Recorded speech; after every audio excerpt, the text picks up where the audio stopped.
கிடைக்கிறது அப்படின்றது ரொம்ப ஒரு பெரிய சவாலான விஷயமா இருக்குது. எனவே அவங்களுக்கு ஈஸியாக கடன் பெறுவதற்கான அந்த அறிவிப்புகள் இருக்கும் அப்படின்ற ஒரு பெரிய எதிர்பார்ப்பு இருக்கிறது. இது மட்டுமின்றி இப்போது அமெரிக்காவில் டொனால்டு ட்ரம்ப் பதவிக்கு வந்திருக்கிறார். அவர் என்ன சொல்லியிருக்காருன்னா, இந்தியா உள்ளிட்ட நாடுகளின் மீது நாங்கள் அதிகமான டாரிஃபை வந்து விதிப்போம் அப்படின்னு சொல்லியிருக்காரு.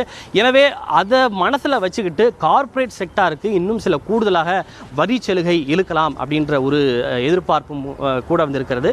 மற்றொன்று, மத்திய அரசு வந்து இந்த வீடுகளுக்கு சூரிய மின்சக்தி திட்டம் வழங்கக்கூடிய 1 கோடி குடும்பங்களுக்கு வழங்கக்கூடிய சூரிய கர் யோஜனா திட்டத்தை செயல்படுத்தி வர்றாங்க. அது இன்னும் பல பயனாளிகளுக்கு விரிவுபடுத்தப்படுவதற்கான வாய்ப்புகள் இருப்பதாக பார்க்கப்படுகிறது. 1 கோடி அப்படின்னு இருக்கக்கூடிய அந்த இலக்கு 2 கோடியாகவோ 3 கோடியாகவோ அதிகரிக்கப்படுவதற்கான வாய்ப்புகள் இருப்பதாக பார்க்கப்படுகின்றது. மற்றொன்று, அனைவருக்கும் இலவச வீடு வழங்க வேண்டும் என்று பிரதமர் திரும்ப கூறி வருகிறார். எனவே இந்த பிரதமர் வீடு கட்டும் திட்டத்தின் கீழ் இலவச வீடுகள் கட்டப்படக்கூடிய அந்த திட்டம் இன்னும் எத்தனை புதிய பயனாளிகளுக்கு அரசாங்கம் அறிவிக்க போகிறாங்க அப்படின்ற ஒரு பெரிய எதிர்பார்ப்பு இருக்குது. ஸோ இப்படி பல வகைகளிலையும் ஏழைகள், சாமானிய மக்கள், நடுத்தர வர்க்கத்தினர், மாத ஊதியம் பெறுவோர் உள்ளிட்டோர் எதிர்பார்க்கக்கூடிய அறிவிப்புகள் பட்ஜெட்டில் இருக்கும் அப்படின்னு தான் மத்திய அரசு வட்டாரங்கள் தெரிவித்திருக்கின்றன. நன்றி ரமேஷ்குமார், உங்களுடைய விரிவான தகவல்களுக்கு. டெல்லியிலிருந்து நீங்க பட்டியலிட்டது போல எல்லா துறைகளிலும் பல்வேறு விதமான எதிர்பார்ப்புகள் இருக்கின்றன. தமிழகத்திற்கு குறிப்பாக நிறைய எதிர்பார்ப்புகள் இருக்கிறது. அவையெல்லாம் நிறைவேற போகிறதா அப்படிங்கிறத நம்ம பொறுத்திருந்து பார்க்க போறோம். இந்த நிலையில இந்திய தொழில்துறை கூட்டமைப்பின் சார்பில் சென்னையில் இந்த பட்ஜெட் குறித்தான எதிர்பார்ப்புகள், அதே போல அது பற்றிய விரிவான அலசல்களுக்கான கலந்துரையாடல் நடைபெற்று வருகிறது. அங்கிருந்து நமக்கு சிறு குறு நடுத்தர தொழில் நிறுவனங்களை ஒருங்கிணைக்கக்கூடிய திரு ஆர்.வி. அவர்கள் இணைந்திருக்கின்றார். இந்த பட்ஜெட் குறித்து அவருடைய எதிர்பார்ப்புகளையும் நாம் கேட்கவிருக்கிறோம் ஒரு சிறிய இடைவேளைக்கு பின்னர்.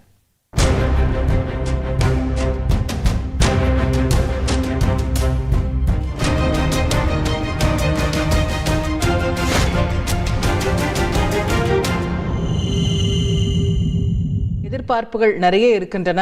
இந்த 3வது முறையாக பிரதமர் மோடி அவர்கள் பதவியேற்ற பிறகு ஒரு முழு பட்ஜெட்டாக இந்த பட்ஜெட் என்பது தாக்கல் செய்யப்படுகிறது. ஏன்னா கடந்த பதவியேற்ற உடனேயே ஜூலை மாதத்தில் ஒரு பட்ஜெட் போடுவாங்க. அது வந்து ஒரு பாதி ஆண்டுக்கான பட்ஜெட்டாகத்தான் இருக்கும். இது வந்து முதல் முழு பட்ஜெட் அப்படின்னு சொல்லலாம். ஸோ வருமான வரியில் ஆரம்பித்து பல்வேறு விதமான சலுகைகளுக்கான எதிர்பார்ப்புகள் நிறைய இருக்கிறது. பிரதமர் மோடி அவர்கள் சொன்னது போல அன்னை மகாலட்சுமி நம்மளை பார்த்து சிரிக்க போகிறாளா இல்லையா அப்படிங்கிறது இன்றைக்கு நமக்கு தெரிய வந்துவிடும். இன்று அவர்களுடைய பட்ஜெட் தாக்கலுக்கு பிறகு மக்களுடைய எதிர்பார்ப்புகள் நிறைவேறியதா இல்லையா இன்னும் 1 மணி நேரத்தில் நமக்கு தெரிய போகிறது. டெல்லியில் அங்கே நிதியமைச்சர் நிர்மலா சீதாராமன் அவர்கள் அந்த பட்ஜெட்டை தாக்கல் செய்வதற்கு தயாராக தன்னுடைய டீமோடு இந்த பட்ஜெட்டை உருவாக்க காரணமாக இருந்த தனக்கு உதவிய அத்தனை பேரோடு அவர் வந்து அந்த நாடாளுமன்ற வளாகத்திற்கு செல்லக்கூடிய காட்சிகளை பார்க்கின்றோம். ரொம்ப முக்கியமான ஒரு பட்ஜெட் அவருடைய கையில் இருக்கிறது. அந்த சிகப்பு கலர் கவருக்குள்ள அதுல என்ன இருக்கிறது என்கிற மர்மம் தான் நாம் அத்தனை பேரையும் தற்போது எதிர்பார்ப்புகளை அதிகரிக்க செய்திருக்கிறது. இன்னும் 1 மணி நேரத்தில் அதை திறந்து அதில் இருக்கக்கூடிய அந்த பட்ஜெட் ஆவணங்களை அவர் வாசிப்பார். இதோ அவர் ஃபினான்ஸ் மினிஸ்ட்ரியிலிருந்து, அதாவது அவருடைய அந்த நிதி அமைச்சக வளாகத்திலிருந்து நாடாளுமன்றம் நோக்கி செல்லக்கூடிய காட்சி. பெருமையுடன் புன்னகையுடன் பட்ஜெட்டை தூக்கி காண்பித்து விட்டு அவர் செல்கிறார், வண்டியில் ஏறுகிறார் அப்படிங்கிறத பார்க்கிறோம். அதே புன்னகையுடன் மக்கள் அதை வரவேற்க போகிறார்களா அப்படிங்கிறதுக்கு தான் நாம காத்திருக்கின்றோம். நம்முடைய டெல்லி செய்தியாளர் ரமேஷ்குமார் கூடுதல் விவரங்களோடு இணைகின்றார். ரமேஷ், என்ன இருக்கக்கூடும் இந்த பட்ஜெட்ல அப்படிங்கிற யூகங்கள் நிறைய போயிட்டு இருக்கு. கேபினெட்ல இந்நேரம் தாக்கல் பண்ணியிருப்பாங்க பட்ஜெட்டை. என்னென்ன விஷயங்கள் அதுல இருக்க, இல்ல முக்கியமா என்ன துறைகள் மீதான கவனம் இருக்க வாய்ப்பு இருக்கு அப்படிங்கிற தகவல் ஏதாவது வெளியாயிருக்கா? நிச்சயமாக நீங்கள் குறிப்பிட்டது போல 2025-26 நிதியாண்டுக்கான மத்திய பட்ஜெட்டை காலை 11 மணிக்கு மக்களவையிலே நிதியமைச்சர் நிர்மலா சீதாராமன் தாக்கல் செய்ய இருக்கிறார். தொடர்ந்து 8வது முறையாக அவர் தாக்கல் செய்ய இருக்கின்ற பட்ஜெட் இது என்பது குறிப்பிடத்தக்கது. 10 முறை பட்ஜெட் தாக்கல் செய்த மொரார்ஜி தேசாயினுடைய சாதனையை நிதியமைச்சர் நெருங்கி கொண்டிருக்கிறார். மொரார்ஜி தேசாய் 10 முறை பட்ஜெட்டை தாக்கல் செய்திருந்தாலும் அவர் தொடர்ச்சியாக தாக்கல் செய்யவில்லை. இடைவெளி விட்டு தான் அவர் 10 முறை தாக்கல் செய்திருக்கிறார். 1959 64 வரை ஒரு 6 முறையும், அதே போல் 1964 67 9 வரை 4 முறையும் அவர் 10 முறை தாக்கல் செய்திருக்கிறார். ஆனால் நிதியமைச்சர் நிர்மலா சீதாராமன் தான் தொடர்ச்சியாக 8வது முறையாக இன்றைக்கு தன்னுடைய பட்ஜெட்டை தாக்கல் செய்ய இருக்கிறார். நீங்கள் குறிப்பிட்டது போல மத்தியில் பிரதமர் மோடி தலைமையிலான ஆட்சி 3வது முறையாக பதவியேற்ற பிறகு தாக்கல் செய்யப்படுகின்ற முழுமையான முதல் பட்ஜெட் இது என்பதால் ஒரு பெரிய எதிர்பார்ப்பை ஏற்படுத்தி இருக்கிறது. ஆனால் அதே சமயம் கடந்த ஆண்டு மக்களவை தேர்தல் நடைபெற்றது. நம்ம எல்லாருக்கும் நல்லா தெரியும் மக்களவை தேர்தல் அப்படின்றது பாஜக அரசுக்கு எந்த அளவுக்கு ரொம்ப முக்கியமான ஒரு விஷயம் அப்படின்னு. தேர்தல் ஆண்டாக அமைந்திருந்த அந்த காலகட்டத்திலேயே மத்திய அரசு எந்த விதமான கவர்ச்சிகரமான திட்டங்களையோ சலுகைகளையோ அறிவிக்கவில்லை. ரொம்ப கான்ஃபிடென்ட்டாக மக்களவை தேர்தலை சந்திச்சாங்க. எல்லாரும் சொன்னாங்க இது தேர்தல் ஆண்டு, மக்களுக்கு பல அறிவிப்பீங்க. But let me start with the common man. Income டாக்ஸ்ல என்ன மாற்றங்கள் நீங்க எதிர்பார்க்கிறீங்க? அஃப்கோர்ஸ் அதன் வாயிலாக தொழில்துறையுடைய கன்சம்ஷனும் அதிகரிக்கக்கூடும். அதனால இன்கம் டாக்ஸ்ல என்ன மாற்றங்கள் எதிர்பார்க்குறீங்க? இன்கம் டேக்ஸில் எல்லாரும் எதிர்பார்க்குற மாதிரி ஸ்லாப் மாறும்னு எதிர்பார்க்குறோம். அதை தவிர ஃபிக்ஸட் டெபாசிட்ஸ்க்கு இன்ட்ரெஸ்ட் ரேட் கம்மியாக இருக்குது. ஆனால் அதை ஒன்றும் கண்ட்ரோல் பண்ண முடியாது. அதே நேரத்தில் அதுக்கு வேணுங்கிற இன்கம் டேக்ஸை கம்மி பண்ணலாம். இன்கம் டேக்ஸை கம்மி பண்ணாங்கன்னா இப்போ மியூச்சுவல் ஃபண்டில் பார்த்தீங்கன்னா மியூச்சுவல் ஃபண்ட்ஸுக்கு வர ரிட்டர்ன்ஸுக்கு இன்கம் டேக்ஸ் கம்மி, வேற ஃபிக்ஸட் டெபாசிட்ஸில் வர இன்கம் டேக்ஸ் ஜாஸ்தி. அதனால பேங்க்ல they don't have fixed deposit to give loans. So பேங்க்ல லோன் கொடுக்கறது இன்க்ரீஸ் பண்ணுறதுக்கு, எம்எஸ்எம்இஸ் கொடுக்கறது இன்க்ரீஸ் பண்ணுறதுக்கும், பொதுமக்களுக்கு இன்ட்ரெஸ்ட் ரேட்டு மாற்றாமல் வருமானத்தை இன்க்ரீஸ் பண்ணுறதுக்கும் இன்கம் டேக்ஸ் ரேட்டை ஃபிக்ஸட் டெபாசிட் கம்மி பண்ணுவாங்கன்னு எதிர்பார்ப்பு இருக்கு. ஓகே, இப்போ தொழில்துறை ரீதியாக பார்க்கும்போது என்ன செக்டார்ஸ்ல குறிப்பா கவனம் தேவைப்படுதுன்னு நினைக்கிறீங்க? ஏன்னா இப்போ கடந்த நிதியாண்டுல கடைசி பகுதியில் ஒரு மந்த நிலை இருந்தது அப்படின்னு நிறைய பேர் பேசிக்கிறாங்க. இப்போ அதை சரி செய்வதற்கு என்ன செய்யணும்? எம்எஸ்எம்இஸ் இந்தியாவில் major contributors for the Indian economical growth. ஒரு 30% இண்டஸ்ட்ரியல் அவுட்புட்ஸ் எம்எஸ்எம்இஸ்லேருந்து வருது. And we are also the largest employers in the country. So அப்படி பார்க்கும்போது எம்எஸ்எம்இஸுக்கு நிறைய சலுகைகள் கொடுத்து அவங்கள முன்னேற்றணுன்ற ஒரு எதிர்பார்ப்பு இருக்குது. கோவிடுக்கு அப்புறமே எம்எஸ்எம்இஸ் நிறைய சேலஞ்சஸ் ஃபேஸ் பண்ணியிருக்கிறாங்க. டிப்பிக்கலி லோன்ஸ் கிடைக்கிறதா இருக்கட்டும், ஃபண்டிங் அவைலபிலிட்டியாக இருக்கட்டும். இந்த சிஜிடி எம்எஸ்சி ஸ்கீம்ஸ் கொண்டு வந்தாங்க. அது இம்ப்ளிமெண்டேஷனில் கொஞ்சம் லாஸ்ட் மைல் கொஞ்சம் ப்ராப்ளம்ஸ், சேலஞ்சஸ் இருக்குது. அதெல்லாத்தையும் சால்வ் பண்ணாங்கன்னா கேஷ் ஃப்ளோ இம்ப்ரூவ் ஆகிறதுக்கு வாய்ப்புகள் நிறைய இருக்குது. அதனால இண்டஸ்ட்ரியல் க்ரோத்துக்கும் நல்ல வாய்ப்பு இருக்குது. And economy will also grow because it's going to the common man, right to the roots of the country. ஆனால் இப்போ தனியார் துறையில் அஃப்கோர்ஸ் எம்எஸ்எம்இ சவால்கள் அப்படிங்கிறது தனியாக இருக்குது. தனியார் துறையிலுடைய முதலீடுகளுமே இன்வெஸ்ட்மெண்ட்ஸுமே ரொம்ப குறைவாக இருக்குது அப்படிங்கிற பேச்சு இருக்குது. இப்போ இது அரசு அதிகம் முதலீடுகளை அதிகரிக்கணுமா? தன்னுடைய அரசு முதலீடுகளை கடந்த பட்ஜெட்லேயே பார்த்தோம், அவங்க கேபெக்ஸ்க்கு நிறையவே நிதி ஒதுக்கியிருந்தாங்க. ஆனாலும் கூட அந்த இன்வெஸ்ட்மெண்ட்ஸ் பிக்கப் ஆகலையோ அப்படிங்கிற கேள்விகள் இருக்கா? அப்படிதான் நிலைமை இருக்கிறதா? இன்ஃப்ராஸ்ட்ரக்சர் இன்வெஸ்ட்மெண்ட்டாக இருக்கட்டும், கேபெக்ஸ் இன்வெஸ்ட்மெண்ட்ஸாக இருக்கட்டும், கவர்மெண்ட்டில் போன வருஷம் லேட்டாக நடந்து இன்னும் கம்ப்ளீட் ஆகலை. இன்வெஸ்ட்மெண்ட்ஸ் எல்லாம் கம்ப்ளீட் ஆகலை. இன்வெஸ்ட்மெண்ட்ஸ் கவர்மெண்ட்டில் கேபெக்ஸுக்கு கொடுக்கறது ஒதுக்கீடு ஜாஸ்தி வேணும், இன்ஃப்ராஸ்ட்ரக்சரில் ஒதுக்கீடு ஜாஸ்தி வேணும். ரெண்டுமே எக்கனாமிக்கல் க்ரோத்துக்கு வரும். அண்ட் இன்ஃப்ராஸ்ட்ரக்சரில் எவ்வளோ செலவு பண்ணுறாங்களோ that will also go into private sector. கடைசியில் it comes to the hands of the common man. Employability வரும், இன்வெஸ்ட்மெண்ட் வரும், எல்லா செக்டர்லேயும் வரும். ஸோ இந்த ரெண்டு இன்வெஸ்ட்மெண்ட்டும் கவர்மெண்ட்டில் பண்ணுவாங்க, ஜாஸ்தி பண்ணுவாங்கன்னு எதிர்பார்க்கிறோம் இந்த வருஷம். ஓகே, தொடர்ந்து பேசுவோம் சார். ஒரு சிறிய இடைவேளைக்கான தருணம் இருக்குது. இந்த 2025-26க்கான மத்திய பட்ஜெட்டில் வேற என்னென்ன விஷயங்களை எதிர்பார்க்கலாம்? பொதுமக்களும் நம்மோடு நேரடியாக கருத்துக்களை பகிர்ந்து கொள்ள இருக்கின்றார்கள். ஒரு இடைவேளைக்கு பின்னர் என்ன மாற்றங்கள் நீங்க எதிர்பார்க்கிறீங்க? அஃப்கோர்ஸ் அதன் வாயிலாக தொழில்துறையுடைய கன்சம்ஷனும் அதிகரிக்கக்கூடும். அதனால இன்கம் டாக்ஸ்ல என்ன மாற்றங்கள் எதிர்பார்க்கிறீங்க? இன்கம் டேக்ஸில் எல்லாரும் எதிர்பார்க்குற மாதிரி ஸ்லாப் மாறும்னு எதிர்பார்க்குறோம். அதை தவிர ஃபிக்ஸட் டெபாசிட்ஸ்க்கு இன்ட்ரெஸ்ட் ரேட் கம்மியாக இருக்குது. ஆனால் அதை ஒன்றும் கண்ட்ரோல் பண்ண முடியாது. அதே நேரத்தில் அதுக்கு வேணுங்கிற இன்கம் டேக்ஸை கம்மி பண்ணலாம். இன்கம் டேக்ஸை கம்மி பண்ணாங்கன்னா இப்போ மியூச்சுவல் ஃபண்டில் பார்த்தீங்கன்னா மியூச்சுவல் ஃபண்ட்ஸுக்கு வர ரிட்டர்ன்ஸுக்கு இன்கம் டேக்ஸ் கம்மி, வேற ஃபிக்ஸட் டெபாசிட்ஸில் வர இன்கம் டேக்ஸ் ஜாஸ்தி. அதனால பேங்க்ல they don't have fixed deposit to give loans. So so பேங்க்கில் லோன் கொடுக்கறது இன்க்ரீஸ் பண்ணுறதுக்கு எம்எஸ்எம்இஸ் கொடுக்கறது இன்க்ரீஸ் பண்ணுறதுக்கும் பொதுமக்களுக்கு இன்ட்ரெஸ்ட் ரேட்டு மாற்றாமல் வருமானத்தை இன்க்ரீஸ் பண்ணுறதுக்கும் இன்கம் டேக்ஸ் ரேட்டை ஃபிக்ஸட் டெபாசிட் கம்மி பண்ணுவாங்கன்னு எதிர்பார்ப்பு இருக்கு.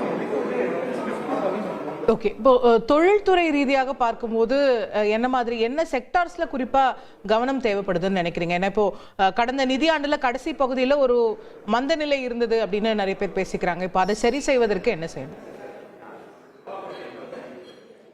எம்எஸ்எம்இஸ் வந்து இந்தியாவில் major contributors for the Indian economical growth. ஒரு 30% இண்டஸ்ட்ரியல் அவுட்புட்ஸ் எம்எஸ்எம்இஸ்லேருந்து வருது. And we are also the largest employers in the country. So அப்படி பார்க்கும்போது எம்எஸ்எம்இஸுக்கு நிறைய சலுகைகள் கொடுத்து அவங்கள முன்னேற்றணுன்ற ஒரு எதிர்பார்ப்பு இருக்குது. கோவிடுக்கு அப்புறமே எம்எஸ்எம்இஸ் நிறைய சேலஞ்சஸ் ஃபேஸ் பண்ணியிருக்கிறாங்க. டிப்பிக்கலி லோன்ஸ் கிடைக்கிறதா இருக்கட்டும், ஃபண்டிங் அவைலபிலிட்டியாக இருக்கட்டும்.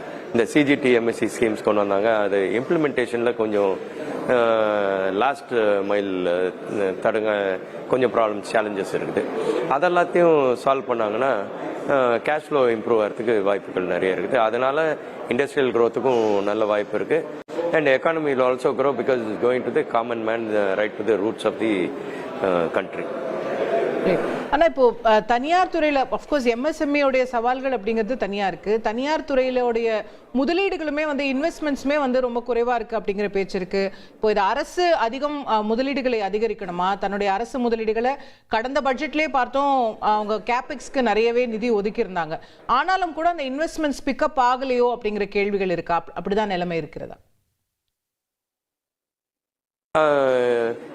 இன்ஃப்ராஸ்ட்ரக்சர் இன்வெஸ்ட்மெண்ட்டாக இருக்கட்டும், கேபெக்ஸ் இன்வெஸ்ட்மெண்ட்ஸாக இருக்கட்டும், கவர்மெண்ட்டில் போன வருஷம் லேட்டாக நடந்து இன்னும் கம்ப்ளீட் ஆகலை. இன்வெஸ்ட்மெண்ட்ஸ் எல்லாம் கம்ப்ளீட் ஆகலை.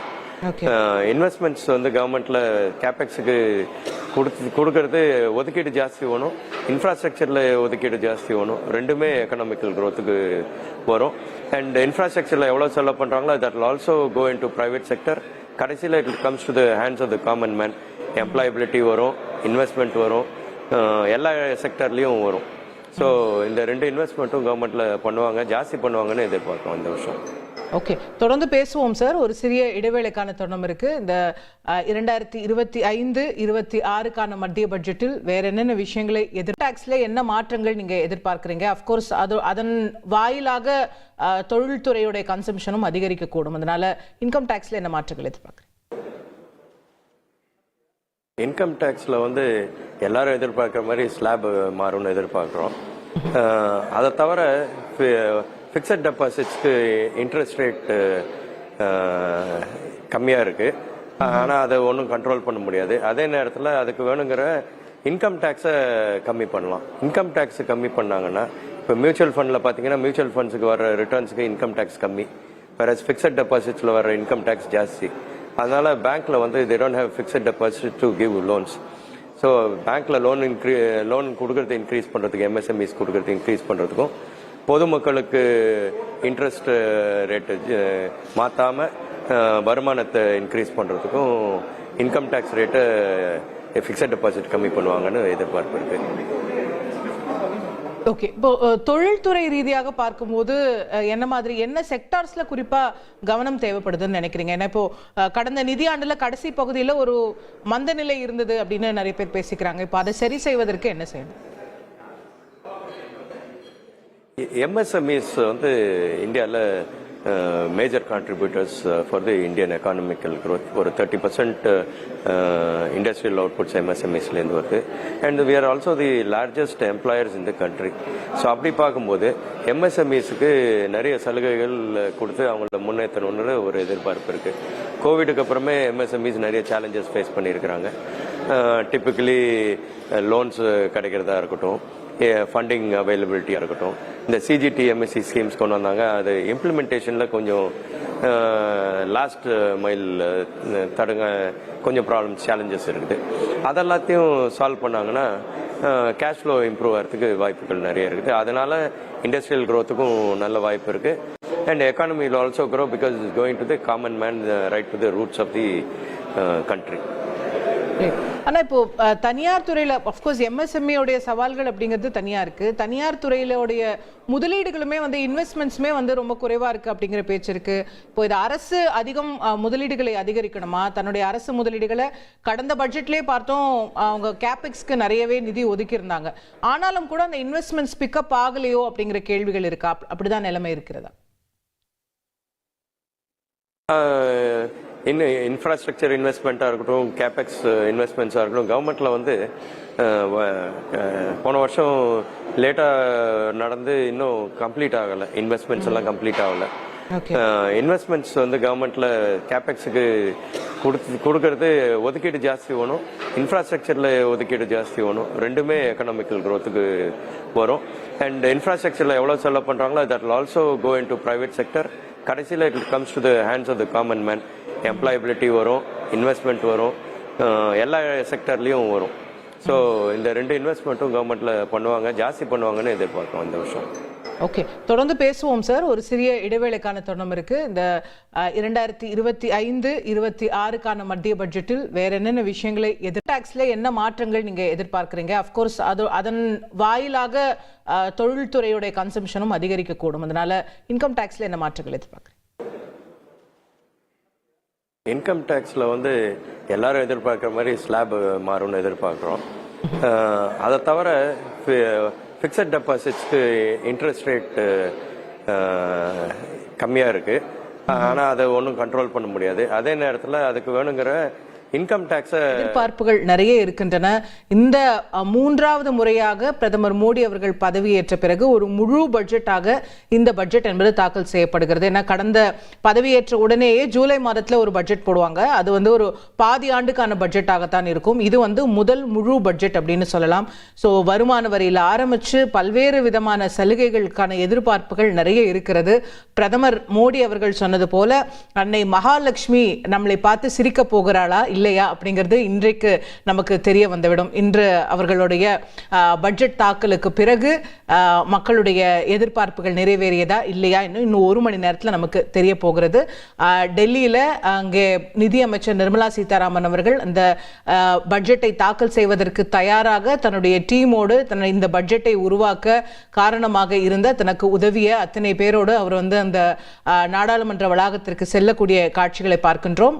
ரொம்ப முக்கியமான ஒரு பட்ஜெட் அவருடைய கையில் இருக்கிறது. அந்த சிகப்பு கலர் கவருக்குள்ள அதுல என்ன இருக்கிறது என்கிற மர்மம் தான் நாம் அத்தனை பேரையும் தற்போது எதிர்பார்ப்புகளை அதிகரிக்க செய்திருக்கிறது. இன்னும் ஒரு மணி நேரத்தில் அதை திறந்து அதில் இருக்கக்கூடிய அந்த பட்ஜெட் ஆவணங்களை அவர் வாசிப்பார். இதோ அவர் ஃபினான்ஸ் மினிஸ்ட்ரியிலிருந்து, அதாவது அவருடைய இந்த நிதி அமைச்சக வளாகத்திலிருந்து நாடாளுமன்றம் நோக்கி செல்லக்கூடிய காட்சி. பெருமையுடன் புன்னகையுடன் பட்ஜெட்டை தூக்கி காண்பித்து விட்டு அவர் செல்கிறார், வண்டியில் ஏறுகிறார் அப்படிங்கிறத பார்க்கிறோம். அதே புன்னகையுடன் மக்கள் அதை வரவேற்க போகிறார்களா அப்படிங்கிறதுக்கு தான் நாம் காத்திருக்கின்றோம். நம்முடைய டெல்லி செய்தியாளர் ரமேஷ்குமார் கூடுதல் விவரங்களோடு இணைகின்றார். ரமேஷ், என்ன இருக்கக்கூடும் இந்த பட்ஜெட்ல அப்படிங்கிற யூகங்கள் நிறைய போயிட்டு இருக்கு. கேபினெட்ல இந்நேரம் தாக்கல் பண்ணியிருப்பாங்க பட்ஜெட்டை. என்னென்ன விஷயங்கள் அதுல இருக்க, இல்ல முக்கியமா என்ன துறைகள் மீதான கவனம் இருக்க வாய்ப்பு இருக்கு அப்படிங்கிற தகவல் ஏதாவது வெளியாயிருக்கா? நிச்சயமாக நீங்கள் குறிப்பிட்டது போல 2025-26 நிதியாண்டுக்கான மத்திய பட்ஜெட்டை காலை 11 மணிக்கு மக்களவையிலே நிதியமைச்சர் நிர்மலா சீதாராமன் தாக்கல் செய்ய இருக்கிறார். தொடர்ந்து 8வது முறையாக அவர் தாக்கல் செய்ய இருக்கின்ற பட்ஜெட் இது என்பது குறிப்பிடத்தக்கது. 10 முறை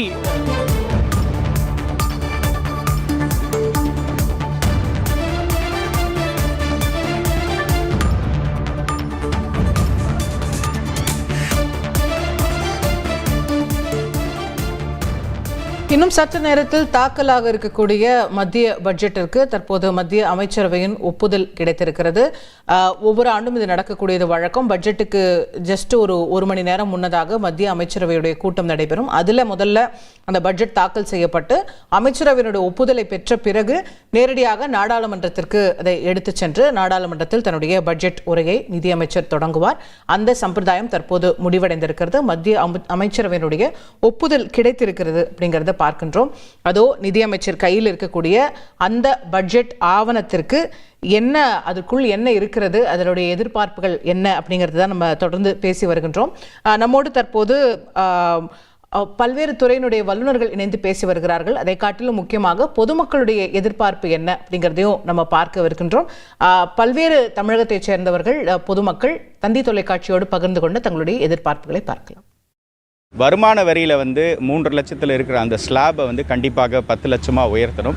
அது மிகப்பெரிய ஒரு வரவேற்பை பெறும். ஏன்னா இப்போ நம்ம 3 லட்சம் ஃபைல் பண்ணுவோம், அதுக்கடுத்து திரும்ப ATCயில் 1.5 lakhs வரைக்கும் நம்ம ஸ்பெண்ட் பண்ணலாம் அப்படின்னு ஒரு கிளாஸ் இருக்குது. இதெல்லாம் தேவையில்லை. அதெல்லாம் அகற்றிட்டு நேரடியாக 10 லட்சம் வரைக்கும் இந்த வருமான வரி உயர்வு கொடுத்தாங்கன்னா ரொம்ப நல்லாயிருக்கும். அந்த இன்கம் மக்களுக்கு ரொம்ப நல்ல வகையில் பயன்படும். ஏன்னா இன்றைக்கி சராசரியாக மக்கள் 40,000 வரைக்கும் சம்பாதிக்க ஆரம்பிச்சிட்டாங்க. அவங்களுக்குலாம் திரும்ப வரி ஸ்லாபுக்குள்ளே வர்றதுனால வரிச்சுமை இருக்குது. அதனால் அந்த கணக்கு தாக்கல் பண்ணுற வேலை வேறு இருக்குது. இதெல்லாம் பெரிய சுமையாக இருக்குது. அதனால் மத்திய அரசாங்கம் 10 லட்சம் ரூபாய் வரைக்கும் வருமான வரி விலக்கு கொடுக்கணும் அப்படின்னு நாங்கள் தமிழக மக்கள் சார்பாக கேட்டுக்கிறோம். விவசாயத்துக்குன்னு தனியாக ஒரு ப்ரியாரிட்டியாக முன்னுரிமை கொடுத்து தனி பட்ஜெட் போட்டால் நல்லா இருக்கும். ஆட்டு புழுக்க அல்லது மண்புழு உரம் இந்த மாதிரி இயற்கை எருவிடுதல் முறையில் நாங்கள் சாகுபடி பண்ணுறதுக்கு தயாராக இருக்கோம். அதுக்கான சந்தையை நாங்கள் உற்பத்தி பண்ணுறதுக்கு அதை கொள்முதல் பண்ணுவதற்கு அரசு ஏற்பாடு பண்ணி தரணுங்கிறது எங்களுடைய எதிர்பார்ப்பு. சாதாரண விவசாயிகளுக்கு வாங்கின கடனை தள்ளுபடி பண்ணணும்னு நாங்கள் எதிர்பார்க்குறோம். அதே போல் குறைந்தபட்ச ஆதார விலை சட்டமாக்கப்பட வேண்டும் என்று கேட்குறோம். அதே போல் டெல்லியில் போடுற விவசாயிகள் வழக்கை உடனடியாக நீங்கள் வாபஸ் வாங்கணும். அதே போல் இன்றைக்கி கரும்புக்கு டன் ஒன்றுக்கு 5,000 ரூபாய் விலை கொடுக்கணும்.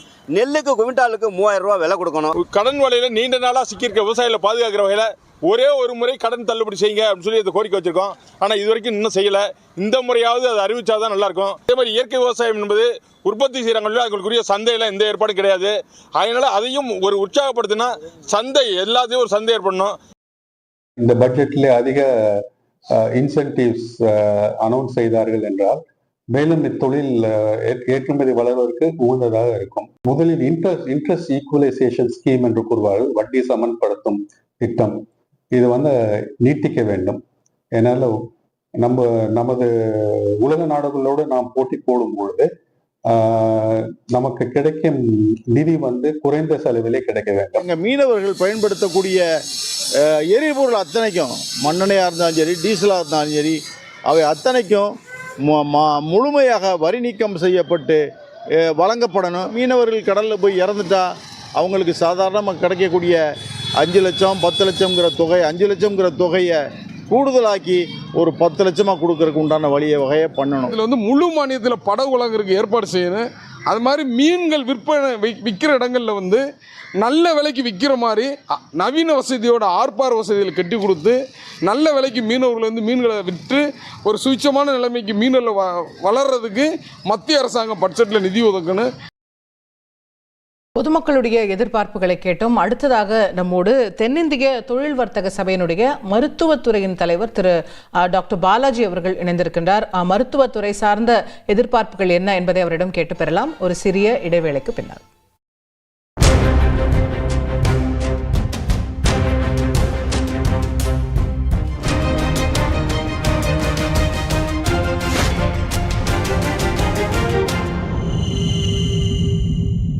பட்ஜெட் தாக்கல் செய்த மொரார்ஜி தேசாயினுடைய சாதனையை நிதியமைச்சர் நெருங்கி கொண்டிருக்கிறார். மொரார்ஜி தேசாய் 10 முறை பட்ஜெட்டை தாக்கல் செய்திருந்தாலும் அவர் தொடர்ச்சியாக தாக்கல் செய்யவில்லை. இடைவெளி விட்டு தான் அவர் 10 முறை தாக்கல் செய்திருக்கிறார். 1959 64 வரை ஒரு 6 முறையும், அதே போல் 1964 67 9 வரை 4 முறையும் அவர் 10 முறை தாக்கல் செய்திருக்கிறார். ஆனால் நிதியமைச்சர் நிர்மலா சீதாராமன் தான் தொடர்ச்சியாக 8வது முறையாக இன்றைக்கு தன்னுடைய பட்ஜெட்டை தாக்கல் செய்ய இருக்கிறார். நீங்கள் குறிப்பிட்டது போல மத்தியில் பிரதமர் மோடி தலைமையிலான ஆட்சி 3வது முறையாக பதவியேற்ற பிறகு தாக்கல் செய்யப்படுகின்ற முழுமையான முதல் பட்ஜெட் இது என்பதால் ஒரு பெரிய எதிர்பார்ப்பை ஏற்படுத்தி இருக்கிறது.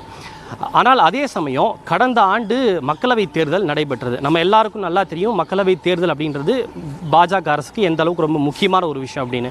தேர்தல் ஆண்டாக அமைந்திருந்த அந்த காலகட்டத்திலேயே மத்திய அரசு எந்த விதமான கவர்ச்சிகரமான திட்டங்களையோ சலுகைகளையோ அறிவிக்கவில்லை. ரொம்ப கான்ஃபிடென்ட்டாக மக்களவைத் தேர்தலை சந்தித்தாங்க. எல்லாரும் சொன்னாங்க இது தேர்தல் ஆண்டு, மக்களுக்கு பல வரி சலுகைகள் இருக்கும், கவர்ச்சிகர அறிவிப்புகள் இருக்கும்னு சொல்லப்பட்ட நிலையில் அப்படி எந்த அறிவிப்புகளும் அது இடைக்கால பட்ஜெட்டாக இருந்தாலும் அது அறிவிக்கப்படவில்லை என்பது குறிப்பிடத்தக்கது. இந்த ஆண்டு தேர்தல் ஆண்டு இல்லை என்பதும் குறிப்பிடத்தக்கது. இந்த ஆண்டு எந்த மாநில சட்டமன்றங்களும் நடைபெற போவதில்லை எக்ஸப்ட் டெல்லி அண்ட் பீகாரை தவிர. டெல்லிக்கு இன்னும் 4-5 நாட்களில் தேர்தல் நடக்க போகுது. பீகாருக்கு நவம்பர் மாதம் தேர்தல் நடக்க போகுது. எனவே பெரிய அளவில் இந்த ஆண்டு தேர்தல் ஆண்டு இல்லாததுனால பட்ஜெட்டில் பெருசாக எந்த விதமான கவர்ச்சிகர திட்டங்களும் இருக்க போகிறதில்ல அப்படின்ற ஒரு பார்வை இருக்குது. இன்னொரு பார்வை என்னென்னா, நேற்றுக்கு பிரதமர் நாடாளுமன்றத்தில் பேசும்போது லக்ஷ்மி தேவியை குறிப்பிட்டு பேசினார். லக்ஷ்மி தேவி என்பது விவேகம், சித்தி, வெற்றி ஆகியவற்றினுடைய அடையாளமாக இருந்தாலும் கூட நம்ம எல்லாருக்கும் ரொம்ப பரிச்சயமாக சொல்கிறது செல்வம் மற்றும் செழிப்பினுடைய அடையாளமாக லக்ஷ்மி தேவி பார்க்கப்படுகின்றார். பிரதமர் மோடி குறிப்பிட்டு சில வார்த்தைகளை சொல்லியிருக்கார்.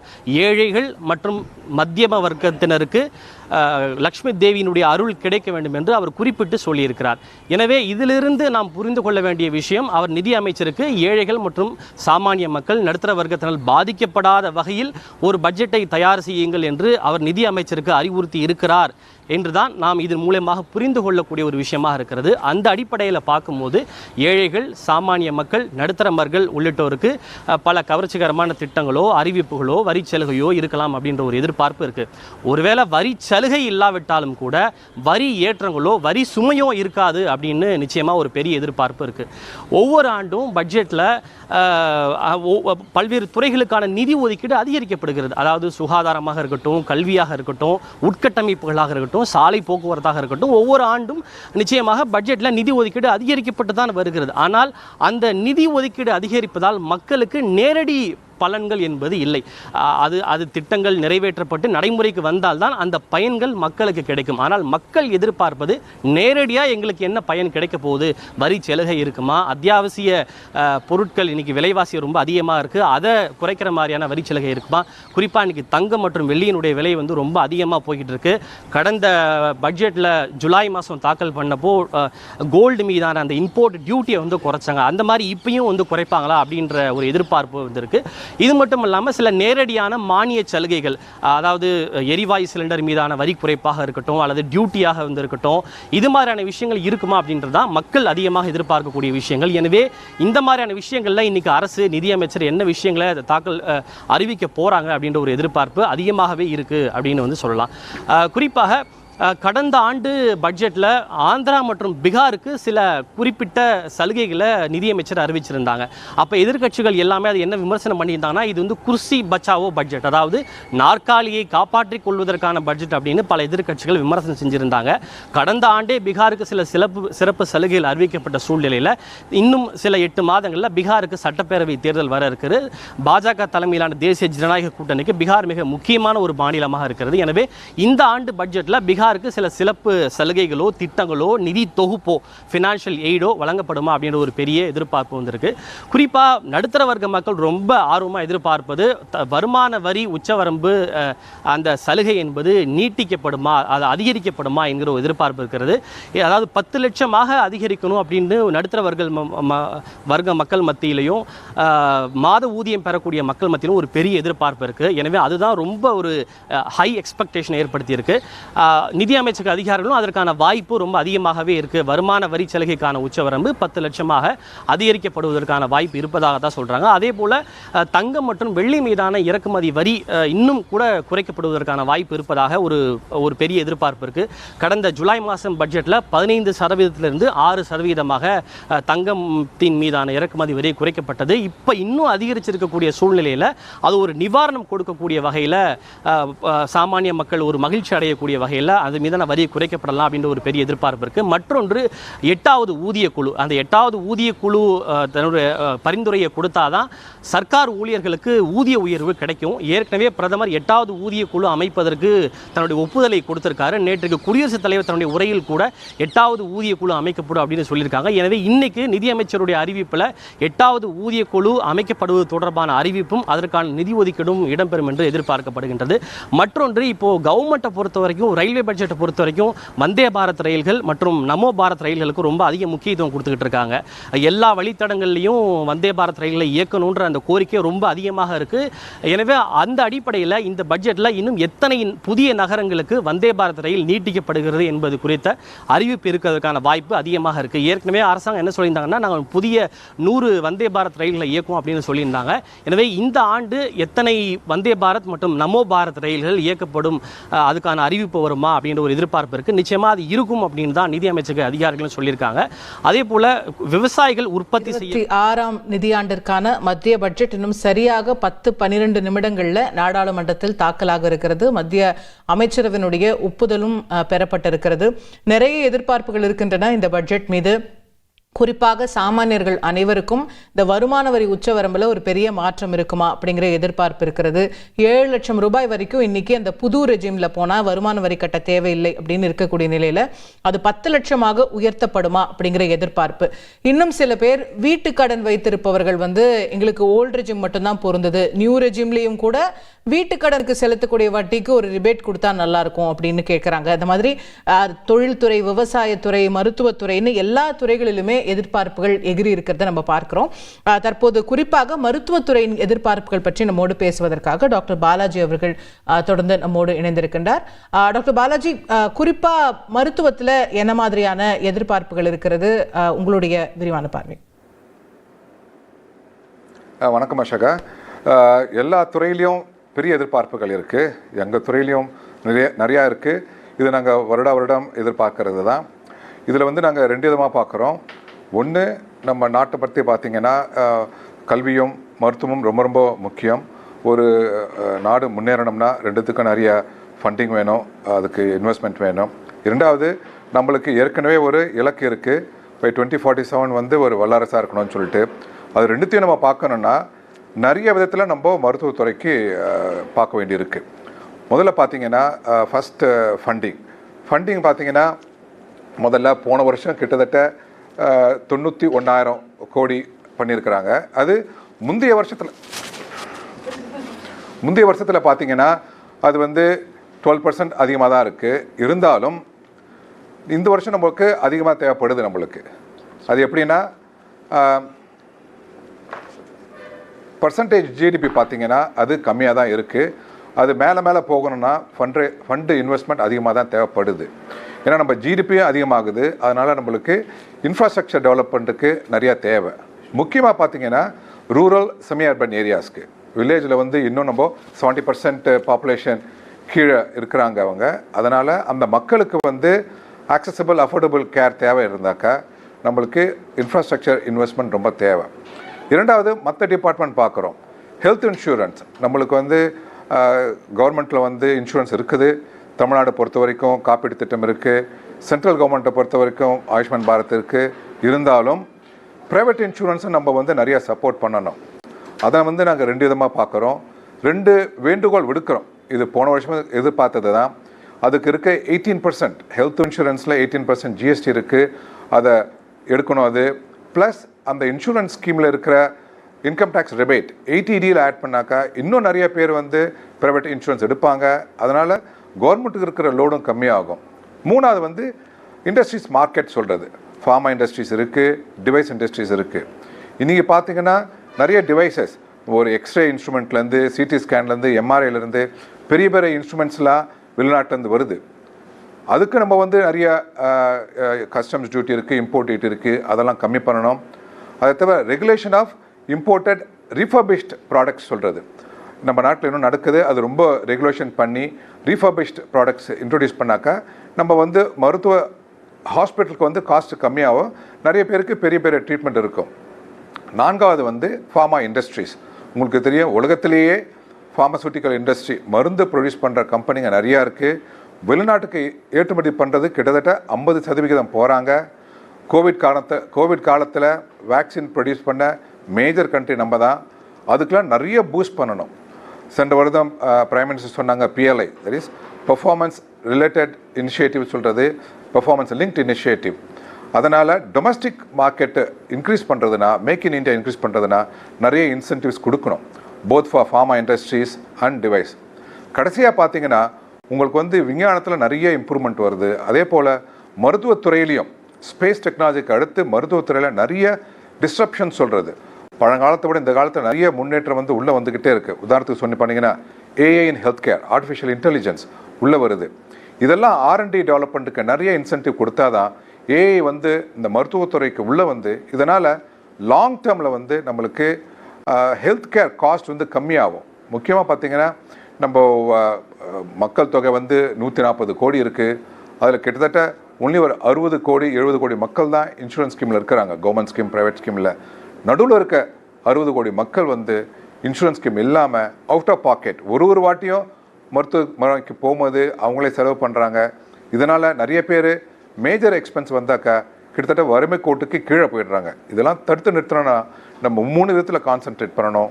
அதாவது fund investment, infrastructure investment for rural semi urban areas, then tax rebate and rebate for all the industries. 3வது வந்து industries for production for device and pharma. அதுதான் நாங்கள் எதிர்பார்க்குறோம். ரைட், நிறைய மருத்துவத்துறையின் எதிர்பார்ப்புகளை பட்டியலிட்டிருக்கிறீங்க. நன்றி டாக்டர் பாலாஜி, விரிவாக உங்கள் பார்வைகளை பகிர்ந்து கொண்டதற்கு. நேர்களே, ஒரு சிறிய இடைவேளைக்கான தருணம் இருக்கிறது. இன்னும் சில நிமிடங்கள் தான், ஒரு 5 நிமிடங்களில் நிதியமைச்சர் நிர்மலா சீதாராமன் அவர்கள் நாடாளுமன்றத்திற்கு வருகை தந்து தன்னுடைய பட்ஜெட் உரையை தொடங்கவிருக்கின்றார்கள். அநேகமாக இடைவேளைக்கு பிறகு நீங்கள் அவரை தான் பார்ப்பீங்க. நிதியமைச்சருடைய உரையோடு சந்திப்போம் ஒரு சிறிய இடைவேளைக்கு பின்னர்.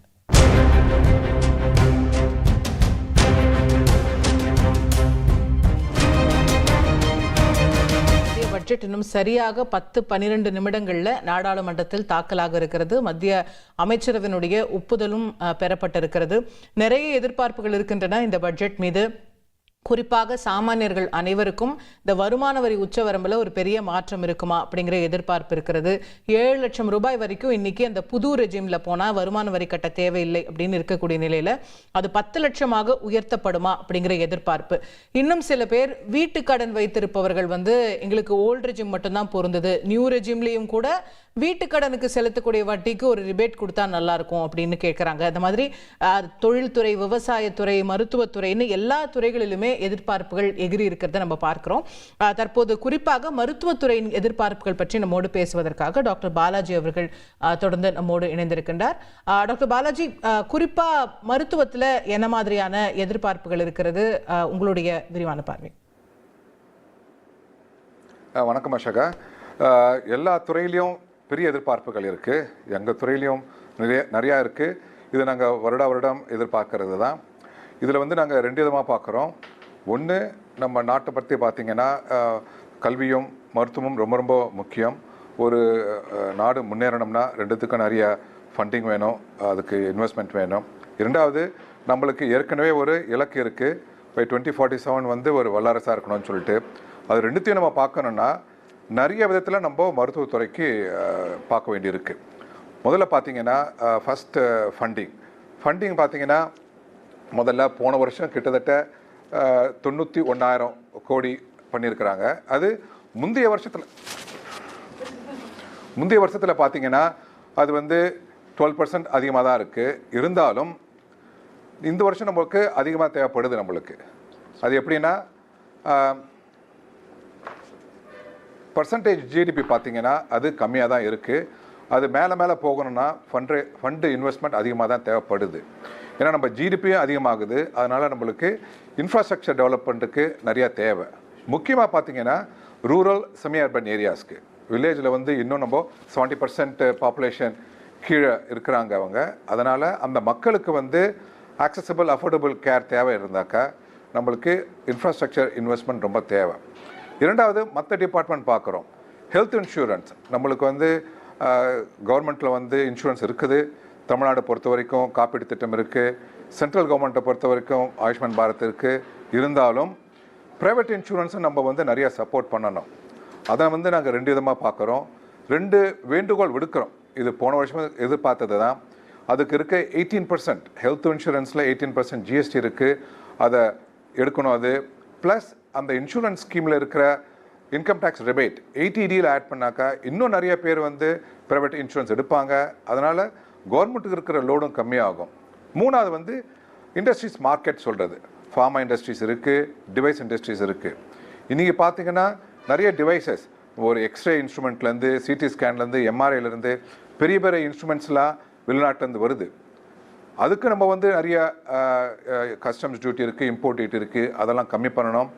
அதை தவிர regulation of imported refurbished products சொல்கிறது நம்ம நாட்டில் இன்னும் நடக்குது. அது ரொம்ப ரெகுலேஷன் பண்ணி ரீஃபர்பிஷ்ட் ப்ராடக்ட்ஸ் இன்ட்ரடியூஸ் பண்ணாக்கா நம்ம வந்து மருத்துவ ஹாஸ்பிட்டலுக்கு வந்து காஸ்ட் கம்மியாகும், நிறைய பேருக்கு பெரிய பெரிய ட்ரீட்மெண்ட் இருக்கும். 4வது வந்து ஃபார்மா இண்டஸ்ட்ரீஸ். உங்களுக்கு தெரியும், உலகத்திலேயே ஃபார்மசூட்டிக்கல் இண்டஸ்ட்ரி மருந்து ப்ரொடியூஸ் பண்ணுற கம்பெனிங்க நிறையா இருக்குது. வெளிநாட்டுக்கு ஏற்றுமதி பண்ணுறது கிட்டத்தட்ட 50% போகிறாங்க. கோவிட் காலத்தில் வேக்சின் ப்ரொடியூஸ் பண்ண மேஜர் கண்ட்ரி நம்ம தான். அதுக்கெலாம் நிறைய பூஸ்ட் பண்ணணும். சென்ற வருடம் பிரைம் மினிஸ்டர் சொன்னாங்க PLI, that is performance related initiative சொல்கிறது, பெர்ஃபார்மன்ஸ் லிங்க்ட் இனிஷியேட்டிவ். அதனால் டொமஸ்டிக் மார்க்கெட்டு இன்க்ரீஸ் பண்ணுறதுனா, மேக் இன் இந்தியா இன்க்ரீஸ் பண்ணுறதுனா நிறைய இன்சென்டிவ்ஸ் கொடுக்கணும், both for pharma industries and device. கடைசியாக பார்த்தீங்கன்னா உங்களுக்கு வந்து விஞ்ஞானத்தில் நிறைய இம்ப்ரூவ்மெண்ட் வருது. அதே போல் மருத்துவத்துறையிலையும் ஸ்பேஸ் டெக்னாலஜிக்கு அடுத்து மருத்துவத்துறையில் நிறைய டிஸ்ட்ரப்ஷன் சொல்கிறது. பழங்காலத்தை விட இந்த காலத்தில் நிறைய முன்னேற்றம் வந்து உள்ளே வந்துக்கிட்டே இருக்குது. உதாரணத்துக்கு சொன்னி பண்ணிங்கன்னா, இன்னும் ஓரிரு நிமிடங்களில் மத்திய பட்ஜெட் தாக்கலாக இருக்கிறது. நாடாளுமன்றம் கூடிவிட்டது. நிதி அமைச்சர் வருகை தர வேண்டும். அவர் வந்த உடனேயே அந்த உரை அப்படிங்கிறது தொடங்கிவிடும். முதலில் அவர் தான் பேச அழைக்கப்படுவார். நாடாளுமன்றத்தில் அத்தனை எம்பிக்களும் காத்திருக்கிறார்கள், நாமும் காத்திருக்கின்றோம். இந்த ஆண்டினுடைய பட்ஜெட் என்னென்ன விஷயங்களை கொடுக்க போகிறது அப்படிங்கிறதை தெரிந்து கொள்வதற்காக நம்முடைய எதிர்பார்ப்புகள் நிறைவேறப் போகிறதா? பிரதமர் மோடி அவர்கள் சொன்னது போல லக்ஷ்மி தேவியின் அருள் நடுத்தர வர்க்கத்திற்கும் ஏழை மக்களுக்கும் கிடைக்க போகிறதா அப்படிங்கிறதை பார்ப்பதற்காக நாமும் ஆவலுடன் காத்திருக்கின்றோம். குறிப்பாக தமிழகத்தின் எதிர்பார்ப்புகளும் நிறைய இருக்கிறது. நமக்கு ஏற்கனவே வரவேண்டிய நிதி ஒதுக்கீடு போன்ற விஷயங்கள் வந்து நம்ம தொடர்ந்து எதிர்பார்த்திருக்கின்றோம். புயல் வெள்ளம் காரணமாக பாதிக்கப்பட்டவர்களுக்கான நிதி ஒதுக்கீடு கிடைக்கும் அப்படின்ற எதிர்பார்ப்பு உள்ளிட்ட நிறைய விஷயங்களை தமிழ்நாடும் எதிர்பார்க்கிறது. இதோ சபாநாயகர் வருகை தந்துவிட்டார். பட்ஜெட் தாக்கல் இன்னும் ஓரிரு நிமிடங்களில் தொடங்கும். நேரலையை பார்க்கலாம். माननीय सदस्यगण, आइटम नंबर 1 श्रीमती निर्मला सीतारमण वित्त मंत्री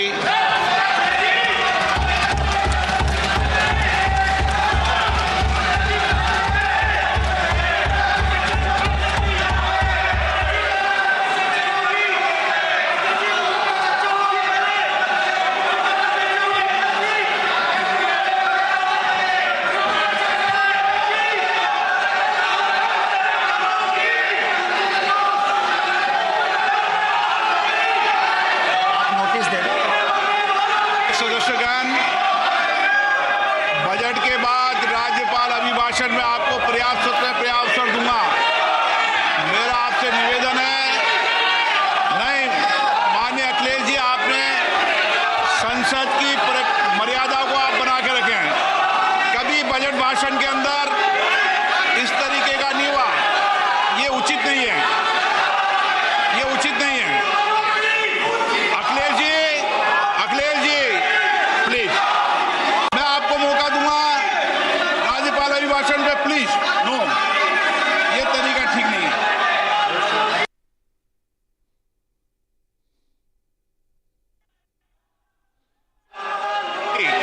राज्यपाल अभिभाषण पर चर्चा होगी. नो तरीका. Honorable Speaker, I present the budget for 25-26. This budget continues our government's efforts to A. Accelerate growth, B. Secure inclusive development, C. Invigorate private sector investments, D. Uplift household sentiments, and E. Enhance spending power of India's rising middle class. Together, we embark on a journey to unlock our nation's tremendous potential for greater prosperity and global positioning under the leadership of Honorable Prime Minister Shri Narendra Modi. As we complete the first quarter of the 21st century, இந்தியாவை தலை சிறந்த நாடாக உலகத்தில் நிலைநிறுத்துவதற்காக செய்யப்படும் முயற்சியின் தொடர்ச்சியாக இந்த budget இருக்கும். the transformative work we have done during our government's first 2 terms guides us to march forward resolutely.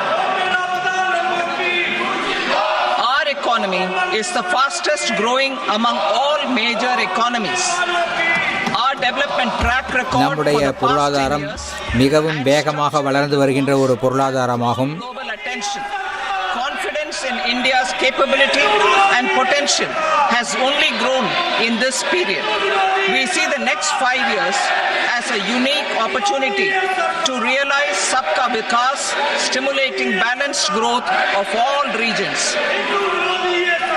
The great Telugu poet and playwright Gurujada Apparao had said, Deshamante matti kadoy, Deshamante manushuloy, meaning a country is not just its soil, a country is its people. In line with this, for us, Vikasit Bharat encompasses zero poverty, புகழ்பெற்ற தெலுங்கு கவிஞர் ஒருவர் தேசம் என்றால் மட்டிக்காது, தேசம் என்றால் மனுஷலோ என்று பாடியிருக்கிறார். அதாவது தேசம் என்பது வெறும் மண் அல்ல, இந்த மண்ணில் வாழும் மனிதர்கள்தான் என்று அவர் பாடியிருக்கிறார். in economic activities and farmers making our country the food basket of the world.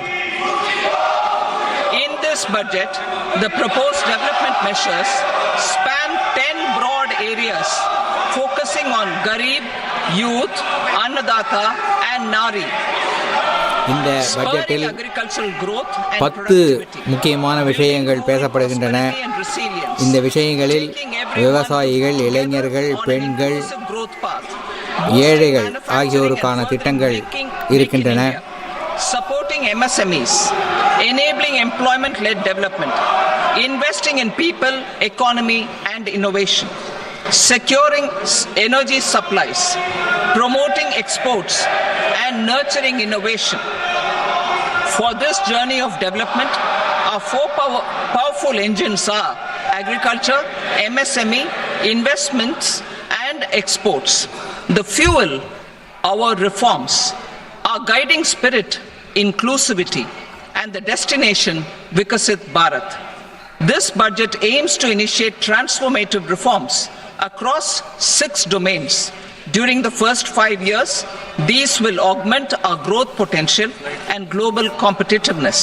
The domains are taxation, power sector, urban development, mining, financial sector, and regulatory reforms. Agriculture as the first engine. Now I move to specific proposals, beginning with agriculture as the first engine. விவசாயம் தொடங்கி பல்வேறு துறைகளில் விவசாயம் நம்முடைய முதல் engine. எங்களுடைய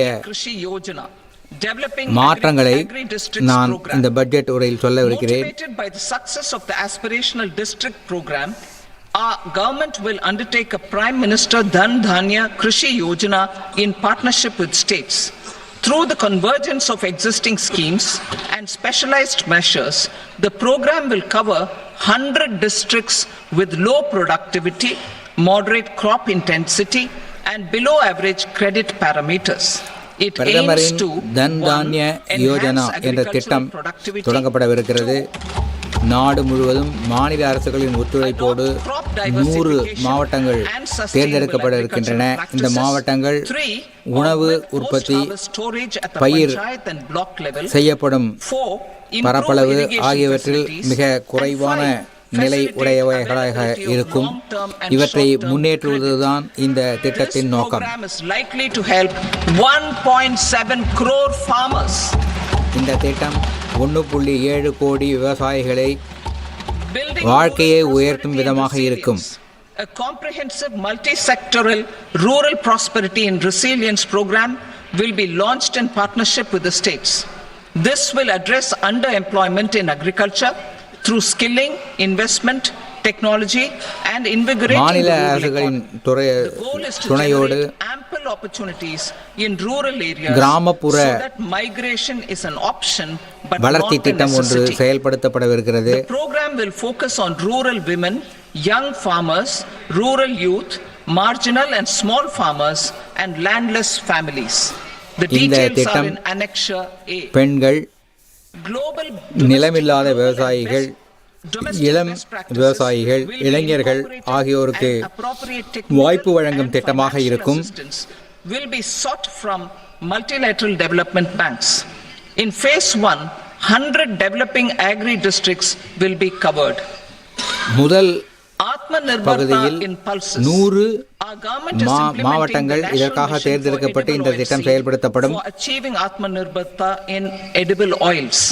Our farmers have the capability உணவு to grow எண்ணெய் enough for our உற்பத்தியில் needs and more. சுயசார்பு அடைவதற்கான திட்டம் ஒன்று தொடங்கப்பட இருக்கிறது. And succeeded in achieving near self-sufficiency in pulses.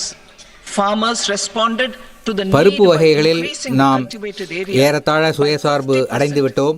and government arranged for procurement and remunerative prices. Since then, with rising incomes and better affordability, our consumption of pulses has increased significantly. Our government will now launch a 6-year mission for Atmanirbharta in pulses with a special focus on Tuar, Urad and Masoor. 6 ஆண்டு கால நடைமுறையில் இருக்கக்கூடிய ஒரு பருப்பு வகைகளில் சுயசார்பு திட்டம் ஒன்றும் செயல்படுத்தப்பட இருக்கிறது. உளுத்தம்பருப்பு, மசூர் பருப்பு ஆகியவற்றில் சுயசார்பு அடைவதற்கான திட்டமாகும் இது.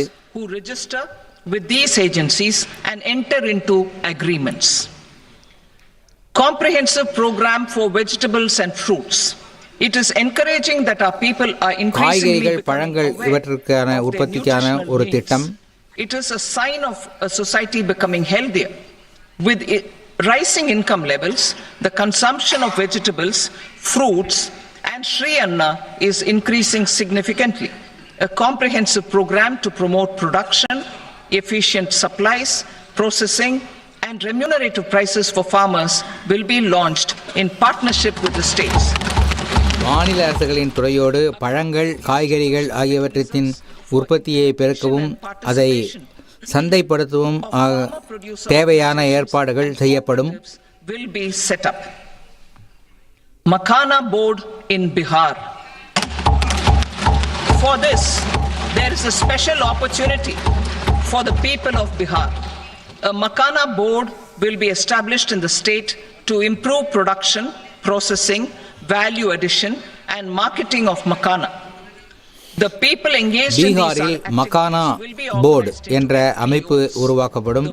இது மக்கானா உற்பத்தியை அதிகரிக்கவும், அதை ப்ராசஸ் செய்யவும், சேமிக்கவும், விற்பனை செய்யவும் தகுந்த நடவடிக்கைகளை எடுக்கும். A national mission on high yielding seeds will be launched, aimed at நாடு தழுவிய அதிக மகசூலை தரக்கூடிய விதைகளை உருவாக்கும் திட்டம் ஒன்று செயல்படுத்தப்படும்.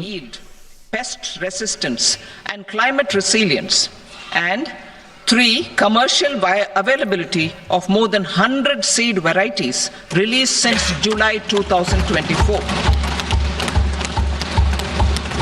India ranks second largest globally in fish production and aquaculture.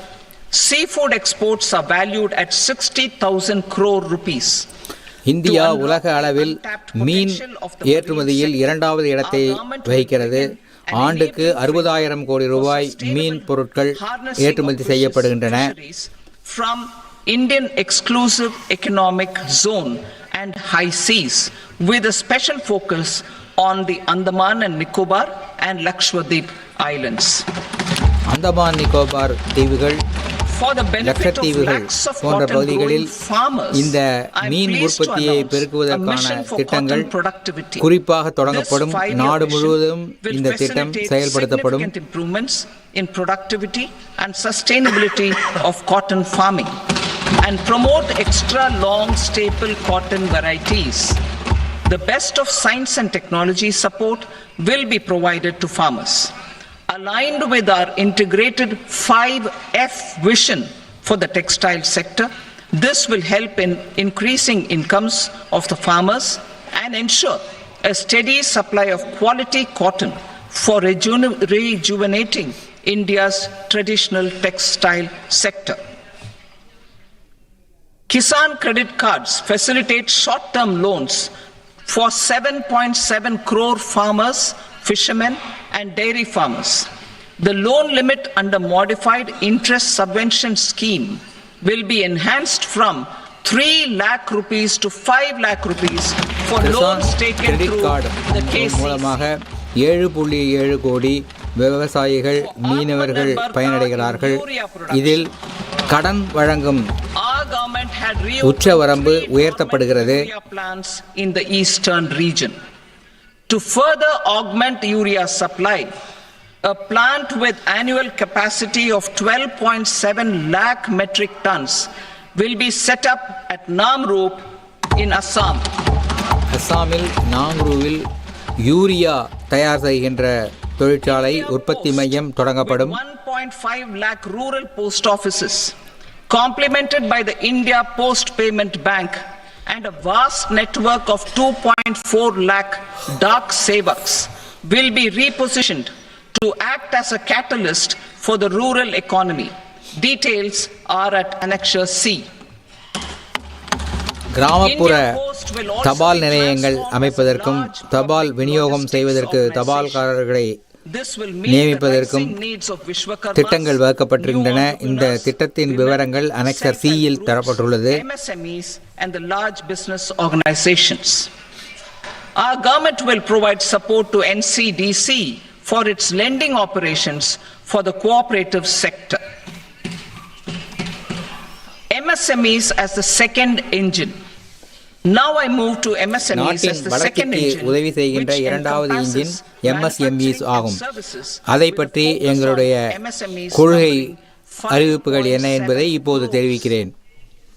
Currently over 1 crore registered MSMEs employing 7.5 crore people and generating 36% of our manufacturing have come together to position India as a global manufacturing hub. With their quality products, these MSMEs are responsible for 45% of our exports. To help them achieve higher நம்முடைய efficiencies of வெளிநாட்டு scale, ஏற்றுமதிகளில் 45% இந்த MSMEகள் மூலமாக ஏற்றுமதி ஆகிறது. the investment and turnover limits for classification of all MSMEs will be enhanced to 2.5 and 2 times respectively. This will give them the confidence to grow and generate employment for our youth. The details are given in Annexure D. To improve access to credit, the credit guarantee cover will be enhanced. First, for micro and small enterprises from 5 crore to 10 crore rupees, leading to additional credit of 1.5 lakh crores in மற்றும் the next குறு 5 years. தொழில் துறையினருக்கு கடன் Second, உச்சவரம்பு அதிகரிக்கப்படும். from 10 crore rupees to 20 crore rupees, start அப்புகளுக்கு 10 கோடியிலிருந்து 20 கோடி ரூபாய்க்கு கடன் உச்சவரம்பு அதிகரிக்கப்படுகிறது. sectors which are important for Atmanirbhar Bharat. And for well-run exporter MSMEs, for term loans up to 20 crore rupees. Also for the micro enterprises, we will introduce customized credit cards with a 5 lakh rupee limit for micro enterprises registered on Udyam portal. In the first year, 10 lakh such cards will be issued. Fund of funds for startups. The alternate investment fund AIFs for startups have received commitments of more than 91,000 crores rupees. These are supported by the fund of funds set up with the Government of India's contribution of 10,000 crore rupees. Now, a new fund of funds with expanded scope and a fresh contribution of another 10,000 crore rupees will be set up. 1000 கோடி ரூபாய்க்கு start up நிறுவனங்களுக்கு கடன் வசதி வழங்குவதற்காக ஒரு புதிய திட்டம் தொடங்கப்படும். Women, scheduled castes and scheduled tribes, first time entrepreneurs. This will provide term loans up to 2 crore rupees during the next 5 years. அடுத்த 5 ஆண்டுகளில் 2 கோடி ரூபாய் வரை டேர்ம் லோன்ஸ் வழங்குவதற்கு, குறிப்பாக பெண்கள், SC/ST பிரிவினருக்கு கடன் வழங்குவதற்கு ஏற்பாடுகள் செய்யப்படும். Measures for labor-intensive sectors to promote employment and entrepreneurship opportunities in labor-intensive sectors. Our government will undertake specific policy and facilitation measures to enhance the productivity, quality, and competitiveness of India's footwear and leather sector. A focused product scheme will be implemented.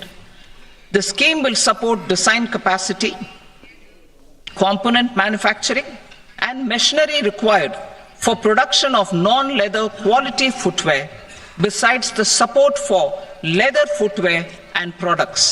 The scheme is expected to facilitate employment for 22 lakh persons. 22 லட்சம் மக்களுக்கு வேலை வாய்ப்பு வழங்குகின்ற ஒரு திட்டமாக காலணிகள் தயாரிக்கும் துறையில் நிதி வசதிகள் ஏற்பாடு செய்யப்படும். We will implement a scheme to make India a global hub for toys. The scheme will focus on development of clusters, skills, and a manufacturing ecosystem that will create high quality, unique, innovative, and sustainable toys that will represent the Made in India brand. இந்தியாவில் தயாரிக்கப்படும் பொம்மைகள் உலக அளவில் Support for food processing. புகழ் பெற தேவையான நடவடிக்கைகள் எடுக்கப்படும். We will establish a National Institute of Food Technology, Entrepreneurship and Management in Bihar. பீகாரில் உணவு பதப்படுத்துதல் துறையில் ஒரு இன்ஸ்டிடியூட் நிறுவப்படும். In the entire eastern region. This will result in 1. Enhanced income for the farmers through value addition to their produce, and 2. Skilling entrepreneurship and employment opportunities for the youth. Manufacturing mission, furthering Make in India. Our government will set up a national manufacturing mission covering small, medium, and large industries for furthering Make in India by providing policy support, execution roadmaps, governance, and monitoring framework for central ministries and states. Details are in Annexure E. Given our commitment to climate-friendly development, the mission will also support clean tech manufacturing. This will aim காலநிலை மாற்றத்திற்கு தகுந்த மாதிரி தொழில்நுட்பங்களை உருவாக்கும் எங்களுடைய கொள்கைப்படி இந்த mission தொழிற்சாலைகள் அமைப்பதற்கான புதிய முயற்சிகளை ஊக்குவிக்கும்.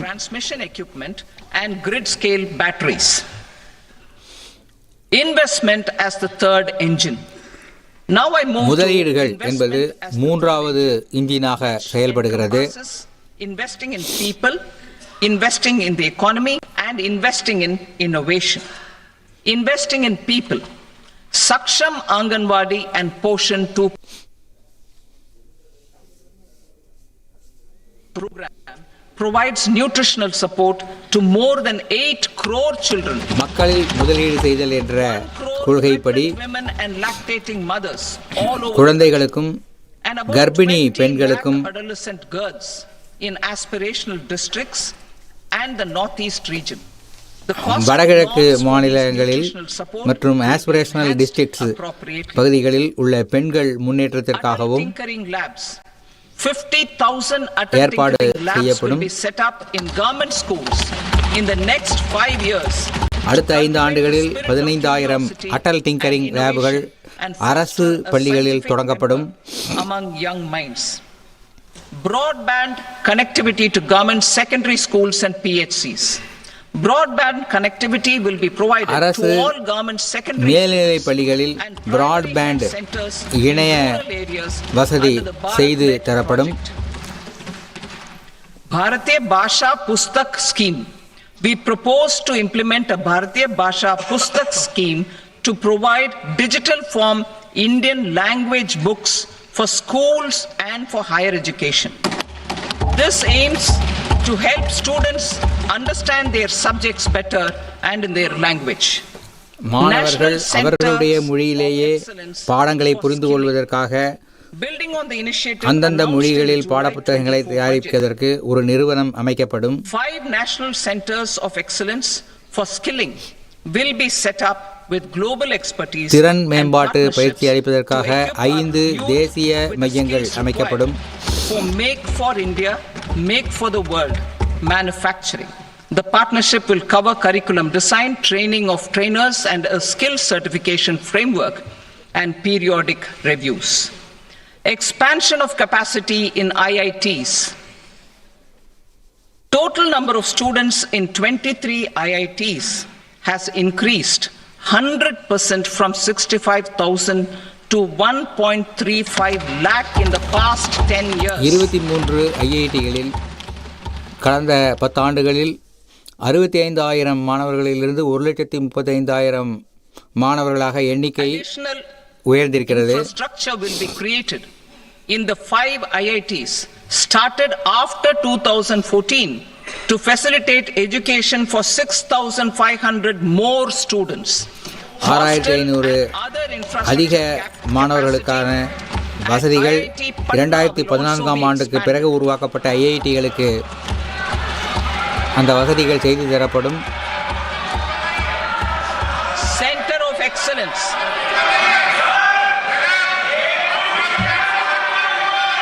Center of Excellence in AI for Education.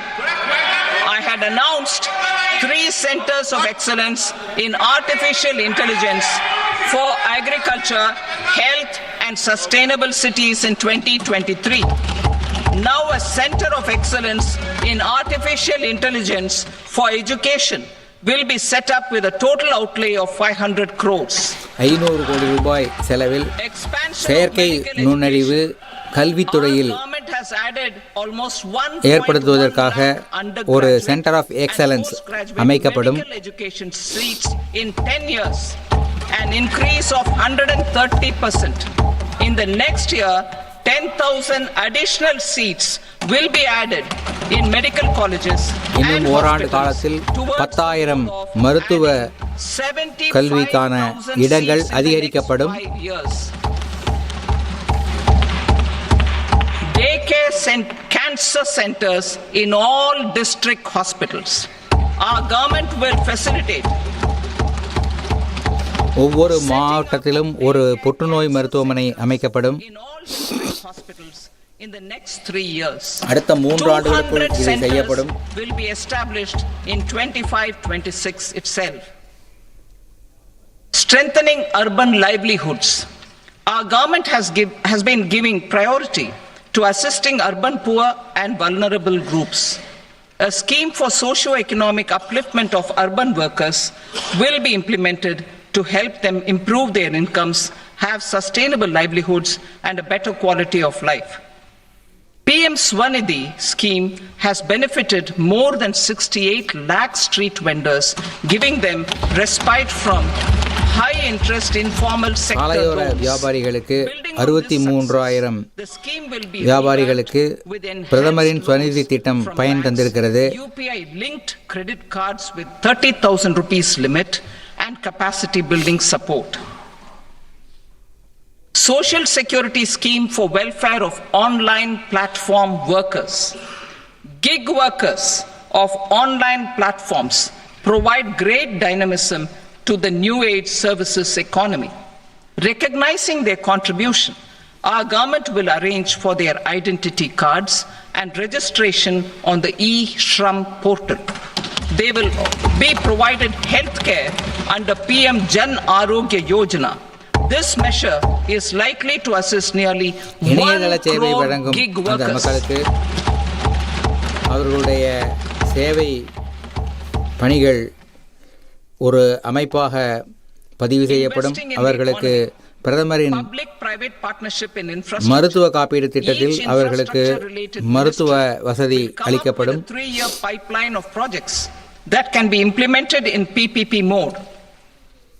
States will also be encouraged to do so and can seek support from the India Infrastructure Project Development Fund, which is a scheme to prepare PPP proposals. Support to states for infrastructure.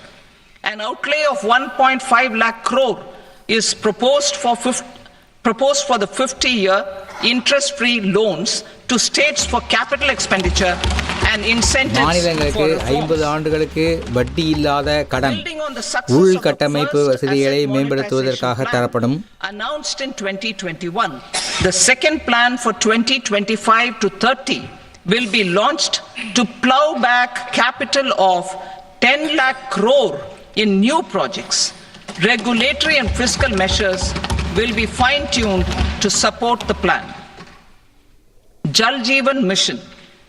Since 2019, 15 crore households, representing 80% of India's rural population, have been provided access to portable tap water connections.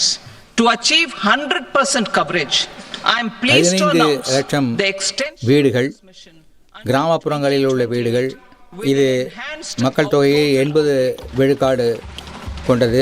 இவர்களுக்கு குழாய் மூலம் குடிநீர் வழங்கப்படும் திட்டம் இப்போது செயல்பட்டு வருகிறது. இதை 100% அடைவதற்கான முயற்சிகள் மேற்கொள்ளப்படும். Schemes through Jan Bhagidari, a separate MOU or separate MOUs will be signed with the states and union territories to ensure sustainability and citizen-centric water services delivery. Urban sector reforms.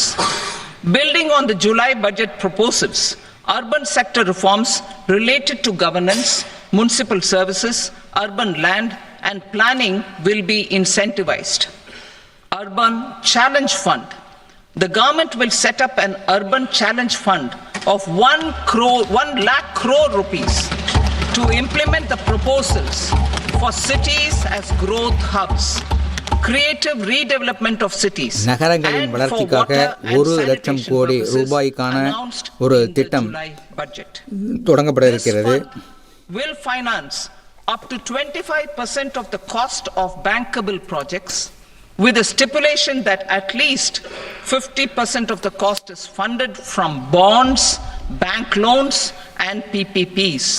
An allocation of 10,000 crore is proposed in 2025-26. இந்த திட்டத்திற்காக 10,000 கோடி ரூபாய் 2025-26 நிதியாண்டில் அளிக்கப்படவிருக்கிறது. By states. This will improve financial health and capacity of electricity companies. Additional borrowing of 0.5% of GSDP will be allowed to states contingent on these reforms.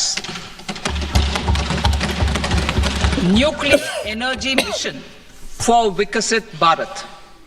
Development of at least 100 gigawatt of nuclear energy by 2047 is essential for our energy transition efforts. 20 gigawatt அணு சக்தி மூலம் மின்சாரம் தயாரிக்கும்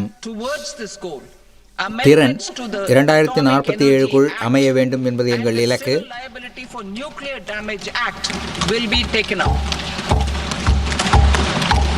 A nuclear energy mission for research and development of small modular reactors with an outlay of 20,000 crore will be set up. At least 5 indigenously developed small modular reactors will be operationalized by 2033. Shipbuilding. 2033 ஆண்டுக்குள் 5 modular சிறிய அணு உலை அமைக்கப்படும். இதற்காக ஒரு ஆராய்ச்சி நிறுவனம் அமைக்கப்படும். 20,000 கோடி ரூபாய் இதற்காக செலவழிக்கப்படும். In Indian yards to promote the circular economy. Large ships above a specified size will be included in the infrastructure harmonized master list. Shipbuilding clusters will be facilitated to increase the range, categories and capacity of ships. This will include additional infrastructure, facilities, skilling and technology to develop the entire ecosystem. Maritime Development Fund for long-term financing for the maritime industry, a maritime development fund with a corpus of 25,000 crore rupees will be set up. கடல் வள மேம்பாட்டு நிறுவனம் ஒன்று 25,000 கோடி ரூபாய் செலவில் அமைக்கப்படும். This will have up to 49% contribution by the government and the balance will be mobilized from ports and from private sector. Udan இது 49% மத்திய அரசு இதில் நிதியளிக்கும். 1.5 crore மீதமுள்ள நிதி துறைமுகங்களிடமிருந்தும் தனியாரிடமிருந்தும் திரட்டப்படும். and operationalize 619 routes. Inspired by that success, a modified Udan scheme will be launched to enhance regional connectivity to 120 new destinations and carry 4 சேவை உடான் என்ற விமான சேவை புதியதாக மாற்றியமைக்கப்படும். இதன் மூலம் 120 புதிய விமான வழித்தடங்கள் அமைக்கப்படும். in hilly, aspirational and northeast regional districts. வடகிழக்கு மாநிலங்களிலும் மலைப்பகுதிகளிலும் வளர்ச்சியடையாத பகுதிகளிலும் சிறிய விமானங்கள் ஹெலிகாப்டர்கள் இறங்குவதற்கான வசதி அமைக்கப்படும்.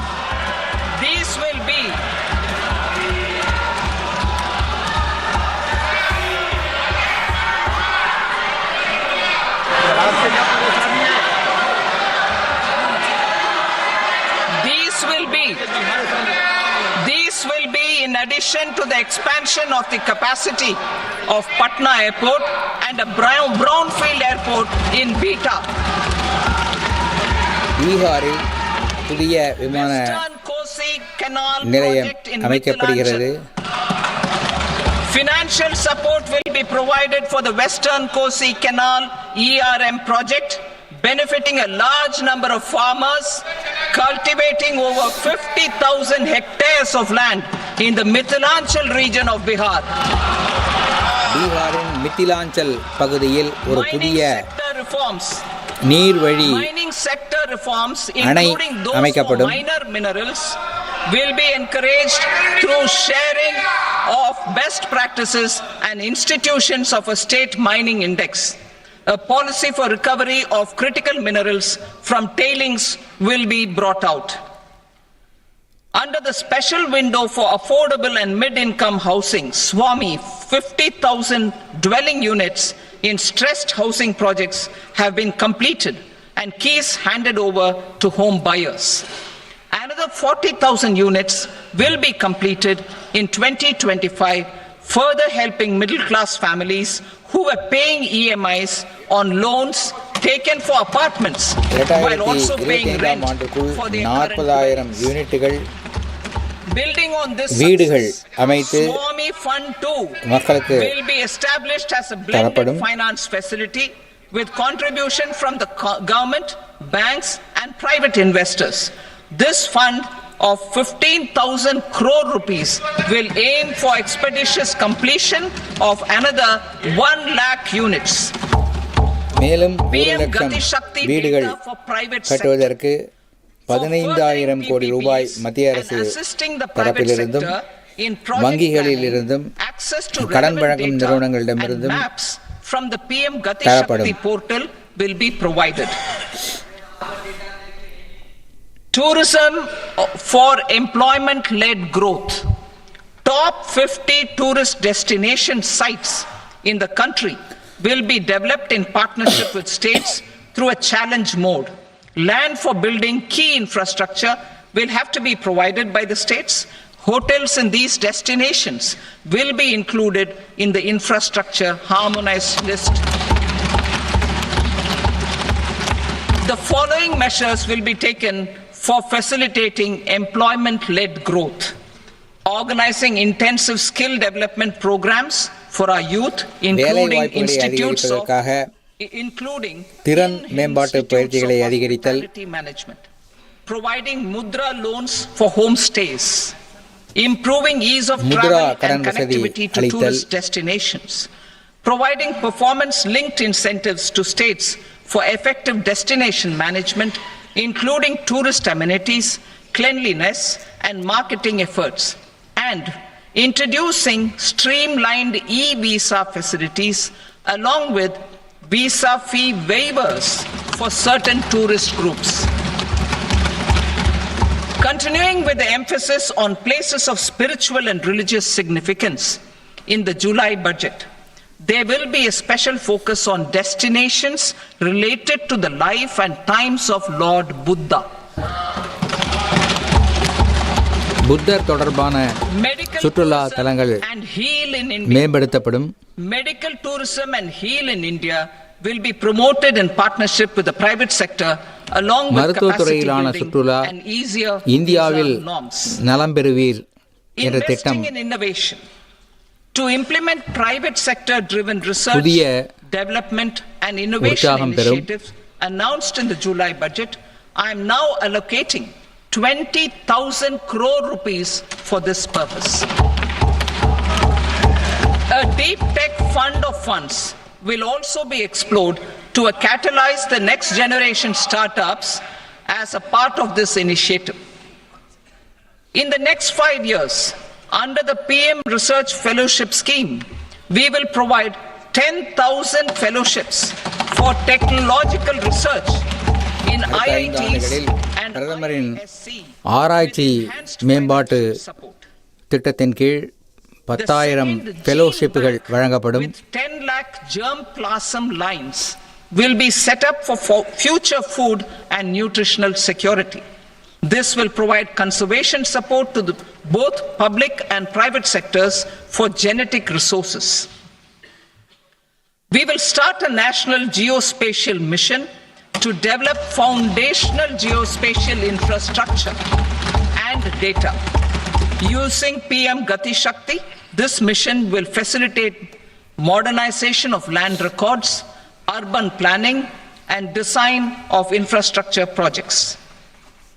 A Gyan Bharatam mission for survey, documentation, and conservation of our manuscript heritage with academic institutions, museums, libraries, and private collectors will be undertaken to cover more than 1 crore manuscripts. ஒரு திட்டம் We will set up a national நம்முடைய கையெழுத்து பிரதிகளை எல்லாம் digital ஆக மாற்றுவதற்கான முயற்சிகள் பல்கலைக்கழகங்கள், அருங்காட்சியகங்கள், தனியார் தயாரிப்பாளர்கள் இவர்களோடு சேர்ந்து தொடங்கப்படும். sectoral and ministerial targets driven jointly by the Ministries of Commerce, MSME and Finance. It will facilitate easy access to export credit, cross-border factoring support, support to MSMEs to tackle non-tariff measures in overseas markets.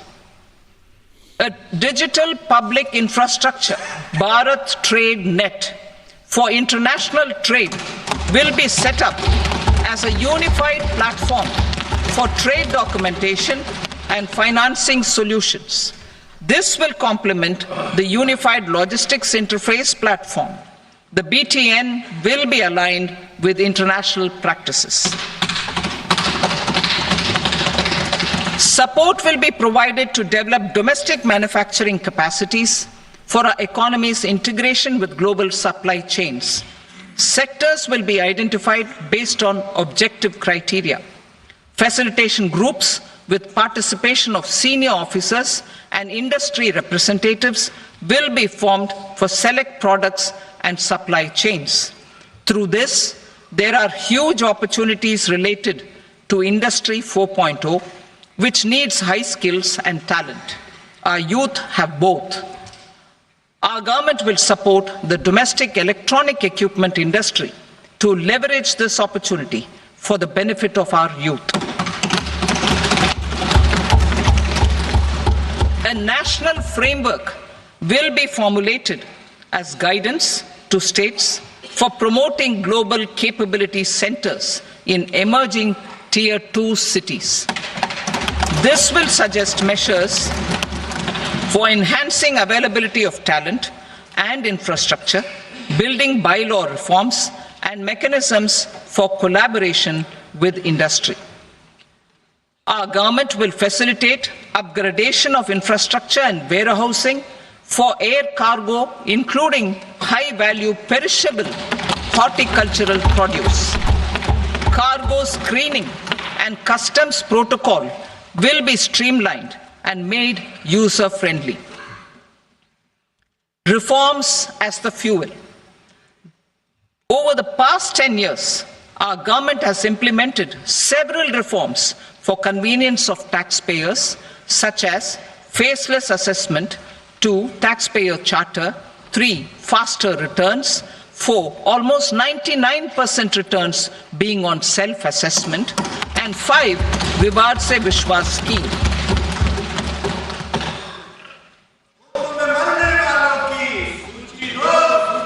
Continuing these efforts, I reaffirm the commitment of the tax department to trust first, scrutinize later. I also propose to introduce the new income tax bill next week. புதிய வருமான வரி bill ஒன்றினை அடுத்த வாரம் நான் சபையில் சமர்ப்பிக்கவிருக்கிறேன். Indirect taxes in part B. Financial sector reforms.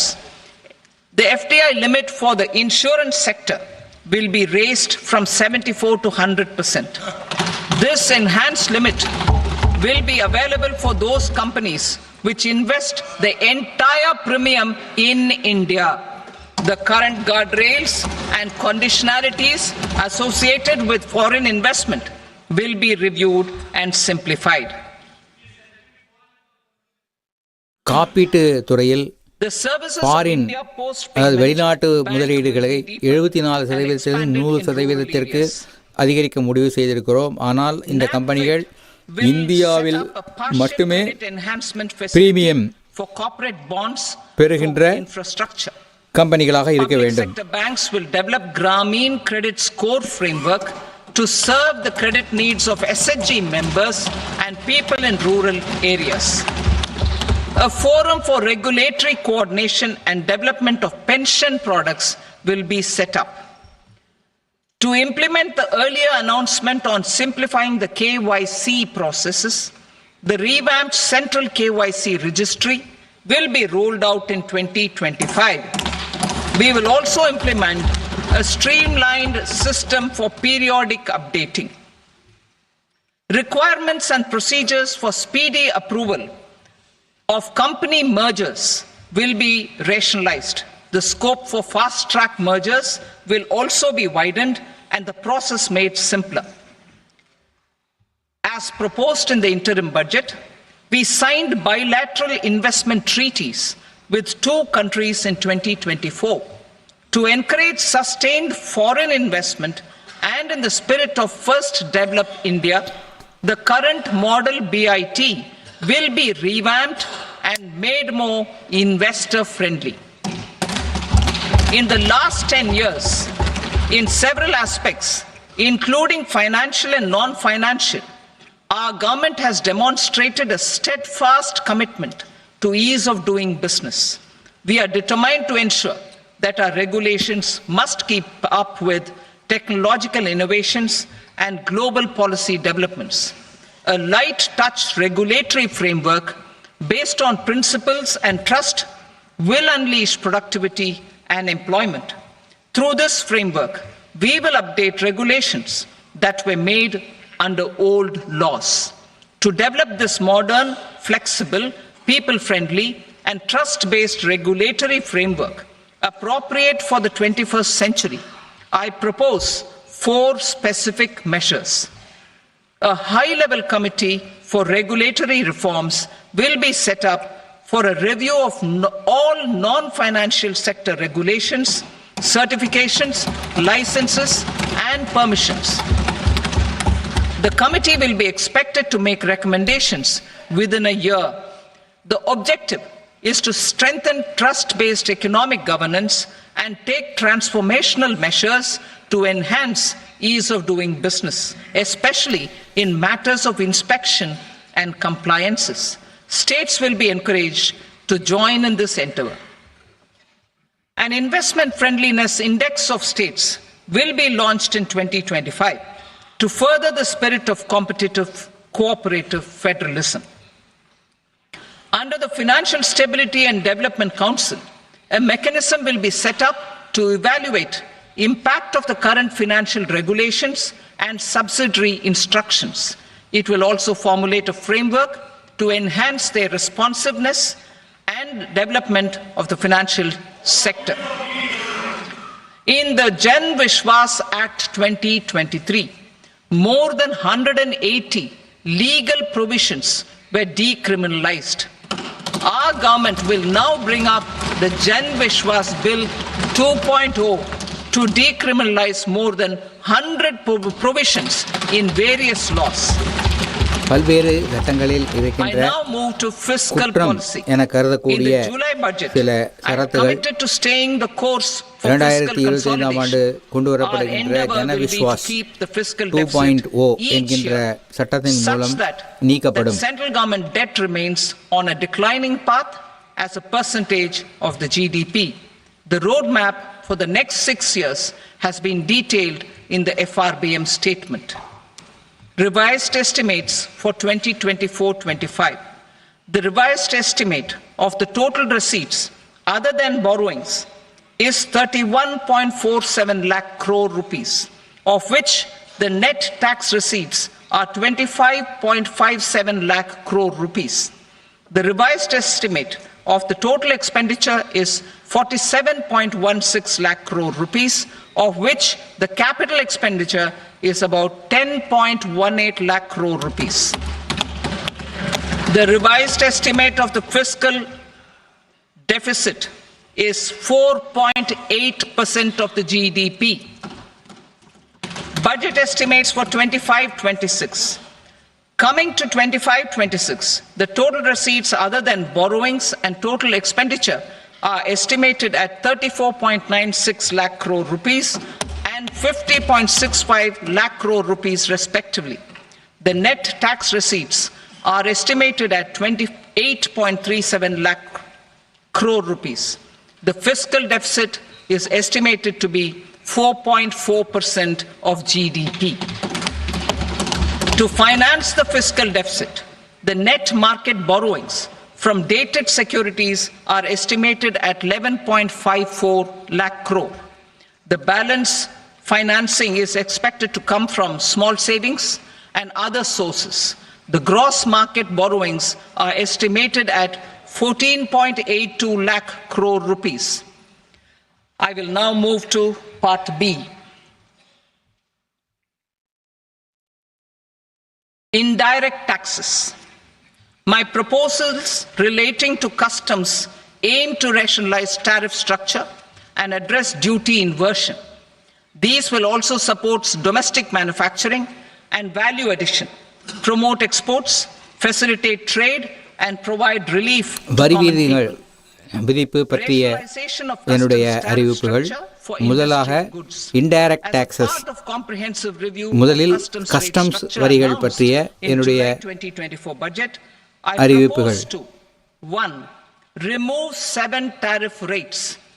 This is over and above the 7 tariff rates removed in 23-24 budget. After this, there will be only 8 remaining tariff rates, including 0 rate. 2. Apply appropriate cess to broadly maintain effective duty incidence, except on a few items where such incidents will reduce marginally.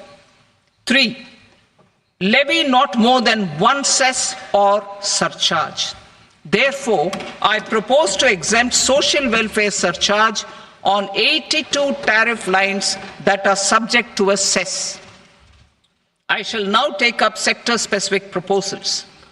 To provide relief to patients, particularly those suffering from cancer, rare diseases, and other severe chronic diseases, I propose to add 36 life-saving drugs and medicines to the list of medicines fully exempted from basic customs. 36 உயிர்காக்கும் மருந்துகளுக்கான customs duty முழுவதுமாக நீக்கப்படுகிறது. I also propose to add 6 life-saving medicines to the list attracting concessional custom duty of 5%. Full exemption and concessional duty will also respectively apply on the bulk drugs for manufacture of the above. Specified drugs and medicines under patient assistance programs run by the pharmaceutical companies are fully exempt from BCD, provided the medicines are supplied free of cost to the patients. I propose to add 37 more medicines along with 13 new patient assistance programs. நோயாளிகளுக்கு உதவும் வகையில் அவர்களுக்கு இலவசமாக தரப்படுகின்ற மருந்துகளுக்கு customs duty வரி விலக்கு அளிக்கப்படுகிறது. BCD on 25 critical minerals that are not domestically available. I had also reduced BCD of 2 other such minerals to provide a major fillip to their processing, especially by MSMEs. Now, I propose to fully exempt cobalt powder and waste, the scrap of lithium-ion battery, lead, zinc, and 12 more critical minerals. This will help secure the availability for manufacturing in India and promote more jobs for our youth. To promote domestic production of technical textile products such as agro-textiles, medical textiles, and geotextiles at competitive prices, I propose to add 2 more types of shuttle-less looms to the list of fully exempted textile machinery. I also propose to revise the BCD rate on knitted fabrics covered by 9 tariff lines from 10 or 20 to 20% or 115 rupees per kg, whichever is higher. Electronic goods, in line with our Make in India policy and to rectify inverted duty structure, I propose to increase the BCD on interactive flat panel display from 10% to 20% and reduce the BCD to 5% on open cell and other components. In 23-24 budget, for the manufacture of open cells of LCD, LED TVs, I had reduced the BCD on parts of open cells from 5% to 2.5%. To further boost the manufacture of such open cells, the BCD on these parts will now stand exempted. Lithium-ion battery. To the list of exempted LCD display சிஸ்டம்களுக்கான customs duty முழுவதுமாக விலக்களிக்கப்படுகிறது. சென்ற ஆண்டு 5%, 2.5% குறைக்கப்பட்டது. இந்த ஆண்டு அது முழுவதுமாக நீக்கப்படுகிறது. இதன் மூலம் இதை தயாரிக்கும் நிறுவனங்கள் அதிகமாக இத்தகைய LCD, LED திரைகளை தயாரிக்கும். Shipping sector. Considering that shipbuilding has a long gestation period, I propose to continue the exemption of BCD on raw materials, components, consumables, or parts for the manufacture of ships for another 10 years. அடுத்த 10 ஆண்டுகளுக்கு கப்பல் கட்டுமான பொருட்களுக்கான வரி விலக்கு நீட்டிக்கப்படுகிறது. I also propose the same dispensation for shipbreaking to make it more competitive. கப்பலை உடைக்கும் பணிக்கும் இதே போன்ற சலுகைகள் அளிக்கப்படும். I propose to reduce the BCD from 20% to 10% on carrier grade Ethernet switches to make it at par with non-carrier grade Ethernet switches. Export promotion. To facilitate exports of handicrafts, I propose to extend the time period for export from 6 months to 1 year, further extendable by another 3 months if required. I also propose to add 9 items to the list of duty-free inputs. Leather sector. I propose to fully exempt BCD on wet blue leather to facilitate imports for domestic value addition and employment. I also propose to exempt crust leather from 20% export duty to facilitate exports by small tanners. Marine products.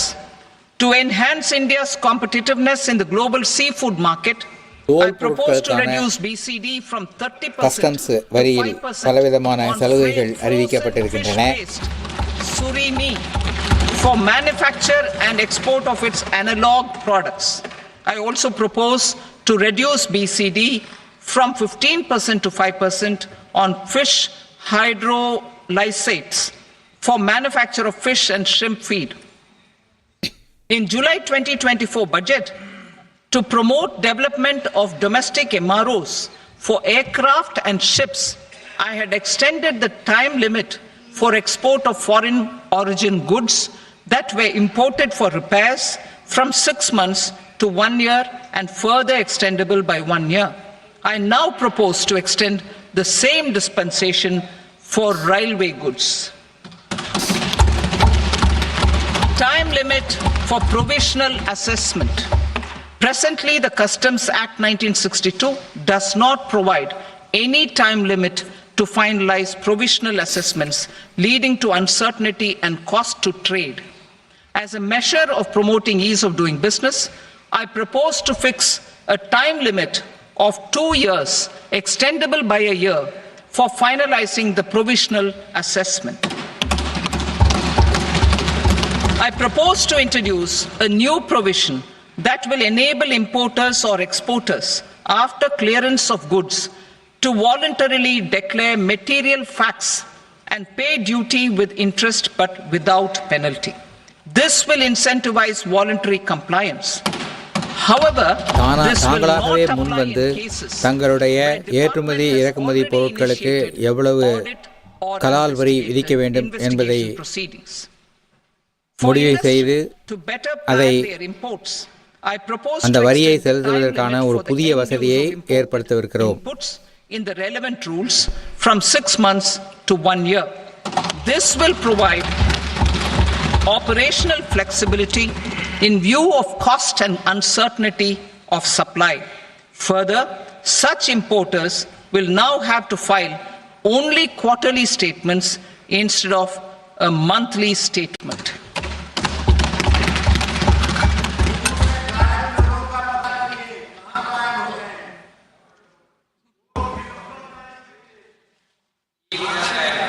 I now come to my direct tax proposals. நேரடி வரி விதிப்பு In பற்றிய part A, எங்களுடைய அறிவிப்புகளை இப்போது I have சொல்லுகிறேன். briefly underlined taxation reforms as one of key reforms to realize our vision of Vikasit Bharat. In respect of criminal law, our government had earlier ushered in Bharatiya Nyaya Sanhita, replacing Bharatiya Danda Sanhita. I am happy to inform this august House and the country that for new income tax bill will carry forward the same spirit of Nyaya in its drafting as well. The new bill will be clear and direct in text, with close to half of the present law in terms of both chapters and words. It will be simple to understand for taxpayers and tax administrators, leading to tax certainty and reduced litigation. Reforms, however, are not a destination. They are means to achieve good governance for our people and economy. Providing good governance primarily involves being responsive. The Tirukural captures this in verse 542, which reads, "Vaanokki vaazhum ulagallam mannavan kol nokki vaazhum kudi," meaning, just as the living beings live expecting rains, citizens live expecting good governance. மன்னவன் கோல் நோக்கி வாழும் குடி என்று சொல்லுகிறது. And a finger on the pulse and responding while balancing our national building efforts. While balancing our nation building efforts, the following measures will detail just how our government will, under the guidance of PM Modi, has taken steps to understand and address. I repeat that sentence, sir. The following measures will detail just how our government, under the guidance of PM Modi, has taken steps to understand and address the needs voiced by our citizens. My tax proposals are guided by this spirit. The objectives of my proposals are as follows. Per personal income tax reforms with special focus on middle class, rationalization of TDS and TCS for easing difficulties, encouraging voluntary compliance, reducing compliance burden, ease of doing business, employment and investment. I will come to my proposal on personal income tax towards the end. TDS and TCS, rationalization for easing difficulties. I propose to rationalize tax deduction at source, TDS, by reducing the number of rates and thresholds above which TDS is deducted. Further, threshold amounts for tax deduction will be increased for better clarity and uniformity. The limit for tax deduction on interest for senior citizens is being doubled from the present 50,000 rupees to 1 lakh rupees. மூத்த குடிமக்களுக்கு அவர்களுடைய fixed டெபாசிட்கள் மூலம் வருகின்ற வட்டி 50,000க்கு மேல் இருந்தால் இப்போது வருமான வரி பிடித்தம் செய்யப்படுகிறது. அது 1 லட்சம் ரூபாயாக உயர்த்தப்படுகிறது.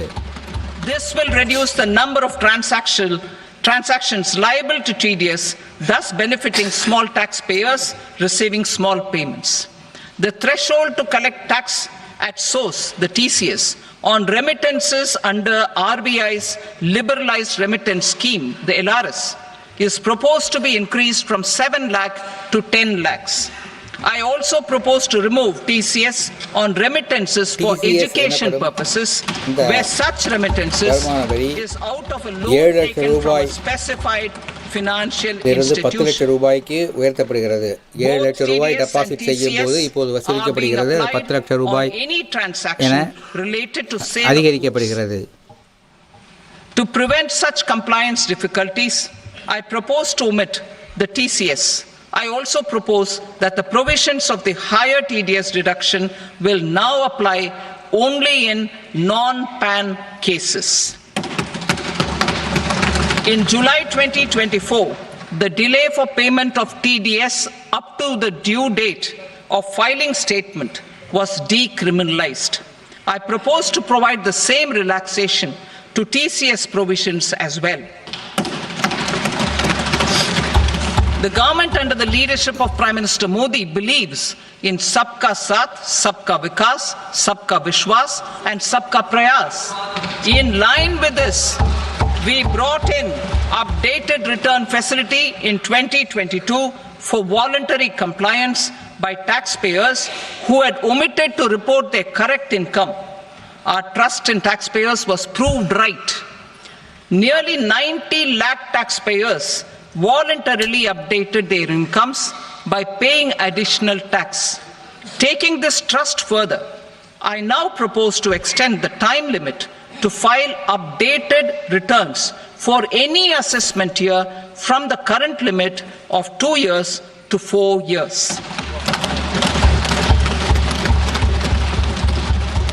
I propose to reduce the compliance burden for small charitable trusts and institutions by increasing their period of registration from 5 years to 10 years.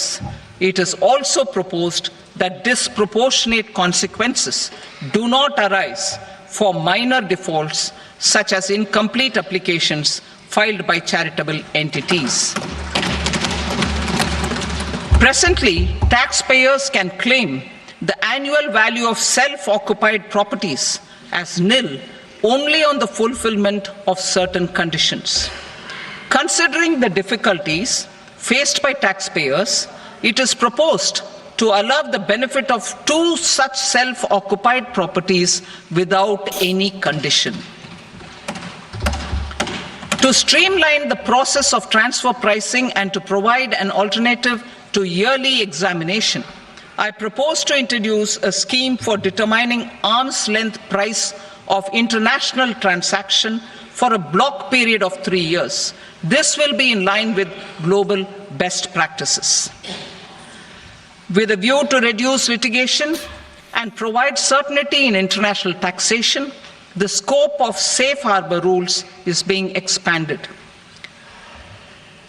A number of senior and very senior citizens have very old national savings schemes accounts. As interest is no longer payable on such accounts, I propose to exempt withdrawals made from NSS by individuals on or after 29th August 2024. I am also proposing to allow similar treatment to NPS Vatsalya accounts as is available to normal NPS accounts subject to overall limits. In my speech in July 2024, I had promised that all processes, including giving effect to appellate orders, shall be digitalized and made paperless over the next 2 years. So I'm happy to announce that digitalization is being made operational now. In July 2024, we brought in the Vivad Se Vishwas scheme to resolve income tax disputes pending in appeal. The scheme has received a great response, with nearly 33,000 taxpayers having availed of the scheme to settle their disputes. I have a few proposals to promote investment and employment. It is proposed to provide a presumptive taxation regime for non-residents who provide services to a resident company that is establishing or operating an electronics manufacturing facility. I further propose to introduce a safe harbor for tax certainty for non-residents who store components for supply to specified electronics manufacturing units. Presently, the tonnage tax scheme is available only to sea-going ships. The benefits of existing tonnage tax scheme are proposed to be extended to inland vessels registered under the Indian Vessels Act 2021 to promote inland water transport in the country. Extension for incorporation of startups. We continue to support the Indian startup ecosystem. I propose to extend the period of incorporation by 5 years to allow the benefit available to startups which are incorporated before 1/4/2030. In order to attract and promote additional activities in the IFSC, I am inter alia proposing specific benefits to ship leasing units, insurance offices, and treasury centers of global companies which are set up in IFSC. Further, to claim benefits, the cut-off date for commencement in IFSC has also been extended by 5 years to 31/3/2030. Category 1 and Category 2 AIFs are undertaking investments in infrastructure and other such sectors. I propose to provide certainty of taxation to these entities on the gains from securities. To promote funding from sovereign wealth funds and pension funds to the infrastructure sector, I propose to extend the date of making an investment by 5 more years up to 31st March 2030.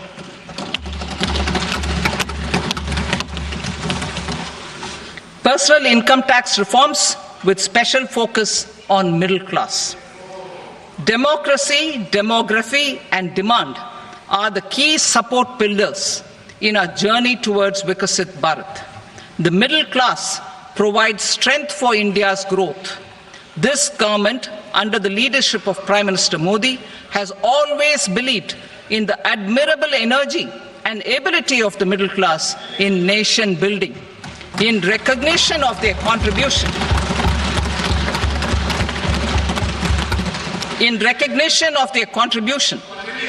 we have periodically reduced their tax burden. Right after 2014, the nil tax slab was raised to 2.5 lakhs of rupees, which was further raised to 5 lakh rupees in 2019 and to 7 lakh rupees in 2023. This is reflective of our government's trust on the middle class taxpayers. I am now happy to announce that there will be no income tax payable up to income of 12 lakh rupees. 12 லட்சம் ரூபாய் வரை வருமானம் பெறுபவர்களுக்கு இனி வருமான வரி இருக்காது என்ற புதிய அறிவிப்பினை நிதி அமைச்சர் வெளியிட்டிருக்கிறார். இது முதலில் 2014 பாரதிய ஜனதா கட்சி ஆட்சிக்கு வந்தபோது 2.5 லட்சமாக உயர்த்தப்பட்டது. பிறகு 5 லட்சமாக 2017 உயர்த்தப்பட்டது. 2023 7 லட்சமாக உயர்த்தப்பட்டுள்ளது. இப்போது அது 12 லட்சமாக உயர்த்தப்பட்டிருக்கிறது. 12 லட்சம் ரூபாய் வரை வருமானம் பெறுபவர்கள் இனி வருமான வரி செலுத்த வேண்டியதில்லை. மாதம் 1 லட்சம் ரூபாய் வருமானம் பெறுபவர்கள் இனி வருமான வரி செலுத்த வேண்டியதில்லை. 12.75 lakh for salaried taxpayers due to the standard deduction of 75,000. Slabs and rates are being changed across the board to benefit all taxpayers. The new structure will substantially reduce the taxes of the middle class and leave more money in their hands, boosting household consumption, savings and investment. In the new tax regime, I propose to revise tax rate structures as follows: 0 to 4 lakh rupees nil, 4.8 lakh rupees to 4 to 8 lakh rupees 5%, 8 to 12 lakh rupees 10%, 12 to 16 lakh rupees 15%, 16 to 20 lakh rupees 20%, 20 to 24 lakh rupees 25%, and above 24 lakh rupees 30%. To taxpayers up to 12 lakh of normal income other than special rate income such as capital gains. I read that again. To taxpayers up to 12 lakh of income other than special rate income such as capital gains, tax rebate is being provided in addition to the benefit due to slab rate reduction in such a manner that there is no tax payable by them. The total tax benefit of slab rate changes and rebate at different income levels can be illustrated with a few examples. அறிவிக்கப்பட்டிருக்கின்றன. In the new regime, with an income of 12 lakh rupees, will get a benefit of 80,000 rupees in tax, which is 100% வருமான வரி விகிதத்தில் வரி செலுத்துபவர்கள் ஆண்டுக்கு 12 லட்சம் ரூபாய் வருமானம் பெறுவதாக இருந்தால் அவருக்கு 80,000 ரூபாய் இப்போது லாபம் கிடைக்கும். benefit of 70,000 rupees in tax, that is 30% of tax payable as per existing rates. A person with an income of 25 lakh gets a benefit of 1,10,000 rupees, that is 25% ஆண்டு வருமானம் உடையவர்களுக்கு 1 லட்சம் ரூபாய் வரை existing rates. வரி விதிப்பினால் லாபம் கிடைக்கும். Are given in the annexure. As a result of these proposals, Honorable Speaker, sir, revenue of about 1 lakh crore in direct taxes and 2,600 crores in indirect taxes will be foregone. Mr. Speaker, sir, with this, I commend the budget to this august house. இத்தோடு என்னுடைய இந்த பட்ஜெட்டை இந்த அவையில் சமர்ப்பிக்கிறேன்.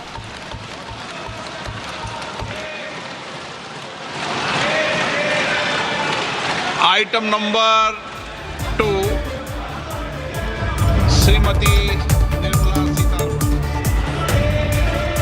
Sir, with your permission, I rise to lay on the table the following statements under Section 3(1) of the Fiscal Responsibility and Budget Management Act 2003. Medium-term fiscal policy cum fiscal policy strategy statement and macroeconomic framework statement. Item number 3, Srimati Nirmala Sitharaman. Sir, with your permission, I rise to move for leave to introduce the Finance Bill 2025. प्रश्न ये है कि विधेयक को पुनर्स्थापित करने की अनुमति प्रदान की जाए. जो सदस्य इसके पक्ष में हाँ कहें, जो सदस्य विरोध में ना कहें. मेरे विचार में निर्णय हाँ वालों के पक्ष में हुआ, हाँ वालों के पक्ष में अनुमति प्रदान की जाती है. माननीय मंत्री जी, अब विधेयक को पुनर्स्थापित करें. Sir, I introduce the bill. Thank you. सभा की कार्रवाई सोमवार दिनांक 3 फरवरी 2025 को प्राप्त 11 बजे तक के लिए स्थगित की जाती है.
எதிர்பார்த்தது போலவே விலக்கு கிடைத்திருக்கிறது. ஆண்டுக்கு ரூபாய் 12 லட்சம் ரூபாய் வரை வருமானம் ஈட்டுவோருக்கு வருமான வரி கிடையாது என்கிற இனிப்பான செய்தியை நிதி அமைச்சர் நிர்மலா சீதாராமன் அவர்கள் வெளியிட்டிருக்கின்றார். இதுதான் இன்றைய மிக முக்கியமான செய்தியாக பார்க்கப்படுகிறது. 10 லட்சம் வரைக்கும் நமக்கு ரிபேட் கொடுப்பாங்க அப்படின்னு எதிர்பார்த்தோம். 12 லட்சம் வரைக்கும் கொடுத்திருக்காங்க. அதாவது மாதம் 1 லட்சம் ரூபாய் வரை சம்பாதிக்கக்கூடியவர்கள் வரைக்கும் இனி வருமான வரி செலுத்த தேவையில்லை அப்படிங்கிற நிலை ஏற்பட்டிருக்கிறது. இதோட எக்ஸாக்ட் டீடைல்ஸ் என்ன, முழுமையான இது விலக்கா இல்லை ஸ்டாண்டர்ட் டிடக்ஷன் ரிபேட் இதெல்லாம் சேர்த்து வருகிறதா அப்படிங்கிற மாதிரியான சில டெக்னிக்கல் டீடைல்ஸ் தான் நம்ம பார்க்க வேண்டியிருக்கிறது. ஆனால் இந்த புதிய வரி விகித முறையில் நியூ ரெஜிம் அப்படின்னு நம்ம சொல்லக்கூடிய புதிய வரி விகித முறையில் நாம் பார்க்கும்போது 12 லட்சம் ரூபாய் வரைக்கும் வரி செலுத்த தேவையில்லை அப்படிங்கிற நிலை வருகிறது.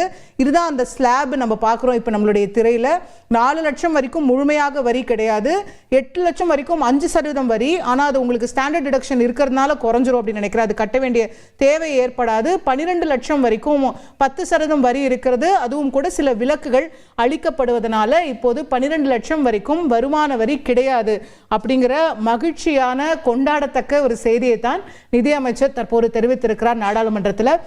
இன்னும் கூடுதல் விவரங்கள் வருவதற்காக நம்ம இன்னும் காத்திருக்கோம்.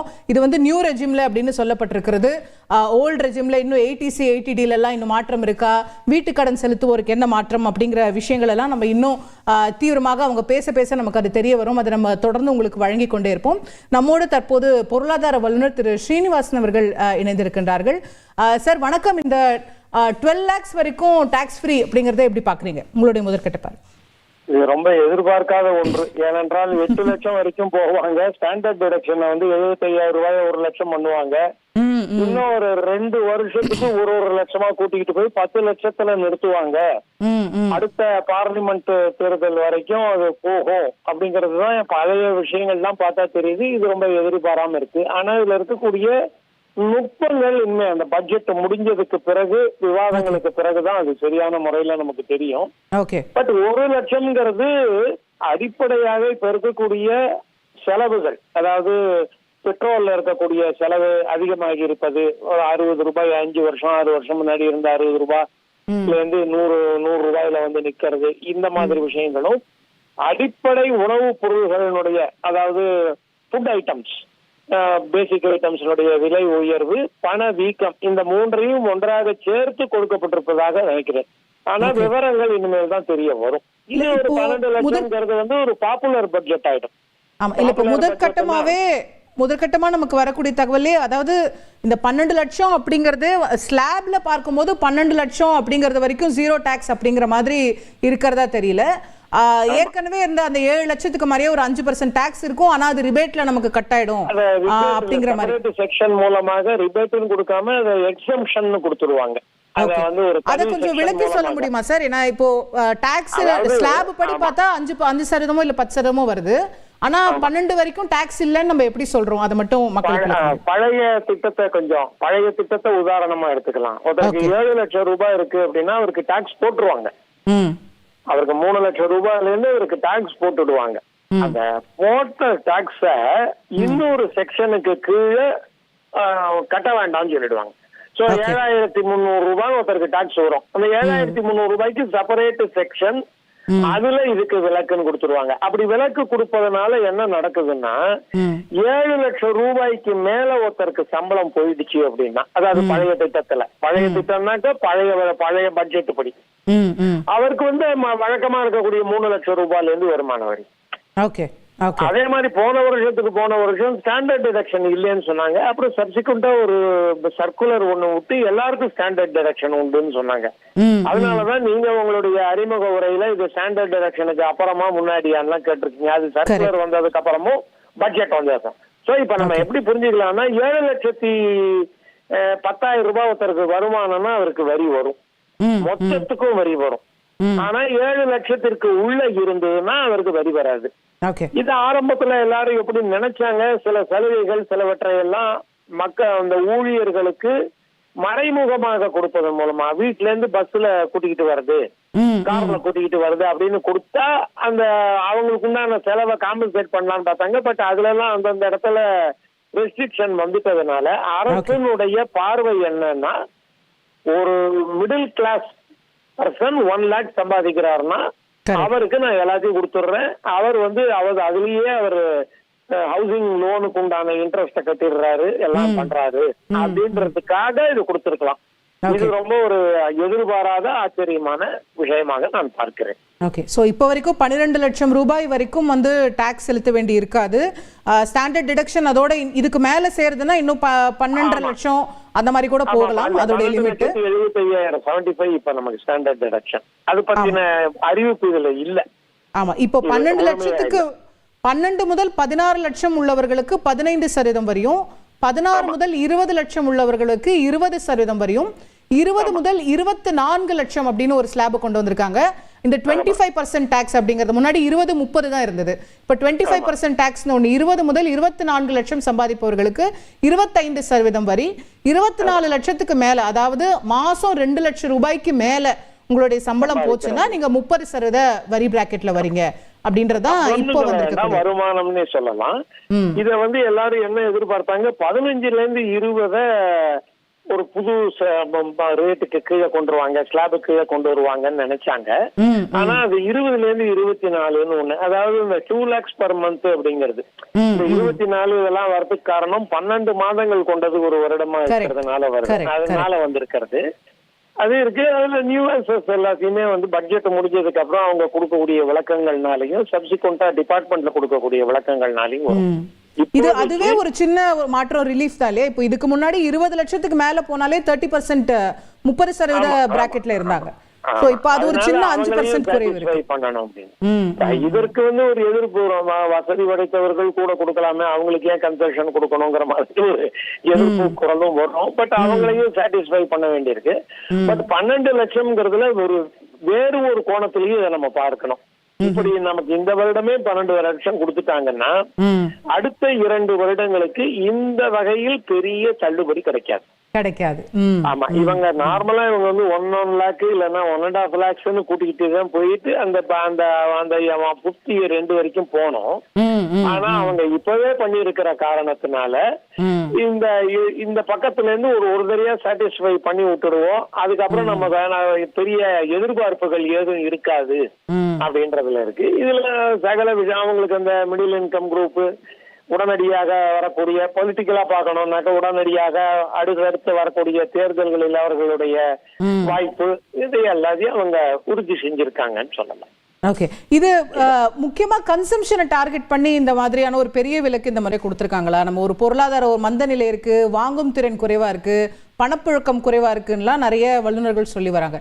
அப்ப இது மக்கள் கையில அதிகம் பணம் புழங்கட்டும், அப்போ அது வந்து ஒரு இன்டைரக்டான வளர்ச்சிக்கு வழிவகுக்குங்கிற ஒரு அரசனுடைய நல்ல கேள்வி. அரசனுடைய கோணம் வேற மாதிரி இருக்கும். அதாவது வரியில எந்த குறைவையும் கொண்டு வரக்கூடாதுன்னு இருக்காங்க. இப்படி பாத்தீங்கன்னா 1980கள்ல இருந்து 70கள் 80கள் எல்லாம் இந்த வாலண்டரி டிஸ்க்ளோஷர் ஸ்கீம்னு ஒரு பரந்துபட்ட மன்னிப்பு கோரல் அப்படின்ற ஒரு திட்டம் வச்சிருந்தாங்க. 90 வந்ததுக்கு அப்புறம் அரசாங்கம் மத்திய அரசாங்கம் அதை நிறுத்திட்டாங்க. கட்சிகளை விட்டுருங்க. 90க்கு அப்புறம் இதை கொடுக்க கூடாது. ஏன்னா அது மறைமுகமாக எப்படி இருந்தாலும் ஒரு வாலண்டரி டிஸ்க்ளோஷர் ஸ்கீம் வரும், அது வரைக்கும் நம்ம பணத்தை சேர்க்கலாங்கிற ஒரு எண்ண ஓட்டம் வந்ததுனால அதை நிறுத்திட்டாங்க. ஆமா, அதே மாதிரி இப்ப இருக்கக்கூடிய அரசு எப்படி நினைக்குது, நான் ஜிஎஸ்டி ஏதாவது ஒரு 2 ஐட்டத்துக்கு நான் குறைச்சேன் அப்படின்னா திரும்ப நான் அதை ஏத்துற போது எதிர்ப்பு நிறைய வரும். அதற்கு பதிலாக நான் அவங்களுடைய வருமான வரியை குறைச்சிடுறேன். இது வருமான வரியில நமக்கு திருப்தி கிடைக்கிற பொழுது நீங்கள் குறிப்பிட்டது போன்று என் கையில கூடுதலா பணம் இருக்கு, 12 லட்சம் ரூபாய் என் கையில இருக்கிற பொழுது நான் கூடுதலாக செலவழிப்பேன். நான் ஹவுசிங் லோனுக்கு இன்ட்ரெஸ்டுக்கு எனக்கு வாடகைக்கு விடாம நானே இருந்தேன்னா அதுல எனக்கு சலுகை கிடைக்கல அப்படிங்கிற ஒரு வருத்தம், இது எல்லாத்தையும் சேர்த்து நீக்கிட்டாங்க. இது எல்லாத்தையும் சேர்ந்து கூடுதல் பணம் இருக்கிற பொழுது என்னால செலவழிக்க முடிகிறது என்று அது மறைமுகமாக ஜிஎஸ்டி வருமானத்தை அவர்களுக்கு கொண்டு வந்து தருகிறது. இந்த செலவழிக்கக்கூடிய இன்கம் டாக்ஸ்ல விடுறத ஜிஎஸ்டில பிடிச்சிருவாங்க. ஆமா, அதாவது இன்கம் டாக்ஸை பொறுத்த வரைக்கும் பிரபலமான சிந்தனை இருக்கக்கூடிய, இப்ப குறிப்பாக சுப்பிரமணிய சுவாமி அவர்களுடைய கருத்தெடுத்தாக்க நான் பினான்ஸ் மினிஸ்டரா வந்தேன்னா இன்கம் டாக்ஸையே எடுத்துருவேன் பாரு. அதுக்கான காரணம் இதுல ஒண்ணு டைரக்ட் டாக்ஸ் இருக்கணும் இல்ல இன்டைரக்ட் டாக்ஸ் இருக்கணும், ரெண்டும் எதுக்கு போடுறீங்க? அது ஒரு காரணம், அது உலகம் முழுவதும் இருக்கக்கூடியது. அவர் இன்னொன்னு சொல்றது, இதுல வருமானமே ரொம்ப கம்மி, இதுக்கு வந்து ஒரு ரூபாய ரோட்ல போட்டு வச்சுட்டு, ₹1 காயினை போட்டு வச்சுட்டு அதை சுத்தி ஒரு 200 போலீஸை நிறுத்தி வைக்கிற மாதிரி. காயின் மதிப்பே ₹1 தான், ஆனா 200 போலீஸுக்கு சம்பளம் எங்கேயோ இருக்கு. இத வந்து இத வருமானத்தை கொண்டு வரதை விட மெல்ல மெல்ல இதை ஒதுக்கி விட்டுட்டு ஜிஎஸ்டி மூலமாக வர வச்சுட்டு அதுல ஸ்லாப்ஸ்ல இருக்கக்கூடியதுல தான் கட்சிகளுக்கு இடையே போட்டி இருக்கும். வருமான வரியே கொஞ்சம் கொஞ்சம், ஏன்னா அவங்களுக்கு வருமான வரியின் மூலமாக வரக்கூடிய மொத்த தொகை அது அவர்களுக்கு கையில பெருசா நிக்க மாட்டேங்குது, அது வர கொஞ்சம் அளவுக்கு போயிடுது. அதனால வருமான வரியில இந்த சலுகை எல்லாம் இது கொடுத்துருவோம். இப்போ இதுல ஓட் பேங்க் பாலிடிக்ஸா அப்படின்னா ஆமான்னு தான் சொல்லணும், வேற ஒண்ணும் இல்ல. ஓகே, இதுல இன்னொரு கேள்வி வருது சார். இப்போ நியூ ரெஜிம்ல தான் இது வந்து கொடுக்கப்பட்டிருக்கு. அப்போ ஓல்ட் ரெஜிம்ல பெரிய மாற்றங்கள், அந்த பழைய வரி விதிப்பு முறையில பெரிய மாற்றங்கள் அவங்க வந்து அனௌன்ஸ் பண்ணதா தெரியல. அப்போ அது கிட்டத்தட்ட அப்படியே இருக்கு, இதுல மட்டும் அப்படின்னும் போது ஏற்கனவே ஒரு 70% பேர் புதிய வரி விகிதத்துக்கு மாறிட்டாங்கன்னு சொல்றோம். அப்ப கிட்டத்தட்ட இது முழுமையான ஒரு மைக்ரேஷனுக்காக வழிவகுக்குமா அப்படிங்கிற கேள்வி இருக்கு. ஜிஎஸ்டியை எப்படி கொண்டு வந்தாங்க, அது 20 லட்சத்தை பேசிக் சேல்ஸ் வேல்யூ, அதாவது டேர்ன் ஓவரை 40 லட்சம் பண்ணினாலும் ஒரு ஒரு வியாபாரிக்கு அவர் கிடைக்கக்கூடிய அனுகூலங்கள்ங்கிறது இதன் மூலமாக கிடைப்பதனால் ஜிஎஸ்டியினுடைய இன்புட் கிரெடிட் கிடைக்கிற மாதிரி ஓல்டு ரெஜிம்ல இருக்கிறதுல இருந்து நியூ ரெஜிம்க்கு தானாவே வந்துருவாங்க. உதாரணமாக கடந்த வருடத்துல கொடுக்கப்பட்ட ஒரு விஷயத்தை எடுத்துக்கலாம். அவங்க லேண்ட் சேல்ல இண்டெக்ஸேஷன் இல்லைன்னு பட்ஜெட்ல சொன்னாங்க. 2 நாள் கழித்து அது வந்து நீங்க சூஸ் பண்ணிக்கலாம் ஓல்டா நியூவான்னு சொன்னாங்க. ஆனா போன வருஷம் போட்ட கால்குலேஷன் இந்த வருஷம் என்னுடைய கிளையன்ட்ஸ் போட்டிருக்கக்கூடிய எல்லா கால்குலேஷன்லயும் அவங்க இண்டெக்ஸேஷன் போடாம 12% கட்டினாதான் அவங்களுக்கு லாபமா இருக்கு. அத அவங்களே என்ன பண்ணிடுறாங்க, சார் இதுலயே போட்டுருங்க சார்ன்றாங்க. ஏன்னா இண்டெக்ஸேஷன்ல கண்டுபிடிக்கிறதுல இருக்கிற கால்குலேஷன், அதுல அவங்க திரட்ட வேண்டிய தரவுகள், அந்த தேதியில அதனுடைய விலை மதிப்பு, இது எல்லாத்தையும் கண்டுபிடிக்கிறத விட வாங்கினதுக்கு டாக்குமெண்ட் இருக்கு, வித்ததுக்கு டாக்குமெண்ட் இருக்கு, வித்தியாசத்துக்கு 12%, அதுபடி பழசுபடி போட்டா 8 லட்சம், இதுபடி போட்டா 6.5 லட்சம், எனக்கு 1.5 லட்சம் லாபம் போட்டுருங்க சார்ன்றாங்க. அப்படி செய்வதற்காக ஓல்டு ரெஜிமை யாரும் எடுக்க கூடாதுங்கிறதுக்காக அந்த அந்த இரும்பு கம்பியினுடைய கைப்பிடி சூடாவே இருப்போம், நம்ம போய் கை வைக்க மாட்டோம். இது பரவாயில்ல, இதுல வந்து மரப்பிடி இருக்கு, அதை வச்சு நம்மளால ஹேண்டில் பண்ண முடியும். மக்களை நீங்க இப்ப இது வந்து சொன்னீங்க பாருங்க, மைக்ரேஷன் ஒரு வார்த்தை, அது மறைமுக மைக்ரேஷன் தான் அது. இல்ல அதான் இப்போ ஏற்கனவே 70% பேர் நியூ ரெஜிம்க்கு வந்துட்டாங்க. இப்ப 12 லட்சம்னு சொல்லியாச்சுன்னா கிட்டத்தட்ட 90% பேர் வந்துட்டாங்கன்னா அடுத்த வருஷம் என்ன சொல்லிடலாம், 90% இதுதான் பண்றாங்க, ஓல்ட் ரெஜிம்க்கு தேர் ஆர் நோ டேக்கர்ஸ், யாருமே அது பக்கம் போறது இல்லை, அதனால அதை நாங்க முடித்து வைக்கிறோம்னு சொல்லிடுவாங்களோ? சொல்லலாம். ஓல்டு ரெஜிம்ல சேமிப்புங்கிற ஒண்ண யாருமே பண்ண மாட்டேன்றாங்க. அதுதான் நானும் அடுத்து கேட்கணும்னு இருந்தேன். Yes sir. ஆமா, ஓல்டு ரெஜிம்ல சேமிப்புல இருந்து நகர்ந்துட்டோம். ஒரு உங்க வீட்டுல இருக்கக்கூடிய இதற்கு முந்தைய தலைமுறை, அதுக்கு முந்தைய தலைமுறை கேட்டீங்கன்னா அவங்க வாங்கியிருந்த சம்பளத்துல அவங்க ₹100 ப்ராவிடன்ட் ஃபண்ட் கட்டி இருப்பாங்க. ஆமா, அவங்க வாங்கின சம்பளத்து மாதிரி இப்ப எத்தனையோ பங்கு இன்க்ரீஸ் ஆயிடுச்சு. 1970க்கும் 2020க்கும் இல்ல 75க்கும் 25க்கும் வச்சுக்கோங்களேன். அந்த சம்பளம் எத்தனையோ மடங்கு இன்க்ரீஸ் ஆயிடுச்சுல்ல. ஆனா ₹100ங்கிறது 30,000 அல்லது 50,000 தானே ப்ராவிடன்ட் ஃபண்டா இருக்கணும். 1,200 இருந்து 2,400 500 மேல போல. அதனால சேமிப்புல இருந்து மக்கள் நகர்ந்துட்டாங்க. இத நீங்க முன்னாடி கேட்ட கேள்வி, கையில பணத்தை செலவழிக்க நினைக்கிறாங்களான்னாக்க அதோட நினைச்சிட்டாங்க. சேமிக்கிறதுங்கிறது உன்னோட சாமர்த்தியம் பா அப்படின்னு.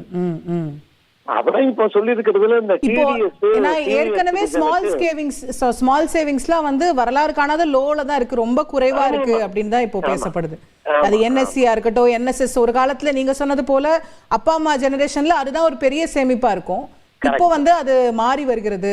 இன்னைக்கு நிதியமைச்சர்கிட்டே நம்ம இந்த கேள்வியை முன்வைக்கும் போது அவங்க இன்னைக்கு இளைஞர்கள் ஸ்டாக் மார்க்கெட்டை நோக்கி போறாங்க, ட்ரேடிங் அக்கவுண்ட் வச்சிருக்காங்க, அவங்க வேற மாதிரி சேமிக்கிறாங்க அப்படின்னு சொல்றாங்க. சோ அந்த ட்ரெண்ட் பாக்குறீங்களா நீங்க? ஆமா, அதுல வந்து இந்த இன்க்ரீஸ் ஆர் டிக்ரீஸ்ங்கிறதுக்கு உண்டான இளம் வயது இளம் ரத்தமா இருக்கிறதுனால அவங்களால தாங்க முடியாது. ஏதாவது ஒரு வீழ்ச்சி இருந்தா கூட தாங்க முடிகிறது, ஏதாவது ஒரு எழுச்சி இருந்ததுன்னா உடனடியாக அவர்களால் நடவடிக்கை எடுக்க முடியாது. காலையில 1000 பாயிண்ட் ஏறிச்சு சென்செக்ஸ், கையில சாக்கு வச்சிருந்தவங்க எல்லாம் வித்திருப்பாங்க. அதுக்கப்புறம் தான் ஆக்வா கல்ச்சர் அது இதுங்கிறதுல பேசிக் கஸ்டம்ஸ் டியூட்டியை ரிமூவ் பண்ணியிருக்காங்க. அதுல இன்னும் ஏறும். அந்த ஷேர் வச்சிருந்தவங்க நாளை வரைக்கும் வெயிட் பண்ணா இன்னும் கூட கொஞ்சம் ஏறி இருக்கும். ஆனா இன்னைக்கு வித்திருப்பாங்க. ஆனா என்எஸ்சி இதெல்லாம் அந்த சேவிங்ஸ் எல்லாம் போயிட்டு ஒரு காலத்துல ஒரு நாளைக்கு ஏறத்தாழ 3 மணி நேரம் நான் போஸ்ட் ஆபீஸ்ல அஸ் அன் ஏஜென்ட் ஸ்பெண்ட் பண்ணியிருக்கேன். ஏராளமான கிளைண்ட்ஸ் எனக்கு ஏராளமான கிளைண்ட்ஸ் எனக்கு 1000 கிளைண்ட் எனக்கு இருந்தாங்க. என்எஸ்சி என்எஸ்எஸ் இதுக்கெல்லாம் மட்டுமே. ஆனா இப்ப அது போயாச்சு. அது மெல்ல மெல்ல இந்த ஓல்டு ஜெனரேஷன்ல இருந்து மக்கள் ஷேர் மார்க்கெட்டுக்குள்ள வருது. ஆனால் ஷேர் மார்க்கெட்டுக்கு ஒரு கன்செஷன் கொடுக்கணும் ரிஸ்க் எடுக்கிறதுக்கு. அதுல அந்த கேபிட்டல் கெயின்ஸ்ல கொஞ்சம் மாற்றம் வருதா, ஏதாவது வேற ஏதாவது சொல்றாங்களா? போன முறை ஏற்கனவே கொஞ்சம் மாற்றங்கள் இருந்தது நினைக்கிறேன். 1 லட்சம் ரூபாய் அது பிரயோஜனமே இல்லை. அது இன்னும் கொஞ்சம் இன்க்ரீஸ் பண்ணணும் கேபிட்டல் கெயின்ஸ். ஏன்னா நான் என் பணத்தை ரிஸ்க் பண்றேன். என்னோட லாஸ நீங்க கேரி ஓவர் பண்றதுக்கு அலோவ் பண்றீங்க. எனக்கு ப்ராஃபிட் வந்ததுன்னா நான் ஒரு மைண்ட் செட்டோட போய் இன்வெஸ்ட் பண்ணேன் இல்ல, அதுக்கு ஒரு கன்செஷன் இந்த 1 லட்சத்துக்கு பதிலா ஒரு 3 லட்சமா இன்க்ரீஸ் பண்ணி விடுங்க. கேபிட்டல் கெயின்ஸ் ஷேர்ஸ்ல, லேண்ட்ல நீங்க என்ன வேணாலும் பண்ணிக்கங்க. ஷேர்ல இருக்கக்கூடிய வேல்யூ இன்க்ரீஸ்ல கேபிட்டல் கெயின்ஸ் 1 லாக் வரைக்கும் எக்ஸாம்ட். டிவிடெண்ட்ல ஒரு போர்ஷன் எக்ஸாம்ட். இத ரெண்டு ஏன்னா அந்த செக்டாரை, அதாவது ஷேர் மார்க்கெட் செக்டாருக்கு மக்கள் போய் சேரணும். அது அவங்களுக்கு தான் நல்லது. இப்ப இந்த தடவை பாத்தீங்கன்னா ஃபண்ட் ஆஃப் ஃபண்ட்ஸ்னு ஒண்ணு உருவாக்குறாங்க. ஃபண்ட் ஆஃப் ஃபண்ட்ஸ்ங்கறத ஃபார் ஸ்மால் ஸ்கேல் செக்டார் உருவாக்குறாங்க. இளைய தலைமுறையில என்ன ஒரு இளைய தலைமுறையை சார்ந்த ஒருத்தரை நீ ஒரு 1000 ரூபாய் இதுல போடுப்பான்னு சொன்னா போடுவாங்க. ஒரு ஸ்மால் ஸ்கேல் செக்டார் வளரட்டும், அதுக்கு இந்த ஃபண்ட் மறைமுகமா பயன்படுத்தணும். அது பட்ஜெட் முடிஞ்ச உடனே முழு பட்ஜெட்டை பாக்குற பொழுதுதான் தெரியும். ஸ்மால் ஸ்கேல் செக்டாருக்கெல்லாம் வரதுனால ஷேர் மார்க்கெட்ல வரக்கூடிய கேபிட்டல் கெயின்ஸுக்கு கூடுதலான கன்செஷன்ஸ் கொடுக்க வேண்டியிருக்கு. ஏன்னா டிவிடெண்ட் எல்லாம் டாக்ஸுக்குள்ள வந்துருது. டிவிடெண்ட் டாக்ஸுக்குள்ள வந்ததுக்கு மக்கள் தான் காரணம், அரசாங்கம் காரணம் இல்லை. ஏன்னா ஏஜ்டு பீப்புள்லாம் எனக்கு டாக்ஸே கிடையாது, எனக்கு டிடிஎஸ் பிடிக்கிறீங்க, அது ஒரு பெரிய தொல்லையா இருக்குன்னு சொன்னாங்க. அதனால நீங்களே போட்டுருங்கன்னு கொடுத்தாங்க. பட் கேபிட்டல் கெயின்ஸ் நம்ம கொடுக்கலாம். பட் இப்போ ஓவராலா நமக்கு ஒரு கிடைக்கக்கூடிய ஒரு நம்ம மேக்ரோ எக்கனாமிக்ஸ்ல பார்த்தோமானால் இந்தியா இந்த வரி விதிப்பு முறை இந்த மாற்றங்கள்லாம் வர்றதை பார்க்கும்போது நீங்க சொல்ற சேவிங்ஸோடைய பேட்டர்னும் மாறுது அப்படின்னு சொல்லும்போது நாம ஒரு சேமிப்பு சார்ந்த பொருளாதாரம், வேற சேவிங்ஸ் எக்கானமி, அதனாலதான் நமக்கு ரிசெஷன்லாம் வந்த போது கூட அது பெருசா கை கொடுத்ததுலாம் நம்ம முன்னாடி பேசியிருக்கோம். அதுல இருந்து தாண்டி ஒரு கன்சம்ஷன் பேஸ்ட் எக்கானமியா நம்ம மாறுறோம். ஒரு மேற்கத்திய நாடுகளுடைய மாடல்ல நம்ம மாறிட்டு வரோம். ஆமா, அதுல நான் சேவ் பண்றேன் அப்படின்னா அதுக்கு பெரிய தண்டனை கிடையாது. ஆனா அதுக்கு உண்டான என்கரேஜ்மெண்ட், இன்சென்டிவ் இல்ல. எனக்கு இன்சென்டிவ், அதாவது எனக்கு வட்டி வந்ததுன்னா அதுக்கு டாக்ஸ் உண்டு. அதான் எல்லாரும் போன வாரம் கூட ஒரு வாட்ஸ்அப்ல ஒண்ணு அலைஞ்சு ஒண்ணு உலா வந்தது. அதாவது சீனியர் சிட்டிசனுக்கு டாக்ஸே கிடையாது, 80 வயசு சூப்பர் சீனியர் சிட்டிசனுக்கு 80 வயசுக்கு மேல. அது அரசாங்கம் கொண்டு வராது. அதற்கு காரணம் எல்லாரும் அவங்க வீட்டுல இருக்கக்கூடிய சூப்பர் சீனியர் சிட்டிசன் பேர்ல எப்படியே போட்டு டாக்ஸ் கட்டாம இருந்துருவாங்க. அதனால அது அரசாங்கம் கொண்டு வராது. அதுல 2 வகையான சிக்கல். அந்த சூப்பர் சீனியர் சிட்டிசன் மறைந்து போகின்ற பொழுது அந்த பணத்தை யாருக்கு கொடுக்கறதுங்கிறது மேக்ரோ லெவல்ல ஃபைட் வந்துடும். ஏன்னா அதுல ஒரு குடும்பத்தை சார்ந்த எல்லாருக்கும் பங்கு உண்டதாயிடும். ஏன்னா ஒரு இறந்து போறாருன்னா அவருடைய வாரிசுகள் எல்லாருக்குமே அதுல பங்கு உண்டு. அதனால அதை கொண்டு வர மாட்டாங்க. பட் அந்த இன்சென்டிவ் நமக்கு போடுறதுனால பட் அதெல்லாம் அப்படியே 6% வந்துட்டு யாரும் அந்த சேவிங்ஸ்க்கு எல்லாம் வரது இல்லை. அப்படின்ற இந்தியாவினுடைய அடிப்படை முகம் மாறிவிட்டது. ஒரு உதாரணத்தை பழைய உதாரணத்தை ஒரு 1/2 மினிட்ல சொல்றேன். குஜராத்ல பூகம்பம் வந்த பொழுது அவர்களால் மீண்டு எழ முடிந்தது பல வருடங்களுக்கு முன்பு. அதற்கு சொல்லப்பட்ட அடிப்படை காரணம் பூகம்பம் தான் வந்தது, நெருப்பு வரல.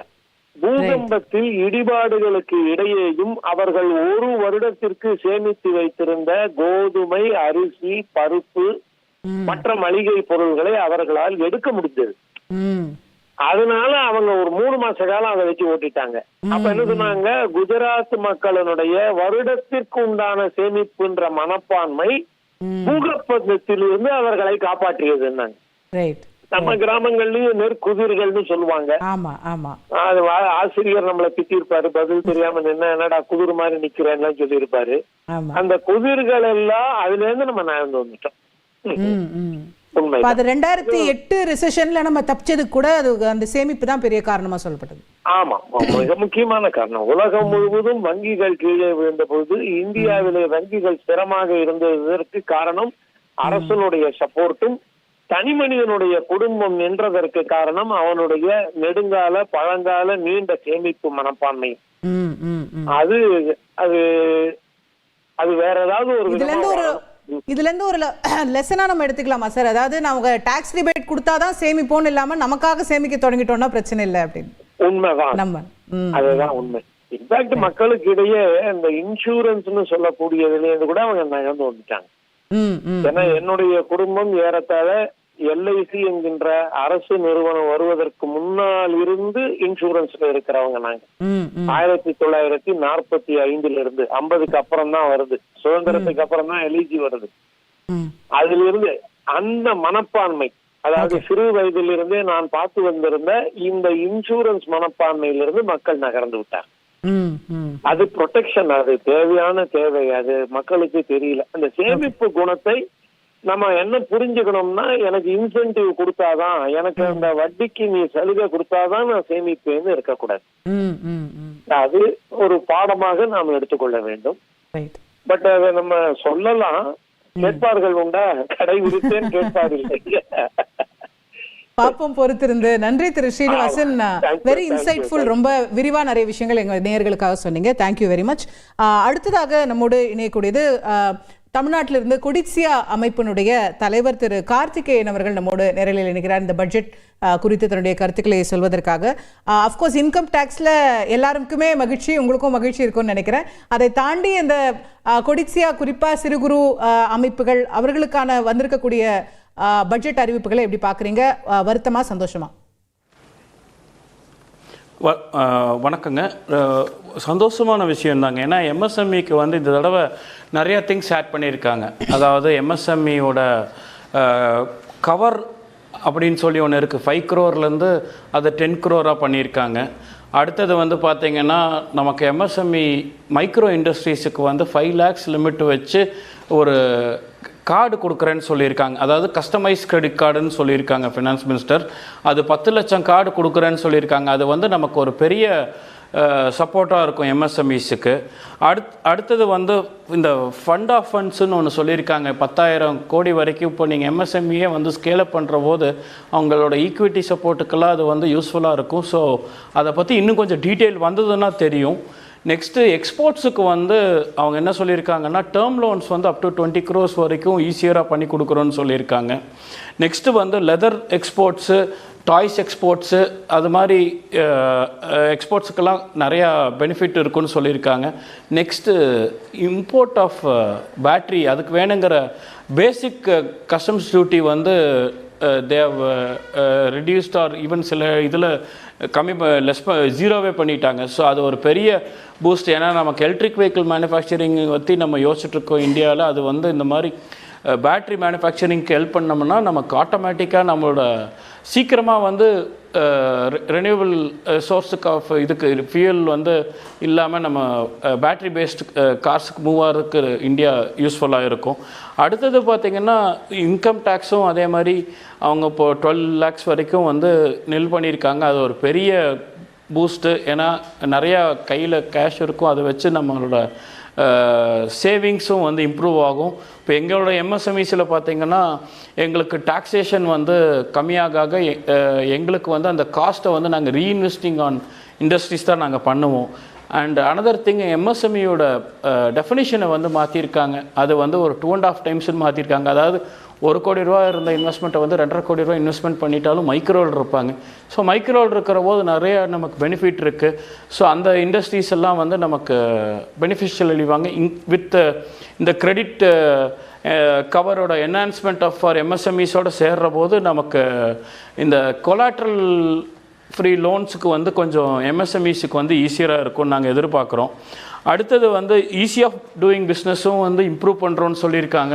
ஸோ அவங்க வந்து இந்த அனெக்சர் டியில் வந்து நிறைய டீட்டெயில்ஸ் கொடுக்குறேன்னு சொல்லியிருக்காங்க. ஸோ அந்த அனெக்சர் டி ஒன்ஸ் நமக்கு வெப்சைட்டில் ரிலீஸ் ஆயிடுச்சுன்னா நம்ம அதிலிருந்து இன்னும் எக்ஸ்ட்ராவாக என்னென்ன எம்எஸ்எம்இ பெனிஃபிட்ஸ்ன்னு சொல்லி ஆட் பண்ணலாங்க இதிலிருந்து இல்லாமல். இப்போ நான் சொன்னதில் அதுக்கப்புறம் டிடிஎஸ் ஆன் ரெண்ட்டு வந்து நல்ல விஷயம். ஏன்னா இண்டஸ்ட்ரீஸ் பெரும்பாலான மைக்ரோ இண்டஸ்ட்ரீஸ் பார்த்திங்கன்னா வாடகை இடத்துல தான் இருக்காங்க.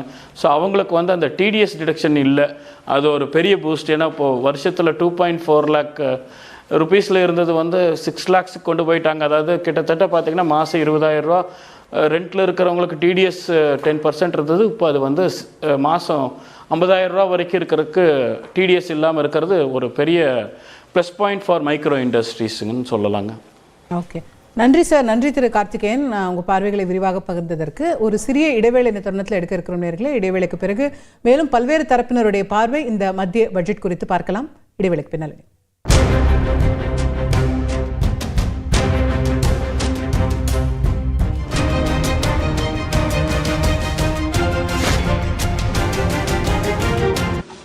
Personal income tax reforms with special focus on middle class. Democracy, demography, and demand are the key support pillars in our journey towards Vikasit Bharat. The middle class provides strength for India's growth. This government, under the leadership of Prime Minister Modi, has always believed in the admirable energy and ability of the middle class in nation building. In recognition of their contribution,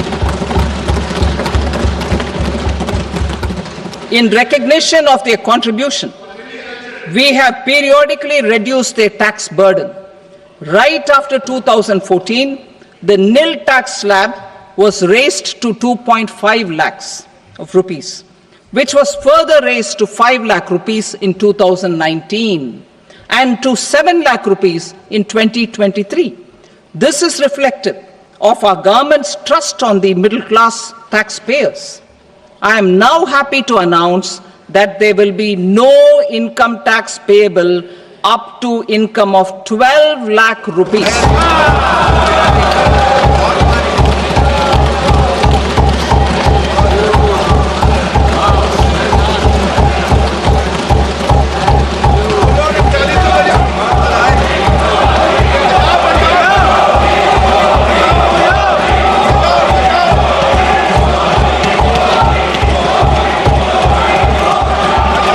To 2.5 lakhs of rupees.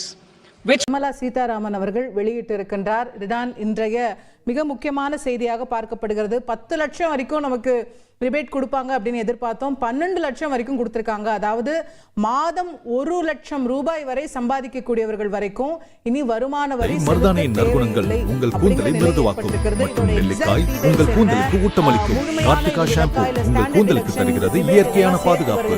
என் வாழ்க்கை என் முடிவு என் Karthika.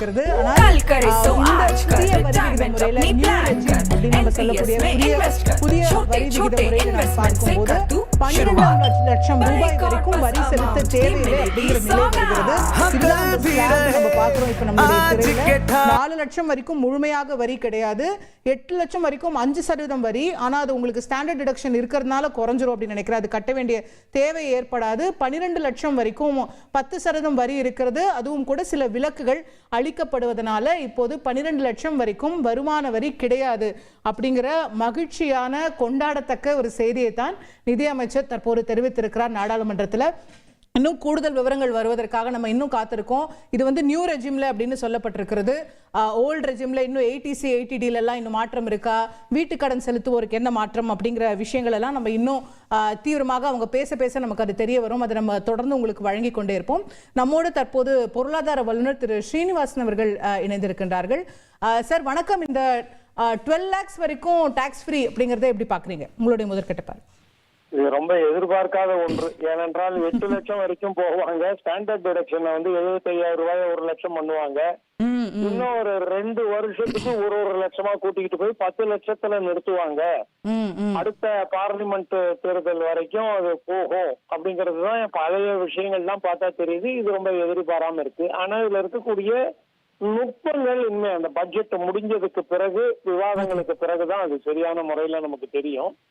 But 1 லட்சம்ங்கிறது அடிப்படையாக இப்ப இருக்கக்கூடிய செலவுகள், அதாவது பெட்ரோல்ல இருக்கக்கூடிய செலவு அதிகமாகி இருப்பது, ஒரு 60 ரூபாய் 5 வருஷம் 6 வருஷம் முன்னாடி இருந்த 60 ரூபாய்ல இருந்து 100 ரூபாயில வந்து நிக்கிறது, இந்த மாதிரி விஷயங்களும் அடிப்படை உணவுப் பொருள்களுடைய, அதாவது ஃபுட் ஐட்டம்ஸ், பேசிக் ஐட்டம்ஸினுடைய விலை உயர்வு, பண வீக்கம், இந்த மூன்றையும் ஒன்றாக சேர்த்து கொடுக்கப்பட்டிருப்பதாக நினைக்கிறேன்.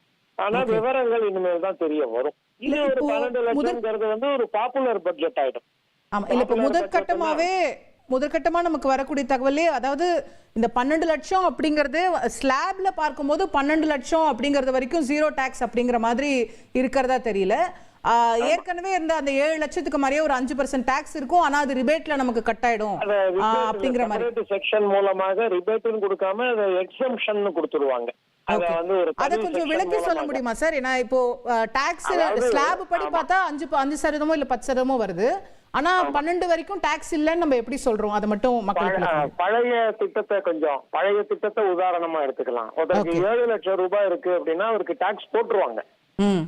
அவருக்கு 3 லட்சம் ரூபாயில இருந்து அவருக்கு டாக்ஸ் போட்டுடுவாங்க. அந்த போட்ட டாக்ஸ இன்னொரு செக்ஷனுக்கு கீழே கட்ட வேண்டாம்னு சொல்லிடுவாங்க. இந்தியாவினுடைய 2025-26 நிதியாண்டிற்கான பட்ஜெட் வெளியாகி அனைவருக்கும் மகிழ்ச்சியை கொடுத்திருக்கிறது. குறிப்பாக நடுத்தர வர்க்கத்தினருக்கு மாதம் 1 லட்சம் வரை சம்பளம் பெறக்கூடியவர்களுக்கு இனி வருமான வரி கிடையாது என்பதுதான் அந்த மகிழ்ச்சியான செய்தி. அதை தாண்டி நிறைய விஷயங்கள் பட்ஜெட்ல சொல்லப்பட்டிருக்கிறது, எல்லாவற்றையும் நாம் விரிவாக பார்ப்போம். இந்த தருணத்தில் தென்னிந்திய தொழில் வர்த்தக சபையினுடைய இந்த வருமான வரி பிரிவுக்கான தலைவர் திரு சுரேஷ் அவர்கள் செய்தியாளர்களை சந்தித்திருக்கிறார். அவர் சொன்னதை கேட்கலாம். அந்த நம்ம எப்படி ஒரு மேட்ச்சில் கடைசி பால் 6 அடிச்சு ஜெயிச்சாங்க எப்படி சந்தோஷம் இருக்கும். இன்ஃபேக்ட் நீங்கள்லாம் அவங்க கடைசி 5 நிமிஷம் முன்னாடி இங்கே பட்ஜெட் முடிஞ்சிருதுன்னு நினச்சிட்டீங்க. அப்போ தான் அவங்க திடீர்னு ஒரு பெரிய ஒரு 6 ஒன்று அடித்தாங்க. இன்ஃபேக்ட் நம்ம டெலிவிஷன் சேனல்ஸில் பட்ஜெட் ஆரம்பிக்கிறதுக்கு முன்னாடியே நம்ம சொன்னோம், ஆக்சுவலாக எல்லா தரப்பினருக்கும் இதில் ஒரு பெனிஃபிட் கிடைக்கும் அப்படின்ட்டு. உண்மையிலே எல்லாருக்குமே ஒரு பெரிய பெனிஃபிட் கிடைக்கும். நீங்கள் ஒரு 7 லட்சத்துலேருந்து 12 லட்சம் வரைக்கும் டேக்ஸ் கிடையாதுன்றது ஒரு பெரிய இது. நம்ம டெஃபினட்டாக வந்து எல்லாருமே வந்து மனசுக்குள்ளேயான இது கை தட்டணும். நமக்கு வெறுப்பு இல்லாமல் இது ஆக்சுவலாக 12 lakhs சேலரி கிளாஸ்னால் 12,75,000 ரூபாய் வரைக்கும் டேக்ஸ் கிடையாது. நம்மளை போல கண்ட்ரிக்கு இது ஒரு பெரிய சாதனை, ஒரு பெரிய போல்டு மூவ். இது நம்ம பிகினிங்லேயே சொன்னோம், ஏன்னா கன்சம்ஷன் ஸ்பர்ட் பண்ணணும், அதனால அதை பண்ணணுன்றது ஒரு பெரிய 6 அடிச்சு பயங்கரமாக முடிச்சிட்டாங்க. இன்றைக்கி இந்தியா ஃபுல்லாக அவங்களுக்கு பயங்கரமாக கை தட்டிட்டு இருப்பாங்க ஆக்சுவலாக. இது ஒன்று. ரெண்டாவது, ஃபஸ்ட் பாலுமே 6 தான். ஏன்னா ஒரு புது இன்கம் டேக்ஸ் பில்லுன்றது 2010 வரப்போகிறது இது ரொம்ப நாளாக இருக்குது, ஆனால் வரவே இல்லை. ஆனால் இந்த பட்ஜெட்டில் அவங்க அடுத்த வாரமே அது வரப்போகிறது அப்படின்னு சொன்னாங்க. ஆக்சுவலாக இது வந்து கடைசி 15 வருஷமாக இந்த இன்கம் டேக்ஸ் 961 இன்கம் டேக்ஸாக மாற்ற போகிறோன்னு சொன்னதோடு நின்றதே தவிர நடக்கவே இல்லை. It has now seen the light. மூணாவது பார்த்தீங்கன்னா, மக்கள் கையில் பணத்தை எப்படி கொடுக்குறதுன்றது நிறையா, அதை தவிர சின்ன எஃபர்ட். ஃபார் எக்ஸாம்பிள், நீங்கள் ரெண்ட்டு நீங்கள் வாங்குறீங்கன்னா 3 லட்சம் ரூபாய் ரெண்ட் வாங்கினா உங்கள் கையில் 3 லட்ச ரூபாய் கிடைக்காது. ஏன்னா அதில் 10% வரி பிடித்தம் பிடிச்சி உங்கள் கையில் 2,70,000 ரூபாய் கிடைக்கும். ஆனால் இப்போ நீங்கள் 6 லட்சம் ரூபாய் தாண்டினா தான் இந்த வரி பிடித்தலே இருக்கும். சார், இப்போ இந்த 4 லட்சத்துலேருந்து 8 லட்சத்துக்கு 5%, 8 லட்சத்துலேருந்து 12 லட்சத்துக்கு 10%, அது என்ன கணக்கு? அது யார் கட்டணும்? இல்லை, அதாவது வந்து உங்களுக்கு அந்த பெனிஃபிட் 12 லட்சம்ன்றது அந்த ஸ்லாப் ரேட் மாற்றினதை அவங்க சொல்லியிருக்காங்க. ஆக்சுவலாக அதனுடைய இன்டைரக்ட் பெனிஃபிட் தான் நம்ம சொல்கிறோம். 12 லட்சம் வரைக்கும் டேக்ஸ் கட்ட வேணாம், 12,75,000 வரைக்கும் டேக்ஸ் கட்ட வேணான்ட்டு. அதனுடைய ஆமாம், அதாவது 4 லட்சம் மேலே நீங்கள் உங்களுக்கு இன்கம் இருந்தால் நீங்கள் வரி ரிட்டர்ன் தாக்கல் பண்ணி தான் ஆகணும். ஆனால் உங்களுக்கு வந்து நீங்கள் 12,75,000 வரைக்கும் சேலரி கிளாஸ்னால் பிடிக்கும், உங்களுக்கு டேக்ஸே கிடையாது. ஆனால் நீங்கள் வரிக்கு இது செலுத்தாகணும் ஆக்சுவலாக. ஸோ ரிட்டர்ன் நீங்கள் போட்டு தான் ஆகணும் 4 லட்சம் தாண்டினாலே. ஸோ அது வந்து ஸ்லாப் ரேட்டு அப்படின்னு சொல்லுவோம். இந்த புது டேக்ஸ் ரிஜிமில் போனீங்கன்னா அந்த மாதிரி இருக்கும். நீங்கள் எந்த பெனிஃபிட்டுமே கிளைம் பண்ணாமல் போனீங்கன்னா இந்த பெனிஃபிட் இருக்கும் ஆக்சுவலாக. அது ரொம்ப உங்களுக்கு டீட்டெயிலில் போனால் புரியுது, ரொம்ப டிஃபிகல்ட்டாக இருக்கும் ஆக்சுவலாக. ஸோ அதை போல் பார்த்தீங்கன்னா, நீங்கள் இங்கேருந்து இந்தியாவிலேருந்து நீங்கள் உங்கள் பசங்க படிக்கிறதுக்காக நம்ம பணத்தை வெளில அனுப்போம். முன்னாடி 7 லட்ச ரூபாய் இருந்தாலே 20% வந்து எக்ஸ்ட்ரா வாங்கிடுவாங்க பேங்க்கு. இப்போ அது 10 லட்ச ரூபாய் வரைக்கும் வாங்க மாட்டாங்க ஆக்சுவலாக. அதே போல் எஜுகேஷன் லோன் வாங்கி உங்கள் பசங்களை வெளிநாட்டில் படிக்க வைக்கிறீங்கன்னா அதுக்கு வரிப்படுத்தலே கிடையாது. இந்த மாதிரி வந்து மக்கள் கையில் பணத்தை கொடுக்கறதுக்கு உண்டான நிறைய ஒரு இது பண்ணியிருக்காங்க. அதை தவிர ஒரு முக்கியமான இதுனா ஒரு சிம்பிள் இன்கம் டேக்ஸ். அவங்க என்ன சொல்லணும்னா நீங்கள் ஆடிட்டர் கிட்டலாம் போக வேணாம், சார்ட் அக்கௌண்டன்ஸ்க்குலாம் நீங்களே புரிஞ்சுக்கலான்ற மாதிரி ஒரு புது பில் வந்து கிரியேட் பண்ணி அடுத்த வாரம் இன்ட்ரடியூஸ் பண்ணியிருக்காங்கன்னு சொல்கிறாங்க. ஆக்சுவலாக அதையும் நம்ம பார்ப்போம். ஆக மொத்தம் வருமான வரியை பொறுத்த வரைக்கும் இது வந்து ஒரு சின்ன ஒரு பால்லேயே ஒரு பயங்கரமான ஒரு செஞ்சுரி அடித்த மாதிரி ஒரு அடின்னு அடித்து தள்ளிட்டாங்க, 6 அடித்து தள்ளிட்டாங்க. So overdue sir. Sir அதான் அந்த 12 லட்சம் வரைக்கும் வரி சலுகை பண்ணிட்டாங்க. ஆனால் இந்த 4லேருந்து 8 லட்சம் அது கொஞ்சம் தெளிவாக சொல்லுவாங்க. அது ஒரு 5%, 8லேருந்து 12 10% அப்படியே அதான் அப்போ வந்து நமக்கு முதல் 4 லட்சம் வரைக்கும் டேக்ஸ் 0, 4லேருந்து 8 5%, 8லேருந்து 12 10%, 12லேருந்து 16 15%, 16லேருந்து 20 5% ஏற்றிட்டு போகிறாங்க. அதுக்கு மேலே 30%. அது நம்மளுடைய வரி ரேட் இந்த இன்கம் இது பண்ணால். ஆனால் நீங்கள் உங்கள் வரி 40,000 ரூபாய் வருதுன்னாக்கா அந்த 40,000 ரிபேட்டு 87A ஒரு செக்ஷன் இருக்குது. அந்த செக்ஷன் படி உங்களுக்கு உங்கள் டேக்ஸை 0 பண்ணிவிடுவோம். ஆக்சுவலாக அந்த மாதிரி இப்போ வந்து இந்த ஒரு கேல்குலேஷன் போட்டால் உங்களுக்கு 12 லட்சம் வரைக்கும் உங்களுக்கு இன்கம் இருக்குன்னா இந்த ஸ்லாப் அப்ளை பண்ணும். 0 to 4 0 ஒன்றும் வராது. 4லேருந்து 8 5% வருது இல்லையா? அந்த 4 லட்சத்துக்கு 5% 20,000, 8லேருந்து 12க்கு 10%, அந்த 4க்கு 10 60,000. ஸோ இப்போ அந்த 60,000 ரூபாய் வரைக்கும் உங்களுக்கு 80,000 ஃபுல் 80,000 உங்களுக்கு அப்படியே டோட்டலாக டேக்ஸ் 0 ஆகிடும். அதுக்கு வந்து ரிட்டர்ன் ஃபைல் பண்ணி நீங்கள் டேக்ஸ் எவ்வளோன்னு காமிச்சு ரிபேட்னு போட்டுருவாங்க. டாக்ஸ் கட்ட மாட்டீங்க. ஆனா நீங்க வருமானம் தாக்கல் பண்ணி ஆகணும். 4 லட்சம் வரைக்கும் இருந்தா தான் தாக்கல் பண்ண வேண்டாம். 4 லட்சத்துக்கு மேல பண்ணா வருமானம் தாக்கல் பண்ணணும். ஆனா 12 லட்சம் வரைக்கும் நீங்க உங்களோட வரி கட்ட வேண்டாம். நீங்க சேலரினா உங்களுக்கு 12,75,000 வரைக்கும் கட்ட வேண்டாம்.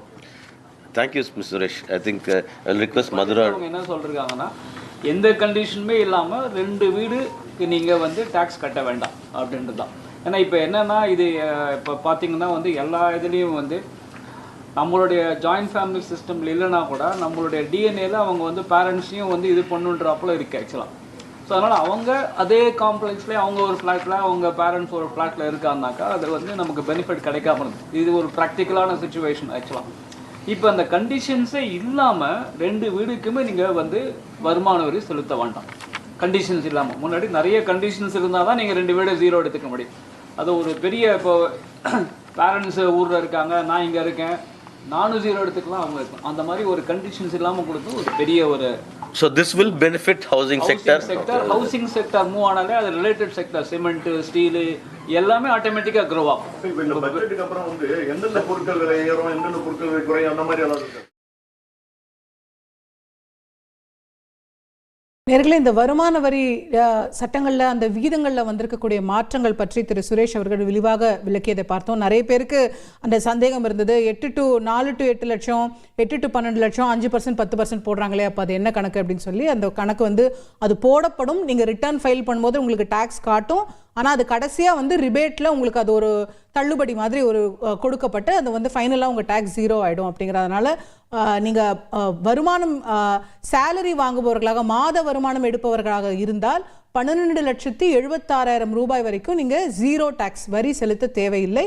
அதே போல் மற்றவர்களுக்கு 12 லட்சம் ரூபாய் வரை வரி செலுத்த தேவையில்லை அப்படிங்கிறது தான் நிலை. அதை விரிவாக திரு சுரேஷ் அவர்கள் விளக்கியதை பார்த்தோம். ஒரு சிறிய இடைவேளைக்கு பிறகு நாம் மேலும் பல வல்லுநர்களின் பார்வைகளோடு இணையலாம்.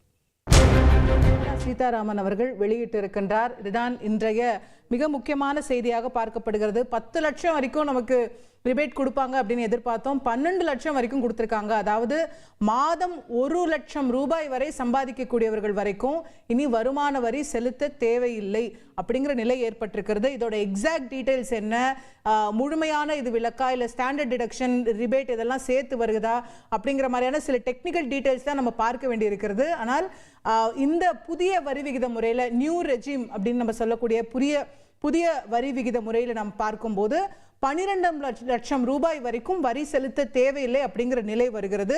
இதுதான் அந்த ஸ்லாப் நம்ம பார்க்குறோம் இப்போ நம்மளுடைய திரையில். 4 லட்சம் வரைக்கும் முழுமையாக வரி கிடையாது, 8 லட்சம் வரைக்கும் 5% வரி. ஆனால் அது உங்களுக்கு ஸ்டாண்டர்ட் டிடக்ஷன் இருக்கிறதுனால குறைஞ்சிரும் அப்படின்னு நினைக்கிறேன். அது கட்ட வேண்டிய தேவை ஏற்படாது. 12 லட்சம் வரைக்கும் 10% வரி இருக்கிறது. அதுவும் கூட சில விலக்குகள் அளிக்கப்படுவதனால இப்போது 12 லட்சம் வரைக்கும் வருமான வரி கிடையாது அப்படிங்கிற மகிழ்ச்சியான கொண்டாடத்தக்க ஒரு செய்தியை தான் நிதியமைச்சர் தற்போது தெரிவித்திருக்கிறார் நாடாளுமன்றத்தில். இன்னும் கூடுதல் விவரங்கள் வருவதற்காக நம்ம இன்னும் காத்திருக்கோம். இது வந்து நியூ ரெஜிம்ல அப்படின்னு சொல்லப்பட்டிருக்கிறது.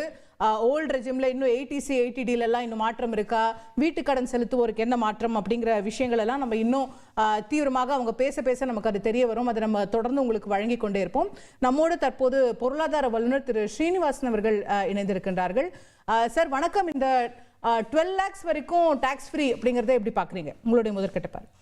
இது ரொம்ப எதிர்பார்க்காத ஒன்று. ஏனென்றால் 8 லட்சம் வரைக்கும் போவாங்க. ஸ்டாண்டர்ட் டிடக்ஷன் வந்து 75,000 ரூபாய் 1 லட்சம் பண்ணுவாங்க. இன்னும் ஒரு 2 வருஷத்துக்கு ஒரு லட்சமா கூட்டிக்கிட்டு போய் 10 லட்சத்துல நிறுத்துவாங்க. அடுத்த பார்லிமெண்ட் தேர்தல் வரைக்கும் அது போகும் அப்படிங்கிறது தான் பழைய விஷயங்கள்லாம் பார்த்தா தெரியுது. இது ரொம்ப எதிர்பாராம இருக்கு. ஆனா இதுல இருக்கக்கூடிய நுட்பங்கள் இனிமே அந்த பட்ஜெட் முடிஞ்சதுக்கு பிறகு, விவாதங்களுக்கு பிறகுதான் அது சரியான முறையில நமக்கு தெரியும். பட் 1 லட்சம்ங்கிறது அடிப்படையாக இப்ப இருக்கக்கூடிய செலவுகள், அதாவது பெட்ரோல்ல இருக்கக்கூடிய செலவு அதிகமாகி இருப்பது, ஒரு 60 ரூபாய் 5 வருஷம் 6 வருஷம் முன்னாடி இருந்த 60 ரூபாய்ல இருந்து 100 ரூபாயில வந்து நிக்கிறது, இந்த மாதிரி விஷயங்களும் அடிப்படை உணவுப் பொருள்களினுடைய, அதாவது ஃபுட் ஐட்டம்ஸ், பேசிக் ஐட்டம்ஸினுடைய விலை உயர்வு, பண வீக்கம், இந்த மூன்றையும் ஒன்றாக சேர்த்து கொடுக்கப்பட்டிருப்பதாக நினைக்கிறேன். ஆனா விவரங்கள் இனிமேல் தான் தெரிய வரும். இது ஒரு 12 லட்சம்ங்கிறது வந்து ஒரு பாப்புலர் பட்ஜெட் ஆயிடும். ஆமா, இல்ல இப்ப முதற்கட்டமா நமக்கு வரக்கூடிய தகவலே, அதாவது இந்த 12 லட்சம் அப்படிங்கறது ஸ்லாப்ல பார்க்கும்போது 12 லட்சம் அப்படிங்கறது வரைக்கும் 0 டாக்ஸ் அப்படிங்கிற மாதிரி இருக்கிறதா தெரியல. ஏற்கனவே இருந்த அந்த 7 லட்சத்துக்கு மாதிரியே ஒரு 5% டாக்ஸ் இருக்கும். ஆனா அது ரிபேட்ல நமக்கு கட் ஆயிடும் அப்படிங்கிற மாதிரி செக்ஷன் மூலமாக ரிபேட்னு கொடுக்காம அதை எக்ஸம்ஷன் கொடுத்துருவாங்க. அத கொஞ்சம் விளக்கி சொல்ல முடியுமா சார்? ஏன்னா இப்போ டாக்ஸ் ஸ்லாப் படி பார்த்தா 5% இல்ல 10% வருது. ஆனா 12 வரைக்கும் டாக்ஸ் இல்லன்னு நம்ம எப்படி சொல்றோம்? அதை மட்டும் மக்களுக்கு பழைய திட்டத்தை உதாரணமா எடுத்துக்கலாம். ஒருத்தருக்கு 7 லட்சம் ரூபாய் இருக்கு அப்படின்னா அவருக்கு டாக்ஸ் போட்டுருவாங்க. அவருக்கு 3 லட்சம் ரூபாயில இருந்து அவருக்கு டாக்ஸ் போட்டுடுவாங்க. அந்த போட்ட டாக்ஸ இன்னொரு செக்ஷனுக்கு கீழே கட்ட வேண்டாம்னு சொல்லிடுவாங்க. சோ 7,300 ரூபாய் ஒருத்தருக்கு டாக்ஸ் வரும். அந்த 7,300 ரூபாய்க்கு செப்பரேட் செக்ஷன், அதுல இதுக்கு விலக்குன்னு கொடுத்துருவாங்க. அப்படி விலக்கு கொடுப்பதனால என்ன நடக்குதுன்னா, 7 லட்சம் ரூபாய்க்கு மேல ஒருத்தருக்கு சம்பளம் போயிடுச்சு அப்படின்னா, அதாவது பழைய திட்டம்னாக்க பழைய பட்ஜெட் படி அவருக்கு வந்து வழக்கமா இருக்கக்கூடிய 3 லட்சம் ரூபாயில இருந்து வருமான வரி.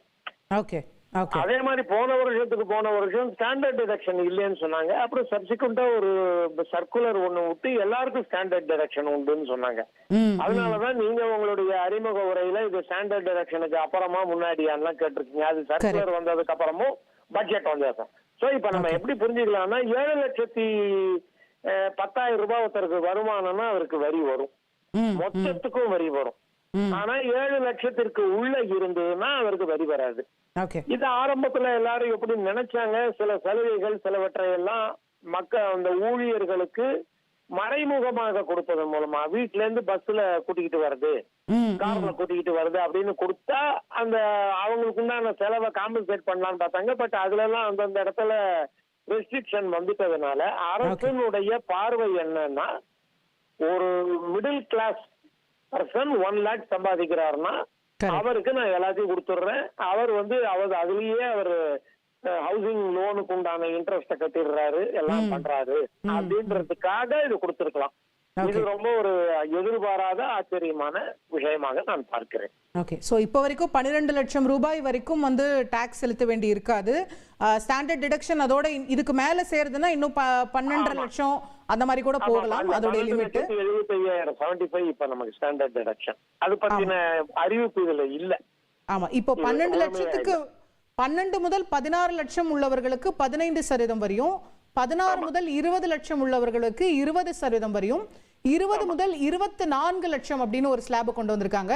இந்த 25% டாக்ஸ் அப்படிங்கிறது முன்னாடி 20-30 தான் இருந்தது. இப்போ 25% டாக்ஸ்னு ஒன்று 20 முதல் 24 லட்சம் சம்பாதிப்பவர்களுக்கு 25% வரி, 24 லட்சத்துக்கு மேல, அதாவது மாசம் 2 லட்சம் ரூபாய்க்கு மேல உங்களுடைய சம்பளம் போச்சுன்னா நீங்க 30% வரி பிராக்கெட்ல வரீங்க அப்படின்றதா இப்போ வந்திருக்கு வருமானம்னே சொல்லலாம்.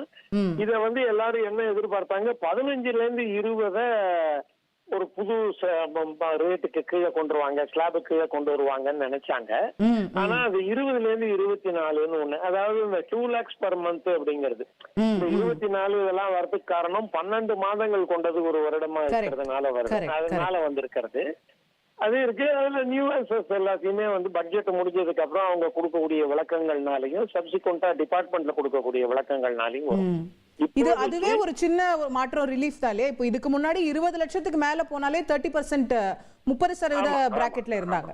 சோ இப்போ அது ஒரு சின்ன 5% குறைவு இருக்கு பண்ணணும் அப்படின்னு. இதற்கு வந்து ஒரு எதிர்ப்பு, வசதி படைத்தவர்கள் கூட கொடுக்கலாமே, அவங்களுக்கு ஏன் கன்செஷன் கொடுக்கணுங்கிற மாதிரி ஒரு எதிர்ப்பு குரலும் வரும். பட் அவங்களையும் சாட்டிஸ்ஃபை பண்ண வேண்டியிருக்கு. பட் 12 லட்சம்ங்கிறதுல வேறு ஒரு கோணத்திலையும் இதை நம்ம பார்க்கணும். இப்படி நமக்கு இந்த வருடமே 12 லட்சம் கொடுத்துட்டாங்கன்னா அடுத்த 2 வருடங்களுக்கு இந்த வகையில் பெரிய தள்ளுபடி கிடைக்காது.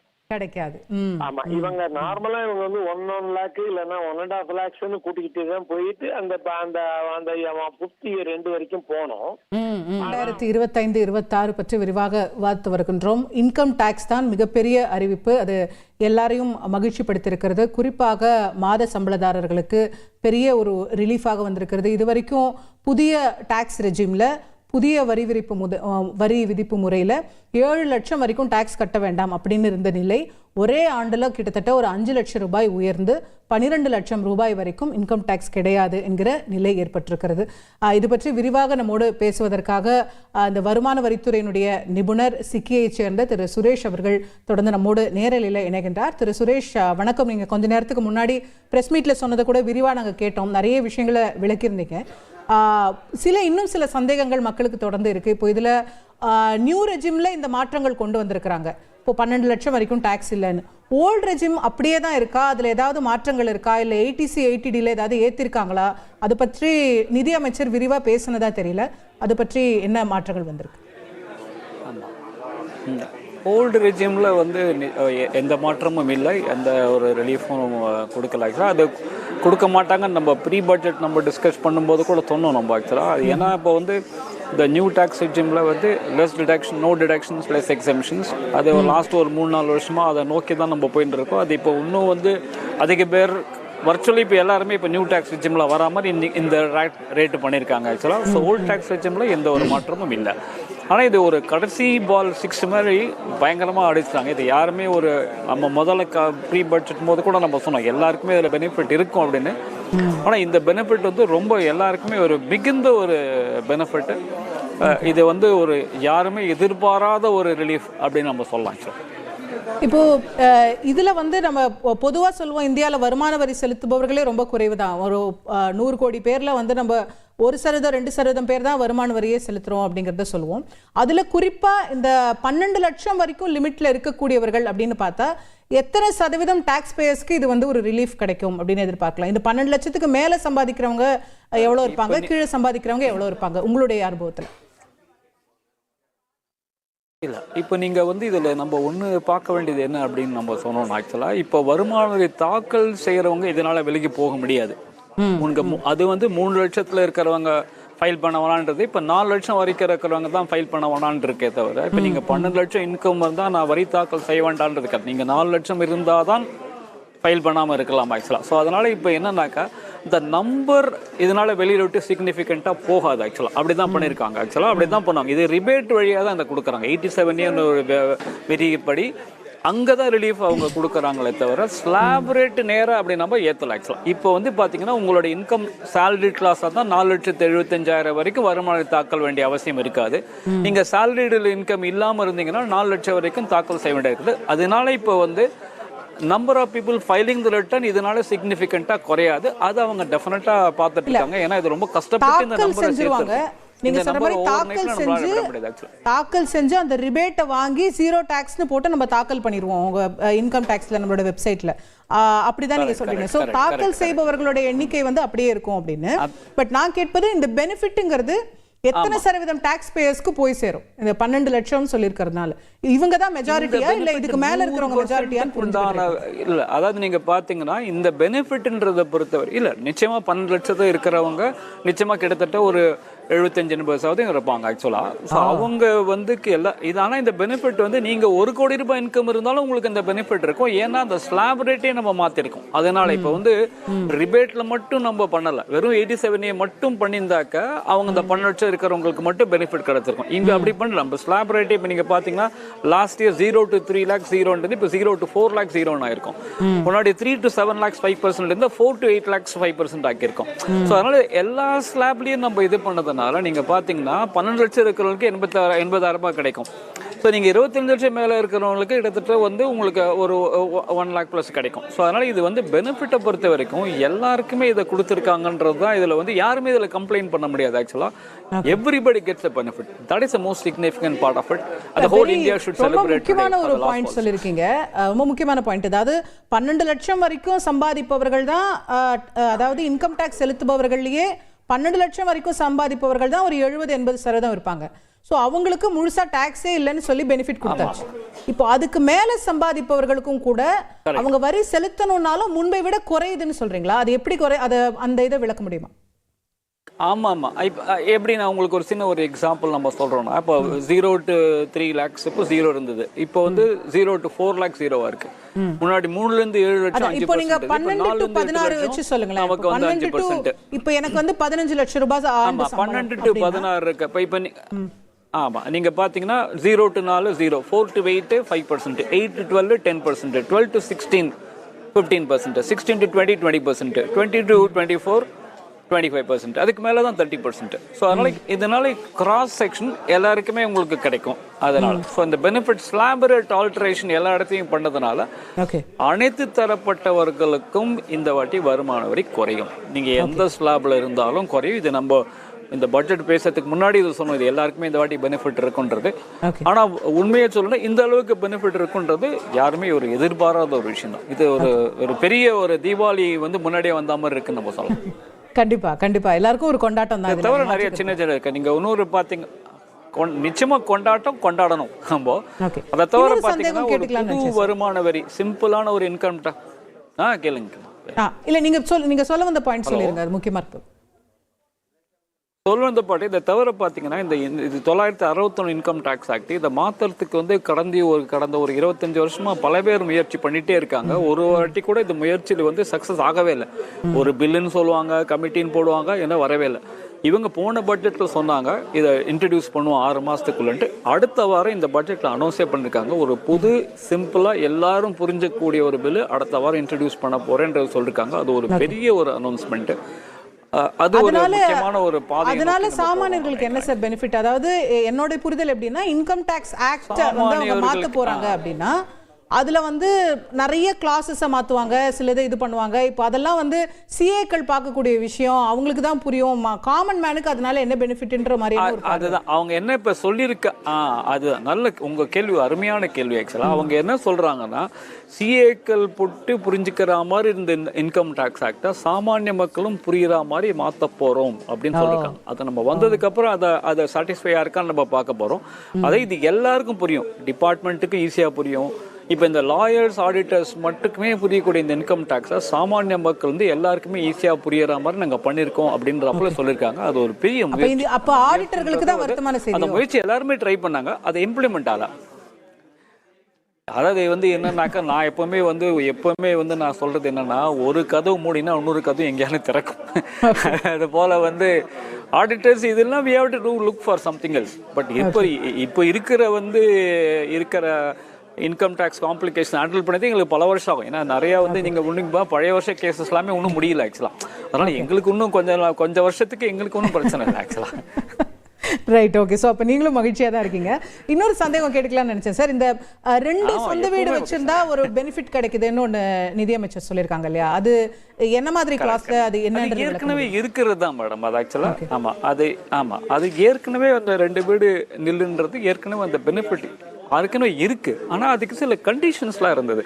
ஸோ அப்போ நீங்கள் இப்போ அது என்ன மாதிரி பெனிஃபிட்ங்கிறதே கொஞ்சம் விளக்க முடியுமா? அதாவது ரொம்ப சாமானியர்களுக்கு வீடு வச்சு இன்கம் டாக்ஸ்க்கு என்ன சம்பந்தம்னே கேள்வி வரும். அதுல இருந்து நம்ம தொடங்கலாம்.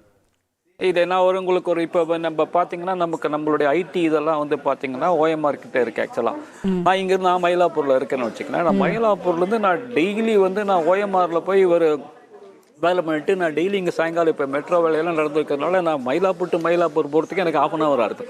ஸோ நான் இங்கேருந்து ஓஎம்ஆர்லேருந்து வரணும் இருக்கும். ஸோ அதனால என்னன்னாக்கா அவங்க ஆனால் குழந்தைங்களோட படிப்பு ஏற்கனவே படிச்சுட்டு இருப்பாங்க. அதனால அவங்க என்ன பண்ணுவாங்க, சிட்டிலையும் ஒரு வீடு வச்சிருப்பாங்க. இப்போ ஓஎம்ஆர்ல போய் அங்கே போய் வேலை செய்கிறாங்கன்னா திங்கள் டு வெள்ளி அங்கே போய் இருப்பாங்க ஆக்சுவலாக. ஸோ அங்கே அவங்க ஸ்டே பண்ணிட்டு திருப்பி வீக்கெண்ட்ஸ்க்கு வந்து ஃபேமிலியோடு இருப்பாங்க. பட் ஃபேமிலி இங்கே ஸ்டே பண்ணும். இப்போ இந்த மாதிரி ஒரு சர்க்கம்ஸ்டான்சஸில் எனக்கு 2 வீட்டுக்கு எனக்கு பெனிஃபிட் கிடைக்குமா அப்படின்ற ஒரு கொஷின் எப்பவுமே வரும் ஆக்சுவலாக. பிகாஸ் அதில் வந்து ஒரு ட்ரிக்கியான ஒரு கண்டிஷன் இருக்கும். I have to live in other some other place. அந்த சம் அதர் பிளேஸ்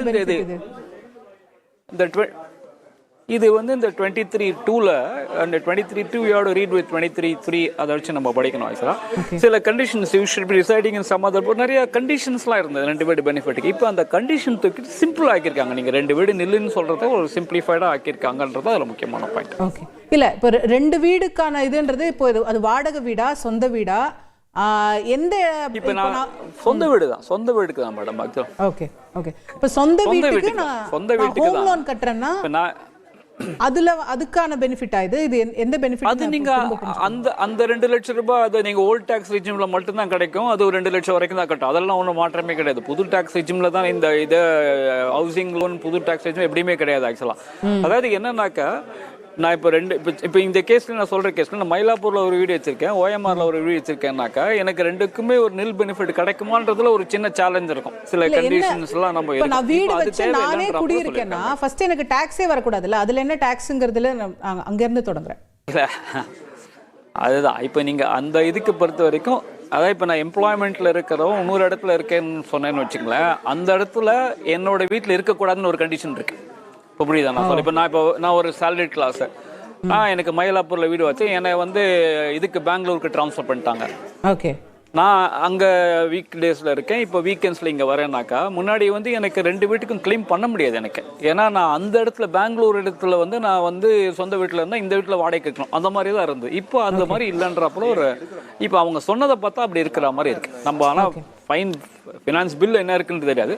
அவங்க சொன்னதை பார்த்தீங்கன்னா இந்த மாதிரி ஒரு ஃபேமிலி இங்கே ஸ்டேயாக இருக்குது, நான் இன்னொரு இடத்துல இருக்கேன், நான் அங்கே ஒரு சொந்த வீட்டில் இருக்கேன், இங்கே ஃபேமிலி சொந்த வீட்டில் இருக்குன்னா என்னால் இப்போ 2 நில் எடுக்க முடியுன்றப்போல அவங்க சொன்னதை வச்சு நாங்கள் இன்டர்பிரேட் பண்ணுறோம். ஏன்னா நீங்கள் ஃபினான்ஸ் பில் அதே மாதிரி இருக்கான்றதை நம்ம பார்க்கணும். அது ரிலாக்ஸ் பண்ணுறக்கா மாதிரி இருக்கு. அதே மாதிரி வாடகையிலும் கூட ஏதோ டிடிஎஸ்ல விகிதம் மாத்திருக்காங்க அப்படின்னு சொல்றாங்க. இப்போ இது நம்ம சாதாரணமா வாடகை வீட்டில் குடியிருக்கிறவங்களுக்கு இதுல ஏதாவது நீங்க வந்து வாடகை வீட்டில் குடியிருக்கிறது இது இந்த ஹோல் பட்ஜெட்டில் நீங்கள் பார்த்தீங்கன்னா மக்கள் கையில் பணம் அதிகமாக இருக்கணுன்றதான் ஒரு மெயின் பாயிண்ட்டாக தெரியுது. அதாவது உங்களுக்கு அந்த கன்சம்ஷனை பூஸ்ட் பண்ணுறதுக்கு. இப்போ நான் வந்து ஒரு சொந்த வீடு வச்சுருக்கேன், நான் வாடகைக்கு விட்டுருக்கேன்னு வச்சுக்கேன், 3 லட்சம் ரூபாய்க்கு நான் வாடகைக்கு விட்டுருக்கேன் அப்படின்னு சொன்னோன்னா எனக்கு ரெண்ட் கொடுக்குறவங்க 10% பிடிச்சிட்டு எனக்கு 2,70,000 ரூபாய் தான் கொடுப்பாங்க. இப்போ எனக்கு என்ன 3 லட்சம் ரூபாய் வரைக்கும் ரெண்ட் இருக்குன்னா எனக்கு எனக்கு 3 லட்சம் ரூபாய் கையில் கிடைக்கும். எனக்கு 6 லட்சம் ரூபாய் நான் ரெண்ட் வாங்குறேன்னா எனக்கு 6 லட்சம் ரூபாய் என் கையில் வரும் ஆக்சுவலாக. ஸோ இது வந்து போன வருஷம் 2,40,000 மேலே போனாலே எனக்கு 10% வரி பிடிச்சிட்டு மீதி தான் எனக்கு கொடுப்பாங்க. இப்போ அது 6 லட்சம் வரைக்கும் எனக்கு இருக்கு ஆக்சுவலாக. ஸோ மாதம் எனக்கு 50,000 ரூபாய் பர் மந்த் ரெண்ட் இருந்தால் எனக்கு ஃபுல் 50,000 என் கையில் கிடைக்கும். ஸோ அதனால என்னுடைய கன்சம்ஷன் அதே போல் நீங்கள் சீனியர் சிட்டிசன் இது நீங்கள் வந்து பேப்பரில் இருக்கக்கூடிய மாற்றத்தை சொல்கிறீங்க. ப்ராக்டிக்கலாக யாராவது இதை பண்ணுறாங்களா என்ன சார்? டெனன்ட்ஸ் எத்தனை பேர் டிடிஎஸ் பிடிச்சிட்டு ஓனருக்கு கொடுக்குறாங்க? இல்லை இது டெஃபினட்டாக இது மேடம். இது இப்போ இது என்னன்னாக்கா அவங்க பிடிக்கலன்னு சொன்னால் அவங்க வந்து பிடிக்காமல் இருக்கிறதுக்கு மாதத்துக்கு இன்ட்ரெஸ்ட் 1% பர் மந்த் அவங்க வட்டி கட்டணும். இதை வந்து அவங்க இது வந்து அவங்க சட்டத்தை அவங்க ஃபாலோ பண்ணலன்னா அது சட்டம் will catch up with them given the fact இன்னைக்கு ட்ராக்கிங் மெக்கானிசம் இருக்கிறதுனால. ஸோ நம்ம இங்கே நம்ம டிஸ்கஸ் பண்ணுறது ஒருத்தர் அபைடிங் த லா அவங்கள பற்றி நம்ம பேசுகிறோம். ஆக்சுவலாக அவங்க பண்ணும்போது லீகலி நமக்கு வந்து நம்ம பேசுகிறோம். அதில் வந்து கையில் பணம் வந்து அவங்களுக்கு நிறைய அந்த டிடிஎஸ் பிடிக்காமல் இருக்கிறதுனால கையில் வந்து அந்த ஓனருக்கு பணம் அதிகமாக வருது. அதனால இந்த கன்சம்ஷன் இன்க்ரீஸ் ஆகுன்றது தான் ஒரு கான்செப்டாக பண்ணியிருக்காங்க நினைக்கிறேன். சீனியர் சிட்டிசன் இன்ட்ரெஸ்ட்டும் பார்த்தீங்கன்னா 50,000 1 லட்ச ரூபாய் வைத்திருக்காங்க ஆக்சுவலாக. ஸோ இந்த ஹோல் ஸ்கீம் மக்கள் கையில் பணத்தை நிறையா கொடுக்கணும். அவங்க நிறையா வந்து போய் either on revenue expenditure capital expenditure அதை ஸ்பெண்ட் பண்ணும்போது அதனால் ஒரு 1 லட்சம் கோடி ஃபோர்கோ பண்ணால் கூட அவங்க செலவழிக்கிறதுனால ஜிஎஸ்டி வழியாக அவங்களுக்கு திருப்பி கிடைச்சிடுன்றது தான் நம்மளுடைய ஒரு இது. ஜிடிபி க்ரோ ஆகும். You collect through indirect tax. Okay okay. இப்போ ஜிஎஸ்டியில் அந்த மாதிரி மறைமுக வரி விகிதங்களில் ஏதாவது சிக்னிஃபிகண்டான மாற்றங்கள் இருக்கா, நம்ம கவனிக்க வேண்டிய மாற்றங்கள்? இங்கே எப்போவுமே மேடம் ஜிஎஸ்டியில் வந்து இந்த பட்ஜெட்டில் நார்மலாக மாற்றப்படுறது ரொம்ப கஷ்டம். ஏன்னா அது ஜிஎஸ்டி கவுன்சில் தான் டெசிஷன் மேக்கிங் பாடி. அதனால தான் பார்த்தீங்கன்னா இந்த பட்ஜெட்டில் கூட அவங்க இதை பற்றி கவுன்சில் தான் முடிவு பண்ணும். கஸ்டம்ஸ் டியூட்டியில் சில மாற்றங்கள் நிறைய பண்ணியிருக்காங்க ஆக்சுவலாக. ஸோ சில கேன்சர் ட்ரக்ஸ் அதோட விலையை குறைக்கிறதுக்காக ஆக்சுவலாக அது நம்ம பட்ஜெட் உள்ளுக்குள்ளே வந்து பார்க்கும்போது ஏன்னா சில இதெல்லாம் நம்ம ஸ்பீச்சில் வச்சு நம்ம ரொம்ப டிசைட் பண்ணுறது ரொம்ப டிஃபிகல்ட்டாக இருக்கும். ஃபைன் பிரிண்ட்ஸில் பார்த்தா தான் அதனுடைய முழு தாக்கத்தை நம்ம கரெக்டாக சொல்ல முடியும். ஓகே.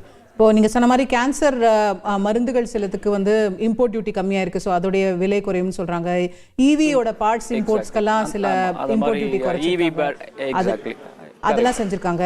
இப்போ சர்சார்ஜஸ் வந்து ரெண்டுமே லெவி பண்ண மாட்டோம் அப்படின்ற அப்போ சொல்லிருக்காங்க. ஸோ அது மாதிரி நிறைய சேஞ்சஸ் அவங்க சொல்லிருக்காங்க. ஸ்பீச் வச்சு நம்ம கன்க்ளூட் பண்ணுறது ரொம்ப டிஃபிகல்ட்டாக இருக்கும். ஃபைன் பிரிண்ட்ஸை பார்க்கும்போது நம்ம பெட்டராக சொல்ல முடியும் எவ்வளோ தூரம் என்னத்தினால ஆகும்ன்றதை நம்ம சொல்லலாம். Okay right. ஸோ இந்த இன்கம் டேக்ஸ் அப்படிங்கிற ஒரு விஷயத்தை தாண்டி பார்க்கணும்னா of course you are an ID expert. But அதை தாண்டி பார்க்கணும்னா இந்த பட்ஜெட்டோடைய ரொம்ப சிக்னிஃபிகண்ட் ஹைலைட்டாக நீங்கள் கருதக்கூடிய இன்னொரு ஒரு விஷயம் என்னவா இருக்கும்? நீங்கள் பார்த்தீங்கன்னா நம்ம அக்ரிகல்ச்சருக்கு நிறையா ஒரு எஃபர்ட் கொடுத்த மாதிரி இருக்குது. அதே போல் இந்த டீப் டெக் ஏன்னா நம்ம ஆல்ரெடி என்னை பொறுத்த வரைக்கும் நம்ம ஆர்டிஃபிஷியல் இன்டெலிஜென்ஸில் கொஞ்சம் பிஹைண்டாக இருக்கிற மாதிரி இருக்குது ஆக்சுவலாக. அது ரியலைஸ் இப்போ நீங்கள் ரீசெண்டாக நீங்கள் பார்த்துருப்பீங்க ஆக்சுவலாக ஒரு சைனாவோட ஒரு சாட் பிடியோட காம்படிஷன் ஒரு ஃப்ராக்ஷன் ஆஃப் காஸ்ட்ல பண்ணியிருக்காங்க ஆக்சுவலாக. ஸோ அது நம்மளுடைய டீப் சீக் அதை பண்ணுறப்போ வந்து பார்த்தீங்கன்னா அது வந்து நம்ம ஊரில் இல்லாத நாலேஜ் இங்கேருந்து நிறைய பேர் தான் யூஎஸில் போய் வேலை பண்ணுறாங்க. நம்ம ஆட்கள்லாம் பண்ணுறாங்க. அதே நம்மளால் அதை பண்ண முடியலன்றது எல்லாருக்குமே ஒரு இது இருந்து எஸ்பெஷலி இந்த டீப் சீக் ஒரு fraction of cost of ChatGPT பண்ணுறப்போ எல்லாருக்குமே ஒரு ஆச்சரியமாக இருந்தது ஆக்சுவலாக. அது எல்லாரோட கேள்வியுமே வந்து இந்தியாவோட இது என்ன பண்ணலான்ட்டு அதுக்கு நமக்கு வந்து நிறையா ரிசர்ச் அண்ட் டெவலப்மெண்ட் நம்ம நிறைய செலவு பண்ண வேண்டியிருக்கு. அதில் இந்த பட்ஜெட்டில் ஒரு பெரிய எஃபர்ட் போட்ட மாதிரி இருக்குது. இந்த மாதிரி ஒரு டீப் லேர்னிங் இதுக்கு கொஞ்சம் ஒரு அலோகேஷன் பண்ண மாதிரி இருக்குது. But long way to go. நம்ம 6,000 இன்க்ரீஸ் பண்ணுறோம்னு நம்ம சொல்கிறோம். ஆனால் நம்ம 140 கோடி பாப்புலேஷன் நம்ம அதில் இருக்கும்போது நம்ம நிறையா ஐஐடிஸ் உருவாக்கணும். நிறையா ஒரு இது இருக்கணும். நம்ம இருக்கிற டேலண்ட்டும் நம்ம இந்தியா விட்டு போகாமல் நம்ம பார்த்துக்கணும். அது ஒரு முக்கியமான விஷயம்.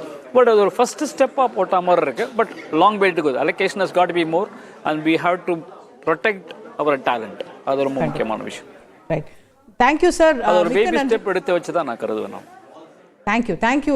ரொம்ப விரிவாக நேர்களுடைய எல்லா சந்தேகங்களுக்கும் நிறைய விளக்கங்கள் கொடுத்திருக்கீங்க.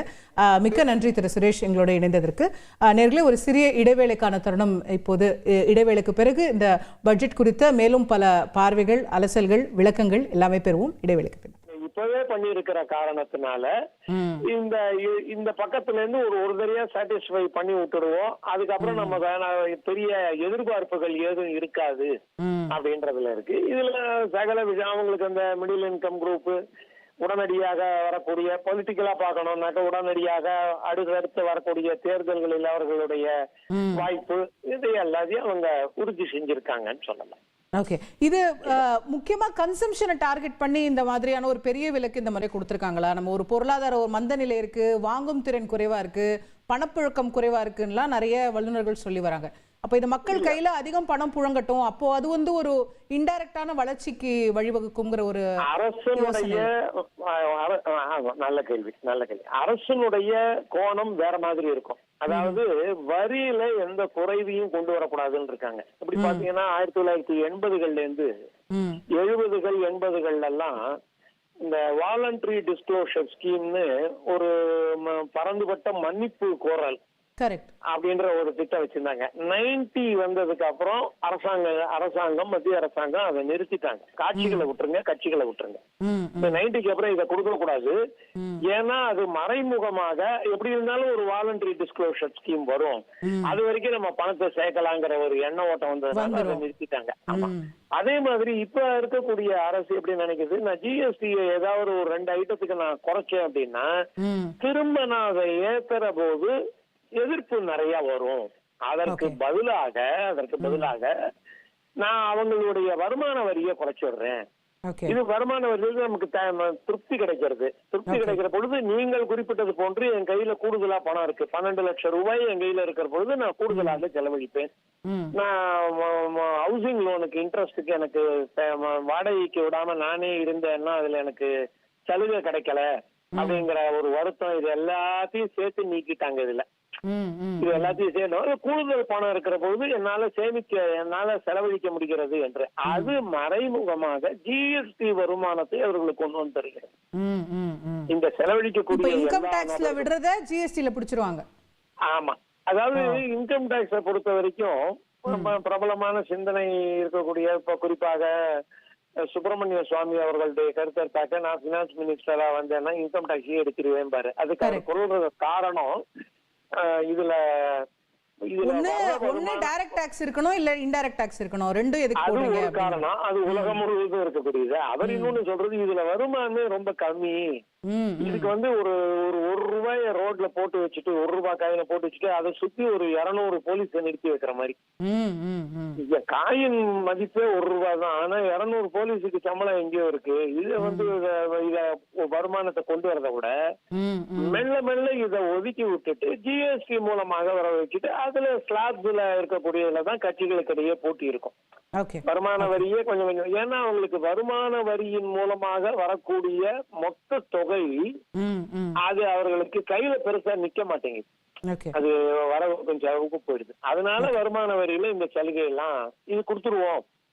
இப்போ இதுல ஓட் பேங்க் பாலிடிக்ஸா அப்படின்னா ஆமான்னு தான் சொல்லணும், வேற ஒண்ணும் இல்ல. ஓகே, இதுல இன்னொரு கேள்வி வருது சார். இப்போ நியூ ரெஜிம்ல தான் இது கொடுக்கப்பட்டிருக்கு. அப்போ ஓல்ட் ரெஜிம்ல பெரிய மாற்றங்கள், அந்த பழைய வரி விதிப்பு முறையில பெரிய மாற்றங்கள் அவங்க அனௌன்ஸ் பண்ணதா தெரியல. அப்போ அது கிட்டத்தட்ட அப்படியே இருக்கு. இதுல மட்டும் அப்படின்னும் போது ஏற்கனவே ஒரு 70% பேர் புதிய வரி விகிதத்துக்கு மாறிட்டாங்கன்னு சொல்றோம். அப்ப கிட்டத்தட்ட இது முழுமையான ஒரு மைக்ரேஷனுக்காக வழிவகுக்குமா அப்படிங்கிற கேள்வி இருக்கு.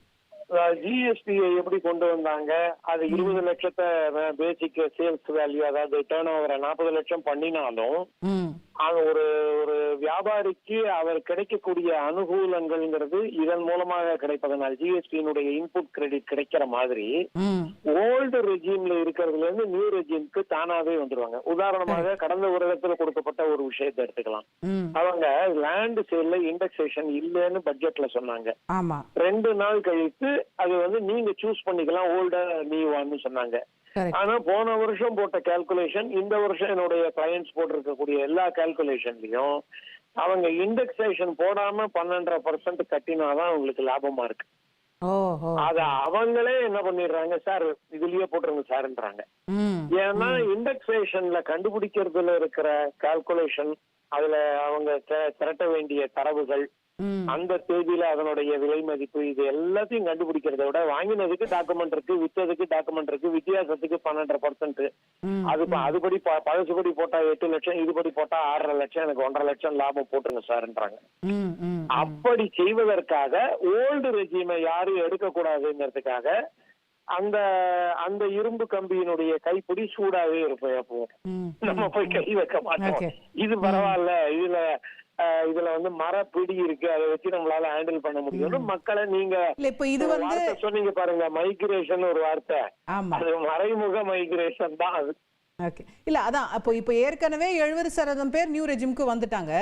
இப்போ 12 லட்சம்னு சொல்லியாச்சுன்னா கிட்டத்தட்ட 90% பேர் வந்துட்டாங்கன்னா அடுத்த வருஷம் என்ன சொல்லிடலாம், 90% இதுதான் பண்றாங்க, ஓல்ட் ரெஜிம்க்கு தேர் ஆர் நோ டேக்கர்ஸ், யாருமே அது பக்கம் போறது இல்லை, அதனால அதை நாங்க முடித்து வைக்கிறோம்னு சொல்லிடுவாங்களோ? சொல்லலாம். ஓல்டு ரெஜிம்ல சேமிப்புங்கிற ஒண்ணு யாருமே பண்ண மாட்டேன்றாங்க. அதுதான் நானும் அடுத்து கேட்கணும்னு இருந்தேன். Yes sir. ஆமா, ஓல்டு ரெஜிம்ல சேமிப்புல இருந்து நகர்ந்துட்டோம். ஒரு உங்க வீட்டுல இருக்கக்கூடிய இதற்கு முந்தைய தலைமுறை, அதுக்கு முந்தைய தலைமுறை கேட்டீங்கன்னா அவங்க வாங்கியிருந்த சம்பளத்துல அவங்க 100 ரூபாய் ப்ராவிடன்ட் ஃபண்ட் கட்டி இருப்பாங்க. ஆமா. அவங்க வாங்கின சம்பளத்து மாதிரி இப்ப எத்தனையோ பங்கு இன்க்ரீஸ் ஆயிடுச்சு. 1970க்கும் 2020க்கும் இல்ல 75க்கும் 25க்கும் வச்சுக்கோங்களேன். அந்த சம்பளம் எத்தனையோ மடங்கு இன்க்ரீஸ் ஆயிடுச்சுல்ல. ஆனா 100 ரூபாங்கிறது 30,000 ரூபாய் அல்லது 50,000 ரூபாய் தானே ப்ராவிடன்ட் ஃபண்டா இருக்கணும். 1,200 ரூபாயில இருந்து 2,400 ரூபாய் 500 ரூபாய்க்கு மேல போல. அதனால சேமிப்புல இருந்து மக்கள் நகர்ந்துட்டாங்க. இத நீங்க முன்னாடி கேட்ட கேள்வி, கையில பணத்தை செலவழிக்க நினைக்கிறாங்களான்னாக்க அதோட நினைச்சிட்டாங்க. சேமிக்கிறதுங்கிறது உன்னோட சாமர்த்தியம் பா அப்படின்ட்டாங்க. அதான் இப்ப சொல்லி இருக்கிறதுல இந்த ஏற்கனவே ஸ்மால் சேவிங்ஸ்லாம் வந்து வரலாறு காணாத லோல தான் இருக்கு, ரொம்ப குறைவா இருக்கு அப்படின்னு தான் இப்போ பேசப்படுது. அது என்எஸ்சியா இருக்கட்டும், என்எஸ்எஸ் ஒரு காலத்துல நீங்க சொன்னது போல அப்பா அம்மா ஜெனரேஷன்ல அதுதான் ஒரு பெரிய சேமிப்பா இருக்கும். இப்போ வந்து அது மாறி வருகிறது. இன்னைக்கு நிதியமைச்சர்கிட்டே நம்ம இந்த கேள்வியை முன்வைக்கும் போது அவங்க இன்னைக்கு இளைஞர்கள் ஸ்டாக் மார்க்கெட்டை நோக்கி போறாங்க, ட்ரேடிங் அக்கவுண்ட் வச்சிருக்காங்க, அவங்க வேற மாதிரி சேமிக்கிறாங்க அப்படின்னு சொல்றாங்க. சோ அந்த ட்ரெண்ட் பாக்குறீங்களா நீங்க? ஆமா, அதுல வந்து இந்த இன்க்ரீஸ் ஆர் டிக்ரீஸ்ங்கிறதுக்கு உண்டான இளம் வயது இளம் ரத்தமா இருக்கிறதுனால அவங்களால தாங்க முடியாது. ஏதாவது ஒரு வீழ்ச்சி இருந்தா கூட தாங்க முடியாது. ஏதாவது ஒரு எழுச்சி இருந்ததுன்னா உடனடியாக அவர்களால் நடவடிக்கை எடுக்க முடியாது. காலையில 1000 பாயிண்ட் ஏறிச்சு சென்செக்ஸ், கையில சாக்கு வச்சிருந்தவங்க எல்லாம் வித்திருப்பாங்க. அதுக்கப்புறம் தான் ஆக்வா கல்ச்சர் அது இதுங்கிறதுல பேசிக் கஸ்டம்ஸ் டியூட்டியை ரிமூவ் பண்ணிருக்காங்க. அதுல இன்னும் ஏறும். அந்த ஷேர் வச்சிருந்தவங்க நாளை வரைக்கும் வெயிட் பண்ணா இன்னும் கூட கொஞ்சம் ஏறி இருக்கும். ஆனா இன்னைக்கு வித்திருப்பாங்க. ஆனா என்எஸ்சி இதெல்லாம் அந்த சேவிங்ஸ் எல்லாம் போயிட்டு ஒரு காலத்துல ஒரு நாளைக்கு ஏறத்தாழ 3 மணி நேரம் நான் போஸ்ட் ஆபீஸ்ல அஸ் அன் ஏஜென்ட் ஸ்பெண்ட் பண்ணிருக்கேன். ஏராளமான கிளைண்ட்ஸ் எனக்கு, ஏராளமான கிளைண்ட்ஸ் எனக்கு 1000 கிளைண்ட் எனக்கு இருந்தாங்க என்எஸ்சி என்எஸ்எஸ் இதுக்கெல்லாம் மட்டுமே. ஆனா இப்ப அது போயாச்சு. அது மெல்ல மெல்ல இந்த ஓல்டு ஜெனரேஷன்ல இருந்து மக்கள் ஷேர் மார்க்கெட்டுக்குள்ள வருது. ஆனால் ஷேர் மார்க்கெட்டுக்கு ஒரு கன்செஷன் கொடுக்கணும் ரிஸ்க் எடுக்கிறதுக்கு. அதுல அந்த கேபிட்டல் கெயின்ஸ்ல கொஞ்சம் மாற்றம் வருதா, ஏதாவது வேற ஏதாவது சொல்றாங்களா? போன முறை ஏற்கனவே கொஞ்சம் மாற்றங்கள் இருந்தது நினைக்கிறேன். 1 லட்சம் ரூபாய் அது பிரயோஜனமே இல்ல. அது இன்னும் கொஞ்சம் இன்க்ரீஸ் பண்ணணும் கேபிட்டல் கெயின்ஸ். ஏன்னா நான் என் பணத்தை ரிஸ்க் பண்றேன். என்னோட லாஸ நீங்க கேரி ஓவர் பண்றதுக்கு அலோவ் பண்றீங்க. எனக்கு ப்ராஃபிட் வந்ததுன்னா நான் வந்து ஒரு மைண்ட் செட்டோட போய் இன்வெஸ்ட் பண்ணேன் இல்ல, அதுக்கு ஒரு கன்செஷன் இந்த 1 லட்சத்துக்கு பதிலா ஒரு 3 லட்சமா இன்க்ரீஸ் பண்ணி விடுங்க. கேபிட்டல் கெயின்ஸ் ஷேர்ஸ்ல, லேண்ட்ல நீங்க என்ன வேணாலும் பண்ணிக்கங்க. ஷேர்ல இருக்கக்கூடிய வேல்யூ இன்க்ரீஸ்ல கேபிட்டல் கெயின்ஸ் 1 லாக் வரைக்கும் எக்ஸாம்ட், டிவிடெண்ட்ல ஒரு போர்ஷன் எக்ஸாம்ட். இத ரெண்டு ஏன்னா அந்த செக்டாரை, அதாவது ஷேர் மார்க்கெட் செக்டாருக்கு மக்கள் போய் சேரணும். அது அவங்களுக்கு தான் நல்லது. இப்ப இந்த தடவை பாத்தீங்கன்னா ஃபண்ட் ஆஃப் ஃபண்ட்ஸ்னு ஒண்ணு உருவாக்குறாங்க. ஃபண்ட் ஆஃப் ஃபண்ட்ஸ்ங்கறத ஃபார் ஸ்மால் ஸ்கேல் செக்டார் உருவாக்குறாங்க. இளைய தலைமுறையில என்ன ஒரு இளைய தலைமுறையை சார்ந்த ஒருத்தரை நீ ஒரு 1000 ரூபாய் இதுல போடுப்பான்னு சொன்னா போடுவாங்க. ஒரு ஸ்மால் ஸ்கேல் செக்டார் வளரட்டும், அதுக்கு இந்த ஃபண்ட் மறைமுகமா பயன்படுத்தட்டும். அது பட்ஜெட் முடிஞ்ச உடனே முழு பட்ஜெட்டை பாக்குற பொழுதுதான் தெரியும். ஸ்மால் ஸ்கேல் செக்டாருக்கெல்லாம் வரதுனால ஷேர் மார்க்கெட்ல வரக்கூடிய கேபிட்டல் கெயின்ஸுக்கு கூடுதலான கன்செஷன்ஸ் கொடுக்க வேண்டியிருக்கு. ஏன்னா டிவிடெண்ட் எல்லாம் டாக்ஸுக்குள்ள வந்துருது. டிவிடெண்ட் டாக்ஸுக்குள்ள வந்ததுக்கு மக்கள் தான் காரணம், அரசாங்கம் காரணம் இல்லை. ஏன்னா ஏஜ்டு பீப்புள்லாம் எனக்கு டாக்ஸே கிடையாது, எனக்கு டிடிஎஸ் பிடிக்கிறீங்க, அது ஒரு பெரிய தொல்லையா இருக்குன்னு சொன்னாங்க. அதனால நீங்களே போட்டுருங்கன்னு கொடுத்தாங்க. பட் கேபிட்டல் கெயின்ஸ் நம்ம கொடுக்கலாம். ஓகே. பட் இப்போ ஓவராலா நமக்கு ஒரு கிடைக்கக்கூடிய ஒரு நம்ம மேக்ரோ எக்கனாமிக்ஸ்ல பார்த்தோமானால் இந்தியா வந்து இந்த வரி விதிப்பு முறை இந்த மாற்றங்கள்லாம் வர்றதை பார்க்கும்போது நீங்க சொல்ற சேவிங்ஸோடைய பேட்டர்னும் மாறுது அப்படின்னு சொல்லும்போது நாம ஒரு சேமிப்பு சார்ந்த பொருளாதாரம், வேற சேவிங்ஸ் எக்கானமி, அதனாலதான் நமக்கு வந்து ரிசெஷன்லாம் வந்த போது கூட அது பெருசா கை கொடுத்ததுலாம் நம்ம முன்னாடி பேசியிருக்கோம். அதுல இருந்து தாண்டி ஒரு கன்சம்ஷன் பேஸ்ட் எக்கானமியா நம்ம மாறுறோம். ஒரு மேற்கத்திய நாடுகளுடைய மாடல்ல நம்ம மாறிட்டு வரோம். ஆமா, அதுல நான் சேவ் பண்றேன் அப்படின்னா அதுக்கு பெரிய தண்டனை கிடையாது. ஆனா அதுக்கு உண்டான என்கரேஜ்மென்ட், எனக்கு இன்சென்டிவ், அதாவது நான் எனக்கு வட்டி வந்ததுன்னா அதுக்கு டாக்ஸ் உண்டு.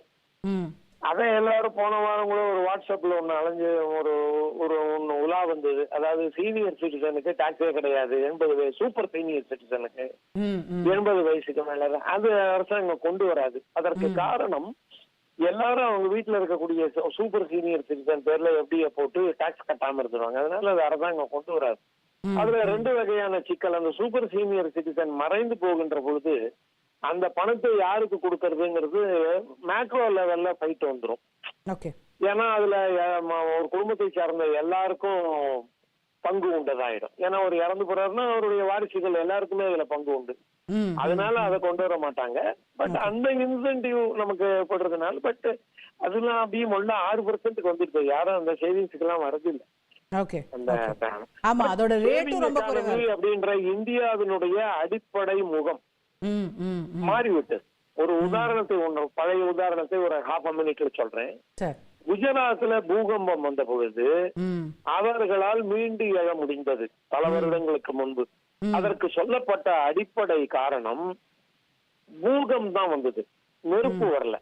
பூகம்பத்தில் இடிபாடுகளுக்கு இடையேயும் அவர்கள் 1 வருடத்திற்கு சேமித்து வைத்திருந்த கோதுமை, அரிசி, பருப்பு, மற்ற மளிகை பொருள்களை அவர்களால் எடுக்க முடிந்தது. அதனால அவங்க ஒரு 3 மாச காலம் அதை வச்சு ஓட்டிட்டாங்க. அப்ப என்ன சொன்னாங்க, குஜராத் மக்களினுடைய வருடத்திற்கு உண்டான சேமிப்புன்ற மனப்பான்மை பூகம்பத்திலிருந்து அவர்களை காப்பாற்றியதுன்னாங்க. நம்ம கிராமங்கள்லயும் நெற்குதிர்கள்னு சொல்லுவாங்க. ஆசிரியர் நம்மளை திட்டிருப்பாரு, பதில் தெரியாம என்னடா குதிர் மாதிரி நிக்கிறேன்னு சொல்லியிருப்பாரு. அந்த குதிர்கள் எல்லாம் அதுல இருந்து நம்ம நகர்ந்து வந்துட்டோம். அது 2008 ரிசெஷன்ல நம்ம தப்பிச்சதுக்கு கூட அது அந்த சேமிப்பு தான் பெரிய காரணமா சொல்லப்பட்டது. ஆமா, மிக முக்கியமான காரணம். உலகம் முழுவதும் வங்கிகள் கீழே விழுந்த பொழுது இந்தியாவிலே வங்கிகள் ஸ்திரமாக இருந்ததற்கு காரணம் அரசனுடைய சப்போர்ட்டும் தனி மனிதனுடைய குடும்பம் நின்றதற்கு காரணம் அவனுடைய நெடுங்கால பழங்கால நீண்ட சேமிப்பு மனப்பான்மை. அது அது அது வேற ஏதாவது ஒரு இதுல இருந்து ஒரு லெசனா நம்ம எடுத்துக்கலாமா சார்? அதாவது நம்ம டாக்ஸ் ரிபேட் கொடுத்தாதான் சேமிப்போன்னு இல்லாம நமக்காக சேமிக்க தொடங்கிட்டோம்னா பிரச்சனை இல்லை அப்படின்னு. உண்மைதான், அதுதான் உண்மை. இன்ஃபேக்ட் மக்களுக்கு இடையே இந்த இன்சூரன்ஸ்னு சொல்லக்கூடியதுல இருந்து கூட அவங்க நகர்ந்து வந்துட்டாங்க. ஏன்னா என்னுடைய குடும்பம் ஏறத்தாழ எல்ஐசி என்கின்ற அரசு நிறுவனம் வருவதற்கு முன்னால் இருந்து இன்சூரன்ஸ்ல இருக்கிறவங்க நாங்க. 1945 இருந்து 50க்கு அப்புறம் தான் வருது, சுதந்திரத்துக்கு அப்புறம் தான் எல்ஐசி வருது. அதுல இருந்து அந்த மனப்பான்மை, அதாவது சிறு வயதிலிருந்தே நான் பார்த்து வந்திருந்த இந்த இன்சூரன்ஸ் மனப்பான்மையிலிருந்து மக்கள் நகர்ந்து விட்டாங்க. அது ப்ரொடெக்ஷன், அது தேவையான தேவை, அது மக்களுக்கு தெரியல. அந்த சேமிப்பு குணத்தை நம்ம என்ன புரிஞ்சுக்கணும்னா, எனக்கு இன்சென்டிவ் கொடுத்தாதான், எனக்கு அந்த வட்டிக்கு நீ சலுகை கொடுத்தாதான் நான் சேமிப்பேன்னு இருக்கக்கூடாது. அது ஒரு பாடமாக நாம் எடுத்துக்கொள்ள வேண்டும். பட் இன்கம் டாக்ஸ் தான் மிகப்பெரிய அறிவிப்பு. அது எல்லாரையும் மகிழ்ச்சி படுத்திருக்கிறது. குறிப்பாக மாத சம்பளதாரர்களுக்கு பெரிய ஒரு ரிலீஃபாக வந்திருக்கிறது. இது வரைக்கும் புதிய டாக்ஸ் ரெஜிம்ல புதிய வரி விதிப்பு முறையில் 7 லட்சம் வரைக்கும் டாக்ஸ் கட்ட வேண்டாம் அப்படின்னு இருந்த நிலை ஒரே ஆண்டில் கிட்டத்தட்ட ஒரு 5 லட்சம் ரூபாய் உயர்ந்து 12 லட்சம் ரூபாய் வரைக்கும் இன்கம் டாக்ஸ் கிடையாது என்கிற நிலை ஏற்பட்டிருக்கிறது. இது பற்றி விரிவாக நம்மோடு பேசுவதற்காக இந்த வருமான வரித்துறையினுடைய நிபுணர் சிக்கியைச் சேர்ந்த திரு சுரேஷ் அவர்கள் தொடர்ந்து நம்மோடு நேரலையில் இணைகின்றார். திரு சுரேஷ் வணக்கம். நீங்கள் கொஞ்ச நேரத்துக்கு முன்னாடி ப்ரெஸ் மீட்டில் சொன்னதை கூட விரிவாக நாங்கள் கேட்டோம், நிறைய விஷயங்களை விளக்கியிருந்தீங்க. இன்னும் சில சந்தேகங்கள் மக்களுக்கு தொடர்ந்து இருக்கு. இப்போ இதுல நியூ ரெஜிம்ல இந்த மாற்றங்கள் கொண்டு வந்திருக்கிறாங்க. இப்போ 12 லட்சம் வரைக்கும் டாக்ஸ் இல்லைன்னு. ஓல்ட் ரெஜிம் அப்படியே தான் இருக்கா? அதுல ஏதாவது மாற்றங்கள் இருக்கா? இல்ல ATC 80Dல ஏதாவது ஏத்திருக்காங்களா? அது பற்றி நிதி அமைச்சர் விரிவா பேசினதா தெரியல. அது பற்றி என்ன மாற்றங்கள் வந்திருக்கு?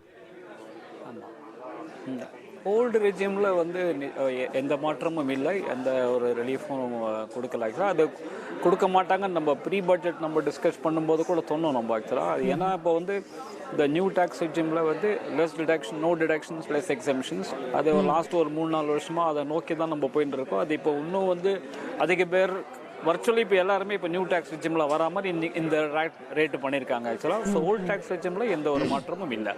ஆனால் இது ஒரு கடைசி பால் 6 மாதிரி பயங்கரமாக அடிச்சிட்டாங்க. இது யாருமே ஒரு நம்ம முதல்ல ப்ரீ பட்ஜெட் போது கூட நம்ம சொன்னோம் எல்லாருக்குமே இதில் பெனிஃபிட் இருக்கும் அப்படின்னு. ஆனால் இந்த பெனிஃபிட் வந்து ரொம்ப எல்லாருக்குமே ஒரு மிகுந்த ஒரு பெனிஃபிட்டு. இது வந்து ஒரு யாருமே எதிர்பாராத ஒரு ரிலீஃப் அப்படின்னு நம்ம சொல்லலாம் சார். இப்போ இதுல வந்து நம்ம பொதுவா சொல்லுவோம், இந்தியாவில் வருமான வரி செலுத்துபவர்களே ரொம்ப குறைவு தான். ஒரு 100 கோடி பேர்ல வந்து நம்ம 1% 2% பேர் தான் வருமான வரியே செலுத்துறோம் அப்படிங்கறத சொல்லுவோம். அதுல குறிப்பா இந்த 12 லட்சம் வரைக்கும் லிமிட்ல இருக்கக்கூடியவர்கள் அப்படின்னு பார்த்தா எத்தனை சதவீதம் டாக்ஸ் பேயர்ஸ்க்கு இது வந்து ஒரு ரிலீஃப் கிடைக்கும் அப்படின்னு எதிர்பார்க்கலாம்? இந்த 12 லட்சத்துக்கு மேல சம்பாதிக்கிறவங்க எவ்வளவு இருப்பாங்க, கீழே சம்பாதிக்கிறவங்க எவ்வளவு இருப்பாங்க உங்களுடைய அனுபவத்துல? இல்லை, இப்போ நீங்கள் வந்து இதில் நம்ம ஒன்று பார்க்க வேண்டியது என்ன அப்படின்னு நம்ம சொன்னோம். ஆக்சுவலாக இப்போ வருமான வரி தாக்கல் செய்கிறவங்க இதனால் விலகி போக முடியாது. உங்களுக்கு அது வந்து 3 லட்சத்தில் இருக்கிறவங்க ஃபைல் பண்ண வேணான்றது இப்போ 4 லட்சம் வரைக்கும் இருக்கிறவங்க தான் ஃபைல் பண்ண வேணான்னு இருக்கே தவிர, இப்போ நீங்கள் 12 லட்சம் இன்கம் வந்தால் நான் வரி தாக்கல் செய்ய வேண்டான்னு இருக்காது. நீங்கள் 4 லட்சம் இருந்தால் தான் ஃபைல் பண்ணாமல் இருக்கலாம் ஆக்சுவலாக. ஸோ அதனால் இப்போ என்னன்னாக்கா இந்த நம்பர் இதனால் வெளியில் விட்டு சிக்னிஃபிகண்ட்டாக போகாது ஆக்சுவலாக. அப்படி தான் பண்ணியிருக்காங்க ஆக்சுவலாக, அப்படி தான் பண்ணுவாங்க. இது ரிபேட் வழியாக தான் இதை கொடுக்குறாங்க. 87 ஒரு விதிப்படி அங்கே தான் ரிலீஃப் அவங்க கொடுக்குறாங்களே தவிர ஸ்லாப் ரேட்டு நேராக அப்படி நம்ம ஏற்றலாம் ஆக்சுவலாக. இப்போ வந்து பார்த்தீங்கன்னா உங்களோட இன்கம் சேலரி கிளாஸாக தான் 4,75,000 வரைக்கும் வருமான தாக்கல் வேண்டிய அவசியம் இருக்காது. நீங்கள் சேலரிடு இன்கம் இல்லாமல் இருந்தீங்கன்னா 4 லட்சம் வரைக்கும் தாக்கல் செய்ய வேண்டியிருக்குது. அதனால இப்போ வந்து number of people filing the return இதனால சிக்னிஃபிகண்ட்டாக குறையாது. அது அவங்க டெஃபினட்டாக பார்த்துட்டு இருக்காங்க. ஏன்னா இது ரொம்ப கஷ்டப்பட்டு இந்த நம்பரை சேர்த்து நீங்க சொல்ற மாதிரி தாக்கல் செஞ்சு அந்த ரிபேட்டை வாங்கி 0 டாக்ஸ்னு போட்டு நம்ம தாக்கல் பண்ணிடுவோம் உங்க இன்கம் டாக்ஸ்ல நம்மளோட வெப்சைட்ல. அப்படிதான் நீங்க சொல்றீங்க. சோ தாக்கல் செய்பவர்களோட எண்ணிக்கை வந்து அப்படியே இருக்கும் அப்படின்னு. பட் நான் கேட்பது இந்த பெனிஃபிட்ங்கிறது எத்தனை சதவீதம் டாக்ஸ் பேயர்ஸ்க்கு போய் சேரும்? இந்த 12 லட்சம் சொல்லியிருக்கிறதுனால இவங்க தான் மெஜாரிட்டியா இல்ல இதுக்கு மேல இருக்கிறவங்க மெஜாரிட்டியான்னு புரிஞ்சுக்கணும். இல்ல, அதாவது நீங்க பாத்தீங்கன்னா இந்த பெனிஃபிட்ன்றதை பொறுத்தவரை இல்ல நிச்சயமா 12 லட்சத்தை இருக்கிறவங்க நிச்சயமா கிட்டத்தட்ட ஒரு 75-80% இருப்பாங்க ஆக்சுவலா. ஸோ அவங்க வந்து எல்லாம் இது. ஆனால் இந்த பெனிஃபிட் வந்து நீங்கள் 1 கோடி ரூபாய் இன்கம் இருந்தாலும் உங்களுக்கு இந்த பெனிஃபிட் இருக்கும். ஏன்னா அந்த ஸ்லாப் ரேட்டே நம்ம மாற்றிருக்கோம். அதனால இப்போ வந்து ரிபேட்ல மட்டும் நம்ம பண்ணலை, வெறும் 87A மட்டும் பண்ணியிருந்தாக்க அவங்க இந்த 12 லட்சம் இருக்கிறவங்களுக்கு மட்டும் பெனிஃபிட் கிடைச்சிருக்கும். இங்கே அப்படி பண்ணல. நம்ம ஸ்லாப் ரேட்டே இப்போ நீங்கள் பார்த்தீங்கன்னா லாஸ்ட் இயர் 0 to 3 lakhs 0 இப்போ 0 to 4 lakhs 0 ஆயிருக்கும். முன்னாடி 3 to 7 lakhs 5% இருந்து 4 to 8 lakhs 5% ஆக்கியிருக்கோம். ஸோ அதனால எல்லா ஸ்லாப்லையும் நம்ம இது பண்ணது நீங்க பாத்தீங்கன்னா 12 லட்சம் இருக்கிறவங்களுக்கு 80,000 ரூபாய் கிடைக்கும். ஸோ நீங்க 25 லட்சம் மேல இருக்கிறவங்களுக்கு கிட்டத்தட்ட வந்து உங்களுக்கு ஒரு 1 lakh plus கிடைக்கும். ஸோ அதனால இது வந்து பெனிஃபிட்டை பொறுத்த வரைக்கும் எல்லாருக்குமே இதை கொடுத்துருக்காங்கன்றது தான். இதுல வந்து யாருமே இதுல கம்ப்ளைண்ட் பண்ண முடியாது ஆக்சுவலா. Everybody gets a benefit. That is the most significant part of it. The whole India should celebrate. முக்கியமான ஒரு பாயிண்ட் சொல்லிருக்கீங்க, ரொம்ப முக்கியமான பாயிண்ட். அதாவது 12 லட்சம் வரைக்கும் சம்பாதிப்பவர்கள் தான், அதாவது இன்கம் டாக்ஸ் செலுத்துபவர்கள்லயே 12 லட்சம் வரைக்கும் சம்பாதிப்பவர்கள் தான் ஒரு 70-80% இருப்பாங்க. ஸோ அவங்களுக்கு முழுசா டாக்ஸே இல்லைன்னு சொல்லி பெனிஃபிட் கொடுத்தாச்சு. இப்போ அதுக்கு மேல சம்பாதிப்பவர்களுக்கும் கூட அவங்க வரி செலுத்தணும்னாலும் முன்பை விட குறையுதுன்னு சொல்றீங்களா? அது எப்படி அதை அந்த இதை விளக்க முடியுமா?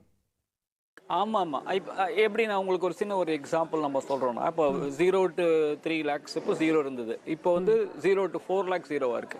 முன்னாடி 3லேருந்து 7 லட்சம். இப்போ நீங்க 12 to 16 வச்சு சொல்லுங்களேன். நமக்கு வந்து 5%. இப்போ எனக்கு வந்து 15 லட்சம் ரூபாய் ஆண்டு. 12 to 16 இருக்கு. இப்போ ஆமாம், நீங்கள் பார்த்தீங்கன்னா 0 to 4 0, 4 to 8 5%, 8 to 12 10%, 12 to 16 15%, 16 to 20 20%, 20 to 24 25%, அதுக்கு மேலே தான் 30%. ஸோ அதனால இதனால கிராஸ் செக்ஷன் எல்லாருக்குமே உங்களுக்கு கிடைக்கும். அதனால ஸோ இந்த பெனிஃபிட் ஸ்லாப் ரேட் ஆல்ட்ரேஷன் எல்லா இடத்தையும் பண்ணதுனால அனைத்து தரப்பட்டவர்களுக்கும் இந்த வாட்டி வருமான வரி குறையும். நீங்கள் எந்த ஸ்லாப்ல இருந்தாலும் குறையும். இது நம்ம இந்த பட்ஜெட் பேசுறதுக்கு முன்னாடி இது சொன்னோம், இது எல்லாருக்குமே இந்த வாட்டி பெனிஃபிட் இருக்குன்றது. ஆனா உண்மையை சொல்லணும், இந்த அளவுக்கு பெனிஃபிட் இருக்குன்றது யாருமே ஒரு எதிர்பாராத ஒரு விஷயம் தான். இது ஒரு பெரிய ஒரு தீபாவளி வந்து முன்னாடியே வந்த மாதிரி இருக்குன்னு நம்ம சொல்லலாம். கண்டிப்பா கண்டிப்பா எல்லாருக்கும் ஒரு கொண்டாட்டம் தான். தவிர நிறைய சின்ன சின்ன இருக்கு. நீங்க இன்னொரு பாத்தீங்க, நிச்சயமா கொண்டாடணும் நம்ம. அதை தவிர பாத்தீங்கன்னா ஒரு புது வருமான வரி, சிம்பிளான ஒரு இன்கம் டாக்ஸ். கேளுங்க. இல்ல நீங்க சொல்ல வந்த பாயிண்ட் சொல்லிருங்க, அது முக்கியமா இருக்கு. சொல்லுவந்த பாட்டு இதை தவிர பார்த்தீங்கன்னா இது 961 இன்கம் டேக்ஸ் ஆக்ட் இதை மாற்றுறதுக்கு வந்து கடந்த ஒரு 25 வருஷமா பல பேர் முயற்சி பண்ணிட்டே இருக்காங்க. ஒரு வாட்டி கூட இந்த முயற்சியில் வந்து சக்ஸஸ் ஆகவே இல்லை. ஒரு பில்லுன்னு சொல்லுவாங்க, கமிட்டின்னு போடுவாங்க, என்ன வரவே இல்லை. இவங்க போன பட்ஜெட்டில் சொன்னாங்க இதை இன்ட்ரடியூஸ் பண்ணுவோம் 6 மாதத்துக்குள்ளன்ட்டு. அடுத்த வாரம் இந்த பட்ஜெட்டில் அனௌன்ஸே பண்ணியிருக்காங்க. ஒரு புது சிம்பிளாக எல்லாரும் புரிஞ்சக்கூடிய ஒரு பில்லு அடுத்த வாரம் இன்ட்ரடியூஸ் பண்ண போகிறேன்றது சொல்லியிருக்காங்க. அது ஒரு பெரிய ஒரு அனௌன்ஸ்மெண்ட்டு. அதனால சாமானியர்களுக்கு என்ன சார் பெனிஃபிட்? அதாவது என்னோட புரிதல் எப்படின்னா, இன்கம் டாக்ஸ் ஆக்ட் வந்து அவங்க மாத்த போறாங்க அப்படின்னா அதில் வந்து நிறைய கிளாஸஸை மாற்றுவாங்க, சிலதை இது பண்ணுவாங்க. இப்போ அதெல்லாம் வந்து சிஏக்கள் பார்க்கக்கூடிய விஷயம், அவங்களுக்கு தான் புரியும். காமன் மேனுக்கு அதனால என்ன பெனிஃபிட்ன்ற மாதிரி அதுதான் அவங்க என்ன இப்போ சொல்லியிருக்க. அதுதான் நல்ல உங்கள் கேள்வி, அருமையான கேள்வி. ஆக்சுவலாக அவங்க என்ன சொல்கிறாங்கன்னா, சிஏக்கள் போட்டு புரிஞ்சுக்கிற மாதிரி இந்த இன்கம் டேக்ஸ் ஆக்டை சாமானிய மக்களும் புரிகிற மாதிரி மாற்ற போகிறோம் அப்படின்னு சொல்லியிருக்காங்க. அதை நம்ம வந்ததுக்கப்புறம் அதை சாட்டிஸ்ஃபையாக இருக்கான்னு நம்ம பார்க்க போகிறோம். அதை இது எல்லாருக்கும் புரியும், டிபார்ட்மெண்ட்டுக்கும் ஈஸியாக புரியும். இப்போ இந்த லாயர்ஸ் ஆடிட்டர்ஸ் மட்டுக்குமே புரியக்கூடிய இந்த இன்கம் டேக்ஸை சாமானிய மக்கள் வந்து எல்லாருக்குமே ஈஸியாக புரியுற மாதிரி நாங்கள் பண்ணியிருக்கோம் அப்படின்றப்பல சொல்லியிருக்காங்க. அது ஒரு பெரிய முயற்சி. அப்போ ஆடிட்டர்களுக்கு தான் வருத்தமான செய்தி. அந்த முயற்சி எல்லாருமே ட்ரை பண்ணாங்க, அதை இம்ப்ளிமெண்ட் ஆகல. அதாவது வந்து என்னன்னாக்கா, நான் எப்பவுமே வந்து நான் சொல்றது என்னன்னா, ஒரு கதவு மூடினா இன்னொரு கதவு எங்கேயாலும் திறக்கும். அது போல வந்து ஆடிட்டர்ஸ் இதெல்லாம் we have to do look for something else. But இப்போ இருக்கிற இன்கம் டேக்ஸ் காம்ப்ளிகேஷன் ஹேண்டில் பண்ணது எங்களுக்கு பல வருஷம் ஆகும். ஏன்னா நிறையா வந்து நீங்கள் ஒன்றுங்க பழைய வருஷ கேசஸ் எல்லாமே ஒன்றும் முடியல ஆக்சுவலாக. அதனால் எங்களுக்கு இன்னும் கொஞ்சம் வருஷத்துக்கு எங்களுக்கு ஒன்றும் பிரச்சனை இல்லை ஆக்சுவலாக. Right, okay. ஸோ அப்போ நீங்களும் மகிழ்ச்சியாக தான் இருக்கீங்க. இன்னொரு சந்தேகம் கேட்கலாம்னு நினைச்சேன் சார். இந்த 2 சொந்த வீடு வச்சிருந்தா ஒரு பெனிஃபிட் கிடைக்குதுன்னு ஒன்று நிதியமைச்சர் சொல்லியிருக்காங்க இல்லையா? அது என்ன மாதிரி கிளாஸ்ல அது என்ன ஏற்கனவே இருக்கிறது தான் மேடம். அது ஆக்சுவலாக அது ஏற்கனவே அந்த 2 வீடு நில்லுன்றது ஏற்கனவே அந்த பெனிஃபிட் ஏற்கனவே இருக்கு. ஆனால் அதுக்கு சில கண்டிஷன்ஸ்லாம் இருந்தது. ஸோ அப்போ நீங்கள் இப்போ அது என்ன மாதிரி பெனிஃபிட்ங்கிறதே கொஞ்சம் விளக்க முடியுமா? அதாவது ரொம்ப சாமானியர்களுக்கு வீடு வச்சு இன்கம் டாக்ஸ்க்கு என்ன சம்பந்தம்னே கேள்வி வரும். அதுல இருந்து நம்ம தொடங்கலாம். இது நான் உங்களுக்கு ஒரு இப்போ நம்ம பார்த்தீங்கன்னா நம்மளுடைய ஐடி இதெல்லாம் வந்து பார்த்தீங்கன்னா OMR கிட்ட இருக்கு ஆக்சுவலாக. நான் இங்கிருந்து நான் மயிலாப்பூரில் இருக்கேன்னு வச்சுக்கேன். நான் மயிலாப்பூர்லேருந்து நான் டெய்லி வந்து நான் OMRல போய் ஒரு வேலை பண்ணிட்டு நான் டெய்லி இங்கே சாயங்காலம் இப்போ மெட்ரோ வேலையெல்லாம் நடந்துருக்கிறதுனால நான் மயிலாப்பூர் போகிறதுக்கு எனக்கு 1/2 hour ஆகுது. ஸோ நான் இங்கேருந்து OMRலேருந்து வரணும்னா இருக்கும். ஸோ அதனால என்னன்னாக்கா, அவங்க ஆனால் குழந்தைங்களோட படிப்பு ஏற்கனவே படிச்சுட்டு இருப்பாங்க. அதனால அவங்க என்ன பண்ணுவாங்க, சிட்டிலையும் ஒரு வீடு வச்சிருப்பாங்க. இப்போ OMRல போய் அங்கே போய் வேலை செய்கிறாங்கன்னா திங்கள் டு வெள்ளி அங்கே போய் இருப்பாங்க ஆக்சுவலாக. ஸோ அங்கே அவங்க ஸ்டே பண்ணிட்டு திருப்பி வீக்கெண்ட்ஸ்க்கு வந்து ஃபேமிலியோடு இருப்பாங்க. பட் ஃபேமிலி இங்கே ஸ்டே பண்ணும். இப்போ இந்த மாதிரி ஒரு சர்க்கம்ஸ்டான்சஸில் எனக்கு 2 வீட்டுக்கு எனக்கு பெனிஃபிட் கிடைக்குமா அப்படின்ற ஒரு கொஸ்டின் எப்பவுமே வரும் ஆக்சுவலாக. பிகாஸ் அதில் வந்து ஒரு ட்ரிக்கியான ஒரு கண்டிஷன் இருக்கும். I have to live in some other place. அந்த சம் அதர் பிளேஸ் இது வந்து இந்த 23(2ல அந்த 23(2 you have to read with 23(3) அதை வச்சு நம்ம படிக்கணும் ஆக்சுவலாக. சில conditions you should be residing in some other, நிறைய கண்டிஷன்ஸ்லாம் இருந்தது 2 வீடு பெனிஃபிட்டுக்கு. இப்போ அந்த கண்டிஷன் தூக்கிட்டு சிம்பிள் ஆக்கியிருக்காங்க. நீங்கள் 2 வீடு நில்லுன்னு சொல்கிறத ஒரு சிம்பிளிஃபைடாக ஆக்கியிருக்காங்கன்றது அதில் முக்கியமான பாயிண்ட். ஓகே, இல்லை இப்போ 2 வீடுக்கான இதுன்றது இப்போ அது வாடகை வீடா சொந்த வீடா எந்த? இப்போ நான் சொந்த வீடுக்கு தான் மேடம் ஆக்சுவலாக. Okay okay. இப்போ சொந்த வீட்டுக்கு நான் ஹோம் லோன் கட்டுறேன்னா அதுக்கான பெனிஃபிட் ஆயுது. இது எந்த பெனிஃபிட்? அது நீங்க அந்த 2 லட்சம் ரூபாய் அது நீங்க ஓல்ட் டாக்ஸ் ரெஜிம்ல மட்டும் தான் கிடைக்கும். அது 2 லட்சம் வரைக்கும் தான் கட்டும். அதெல்லாம் ஒன்றும் மாற்றமே கிடையாது. புது டாக்ஸ் ரெஜிம்ல தான் இந்த ஹவுசிங் லோன் புது டாக்ஸ் ரெஜிம் எப்படியுமே கிடையாது ஆக்சுவலா. அதாவது என்னன்னாக்கா, நான் இப்போ இந்த கேஸ்ல நான் சொல்ற கேஸ்ல நான் மயிலாப்பூர்ல ஒரு வீடு வச்சிருக்கேன், OMRல ஒரு வீடு வச்சிருக்கேன்னாக்கா எனக்கு 2க்குமே ஒரு நில் பெனிஃபிட் கிடைக்குமான்றதுல ஒரு சின்ன சேலஞ்ச் இருக்கும். சில கண்டிஷன்ஸ் எல்லாம் நம்ம நான் வீடு வச்சு நானே குடியிருக்கேன்னா ஃபர்ஸ்ட் எனக்கு டாக்ஸே வரக்கூடாதுல்ல? அதுல என்ன டாக்ஸ்ங்கிறதுல அங்க இருந்து தொடங்குறேன். அதுதான் இப்போ நீங்க அந்த இதுக்கு பொறுத்த வரைக்கும், அதான் இப்போ நான் எம்ப்ளாய்மெண்ட்ல இருக்கிறவங்க இன்னொரு இடத்துல இருக்கேன்னு சொன்னேன்னு வச்சுங்களேன், அந்த இடத்துல என்னோட வீட்டில் இருக்கக்கூடாதுன்னு ஒரு கண்டிஷன் இருக்கு. இப்போ புரியுதா நான் சொல்ல? இப்போ நான் ஒரு சேலரி கிளாஸ் எனக்கு மயிலாப்பூர்ல வீடு வச்சு என்னை வந்து இதுக்கு பெங்களூருக்கு ட்ரான்ஸ்ஃபர் பண்ணிட்டாங்க. ஓகே, நான் அங்கே வீக் டேஸில் இருக்கேன். இப்போ வீக்கெண்ட்ஸில் இங்கே வரேன்னாக்கா முன்னாடி வந்து எனக்கு 2 வீட்டுக்கும் கிளைம் பண்ண முடியாது எனக்கு. ஏன்னா நான் அந்த இடத்துல பெங்களூர் இடத்துல வந்து நான் வந்து சொந்த வீட்டில் இருந்தால் இந்த வீட்டில் வாடகை கேட்கணும், அந்த மாதிரி தான் இருந்தது. இப்போ அந்த மாதிரி இல்லைன்றப்போ இப்போ அவங்க சொன்னதை பார்த்தா அப்படி இருக்கிற மாதிரி இருக்கு. நம்ம ஆனால் ஃபினான்ஸ் பில் என்ன இருக்குன்னு தெரியாது. அவங்க சொன்னதை பார்த்தீங்கன்னா இந்த மாதிரி ஒரு ஃபேமிலி இங்கே ஸ்டேயாக இருக்குது, நான் இன்னொரு இடத்துல இருக்கேன், நான் அங்கே ஒரு சொந்த வீட்டில் இருக்கேன், இங்கே ஃபேமிலி சொந்த வீட்டில் இருக்குன்னா என்னால் இப்போ 2 நில் எடுக்க முடியுன்றப்போல அவங்க சொன்னதை வச்சு நாங்கள் இன்டர்பிரேட் பண்ணுறோம். ஏன்னா நீங்கள் ஃபினான்ஸ் பில் அதே மாதிரி இருக்கான்றதை நம்ம பார்க்கணும். அது ரிலாக்ஸ் பண்ணுறக்கா மாதிரி இருக்கு. அதே மாதிரி வாடகையிலும் கூட ஏதோ டிடிஎஸ்ல விகிதம் மாத்திருக்காங்க அப்படின்னு சொல்றாங்க. இப்போ இது நம்ம சாதாரணமா வாடகை வீட்டில் குடியிருக்கிறவங்களுக்கு இதுல ஏதாவது நீங்க வந்து வாடகை வீட்டில் குடிக்கிறது இது இந்த ஹோல் பட்ஜெட்டில் நீங்கள் பார்த்தீங்கன்னா மக்கள் கையில் பணம் அதிகமாக இருக்கணுன்றதான் ஒரு மெயின் பாயிண்ட்டாக தெரியுது. அதாவது உங்களுக்கு அந்த கன்சம்ஷனை பூஸ்ட் பண்ணுறதுக்கு. இப்போ நான் வந்து ஒரு சொந்த வீடு வச்சுருக்கேன், நான் வாடகைக்கு விட்டுருக்கேன்னு வச்சுக்கோங்களேன். 3 லட்சம் ரூபாய்க்கு நான் வாடகைக்கு விட்டுருக்கேன் அப்படின்னு சொன்னோன்னா எனக்கு ரெண்ட் கொடுக்குறவங்க 10% பிடிச்சிட்டு எனக்கு 2,70,000 ரூபாய் தான் கொடுப்பாங்க. இப்போ எனக்கு என்ன 3 லட்சம் ரூபாய் வரைக்கும் ரெண்ட் இருக்குன்னா எனக்கு ஜீரோ, எனக்கு 3 லட்சம் ரூபாய் கையில் கிடைக்கும். எனக்கு 6 லட்சம் ரூபாய் நான் ரெண்ட் வாங்குறேன்னா எனக்கு 6 லட்சம் ரூபாய் என் கையில் வரும் ஆக்சுவலாக. ஸோ இது வந்து போன வருஷம் 2,40,000 மேலே போனாலே எனக்கு 10% வரி பிடிச்சிட்டு மீறி தான் எனக்கு கொடுப்பாங்க. இப்போ அது 6 லட்சம் வரைக்கும் எனக்கு இருக்குது ஆக்சுவலாக. ஸோ மாதம் எனக்கு 50,000 ரூபாய் பர் மந்த் ரெண்ட் இருந்தால் எனக்கு ஃபுல் 50,000 என் கையில் கிடைக்கும். ஸோ அதனால என்னுடைய கன்சம்ஷன் அதே போல் நீங்கள் சீனியர் சிட்டிசன் இது நீங்கள் வந்து பேப்பரில் இருக்கக்கூடிய மாற்றத்தை சொல்கிறீங்க. ப்ராக்டிக்கலாக யாராவது இதை பண்ணுறாங்களா என்ன சார்? டெனன்ட்ஸ் எத்தனை பேர் டிடிஎஸ் பிடிச்சிட்டு ஓனருக்கு கொடுக்குறாங்க? இல்லை இது டெஃபினட்டாக அதை இது மேடம். இது இப்போ இது என்னன்னாக்கா அவங்க பிடிக்கலன்னு சொன்னால் அவங்க வந்து பிடிக்காமல் இருக்கிறதுக்கு மாதத்துக்கு இன்ட்ரெஸ்ட் 1% பர் மந்த் அவங்க வட்டி கட்டணும். இதை வந்து அவங்க சட்டத்தை அவங்க ஃபாலோ பண்ணலன்னா அது சட்டம் will catch up with them given the fact இன்னைக்கு ட்ராக்கிங் மெக்கானிசம் இருக்கிறதுனால. ஸோ நம்ம டிஸ்கஸ் பண்ணுறது ஒருத்தர் அபைடிங் த லா அவங்கள பற்றி நம்ம பேசுகிறோம் ஆக்சுவலாக.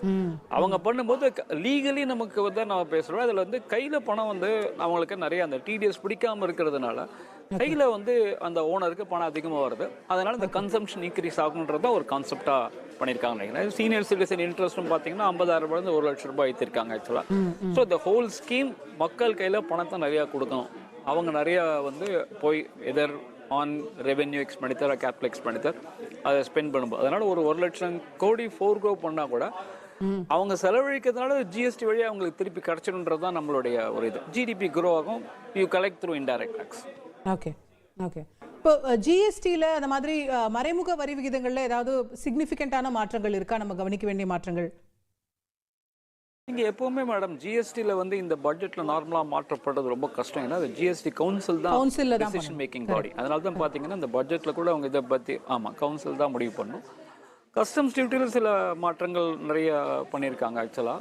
ஸோ சில கேன்சர் ட்ரக்ஸ் அதோட விலையை குறைக்கிறதுக்காக ஆக்சுவலாக அது நம்ம பட்ஜெட் உள்ளுக்குள்ளே வந்து பார்க்கும்போது ஏன்னா சில இதெல்லாம் நம்ம ஸ்பீச்சில் வச்சு நம்ம ரொம்ப டிசைட் பண்ணுறது ரொம்ப டிஃபிகல்ட்டாக இருக்கும். ஃபைன் பிரிண்ட்ஸில் பார்த்தா தான் அதனுடைய முழு தாக்கத்தை நம்ம கரெக்டாக சொல்ல முடியும். ஓகே. இப்போது நீங்கள் சொன்ன மாதிரி கேன்சர் மருந்துகள் சிலத்துக்கு வந்து இம்போர்ட் டியூட்டி கம்மியாக இருக்குது. ஸோ அதோடைய விலை குறையும்னு சொல்கிறாங்க. ஈவியோட பார்ட்ஸ் இம்போர்ட்ஸ்க்கெல்லாம் சில இம்போர்ட் டியூட்டி குறைச்சி அதெல்லாம் செஞ்சிருக்காங்க. இப்போ சர்சார்ஜஸ் வந்து ரெண்டுமே லெவி பண்ண மாட்டோம் அப்படின்ற அப்போ சொல்லிருக்காங்க. ஸோ அது மாதிரி நிறைய சேஞ்சஸ் அவங்க சொல்லிருக்காங்க. ஸ்பீச் வச்சு நம்ம கன்க்ளூட் பண்ணுறது ரொம்ப டிஃபிகல்ட்டாக இருக்கும். ஃபைன் பிரிண்ட்ஸை பார்க்கும்போது நம்ம பெட்டராக சொல்ல முடியும் எவ்வளோ தூரம் என்னத்தினால ஆகும்ன்றதை நம்ம சொல்லலாம். Okay right. ஸோ இந்த இன்கம் டேக்ஸ் அப்படிங்கிற ஒரு விஷயத்தை தாண்டி பார்க்கணும்னா of course you are an ID expert. But அதை தாண்டி பார்க்கணும்னா இந்த பட்ஜெட்டோடைய ரொம்ப சிக்னிஃபிகண்ட் ஹைலைட்டாக நீங்கள் கருதக்கூடிய இன்னொரு ஒரு விஷயம் என்னவா இருக்கும்?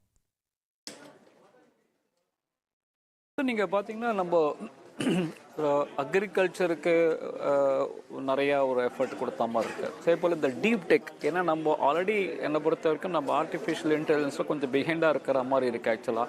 அதை ரியலைஸ் இப்போ நீங்கள் ரீசெண்டாக நீங்கள் பார்த்துருப்பீங்க ஆக்சுவலாக ஒரு சைனாவோட ஒரு சாட்பிடியோட காம்படிஷன் ஒரு ஃப்ராக்ஷன் ஆஃப் காஸ்ட்ல பண்ணியிருக்காங்க ஆக்சுவலாக.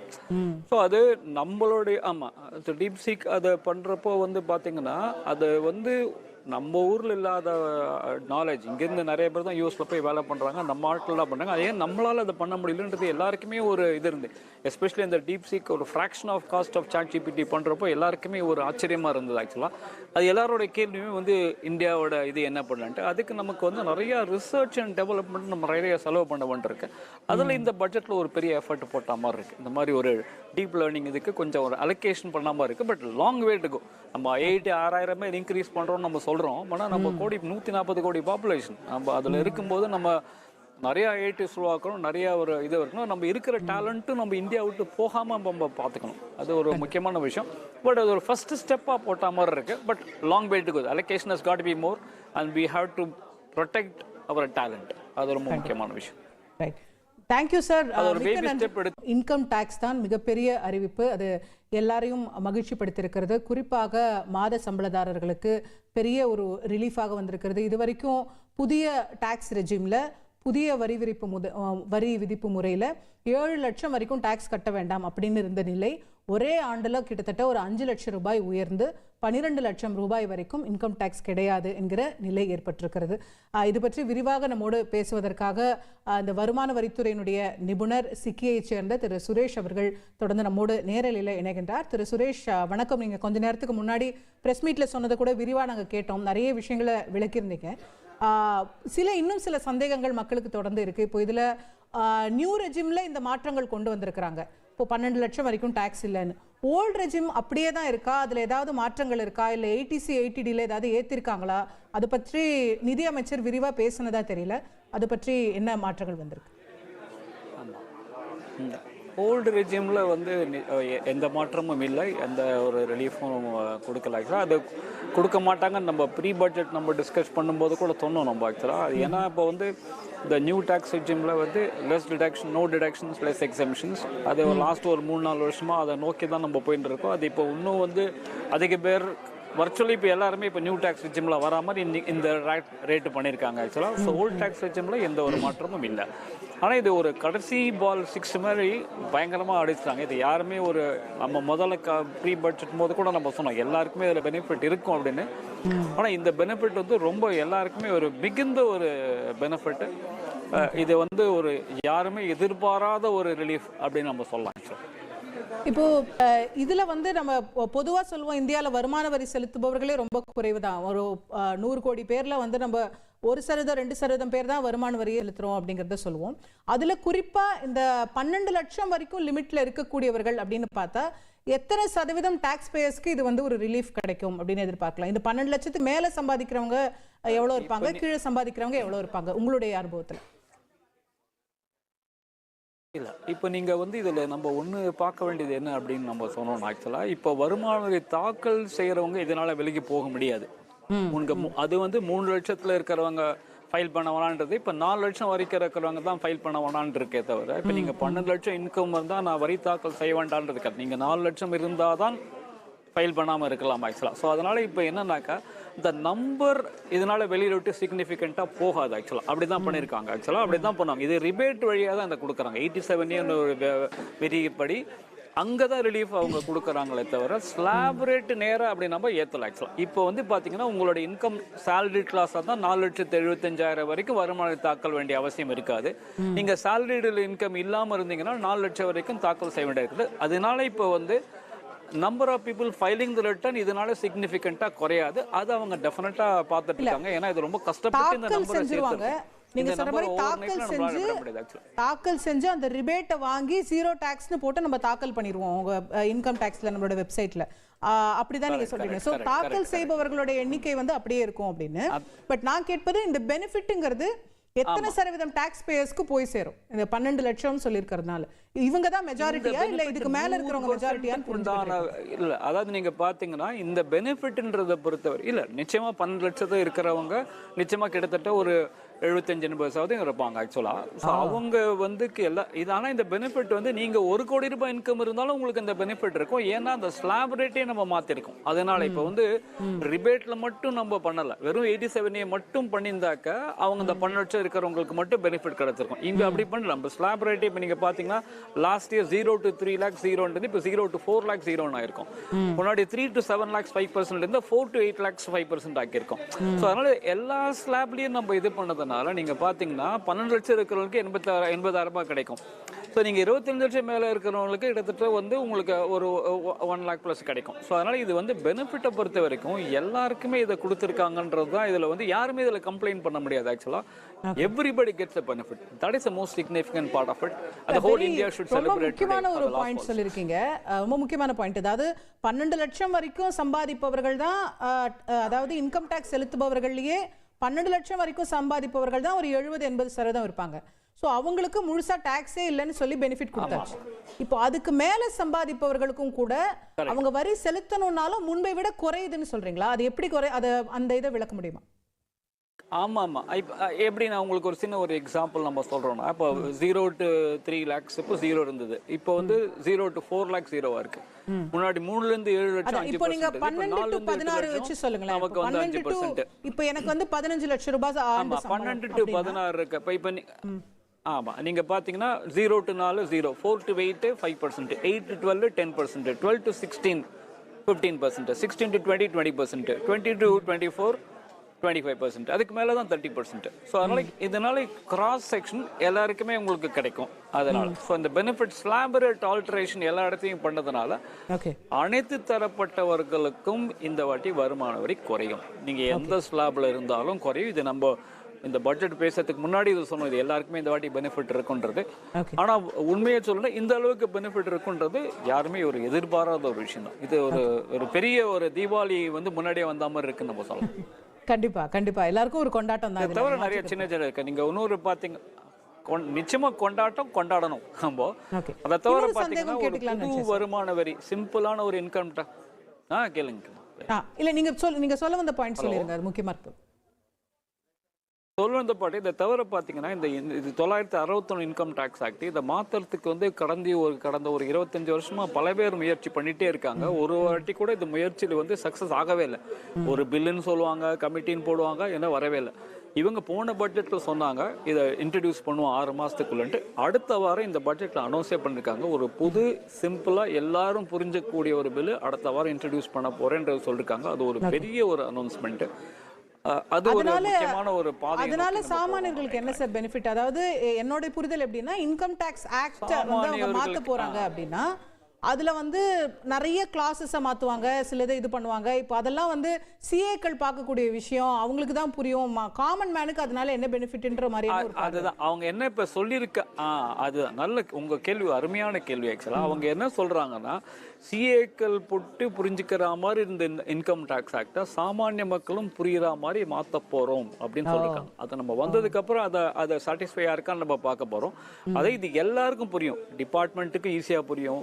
இப்போ இந்த லாயர்ஸ் ஆடிட்டர்ஸ் மட்டுக்குமே புரியக்கூடிய இந்த இன்கம் டாக்ஸை சாமானிய மக்கள் வந்து எல்லாருக்குமே ஈஸியாக புரியற மாதிரி நாங்கள் பண்ணியிருக்கோம் அப்படின்றப்பல சொல்லியிருக்காங்க. அது ஒரு பெரிய முயற்சி. அப்போ ஆடிட்டர்களுக்கு தான் வருத்தமான செய்தி. அந்த முயற்சி எல்லாருமே ட்ரை பண்ணாங்க, அதை இம்ப்ளிமெண்ட் ஆகல. அதாவது வந்து என்னன்னாக்கா, நான் எப்பவுமே வந்து நான் சொல்றது என்னன்னா, ஒரு கதவு மூடினா இன்னொரு கதவு எங்கேயாலும் திறக்கும். அது போல வந்து ஆடிட்டர்ஸ் இதெல்லாம் we have to look for something else. But இப்போ இருக்கிற இன்கம் டேக்ஸ் காம்ப்ளிகேஷன் ஹேண்டில் பண்ணது எங்களுக்கு பல வருஷம் ஆகும். ஏன்னா நிறையா வந்து நீங்கள் ஒன்றுங்க பழைய வருஷ கேசஸ் எல்லாமே ஒன்றும் முடியல ஆக்சுவலாக. அதனால் எங்களுக்கு இன்னும் கொஞ்சம் வருஷத்துக்கு எங்களுக்கு ஒன்றும் பிரச்சனை இல்லை ஆக்சுவலாக. Right, okay. ஸோ அப்போ நீங்களும் மகிழ்ச்சியாக தான் இருக்கீங்க. இன்னொரு சந்தேகம் கேட்டுக்கலாம்னு நினைச்சேன் சார். இந்த 2 சொந்த வீடு வச்சிருந்தா ஒரு பெனிஃபிட் கிடைக்குதுன்னு ஒன்று நிதியமைச்சர் சொல்லியிருக்காங்க இல்லையா? அது என்ன மாதிரி கிளாஸ்ல, அது என்ன ஏற்கனவே இருக்கிறது தான் மேடம். அது ஆக்சுவலாக அது ஏற்கனவே அந்த 2 வீடு நில்லுன்றது ஏற்கனவே அந்த பெனிஃபிட் அதுக்குன்னு இருக்கு. ஆனா அதுக்கு சில கண்டிஷன்ஸ்லாம் இருந்தது. ஸோ அப்போ நீங்க அது என்ன மாதிரி பெனிஃபிட்ங்கிறதே கொஞ்சம் விளக்க முடியுமா? அதாவது ரொம்ப சாமானியர்களுக்கு வீடு வச்சிருக்கிறதுக்கும் இன்கம் டாக்ஸுக்கும் என்ன சம்பந்தம்னே கேள்வி வரும். அதுல இருந்து நம்ம தொடங்கலாம். இது நான் உங்களுக்கு இப்போ நம்ம பார்த்தீங்கன்னா நம்மளுடைய ஐடி இதெல்லாம் வந்து பார்த்தீங்கன்னா ஓஎம்ஆர் கிட்ட இருக்கு ஆக்சுவலாக. நான் இங்கேருந்து நான் மயிலாப்பூரில் இருக்கேன்னு வச்சுக்கேன். நான் மயிலாப்பூர்லேருந்து நான் டெய்லி வந்து நான் ஓஎம்ஆரில் போய் ஒரு வேலை பண்ணிட்டு நான் டெய்லி இங்கே சாயங்காலம் இப்போ மெட்ரோ வேலையெல்லாம் நடந்துருக்கிறதுனால நான் மயிலாப்பூர் போகிறதுக்கு எனக்கு 1/2 hour ஆகுது. ஸோ நான் இங்கேருந்து ஓஎம்ஆர்லேருந்து வரணும் இருக்கும். ஸோ அதனால என்னன்னாக்கா, அவங்க ஆனால் குழந்தைங்களோட படிப்பு ஏற்கனவே படிச்சுட்டு இருப்பாங்க. அதனால அவங்க என்ன பண்ணுவாங்க, சிட்டிலையும் ஒரு வீடு வச்சிருப்பாங்க. இப்போ ஓஎம்ஆரில் போய் அங்கே போய் வேலை செய்கிறாங்கன்னா திங்கள் டு வெள்ளி அங்கே போய் இருப்பாங்க ஆக்சுவலாக. ஸோ அங்கே அவங்க ஸ்டே பண்ணிட்டு திருப்பி வீக்கெண்ட்ஸ்க்கு வந்து ஃபேமிலியோடு இருப்பாங்க. பட் ஃபேமிலி இங்கே ஸ்டே பண்ணும். இப்போ இந்த மாதிரி ஒரு சர்க்கம்ஸ்டான்சஸில் எனக்கு 2 வீட்டுக்கு எனக்கு பெனிஃபிட் கிடைக்குமா அப்படின்ற ஒரு கொஸ்டின் எப்பவுமே வரும் ஆக்சுவலாக. பிகாஸ் அதில் வந்து ஒரு ட்ரிக்கியான ஒரு கண்டிஷன் இருக்கும். I have to live in some other place. அந்த சம் அதர்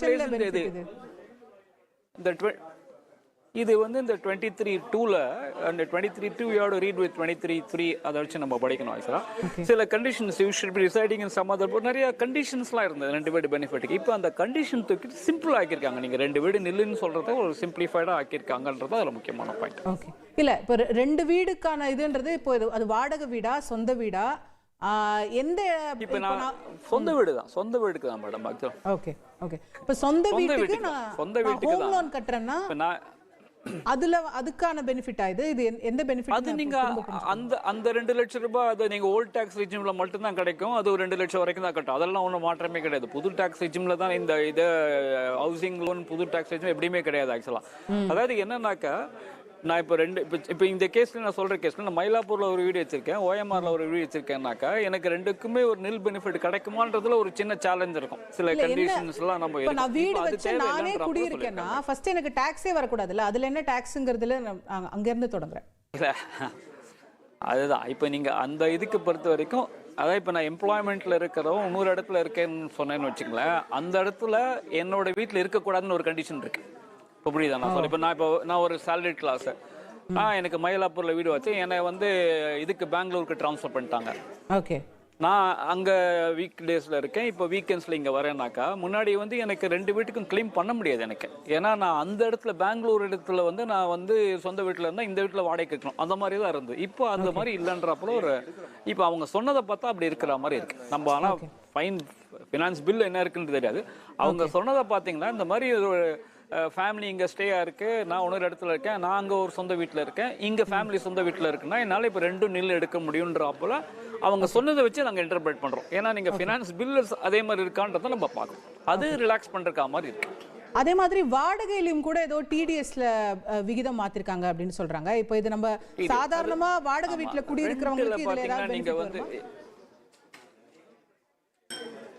வாடகை வீட்டில் குடியிருக்கிறது இது இந்த ஹோல் பட்ஜெட்டில் நீங்கள் பார்த்தீங்கன்னா மக்கள் கையில் பணம் அதிகமாக இருக்கணுன்றதான் ஒரு மெயின் பாயிண்ட்டாக தெரியுது. அதாவது உங்களுக்கு அந்த கன்சம்ஷனை பூஸ்ட் பண்ணுறதுக்கு. இப்போ நான் வந்து ஒரு சொந்த வீடு வச்சுருக்கேன், நான் வாடகைக்கு விட்டுருக்கேன்னு வச்சுக்கோங்க, 3 லட்சம் ரூபாய்க்கு நான் வாடகைக்கு விட்டுருக்கேன் அப்படின்னு சொன்னோன்னா எனக்கு ரெண்ட் கொடுக்குறவங்க 10% பிடிச்சிட்டு எனக்கு 2,70,000 ரூபாய் தான் கொடுப்பாங்க. இப்போ எனக்கு என்ன 3 லட்சம் ரூபாய் வரைக்கும் ரெண்ட் இருக்குன்னா எனக்கு ஜீரோ, எனக்கு 3 லட்சம் ரூபாய் கையில் கிடைக்கும். எனக்கு 6 லட்சம் ரூபாய் நான் ரெண்ட் வாங்குறேன்னா எனக்கு 6 லட்சம் ரூபாய் என் கையில் வரும் ஆக்சுவலாக. ஸோ இது வந்து போன வருஷம் 2,40,000 மேலே போனாலே எனக்கு 10% வரி பிடிச்சிட்டு மீதி தான் எனக்கு கொடுப்பாங்க. இப்போ அது 6 லட்சம் வரைக்கும் எனக்கு இருக்குது ஆக்சுவலாக. ஸோ மாதம் எனக்கு 50,000 ரூபாய் பர் மந்த் ரெண்ட் இருந்தால் எனக்கு ஃபுல் 50,000 என் கையில் கிடைக்கும். ஸோ அதனால என்னுடைய கன்சம்ஷன் அதே போல் நீங்கள் சீனியர் சிட்டிசன் இது நீங்கள் வந்து பேப்பரில் இருக்கக்கூடிய மாற்றத்தை சொல்கிறீங்க, ப்ராக்டிக்கலாக யாராவது இதை பண்ணுறாங்களா என்ன சார்? டெனன்ட்ஸ் எத்தனை பேர் டிடிஎஸ் பிடிச்சிட்டு ஓனருக்கு கொடுக்குறாங்க? இல்லை இது டெஃபினட்டாக அதை இது மேடம். இது இப்போ இது என்னன்னாக்கா அவங்க பிடிக்கலன்னு சொன்னால் அவங்க வந்து பிடிக்காமல் இருக்கிறதுக்கு மாதத்துக்கு இன்ட்ரெஸ்ட் 1% பர் மந்த் அவங்க வட்டி கட்டணும். இது வந்து அவங்க சட்டத்தை அவங்க ஃபாலோ பண்ணலன்னா அது சட்டம் will catch up with them given the fact இன்னைக்கு ட்ராக்கிங் மெக்கானிசம் இருக்கிறதுனால. ஸோ நம்ம டிஸ்கஸ் பண்ணுறது ஒருத்தர் அபைடிங் த லா அவங்கள பற்றி நம்ம பேசுகிறோம் ஆக்சுவலாக. அவங்க பண்ணும்போது லீகலி நமக்கு வந்து நம்ம பேசுகிறோம். அதில் வந்து கையில் பணம் வந்து அவங்களுக்கு நிறைய அந்த டிடிஎஸ் பிடிக்காமல் இருக்கிறதுனால கையில் வந்து அந்த ஓனருக்கு பணம் அதிகமாக வருது. அதனால இந்த கன்சம்ஷன் இன்க்ரீஸ் ஆகுன்றத ஒரு கான்செப்டாக பண்ணியிருக்காங்க நினைக்கிறேன். சீனியர் சிட்டிசன் இன்ட்ரெஸ்ட்னு பார்த்தீங்கன்னா 50,000 ரூபாய் 1 லட்சம் ரூபாய் வைத்திருக்காங்க ஆக்சுவலாக. ஸோ இந்த ஹோல் ஸ்கீம் மக்கள் கையில் பணத்தை நிறையா கொடுக்கணும். அவங்க நிறையா வந்து போய் either on revenue expenditure capital expenditure அதை ஸ்பெண்ட் பண்ணும்போது அதனால் ஒரு 1 லட்சம் கோடி ஃபோர்கோ பண்ணால் கூட அவங்க செலவழிக்கிறதுனால ஜிஎஸ்டி வழியாக அவங்களுக்கு திருப்பி கிடைச்சிடுன்றது தான் நம்மளுடைய ஒரு இது. ஜிடிபி க்ரோ ஆகும், you collect through indirect tax. Okay okay. இப்போ ஜிஎஸ்டியில் அந்த மாதிரி மறைமுக வரி விகிதங்களில் ஏதாவது சிக்னிஃபிகண்டான மாற்றங்கள் இருக்கா, நம்ம கவனிக்க வேண்டிய மாற்றங்கள்? இங்கே எப்போவுமே மேடம் ஜிஎஸ்டியில் வந்து இந்த பட்ஜெட்டில் நார்மலாக மாற்றப்படுறது ரொம்ப கஷ்டம். ஏன்னா அது ஜிஎஸ்டி கவுன்சில் தான் டிசிஷன் மேக்கிங் பாடி. அதனால தான் பார்த்தீங்கன்னா இந்த பட்ஜெட்டில் கூட அவங்க இதை பற்றி கவுன்சில் தான் முடிவு பண்ணும். கஸ்டம்ஸ் டியூட்டியில் சில மாற்றங்கள் நிறைய பண்ணியிருக்காங்க ஆக்சுவலாக. ஸோ சில கேன்சர் ட்ரக்ஸ் அதோட விலையை குறைக்கிறதுக்காக ஆக்சுவலாக அது நம்ம பட்ஜெட் உள்ளுக்குள்ளே வந்து பார்க்கும்போது ஏன்னா சில இதெல்லாம் நம்ம ஸ்பீச்சில் வச்சு நம்ம ரொம்ப டிசைட் பண்ணுறது ரொம்ப டிஃபிகல்ட்டாக இருக்கும். ஃபைன் பிரிண்ட்ஸில் பார்த்தா தான் அதனுடைய முழு தாக்கத்தை நம்ம கரெக்டாக சொல்ல முடியும். ஓகே. இப்போ நீங்கள் சொன்ன மாதிரி கேன்சர் மருந்துகள் சிலத்துக்கு வந்து இம்போர்ட் டியூட்டி கம்மியாக இருக்குது, ஸோ அதோடைய விலை குறையும்னு சொல்கிறாங்க. இவியோட பார்ட்ஸ் இம்போர்ட்ஸ்க்கெல்லாம் சில இம்போர்ட் டியூட்டி குறைச்சி அதெல்லாம் செஞ்சிருக்காங்க. இப்போ சர்சார்ஜஸ் வந்து ரெண்டுமே லெவி பண்ண மாட்டோம் அப்படின்ற அப்போது சொல்லிருக்காங்க. ஸோ அது மாதிரி நிறைய சேஞ்சஸ் அவங்க சொல்லிருக்காங்க. ஸ்பீச் வச்சு நம்ம கன்க்ளூட் பண்ணுறது ரொம்ப டிஃபிகல்ட்டாக இருக்கும். ஃபைன் பிரிண்ட்ஸை பார்க்கும்போது நம்ம பெட்டராக சொல்ல முடியும் எவ்வளோ தூரம் என்னத்தினால ஆகும்ன்றதை நம்ம சொல்லலாம். Okay right. ஸோ இந்த இன்கம் டேக்ஸ் அப்படிங்கிற ஒரு விஷயத்தை தாண்டி பார்க்கணும்னா of course you are an IT expert, but அதை தாண்டி பார்க்கணும்னா இந்த பட்ஜெட்டோடைய ரொம்ப சிக்னிஃபிகண்ட் ஹைலைட்டாக நீங்கள் கருதக்கூடிய இன்னொரு விஷயம் என்னவா இருக்கும்? நீங்கள் பார்த்தீங்கன்னா நம்ம அக்ரிகல்ச்சருக்கு நிறையா ஒரு எஃபர்ட் கொடுத்த மாதிரி இருக்குது. அதே போல் இந்த டீப் டெக், ஏன்னா நம்ம ஆல்ரெடி என்னை பொறுத்த வரைக்கும் நம்ம ஆர்டிஃபிஷியல் இன்டெலிஜென்ஸில் கொஞ்சம் பிஹைண்டாக இருக்கிற மாதிரி இருக்குது ஆக்சுவலாக. அது ரியலைஸ் இப்போ நீங்கள் ரீசெண்டாக நீங்கள் பார்த்துருப்பீங்க ஆக்சுவலாக ஒரு சைனாவோட ஒரு சாட் பிடியோட காம்படிஷன் ஒரு ஃப்ராக்ஷன் ஆஃப் காஸ்ட்ல பண்ணியிருக்காங்க ஆக்சுவலாக. ஸோ அது நம்மளுடைய ஆமாம் டீப் சீக் அதை பண்ணுறப்போ வந்து பார்த்தீங்கன்னா அது வந்து நம்ம ஊரில் இல்லாத நாலேஜ் இங்கேருந்து நிறைய பேர் தான் யூஎஸில் போய் வேலை பண்ணுறாங்க, நம்ம ஆட்கள் தான் பண்ணுறாங்க. அதே நம்மளால் அதை பண்ண முடியலன்றது எல்லாருக்குமே ஒரு இது இருந்து, எஸ்பெஷலி இந்த டீப் சீக் ஒரு fraction of cost of ChatGPT பண்ணுறப்போ எல்லாருக்குமே ஒரு ஆச்சரியமாக இருந்தது ஆக்சுவலாக. அது எல்லாரோட கேள்வியுமே வந்து இந்தியாவோட இது என்ன பண்ணலான்ட்டு. அதுக்கு நமக்கு வந்து நிறையா ரிசர்ச் அண்ட் டெவலப்மெண்ட் நம்ம நிறைய செலவு பண்ண வேண்டியிருக்கு. அதில் இந்த பட்ஜெட்டில் ஒரு பெரிய எஃபர்ட் போட்ட மாதிரி இருக்குது. இந்த மாதிரி ஒரு டீப் லேர்னிங் இதுக்கு கொஞ்சம் ஒரு அலோகேஷன் பண்ண மாதிரி இருக்குது. But long way to go. நம்ம 6,000 இன்க்ரீஸ் பண்ணுறோம்னு நம்ம சொல்கிறோம், ஆனால் நம்ம 140 கோடி பாப்புலேஷன் நம்ம அதில் இருக்கும்போது நம்ம நிறையா ஐஐடிஸ் உருவாக்கணும், நிறையா ஒரு இது இருக்கணும். நம்ம இருக்கிற டேலண்ட்டும் நம்ம இந்தியா விட்டு போகாமல் நம்ம பார்த்துக்கணும். அது ஒரு முக்கியமான விஷயம். பட் அது ஒரு ஃபர்ஸ்ட் ஸ்டெப்பாக போட்ட மாதிரி இருக்குது. But long way to go. Allocation has got to be more and we have to protect our talent. அது ரொம்ப முக்கியமான விஷயம். Right. Thank you sir. Income tax தான் மிகப்பெரிய அறிவிப்பு. அது எல்லாரையும் மகிழ்ச்சி படுத்திருக்கிறது. குறிப்பாக மாத சம்பளதாரர்களுக்கு பெரிய ஒரு ரிலீஃபாக வந்திருக்கிறது. இது வரைக்கும் புதிய டாக்ஸ் ரெஜிமில் புதிய வரி விதிப்பு முறையில் 7 லட்சம் வரைக்கும் டாக்ஸ் கட்ட வேண்டாம் அப்படின்னு இருந்த நிலை ஒரே ஆண்டில் கிட்டத்தட்ட ஒரு 5 லட்சம் ரூபாய் உயர்ந்து 12 லட்சம் ரூபாய் வரைக்கும் இன்கம் டேக்ஸ் கிடையாது என்கிற நிலை ஏற்பட்டிருக்கிறது. இது பற்றி விரிவாக நம்மோடு பேசுவதற்காக இந்த வருமான வரித்துறையினுடைய நிபுணர் சிக்கியை சேர்ந்த திரு சுரேஷ் அவர்கள் தொடர்ந்து நம்மோடு நேரலையில் இணைகின்றார். திரு சுரேஷ் வணக்கம். நீங்கள் கொஞ்ச நேரத்துக்கு முன்னாடி ப்ரெஸ் மீட்டில் சொன்னதை கூட விரிவாக நாங்கள் கேட்டோம், நிறைய விஷயங்களை விளக்கியிருந்தீங்க. இன்னும் சில சந்தேகங்கள் மக்களுக்கு தொடர்ந்து இருக்கு. இப்போ இதுல நியூ ரெஜிம்ல இந்த மாற்றங்கள் கொண்டு வந்திருக்கிறாங்க. இப்போ 12 லட்சம் வரைக்கும் டாக்ஸ் இல்லைன்னு.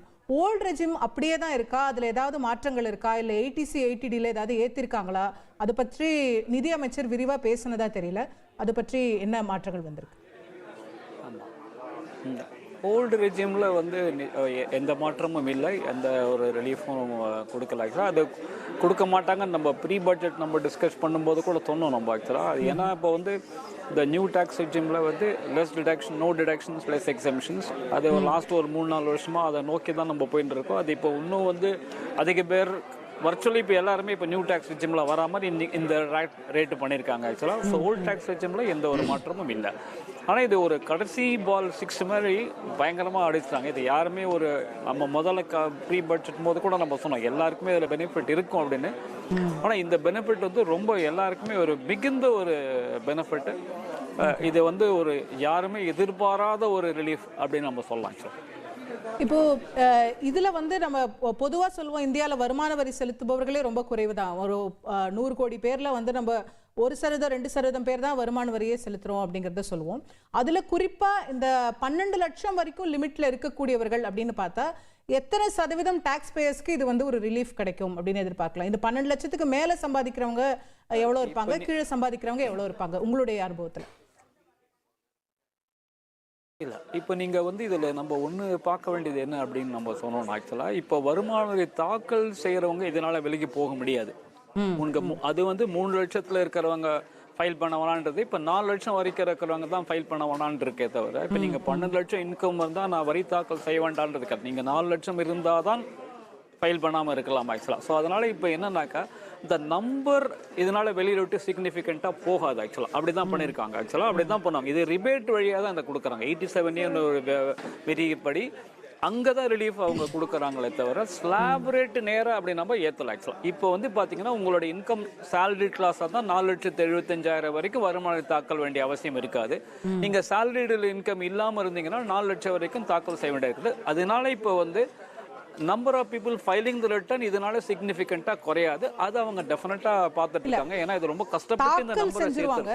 நீங்க சொல்ற மாதிரி தாக்கல் செஞ்சு அந்த ரிபேட்டை வாங்கி 0 டாக்ஸ்னு போட்டு நம்ம தாக்கல் பண்ணிடுவோம் உங்க இன்கம் டாக்ஸ்ல நம்மளோட வெப்சைட்ல. அப்படிதான் நீங்க சொல்றீங்க. சோ தாக்கல் செய்பவர்களோட எண்ணிக்கை வந்து அப்படியே இருக்கும் அப்படின்னு. பட் நான் கேட்பது இந்த பெனிஃபிட்ங்கிறது எத்தனை சதவீதம் டாக்ஸ் பேயர்ஸ்க்கு போய் சேரும்? இந்த 12 லட்சம் சொல்லியிருக்கிறதுனால இவங்க தான் மெஜாரிட்டியா இல்ல இதுக்கு மேல இருக்கிறவங்க மெஜாரிட்டியான்னு புரிஞ்சுக்கணும். இல்ல, அதாவது நீங்க பாத்தீங்கன்னா இந்த பெனிஃபிட்ன்றதை பொறுத்தவரை இல்ல நிச்சயமா 12 லட்சத்தை இருக்கிறவங்க நிச்சயமா கிட்டத்தட்ட ஒரு 75-80% இருப்பாங்க ஆக்சுவலாக. ஸோ அவங்க வந்து இது ஆனால் இந்த பெனிஃபிட் வந்து நீங்கள் 1 கோடி ரூபாய் இன்கம் இருந்தாலும் உங்களுக்கு இந்த பெனிஃபிட் இருக்கும். ஏன்னா அந்த ஸ்லாப் ரேட்டே நம்ம மாற்றிருக்கோம். அதனால இப்போ வந்து ரிபேட்டில் மட்டும் நம்ம பண்ணலை, வெறும் 87A மட்டும் பண்ணியிருந்தாக்க அவங்க இந்த 12 லட்சம் இருக்கிறவங்களுக்கு மட்டும் பெனிஃபிட் கிடைச்சிருக்கும். இங்கே அப்படி பண்ணல. நம்ம ஸ்லாப் ரேட்டே இப்போ நீங்கள் பார்த்தீங்கன்னா லாஸ்ட் இயர் 0 to 3 lakhs 0 இப்போ 0 to 4 lakhs 0 ஆயிருக்கும். முன்னாடி 3 to 7 lakhs 5% இருந்தால் 4 to 8 lakhs 5% ஆக்கியிருக்கோம். ஸோ அதனால எல்லா ஸ்லாப்லையும் நம்ம இது பண்ணதுனால நீங்கள் பார்த்தீங்கன்னா 12 லட்சம் இருக்கிறவங்களுக்கு 80,000 ரூபாய் கிடைக்கும்.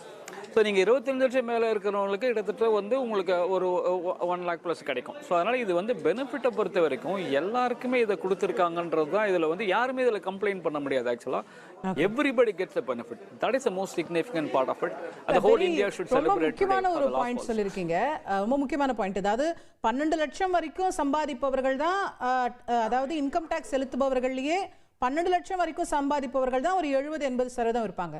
ஸோ அவங்களுக்கு முழுசா டாக்ஸே இல்லைன்னு சொல்லி பெனிஃபிட் கொடுத்தாச்சு. இப்போ அதுக்கு மேல சம்பாதிப்பவர்களுக்கும் கூட அவங்க வரி செலுத்தணும்னாலும் முன்பை விட குறையுதுன்னு சொல்றீங்களா? அது எப்படி அந்த இதை விளக்க முடியுமா?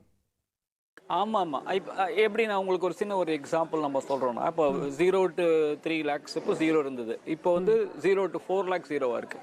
முன்னாடி 3லேருந்து 7 லட்சம். இப்போ நீங்க 12 to 16 வச்சு சொல்லுங்களேன். நமக்கு வந்து 5%. இப்போ எனக்கு வந்து 15 லட்சம் ரூபாய். ஆமா, 12 to 16 இருக்கு. இப்போ ஆமாம், நீங்கள் பார்த்தீங்கன்னா 0 to 4 0, 4 to 8 5%, 8 to 12 10%, 12 to 16 15%, 16 to 20 20%, 20 to 24 25%, அதுக்கு மேலே தான் 30%. ஸோ இதனால கிராஸ் செக்ஷன் எல்லாருக்குமே உங்களுக்கு கிடைக்கும். அதனால ஸோ இந்த பெனிஃபிட் ஸ்லாப் ரேட் ஆல்ட்ரேஷன் எல்லா இடத்தையும் பண்ணதுனால அனைத்து தரப்பட்டவர்களுக்கும் இந்த வாட்டி வருமான வரி குறையும். நீங்கள் எந்த ஸ்லாப்ல இருந்தாலும் குறையும். இது நம்ம இந்த பட்ஜெட் பேசுறதுக்கு முன்னாடி இது சொன்னோம், இது எல்லாருக்குமே இந்த வாட்டி பெனிஃபிட் இருக்குன்றது. ஆனால் உண்மையை சொல்லணும், இந்த அளவுக்கு பெனிஃபிட் இருக்குன்றது யாருமே ஒரு எதிர்பாராத ஒரு விஷயம் தான். இது ஒரு பெரிய ஒரு தீபாவளி வந்து முன்னாடியே வந்த மாதிரி இருக்குன்னு நம்ம சொல்லலாம். கண்டிப்பா கண்டிப்பா எல்லாருக்கும் ஒரு கொண்டாட்டம் தான். தவிர நிறைய சின்ன சின்ன இருக்கு. நீங்க இன்னொரு பாத்தீங்க, நிச்சயமா கொண்டாடணும் நம்ம. அதை தவிர பாத்தீங்கன்னா ஒரு புது வருமான வரி, சிம்பிளான ஒரு இன்கம் டேக்ஸ். கேளுங்க. இல்ல நீங்க சொல்ல வந்த பாயிண்ட் சொல்லிருங்க, அது முக்கியமா இருக்கு. சொல்லுவந்த பாட்டு இதை தவிர பார்த்தீங்கன்னா இது 961 இன்கம் டேக்ஸ் ஆக்ட் இதை மாற்றுறதுக்கு வந்து கடந்த ஒரு 25 வருஷமா பல பேர் முயற்சி பண்ணிட்டே இருக்காங்க. ஒரு வாட்டி கூட இந்த முயற்சியில் வந்து சக்ஸஸ் ஆகவே இல்லை. ஒரு பில்லுன்னு சொல்லுவாங்க, கமிட்டின்னு போடுவாங்க, என்ன வரவே இல்லை. இவங்க போன பட்ஜெட்டில் சொன்னாங்க இதை இன்ட்ரடியூஸ் பண்ணுவோம் 6 மாதத்துக்குள்ளன்ட்டு. அடுத்த வாரம் இந்த பட்ஜெட்டில் அனௌன்ஸே பண்ணியிருக்காங்க. ஒரு புது சிம்பிளாக எல்லாரும் புரிஞ்சக்கூடிய ஒரு பில்லு அடுத்த வாரம் இன்ட்ரடியூஸ் பண்ண போகிறேன்றது சொல்லியிருக்காங்க. அது ஒரு பெரிய ஒரு அனௌன்ஸ்மெண்ட்டு. அதனால சாமானியர்களுக்கு என்ன சார் பெனிஃபிட்? அதாவது என்னோட புரிதல் எப்படின்னா, இன்கம் டாக்ஸ் ஆக்ட் வந்து அவங்க மாத்த போறாங்க அப்படின்னா அதுல வந்து நிறைய கிளாஸஸை மாத்துவாங்க, சிலதை இது பண்ணுவாங்க. இப்போ அதெல்லாம் வந்து சிஏக்கள் பார்க்கக்கூடிய விஷயம், அவங்களுக்கு தான் புரியும். காமன் மேனுக்கு அதனால என்ன பெனிஃபிட்ன்ற மாதிரி அதுதான் அவங்க என்ன இப்ப சொல்லியிருக்க. அதுதான் நல்ல உங்க கேள்வி, அருமையான கேள்வி. ஆக்சுவலா அவங்க என்ன சொல்றாங்கன்னா, சிஏக்கள் போட்டு புரிஞ்சுக்கிற மாதிரி இந்த இன்கம் டாக்ஸ் ஆக்டை சாமானிய மக்களும் புரியுற மாதிரி மாற்ற போறோம் அப்படின்னு சொல்லியிருக்காங்க. அதை நம்ம வந்ததுக்கு அப்புறம் அதை சாட்டிஸ்ஃபையா இருக்கான்னு நம்ம பார்க்க போறோம். அதை இது எல்லாருக்கும் புரியும், டிபார்ட்மெண்ட்டுக்கு ஈஸியா புரியும். இப்போ இந்த லாயர்ஸ் ஆடிட்டர்ஸ் மட்டுக்குமே புரியக்கூடிய இந்த இன்கம் டேக்ஸை சாமானிய மக்கள் வந்து எல்லாருக்குமே ஈஸியாக புரியற மாதிரி நாங்கள் பண்ணியிருக்கோம் அப்படின்றப்பல சொல்லியிருக்காங்க. அது ஒரு பெரிய முயற்சி. அப்போ ஆடிட்டர்களுக்கு தான் வருத்தமான செய்தி. அந்த முயற்சி எல்லாருமே ட்ரை பண்ணாங்க, அதை இம்ப்ளிமெண்ட் ஆகல. அதாவது வந்து என்னன்னாக்கா, நான் எப்பவுமே வந்து நான் சொல்றது என்னன்னா, ஒரு கதவு மூடினா இன்னொரு கதவு எங்கேயாலும் திறக்கும். அது போல வந்து ஆடிட்டர்ஸ் இதெல்லாம் we have to do look for something else. But இப்போ இருக்கிற இன்கம் டேக்ஸ் காம்ப்ளிகேஷன் ஹேண்டில் பண்ணது எங்களுக்கு பல வருஷம் ஆகும். ஏன்னா நிறையா வந்து நீங்கள் ஒன்றும் பழைய வருஷ கேசஸ் எல்லாமே ஒன்றும் முடியல ஆக்சுவலாக. அதனால் எங்களுக்கு இன்னும் கொஞ்சம் வருஷத்துக்கு எங்களுக்கு ஒன்றும் பிரச்சனை இல்லை ஆக்சுவலாக. Right, okay. ஸோ அப்போ நீங்களும் மகிழ்ச்சியாக தான் இருக்கீங்க. இன்னொரு சந்தேகம் கேட்டுக்கலாம்னு நினைச்சேன் சார். இந்த 2 சொந்த வீடு வச்சிருந்தா ஒரு பெனிஃபிட் கிடைக்குதுன்னு ஒன்று நிதியமைச்சர் சொல்லியிருக்காங்க இல்லையா? அது என்ன மாதிரி கிளாஸ்ல, அது என்ன ஏற்கனவே இருக்கிறது தான் மேடம். அது ஆக்சுவலாக அது ஏற்கனவே அந்த 2 வீடு நில்லுன்றது ஏற்கனவே அந்த பெனிஃபிட் அதுக்குன்னு இருக்கு. ஆனா அதுக்கு சில கண்டிஷன்ஸ்லாம் இருந்தது. ஸோ அப்போ நீங்க அது என்ன மாதிரி பெனிஃபிட்ங்கிறதே கொஞ்சம் விளக்க முடியுமா? அதாவது ரொம்ப சாமானியர்களுக்கு வீடு வச்சிருக்கிறதுக்கும் இன்கம் டாக்ஸுக்கும் என்ன சம்பந்தம்னே கேள்வி வரும். அதுல இருந்து நம்ம தொடங்கலாம்.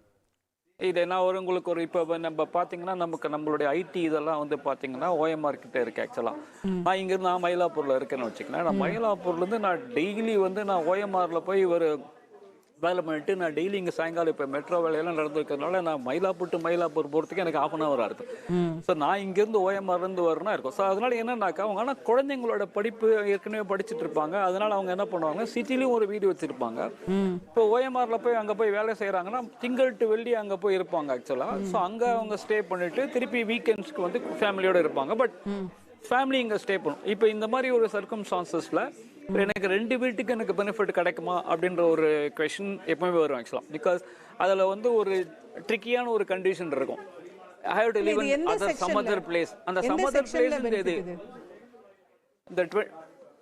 இது வந்து இந்த 23(2ல அந்த 23(2 you have to read with 23(3) அதை வச்சு நம்ம படிக்கணும் ஆக்சுவலாக. சில conditions you should be residing in some other, நிறைய கண்டிஷன்ஸ்லாம் இருந்தது 2 வீடு பெனிஃபிட்டுக்கு. இப்போ அந்த கண்டிஷன் தூக்கிட்டு சிம்பிள் ஆக்கியிருக்காங்க. நீங்கள் 2 வீடு நில்லுன்னு சொல்கிறத ஒரு சிம்பிளிஃபைடாக ஆக்கியிருக்காங்கன்றது அதில் முக்கியமான பாயிண்ட். ஓகே, இல்லை இப்போ 2 வீடுக்கான இதுன்றது இப்போ அது வாடகை வீடா சொந்த வீடா எந்த?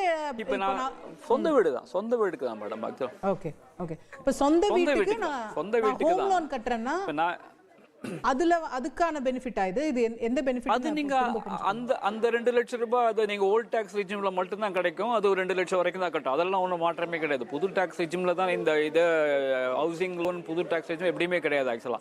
அதாவது என்னன்னாக்கா நான் இப்போ இந்த கேஸ்ல நான் சொல்ற கேஸ்ல நான் மயிலாப்பூர்ல ஒரு வீடு வச்சிருக்கேன், ஓஎம்ஆர்ல ஒரு வீடு வச்சிருக்கேன்னாக்கா எனக்கு 2க்குமே ஒரு நில் பெனிஃபிட் கிடைக்குமான்றதுல ஒரு சின்ன சேலஞ்ச் இருக்கும். சில கண்டிஷன்ஸ் எல்லாம் நம்ம இப்போ நான் வீடு வச்சு நானே குடியிருக்கேன்னா ஃபர்ஸ்ட் எனக்கு டாக்ஸே வரக்கூடாதுல்ல. அதுல என்ன டாக்ஸ்ங்கிறதுல அங்க இருந்து தொடங்குறேன். அதுதான் இப்போ நீங்க அந்த இதுக்கு பொறுத்த வரைக்கும் அதான் இப்போ நான் எம்ப்ளாய்மெண்ட்ல இருக்கிறோம் இன்னொரு இடத்துல இருக்கேன்னு சொன்னேன்னு வச்சுங்களேன், அந்த இடத்துல என்னோட வீட்டில் இருக்கக்கூடாதுன்னு ஒரு கண்டிஷன் இருக்கு. இப்போ புரியுதா நான் சொல்ல? இப்போ நான் ஒரு சேலரி கிளாஸ் எனக்கு மயிலாப்பூரில் வீடு வச்சு என்னை வந்து இதுக்கு பெங்களூருக்கு ட்ரான்ஸ்ஃபர் பண்ணிட்டாங்க. ஓகே, நான் அங்கே வீக் டேஸில் இருக்கேன். இப்போ வீக்கெண்ட்ஸில் இங்கே வரேன்னாக்கா முன்னாடி வந்து எனக்கு 2 வீட்டுக்கும் கிளைம் பண்ண முடியாது எனக்கு. ஏன்னா நான் அந்த இடத்துல பெங்களூர் இடத்துல வந்து நான் வந்து சொந்த வீட்டில் இருந்தால் இந்த வீட்டில் வாடகை கட்டணும் அந்த மாதிரி தான் இருந்தது. இப்போ அந்த மாதிரி இல்லைன்றப்போ இப்போ அவங்க சொன்னதை பார்த்தா அப்படி இருக்கிற மாதிரி இருக்கு. நம்ம ஆனால் ஃபினான்ஸ் பில் என்ன இருக்குன்னு தெரியாது. அவங்க சொன்னதை பார்த்தீங்கன்னா இந்த மாதிரி ஒரு ஃபேமிலி இங்கே ஸ்டேயாக இருக்குது, நான் இன்னொரு இடத்துல இருக்கேன், நான் அங்கே ஒரு சொந்த வீட்டில் இருக்கேன், இங்கே ஃபேமிலி சொந்த வீட்டில் இருக்குன்னா என்னால் இப்போ 2 நில் எடுக்க முடியுன்றப்போல அவங்க சொன்னதை வச்சு நாங்கள் இன்டர்பிரேட் பண்ணுறோம். ஏன்னா நீங்கள் ஃபினான்ஸ் பில் அதே மாதிரி இருக்கான்றதை நம்ம பார்க்கணும். அது ரிலாக்ஸ் பண்ணுறக்கா மாதிரி இருக்கு. அதே மாதிரி வாடகையிலும் கூட ஏதோ டிடிஎஸ்ல விகிதம் மாத்திருக்காங்க அப்படின்னு சொல்றாங்க. இப்போ இது நம்ம சாதாரணமா வாடகை வீட்டில் குடியிருக்கிறவங்களுக்கு இதுல ஏதாவது பெனிஃபிட் வருமா? வாடகை வீட்டில் குடியிருக்கிறது இது இந்த ஹோல் பட்ஜெட்டில் நீங்கள் பார்த்தீங்கன்னா மக்கள் கையில் பணம் அதிகமாக இருக்கணுன்றதான் ஒரு மெயின் பாயிண்ட்டாக தெரியுது. அதாவது உங்களுக்கு அந்த கன்சம்ஷனை பூஸ்ட் பண்ணுறதுக்கு. இப்போ நான் வந்து ஒரு சொந்த வீடு வச்சுருக்கேன், நான் வாடகைக்கு விட்டுருக்கேன்னு வச்சுக்கோங்க, 3 லட்சம் ரூபாய்க்கு நான் வாடகைக்கு விட்டுருக்கேன் அப்படின்னு சொன்னோன்னா எனக்கு ரெண்ட் கொடுக்குறவங்க 10% பிடிச்சிட்டு எனக்கு 2,70,000 ரூபாய் தான் கொடுப்பாங்க. இப்போ எனக்கு என்ன 3 லட்சம் ரூபாய் வரைக்கும் ரெண்ட் இருக்குன்னா எனக்கு 0, எனக்கு 3 லட்சம் ரூபாய் கையில் கிடைக்கும். எனக்கு 6 லட்சம் ரூபாய் நான் ரெண்ட் வாங்குறேன்னா எனக்கு 6 லட்சம் ரூபாய் என் கையில் வரும் ஆக்சுவலாக. ஸோ இது வந்து போன வருஷம் 2,40,000 மேலே போனாலே எனக்கு 10% வரி பிடிச்சிட்டு மீறி தான் எனக்கு கொடுப்பாங்க. இப்போ அது 6 லட்சம் வரைக்கும் எனக்கு இருக்குது ஆக்சுவலாக. ஸோ மாதம் எனக்கு 50,000 ரூபாய் பர் மந்த் ரெண்ட் இருந்தால் எனக்கு ஃபுல் 50,000 என் கையில் கிடைக்கும். ஸோ அதனால என்னுடைய கன்சம்ஷன் அதே போல் நீங்கள் சீனியர் சிட்டிசன் இது நீங்கள் வந்து பேப்பரில் இருக்கக்கூடிய மாற்றத்தை சொல்கிறீங்க. ப்ராக்டிக்கலாக யாராவது இதை பண்ணுறாங்களா என்ன சார்? டெனன்ட்ஸ் எத்தனை பேர் டிடிஎஸ் பிடிச்சிட்டு ஓனருக்கு கொடுக்குறாங்க? இல்லை இது டெஃபினட்டாக அதை இது மேடம். இது இப்போ இது என்னன்னாக்கா அவங்க பிடிக்கலன்னு சொன்னால் அவங்க வந்து பிடிக்காமல் இருக்கிறதுக்கு மாதத்துக்கு இன்ட்ரெஸ்ட் 1% பர் மந்த் அவங்க வட்டி கட்டணும். இது வந்து அவங்க சட்டத்தை அவங்க ஃபாலோ பண்ணலன்னா அது சட்டம் will catch up with them given the fact இன்னைக்கு ட்ராக்கிங் மெக்கானிசம் இருக்கிறதுனால. ஸோ நம்ம டிஸ்கஸ் பண்ணுறது ஒருத்தர் அபைடிங் த லா அவங்கள பற்றி நம்ம பேசுகிறோம் ஆக்சுவலாக. அவங்க பண்ணும்போது லீகலி நமக்கு வந்து நம்ம பேசுகிறோம். அதில் வந்து கையில் பணம் வந்து அவங்களுக்கு நிறைய அந்த டிடிஎஸ் பிடிக்காமல் இருக்கிறதுனால கையில் வந்து அந்த ஓனருக்கு பணம் அதிகமாக வருது. அதனால இந்த கன்சம்ஷன் இன்க்ரீஸ் ஆகுன்றத ஒரு கான்செப்டாக பண்ணியிருக்காங்க நினைக்கிறேன். சீனியர் சிட்டிசன் இன்ட்ரெஸ்ட்னு பார்த்தீங்கன்னா 50,000 ரூபாய் 1 லட்சம் ரூபாய் ஏற்றிருக்காங்க ஆக்சுவலாக. ஸோ இந்த ஹோல் ஸ்கீம் மக்கள் கையில் பணத்தை நிறையா கொடுக்கணும். அவங்க நிறையா வந்து போய் either on revenue expenditure capital expenditure அதை ஸ்பெண்ட் பண்ணும்போது அதனால் ஒரு 1 லட்சம் கோடி ஃபோர்கோ பண்ணால் கூட அவங்க செலவழிக்கிறதுனால ஜிஎஸ்டி வழியாக அவங்களுக்கு திருப்பி கிடைச்சிடுன்றது தான் நம்மளுடைய ஒரு இது. ஜிடிபி க்ரோ ஆகும். You collect through indirect tax. Okay okay. இப்போ ஜிஎஸ்டியில் அந்த மாதிரி மறைமுக வரி விகிதங்களில் ஏதாவது சிக்னிஃபிகண்டான மாற்றங்கள் இருக்கா? நம்ம கவனிக்க வேண்டிய மாற்றங்கள்? நீங்கள் எப்போவுமே மேடம் ஜிஎஸ்டியில் வந்து இந்த பட்ஜெட்டில் நார்மலாக மாற்றப்படுறது ரொம்ப கஷ்டம். ஏன்னா அது ஜிஎஸ்டி கவுன்சில் தான் டெசிஷன் மேக்கிங் பாடி. அதனால தான் பார்த்தீங்கன்னா இந்த பட்ஜெட்டில் கூட அவங்க இதை பற்றி கவுன்சில் தான் முடிவு பண்ணும். கஸ்டம்ஸ் டியூட்டியில் சில மாற்றங்கள் நிறைய பண்ணியிருக்காங்க ஆக்சுவலாக.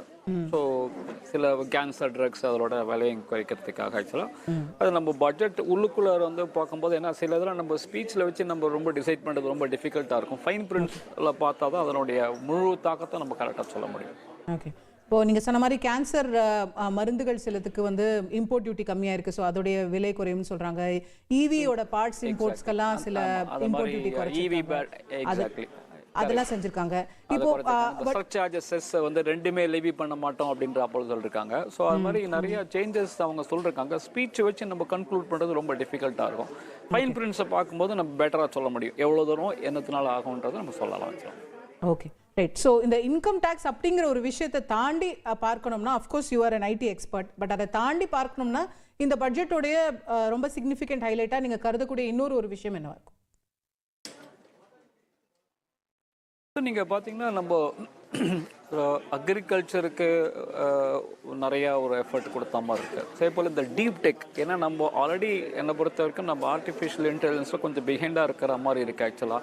அதை ரியலைஸ் இப்போ நீங்கள் ரீசெண்டாக நீங்கள் பார்த்துருப்பீங்க ஆக்சுவலாக ஒரு சைனாவோட ஒரு சாட் பிடியோட காம்படிஷன் ஒரு ஃப்ராக்ஷன் ஆஃப் காஸ்ட்டில் பண்ணியிருக்காங்க ஆக்சுவலாக. ஸோ அது நம்மளுடைய டீப் சீக் அதை பண்ணுறப்போ வந்து பார்த்தீங்கன்னா அது வந்து நம்ம ஊரில் இல்லாத நாலேஜ் இங்கேருந்து நிறைய பேர் தான் யூஎஸில் போய் வேலை பண்ணுறாங்க, நம்ம ஆட்கள்லாம் பண்ணுறாங்க. அதே நம்மளால் அதை பண்ண முடியலன்றது எல்லாருக்குமே ஒரு இது இருந்து, எஸ்பெஷலி இந்த டீப் சீக் ஒரு fraction of cost of ChatGPT பண்ணுறப்போ எல்லாருக்குமே ஒரு ஆச்சரியமாக இருந்தது ஆக்சுவலாக. அது எல்லாரோட கேள்வியுமே வந்து இந்தியாவோட இது என்ன பண்ணலான்ட்டு. அதுக்கு நமக்கு வந்து நிறையா ரிசர்ச் அண்ட் டெவலப்மெண்ட் நம்ம நிறைய செலவு பண்ண வேண்டியிருக்கு. அதில் இந்த பட்ஜெட்டில் ஒரு பெரிய எஃபர்ட் போட்ட மாதிரி இருக்குது. இந்த மாதிரி ஒரு டீப் லேர்னிங் இதுக்கு கொஞ்சம் ஒரு அலோகேஷன் பண்ண மாதிரி இருக்குது. But long way to go. நம்ம 6,000 இன்க்ரீஸ் பண்ணுறோம் நம்ம சொல்கிறோம். ஆனால் நம்ம 140 கோடி பாப்புலேஷன் நம்ம அதில் இருக்கும்போது நம்ம நிறையா ஐடிஸ் உருவாக்கணும், நிறையா ஒரு இது இருக்கணும். நம்ம இருக்கிற டேலண்ட்டும் நம்ம இந்தியா விட்டு போகாமல் நம்ம பார்த்துக்கணும். அது ஒரு முக்கியமான விஷயம். பட் அது ஒரு ஃபர்ஸ்ட் ஸ்டெப்பாக போட்ட மாதிரி இருக்குது. But long way to go. Allocation has got to be more and we have to protect our talent. அது ரொம்ப முக்கியமான விஷயம். Right, thank you sir. Income tax தான் மிகப்பெரிய அறிவிப்பு. அது எல்லாரையும் மகிழ்ச்சிப்படுத்தியிருக்கிறது. குறிப்பாக மாத சம்பளதாரர்களுக்கு பெரிய ஒரு ரிலீஃபாக வந்திருக்கிறது. இது வரைக்கும் புதிய டாக்ஸ் ரெஜிமில் புதிய வரி விதிப்பு முறையில் 7 லட்சம் வரைக்கும் டாக்ஸ் கட்ட வேண்டாம் அப்படின்னு இருந்த நிலை ஒரே ஆண்டில் கிட்டத்தட்ட ஒரு 5 லட்சம் ரூபாய் உயர்ந்து 12 லட்சம் ரூபாய் வரைக்கும் இன்கம் டேக்ஸ் கிடையாது என்கிற நிலை ஏற்பட்டிருக்கிறது. இது பற்றி விரிவாக நம்மோடு பேசுவதற்காக இந்த வருமான வரித்துறையினுடைய நிபுணர் சிக்கியைச் சேர்ந்த திரு சுரேஷ் அவர்கள் தொடர்ந்து நம்மோடு நேரலையில் இணைகின்றார். திரு சுரேஷ் வணக்கம். நீங்கள் கொஞ்ச நேரத்துக்கு முன்னாடி ப்ரெஸ் மீட்டில் சொன்னதை கூட விரிவாக நாங்கள் கேட்டோம். நிறைய விஷயங்களை விளக்கியிருந்தீங்க. இன்னும் சில சந்தேகங்கள் மக்களுக்கு தொடர்ந்து இருக்கு. இப்போ இதுல நியூ ரெஜிம்ல இந்த மாற்றங்கள் கொண்டு வந்திருக்கிறாங்க. இப்போ 12 லட்சம் வரைக்கும் டாக்ஸ் இல்லைன்னு. ஓல்ட் ரெஜிம் அப்படியே தான் இருக்கா? அதுல ஏதாவது மாற்றங்கள் இருக்கா? இல்லை ATC 80Dல ஏதாவது ஏற்றிருக்காங்களா? அது பற்றி நிதி அமைச்சர் விரிவா பேசினதா தெரியல. அது பற்றி என்ன மாற்றங்கள் வந்திருக்கு? ஓல்டு ரெஜிமில் வந்து எந்த மாற்றமும் இல்லை, எந்த ஒரு ரிலீஃபும் கொடுக்கல. ஆக்சுவலாக அது கொடுக்க மாட்டாங்க. நம்ம ப்ரீ பட்ஜெட் நம்ம டிஸ்கஸ் பண்ணும்போது கூட சொன்னோம் நம்ம ஆக்சுவலாக. அது ஏன்னா இப்போ வந்து இந்த நியூ டேக்ஸ் ரெஜிமில் வந்து less deduction, no deductions, less exemptions, அது லாஸ்ட் ஒரு 3-4 வருஷமாக அதை நோக்கி தான் நம்ம போயிட்டு இருக்கோம். அது இப்போ இன்னும் வந்து அதிக பேர் வர்ச்சுவலி இப்போ எல்லாருமே இப்போ நியூ டேக்ஸ் ரெஜிமில் வரா மாதிரி இந்த ரேட்டு பண்ணியிருக்காங்க ஆக்சுவலாக. ஸோ ஓல்டு டேக்ஸ் ரெஜிமில் எந்த ஒரு மாற்றமும் இல்லை. ஆனால் இது ஒரு கடைசி பால் 6 மாதிரி பயங்கரமாக அடிச்சிட்டாங்க. இது யாருமே ஒரு நம்ம முதல்ல ப்ரீ பட்ஜெட் போது கூட நம்ம சொன்னோம் எல்லாருக்குமே இதில் பெனிஃபிட் இருக்கும் அப்படின்னு. ஆனால் இந்த பெனிஃபிட் வந்து ரொம்ப எல்லாருக்குமே ஒரு மிகுந்த ஒரு பெனிஃபிட்டு. இது வந்து ஒரு யாருமே எதிர்பாராத ஒரு ரிலீஃப் அப்படின்னு நம்ம சொல்லலாம் சார். இப்போ இதுல வந்து நம்ம பொதுவா சொல்லுவோம் இந்தியாவில் வருமான வரி செலுத்துபவர்களே ரொம்ப குறைவு தான். ஒரு 100 கோடி பேர்ல வந்து நம்ம 1%, 2% பேர் தான் வருமான வரியே செலுத்துறோம் அப்படிங்கிறத சொல்லுவோம். அதுல குறிப்பா இந்த 12 லட்சம் வரைக்கும் லிமிட்ல இருக்கக்கூடியவர்கள் அப்படின்னு பார்த்தா எத்தனை சதவீதம் டாக்ஸ் பேயர்ஸ்க்கு இது வந்து ஒரு ரிலீஃப் கிடைக்கும் அப்படின்னு எதிர்பார்க்கலாம்? இந்த 12 லட்சத்துக்கு மேல சம்பாதிக்கிறவங்க எவ்வளவு இருப்பாங்க, கீழே சம்பாதிக்கிறவங்க எவ்வளவு இருப்பாங்க உங்களுடைய அனுபவத்தில்? இல்லை, இப்போ நீங்கள் வந்து இதில் நம்ம ஒன்று பார்க்க வேண்டியது என்ன அப்படின்னு நம்ம சொன்னோம். ஆக்சுவலாக இப்போ வருமான வரி தாக்கல் செய்கிறவங்க இதனால் விலகி போக முடியாது. அது வந்து 3 லட்சத்தில் இருக்கிறவங்க ஃபைல் பண்ண வேணான்றது. இப்போ 4 லட்சம் வரைக்கும் இருக்கிறவங்க தான் ஃபைல் பண்ண வேணான்னு இருக்கே தவிர, இப்போ நீங்கள் 12 லட்சம் இன்கம் இருந்தால் நான் வரி தாக்கல் செய்ய வேண்டான்னு இருக்காது. நீங்கள் 4 லட்சம் இருந்தால் தான் ஃபைல் பண்ணாமல் இருக்கலாம் ஆக்சுவலாக. ஸோ அதனால் இப்போ என்னன்னாக்கா இந்த நம்பர் இதனால் வெளியில் விட்டு சிக்னிஃபிகண்ட்டாக போகாது ஆக்சுவலாக. அப்படி தான் பண்ணியிருக்காங்க ஆக்சுவலாக, அப்படி தான் பண்ணுவாங்க. இது ரிபேட் வழியாக தான் இதை கொடுக்குறாங்க. 87 ஒரு விதிப்படி அங்கே தான் ரிலீஃப் அவங்க கொடுக்குறாங்களே தவிர ஸ்லாப் ரேட்டு நேராக அப்படி நம்ம ஏற்றலாம் ஆக்சுவலாக. இப்போ வந்து பார்த்தீங்கன்னா உங்களோட இன்கம் சேலரி கிளாஸாக தான் 4,75,000 வரைக்கும் வருமான தாக்கல் வேண்டிய அவசியம் இருக்காது. நீங்கள் சேலரிடு இன்கம் இல்லாமல் இருந்தீங்கன்னா 4 லட்சம் வரைக்கும் தாக்கல் செய்ய வேண்டியிருக்குது. அதனால இப்போ வந்து number of people filing the return இதனால சிக்னிஃபிகண்ட்டாக குறையாது. அது அவங்க டெஃபினட்டாக பார்த்துட்டு இருக்காங்க. ஏன்னா இது ரொம்ப கஷ்டப்பட்டு இந்த நம்பரை சேர்த்து நீங்க சொல்ற மாதிரி தாக்கல் செஞ்சு அந்த ரிபேட்டை வாங்கி 0 டாக்ஸ்னு போட்டு நம்ம தாக்கல் பண்ணிடுவோம் உங்க இன்கம் டாக்ஸ்ல நம்மளோட வெப்சைட்ல. அப்படிதான் நீங்க சொல்றீங்க. சோ தாக்கல் செய்பவர்களோட எண்ணிக்கை வந்து அப்படியே இருக்கும் அப்படின்னு. பட் நான் கேட்பது இந்த பெனிஃபிட்ங்கிறது எத்தனை சதவீதம் டாக்ஸ் பேயர்ஸ்க்கு போய் சேரும்? இந்த 12 லட்சம் சொல்லியிருக்கிறதுனால இவங்க தான் மெஜாரிட்டியா இல்ல இதுக்கு மேல இருக்கிறவங்க மெஜாரிட்டியான்னு இல்ல. அதாவது நீங்க பாத்தீங்கன்னா இந்த பெனிஃபிட்ன்றதை பொறுத்தவரை இல்ல நிச்சயமா 12 லட்சத்தை இருக்கிறவங்க நிச்சயமா கிட்டத்தட்ட ஒரு 75-80% இருப்பாங்க ஆக்சுவலாக. ஸோ அவங்க வந்து எல்லாம் இது. ஆனால் இந்த பெனிஃபிட் வந்து நீங்கள் 1 கோடி ரூபாய் இன்கம் இருந்தாலும் உங்களுக்கு இந்த பெனிஃபிட் இருக்கும். ஏன்னா அந்த ஸ்லாப் ரேட்டே நம்ம மாற்றிருக்கோம். அதனால இப்போ வந்து ரிபேட்டில் மட்டும் நம்ம பண்ணலை, வெறும் 87 மட்டும் பண்ணியிருந்தாக்க அவங்க இந்த 12 லட்சம் இருக்கிறவங்களுக்கு மட்டும் பெனிஃபிட் கிடைச்சிருக்கும். இங்கே அப்படி பண்ணல. நம்ம ஸ்லாப் ரேட்டே இப்போ நீங்கள் பார்த்தீங்கன்னா லாஸ்ட் இயர் 0 to 3 lakhs 0 இப்போ 0 to 4 lakhs 0 ஆயிருக்கும். முன்னாடி 3 to 7 lakhs 5% இருந்து 4 to 8 lakhs 5% ஆக்கியிருக்கோம். ஸோ அதனால எல்லா ஸ்லாப்லையும் நம்ம இது பண்ணது நீங்க பாத்தீங்கன்னா 12 லட்சம் இருக்கிறவங்களுக்கு 80,000 ரூபாய் கிடைக்கும். ஸோ நீங்கள் 25 லட்சம் மேலே இருக்கிறவங்களுக்கு கிட்டத்தட்ட வந்து உங்களுக்கு ஒரு 1 lakh plus கிடைக்கும். ஸோ அதனால் இது வந்து பெனிஃபிட்டை பொறுத்த வரைக்கும் எல்லாருக்குமே இதை கொடுத்துருக்காங்கன்றது தான். இதில் வந்து யாருமே இதில் கம்ப்ளைண்ட் பண்ண முடியாது ஆக்சுவலாக. Everybody gets a benefit. That is the most significant part of it. The whole India should celebrate. முக்கியமான ஒரு பாயிண்ட் சொல்லியிருக்கீங்க, ரொம்ப முக்கியமான பாயிண்ட். அதாவது 12 லட்சம் வரைக்கும் சம்பாதிப்பவர்கள் தான், அதாவது இன்கம் டேக்ஸ் செலுத்துபவர்கள்லேயே 12 லட்சம் வரைக்கும் சம்பாதிப்பவர்கள் தான் ஒரு 70-80% இருப்பாங்க. ஸோ அவங்களுக்கு முழுசா டாக்ஸே இல்லைன்னு சொல்லி பெனிஃபிட் கொடுத்தாச்சு. இப்போ அதுக்கு மேல சம்பாதிப்பவர்களுக்கும் கூட அவங்க வரி செலுத்தணும்னாலும் முன்பை விட குறையுதுன்னு சொல்றீங்களா? அது எப்படி அதை அந்த இதை விளக்க முடியுமா? ஆமாம். எப்படி நான் உங்களுக்கு ஒரு சின்ன ஒரு எக்ஸாம்பிள் நம்ம சொல்கிறோம்னா, இப்போ 0 to 3 lakhs இப்போ 0 இருந்தது. இப்போ வந்து 0 to 4 lakhs 0 இருக்கு. முன்னாடி 3லேருந்து 7 லட்சம். இப்போ நீங்க 12 to 16 வச்சு சொல்லுங்களேன். நமக்கு வந்து 5%. இப்போ எனக்கு வந்து 15 லட்சம் ரூபாய் ஆண்டு. 12 to 16 இருக்கு. இப்போ ஆமாம், நீங்கள் பார்த்தீங்கன்னா 0 to 4 0, 4 to 8 5%, 8 to 12 10%, 12 to 16 15%, 16 to 20 20%, 20 to 24 25%, அதுக்கு மேலே தான் 30%. ஸோ அதனால இதனால கிராஸ் செக்ஷன் எல்லாருக்குமே உங்களுக்கு கிடைக்கும். அதனால ஸோ இந்த பெனிஃபிட் ஸ்லாப் ரேட் ஆல்ட்ரேஷன் எல்லா இடத்தையும் பண்ணதுனால அனைத்து தரப்பட்டவர்களுக்கும் இந்த வாட்டி வருமான வரி குறையும். நீங்கள் எந்த ஸ்லாப்ல இருந்தாலும் குறையும். இது நம்ம இந்த பட்ஜெட் பேசுறதுக்கு முன்னாடி இது சொன்னோம், இது எல்லாருக்குமே இந்த வாட்டி பெனிஃபிட் இருக்குன்றது. ஆனால் உண்மையை சொல்லணும், இந்த அளவுக்கு பெனிஃபிட் இருக்குன்றது யாருமே ஒரு எதிர்பாராத ஒரு விஷயம் தான். இது ஒரு பெரிய ஒரு தீபாவளி வந்து முன்னாடியே வந்த மாதிரி இருக்குன்னு நம்ம சொல்லலாம். கண்டிப்பா கண்டிப்பா எல்லாருக்கும் ஒரு கொண்டாட்டம் தான். தவிர நிறைய சின்ன சின்ன இருக்கு. நீங்க இன்னொரு பாத்தீங்க, நிச்சயமா கொண்டாடணும் நம்ம. அதை தவிர பாத்தீங்கன்னா ஒரு புது வருமான வரி, சிம்பிளான ஒரு இன்கம் டாக்ஸ். கேளுங்க. இல்ல நீங்க சொல்ல வந்த பாயிண்ட் சொல்லிருங்க, அது முக்கியமா இருக்கு. சொல்லுவந்த பாட்டு இதை தவிர பார்த்தீங்கன்னா இது 961 இன்கம் டேக்ஸ் ஆக்ட் இதை மாற்றுறதுக்கு வந்து கடந்த ஒரு 25 வருஷமா பல பேர் முயற்சி பண்ணிட்டே இருக்காங்க. ஒரு வாட்டி கூட இந்த முயற்சியில் வந்து சக்ஸஸ் ஆகவே இல்லை. ஒரு பில்லுன்னு சொல்லுவாங்க, கமிட்டின்னு போடுவாங்க, என்ன வரவே இல்லை. இவங்க போன பட்ஜெட்டில் சொன்னாங்க இதை இன்ட்ரடியூஸ் பண்ணுவோம் 6 மாதத்துக்குள்ளன்ட்டு. அடுத்த வாரம் இந்த பட்ஜெட்டில் அனௌன்ஸே பண்ணியிருக்காங்க. ஒரு புது சிம்பிளாக எல்லாரும் புரிஞ்சக்கூடிய ஒரு பில்லு அடுத்த வாரம் இன்ட்ரடியூஸ் பண்ண போகிறேன்றது சொல்லியிருக்காங்க. அது ஒரு பெரிய ஒரு அனௌன்ஸ்மெண்ட்டு. அதனால சாமானியர்களுக்கு என்ன சார் பெனிஃபிட்? அதாவது என்னோட புரிதல் எப்படின்னா, இன்கம் டாக்ஸ் ஆக்ட் வந்து அவங்க மாத்த போறாங்க அப்படின்னா அதுல வந்து நிறைய கிளாஸஸை மாத்துவாங்க, சிலதை இது பண்ணுவாங்க. இப்போ அதெல்லாம் வந்து சிஏக்கள் பார்க்கக்கூடிய விஷயம், அவங்களுக்கு தான் புரியும். காமன் மேனுக்கு அதனால என்ன பெனிஃபிட்ன்ற மாதிரி அதுதான் அவங்க என்ன இப்ப சொல்லியிருக்க. அதுதான் நல்ல உங்க கேள்வி, அருமையான கேள்வி. ஆக்சுவலா அவங்க என்ன சொல்றாங்கன்னா, சிஏக்கள் போட்டு புரிஞ்சுக்கிற மாதிரி இந்த இன்கம் டாக்ஸ் ஆக்டை சாமானிய மக்களும் புரியுற மாதிரி மாத்த போறோம் அப்படின்னு சொல்லிருக்காங்க. அதை நம்ம வந்ததுக்கு அப்புறம் அதை சாட்டிஸ்ஃபையா இருக்கான்னு நம்ம பார்க்க போறோம்.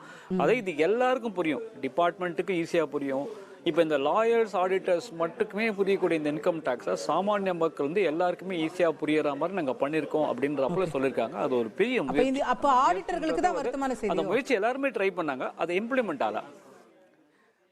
அதாவது வந்து என்னன்னாக்கா நான் எப்பவுமே வந்து நான் சொல்றது என்னன்னா, ஒரு கதவு மூடினா இன்னொரு கதவு எங்கேயாலும் திறக்கும். அது போல வந்து ஆடிட்டர்ஸ் இதெல்லாம் we have to do look for something else. But இப்போ இருக்கிற இன்கம் டேக்ஸ் காம்ப்ளிகேஷன் ஹேண்டில் பண்ணது எங்களுக்கு பல வருஷம் ஆகும். ஏன்னா நிறைய வந்து நீங்க ஒன்றும் பழைய வருஷ கேசஸ் எல்லாமே ஒன்றும் முடியல ஆக்சுவலா. அதனால எங்களுக்கு இன்னும் கொஞ்சம் வருஷத்துக்கு எங்களுக்கு ஒன்றும் பிரச்சனை இல்லை ஆக்சுவலா. Right, okay. ஸோ அப்போ நீங்களும் மகிழ்ச்சியாக தான் இருக்கீங்க. இன்னொரு சந்தேகம் கேட்கலாம்னு நினைச்சேன் சார். இந்த 2 சொந்த வீடு வச்சிருந்தா ஒரு பெனிஃபிட் கிடைக்குதுன்னு ஒன்று நிதியமைச்சர் சொல்லியிருக்காங்க இல்லையா? அது என்ன மாதிரி கிளாஸ்ல அது என்னன்றது ஏற்கனவே இருக்கிறது தான் மேடம். அது ஆக்சுவலா அது ஏற்கனவே அந்த 2 வீடு நில்லுன்றது ஏற்கனவே அந்த பெனிஃபிட் ஏற்கனவே இருக்கு. ஆனா அதுக்கு சில கண்டிஷன்ஸ்லாம் இருந்தது. ஸோ அப்போ நீங்க அது என்ன மாதிரி பெனிஃபிட்ங்கிறதே கொஞ்சம் விளக்க முடியுமா? அதாவது ரொம்ப சாமானியர்களுக்கு வீடு வச்சு இன்கம் டாக்ஸ்க்கு என்ன சம்பந்தம்னே கேள்வி வரும். அதுல இருந்து நம்ம தொடங்கலாம். இதை நான் உங்களுக்கு ஒரு இப்போ நம்ம பார்த்தீங்கன்னா நம்மளுடைய ஐடி இதெல்லாம் வந்து பார்த்தீங்கன்னா OMR கிட்ட இருக்கு ஆக்சுவலா. நான் இங்கிருந்து நான் மயிலாப்பூர்ல இருக்கேன்னு வச்சுக்கேன். நான் மயிலாப்பூர்ல இருந்து நான் டெய்லி வந்து நான் OMRல போய் ஒரு வேலை பண்ணிட்டு நான் டெய்லி இங்கே சாயங்காலம் இப்போ மெட்ரோ வேலையெல்லாம் நடந்துருக்கிறதுனால நான் மயிலாப்பூர் போகிறதுக்கு எனக்கு 1/2 hour ஆகுது. ஸோ நான் இங்கேருந்து OMRலேருந்து வரணும்னா இருக்கும். ஸோ அதனால என்னன்னாக்கா அவங்க ஆனால் குழந்தைங்களோட படிப்பு ஏற்கனவே படிச்சுட்டு இருப்பாங்க. அதனால அவங்க என்ன பண்ணுவாங்க, சிட்டிலையும் ஒரு வீடு வச்சிருப்பாங்க. இப்போ OMRல போய் அங்கே போய் வேலை செய்கிறாங்கன்னா திங்கள் டு வெள்ளி அங்கே போய் இருப்பாங்க ஆக்சுவலாக. ஸோ அங்கே அவங்க ஸ்டே பண்ணிட்டு திருப்பி வீக்கெண்ட்ஸ்க்கு வந்து ஃபேமிலியோட இருப்பாங்க. பட் ஃபேமிலி இங்கே ஸ்டே பண்ணும். இப்போ இந்த மாதிரி ஒரு சர்க்கம்ஸ்டான்சஸில் எனக்கு 2 வீட்டுக்கு எனக்கு பெனிஃபிட் கிடைக்குமா அப்படின்ற ஒரு கொஸ்டின் எப்பவுமே வரும் ஆக்சுவலா. பிகாஸ் அதில் வந்து ஒரு ட்ரிக்கியான ஒரு கண்டிஷன் இருக்கும். I have to live in some other place. அந்த சம் அதர் பிளேஸ் இது வந்து இந்த 23(2ல அந்த 23(2 you have to read with 23(3) அதை வச்சு நம்ம படிக்கணும் ஆக்சுவலா. சில conditions you should be residing in some other, நிறைய கண்டிஷன்ஸ்லாம் இருந்தது 2 வீடு பெனிஃபிட்டுக்கு. இப்போ அந்த கண்டிஷன் தூக்கி சிம்பிள் ஆக்கியிருக்காங்க. நீங்கள் 2 வீடு நில்லுன்னு சொல்றத ஒரு சிம்பிளிஃபைடாக ஆக்கியிருக்காங்கன்றது அதில் முக்கியமான பாயிண்ட். ஓகே, இல்லை இப்போ 2 வீடுக்கான இதுன்றது இப்போ அது வாடகை வீடா சொந்த வீடா எந்த? இப்போ நான் சொந்த வீடுக்கு தான் மேடம் ஆக்சுவலா. Okay okay. இப்போ சொந்த வீட்டுக்கு ஹோம் லோன் கட்டுறேன்னா அதுக்கான பெனிஃபிட் ஆயுது. இது எந்த பெனிஃபிட்? அது நீங்க அந்த 2 லட்சம் ரூபாய் அது நீங்க ஓல்ட் டாக்ஸ் ரெஜிம்ல மட்டும் தான் கிடைக்கும். அது ஒரு 2 லட்சம் வரைக்கும் தான் கட்டும். அதெல்லாம் ஒன்றும் மாற்றமே கிடையாது. புது டாக்ஸ் ரெஜிம்ல தான் இந்த ஹவுசிங் லோன் புது டாக்ஸ் ரெஜிம் எப்படியுமே கிடையாது ஆக்சுவலா. அதாவது என்னன்னாக்கா நான் இப்போ இந்த கேஸ்ல நான் சொல்ற கேஸ்ல நான் மயிலாப்பூர்ல ஒரு வீடு வச்சிருக்கேன், OMRல ஒரு வீடு வச்சிருக்கேன்னாக்கா எனக்கு 2க்குமே ஒரு நில் பெனிஃபிட் கிடைக்குமான்றதுல ஒரு சின்ன சேலஞ்ச் இருக்கும். சில கண்டிஷன்ஸ் எல்லாம் நம்ம இப்போ நான் வீடு வச்சு நானே குடியிருக்கேன்னா ஃபர்ஸ்ட் எனக்கு டாக்ஸே வரக்கூடாதுல்ல? அதுல என்ன டாக்ஸ்ங்கிறதுல அங்க இருந்து தொடங்குறேன். அதுதான் இப்போ நீங்க அந்த இதுக்கு பொறுத்த வரைக்கும் அதான் இப்போ நான் எம்ப்ளாய்மெண்ட்ல இருக்கிறோம் இன்னொரு இடத்துல இருக்கேன்னு சொன்னேன்னு வச்சுங்களேன், அந்த இடத்துல என்னோட வீட்டில் இருக்கக்கூடாதுன்னு ஒரு கண்டிஷன் இருக்கு. இப்போ புரியுதா நான் சொல்ல? இப்போ நான் ஒரு சேலரி கிளாஸ் எனக்கு மயிலாப்பூர்ல வீடு வச்சு என்னை வந்து இதுக்கு பெங்களூருக்கு ட்ரான்ஸ்ஃபர் பண்ணிட்டாங்க. ஓகே, நான் அங்கே வீக் டேஸில் இருக்கேன். இப்போ வீக்கெண்ட்ஸில் இங்கே வரேன்னாக்கா முன்னாடி வந்து எனக்கு 2 வீட்டுக்கும் கிளைம் பண்ண முடியாது எனக்கு. ஏன்னா நான் அந்த இடத்துல பெங்களூர் இடத்துல வந்து நான் வந்து சொந்த வீட்டில் இருந்தால் இந்த வீட்டில் வாடகை கேட்கணும், அந்த மாதிரி தான் இருந்தது. இப்போ அந்த மாதிரி இல்லைன்றப்போ இப்போ அவங்க சொன்னதை பார்த்தா அப்படி இருக்கிற மாதிரி இருக்கு. நம்ம ஆனால் ஃபினான்ஸ் பில் என்ன இருக்குன்னு தெரியாது. அவங்க சொன்னதை பார்த்தீங்கன்னா இந்த மாதிரி ஒரு ஃபேமிலி இங்கே ஸ்டேயாக இருக்குது, நான் இன்னொரு இடத்துல இருக்கேன், நான் அங்கே ஒரு சொந்த வீட்டில் இருக்கேன், இங்கே ஃபேமிலி சொந்த வீட்டில் இருக்குன்னா என்னால் இப்போ 2 நில் எடுக்க முடியுன்றப்போல அவங்க சொன்னதை வச்சு நாங்கள் இன்டர்பிரேட் பண்ணுறோம். ஏன்னா நீங்கள் ஃபினான்ஸ் பில்லர்ஸ் அதே மாதிரி இருக்கான்றதை நம்ம பார்க்கணும். அது ரிலாக்ஸ் பண்ணுறக்கா மாதிரி இருக்கு. அதே மாதிரி வாடகையிலும் கூட ஏதோ டிடிஎஸ்ல விகிதம் மாத்திருக்காங்க அப்படின்னு சொல்றாங்க. இப்போ இது நம்ம சாதாரணமா வாடகை வீட்டுல குடியிருக்கிறவங்களுக்கு இதுல ஏதாவது நீங்க வந்து வாடகை வீட்டில் குடியிருக்கிறது இது இந்த ஹோல் பட்ஜெட்டில் நீங்கள் பார்த்தீங்கன்னா மக்கள் கையில் பணம் அதிகமாக இருக்கணுன்றதான் ஒரு மெயின் பாயிண்ட்டாக தெரியுது. அதாவது உங்களுக்கு அந்த கன்சம்ஷனை பூஸ்ட் பண்ணுறதுக்கு. இப்போ நான் வந்து ஒரு சொந்த வீடு வச்சுருக்கேன், நான் வாடகைக்கு விட்டுருக்கேன்னு வச்சுக்கோங்க, 3 லட்சம் ரூபாய்க்கு நான் வாடகைக்கு விட்டுருக்கேன் அப்படின்னு சொன்னோன்னா எனக்கு ரெண்ட் கொடுக்குறவங்க 10% பிடிச்சிட்டு எனக்கு 2,70,000 ரூபாய் தான் கொடுப்பாங்க. இப்போ எனக்கு என்ன 3 லட்சம் ரூபாய் வரைக்கும் ரெண்ட் இருக்குன்னா எனக்கு எனக்கு 3 லட்சம் ரூபாய் கையில் கிடைக்கும். எனக்கு 6 லட்சம் ரூபாய் நான் ரெண்ட் வாங்குறேன்னா எனக்கு 6 லட்சம் ரூபாய் என் கையில் வரும் ஆக்சுவலாக. ஸோ இது வந்து போன வருஷம் 2,40,000 மேலே போனாலே எனக்கு 10% வரி பிடிச்சிட்டு மீறி தான் எனக்கு கொடுப்பாங்க. இப்போ அது 6 லட்சம் வரைக்கும் எனக்கு இருக்குது ஆக்சுவலாக. ஸோ மாதம் எனக்கு 50,000 பர் மந்த் ரெண்ட் இருந்தால் எனக்கு ஃபுல் 50,000 என் கையில் கிடைக்கும். ஸோ அதனால என்னுடைய கன்சம்ஷன் அதே போல் நீங்கள் சீனியர் சிட்டிசன் இது நீங்கள் வந்து பேப்பரில் இருக்கக்கூடிய மாற்றத்தை சொல்கிறீங்க. ப்ராக்டிக்கலாக யாராவது இதை பண்ணுறாங்களா என்ன சார்? டெனன்ட்ஸ் எத்தனை பேர் டிடிஎஸ் பிடிச்சிட்டு ஓனருக்கு கொடுக்குறாங்க? இல்லை இது டெஃபினட்டாக அதை இது மேடம். இது இப்போ இது என்னன்னாக்கா அவங்க பிடிக்கலன்னு சொன்னால் அவங்க வந்து பிடிக்காமல் இருக்கிறதுக்கு மாதத்துக்கு இன்ட்ரெஸ்ட் 1% பர் மந்த் அவங்க வட்டி கட்டணும். இதை வந்து அவங்க இது வந்து அவங்க சட்டத்தை அவங்க ஃபாலோ பண்ணலன்னா அது சட்டம் will catch up with them given the fact இன்னைக்கு ட்ராக்கிங் மெக்கானிசம் இருக்கிறதுனால. ஸோ நம்ம டிஸ்கஸ் பண்ணுறது ஒருத்தர் அபைடிங் த லா அவங்கள பற்றி நம்ம பேசுகிறோம் ஆக்சுவலாக. அவங்க பண்ணும்போது லீகலி நமக்கு வந்து நம்ம பேசுகிறோம். அதில் வந்து கையில் பணம் வந்து அவங்களுக்கு நிறைய அந்த டிடிஎஸ் பிடிக்காமல் இருக்கிறதுனால கையில் வந்து அந்த ஓனருக்கு பணம் அதிகமாக வருது. அதனால இந்த கன்சம்ஷன் இன்க்ரீஸ் ஆகுன்றது தான் ஒரு கான்செப்டாக பண்ணியிருக்காங்க நினைக்கிறேன். சீனியர் சிட்டிசன் இன்ட்ரெஸ்ட்டும் பார்த்தீங்கன்னா 50,000 1 லட்சம் ரூபாய் ஏற்றிருக்காங்க ஆக்சுவலாக. ஸோ இந்த ஹோல் ஸ்கீம் மக்கள் கையில் பணத்தை நிறையா கொடுக்கணும். அவங்க நிறையா வந்து போய் either on revenue expenditure capital expenditure அதை ஸ்பெண்ட் பண்ணும்போது அதனால் 1 லட்சம் கோடி ஃபோர்க்ரோ பண்ணால் கூட அவங்க செலவழிக்கிறதுனால ஜிஎஸ்டி வழியாக அவங்களுக்கு திருப்பி கிடைச்சிடுன்றது தான் நம்மளுடைய ஒரு இது. ஜிடிபி க்ரோ ஆகும். You collect through indirect tax. Okay okay. இப்போ ஜிஎஸ்டியில் அந்த மாதிரி மறைமுக வரி விகிதங்களில் ஏதாவது சிக்னிஃபிகண்டான மாற்றங்கள் இருக்கா? நம்ம கவனிக்க வேண்டிய மாற்றங்கள் இங்கே எப்போவுமே மேடம் ஜிஎஸ்டியில் வந்து இந்த பட்ஜெட்டில் நார்மலாக மாற்றப்படுறது ரொம்ப கஷ்டம். ஏன்னா அது ஜிஎஸ்டி கவுன்சில் தான் டிசிஷன் மேக்கிங் பாடி. அதனால தான் பார்த்தீங்கன்னா இந்த பட்ஜெட்டில் கூட அவங்க இதை பற்றி கவுன்சில் தான் முடிவு பண்ணும். கஸ்டம்ஸ் டியூட்டியில் சில மாற்றங்கள் நிறைய பண்ணியிருக்காங்க ஆக்சுவலாக.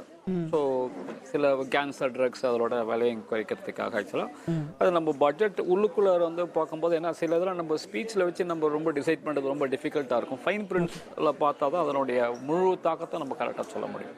ஓகே.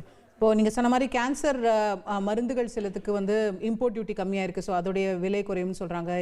ஈவியோட பார்ட்ஸ் இம்போர்ட்ஸ்க்கெல்லாம் சில இம்போர்ட் டியூட்டி குறைச்சி அதெல்லாம் செஞ்சிருக்காங்க. இப்போ சர்சார்ஜஸ் வந்து ரெண்டுமே லெவி பண்ண மாட்டோம் அப்படின்ற அப்போ சொல்லிருக்காங்க. ஸோ அது மாதிரி நிறைய சேஞ்சஸ் அவங்க சொல்லிருக்காங்க. ஸ்பீச் வச்சு நம்ம கன்க்ளூட் பண்ணுறது ரொம்ப டிஃபிகல்ட்டாக இருக்கும்.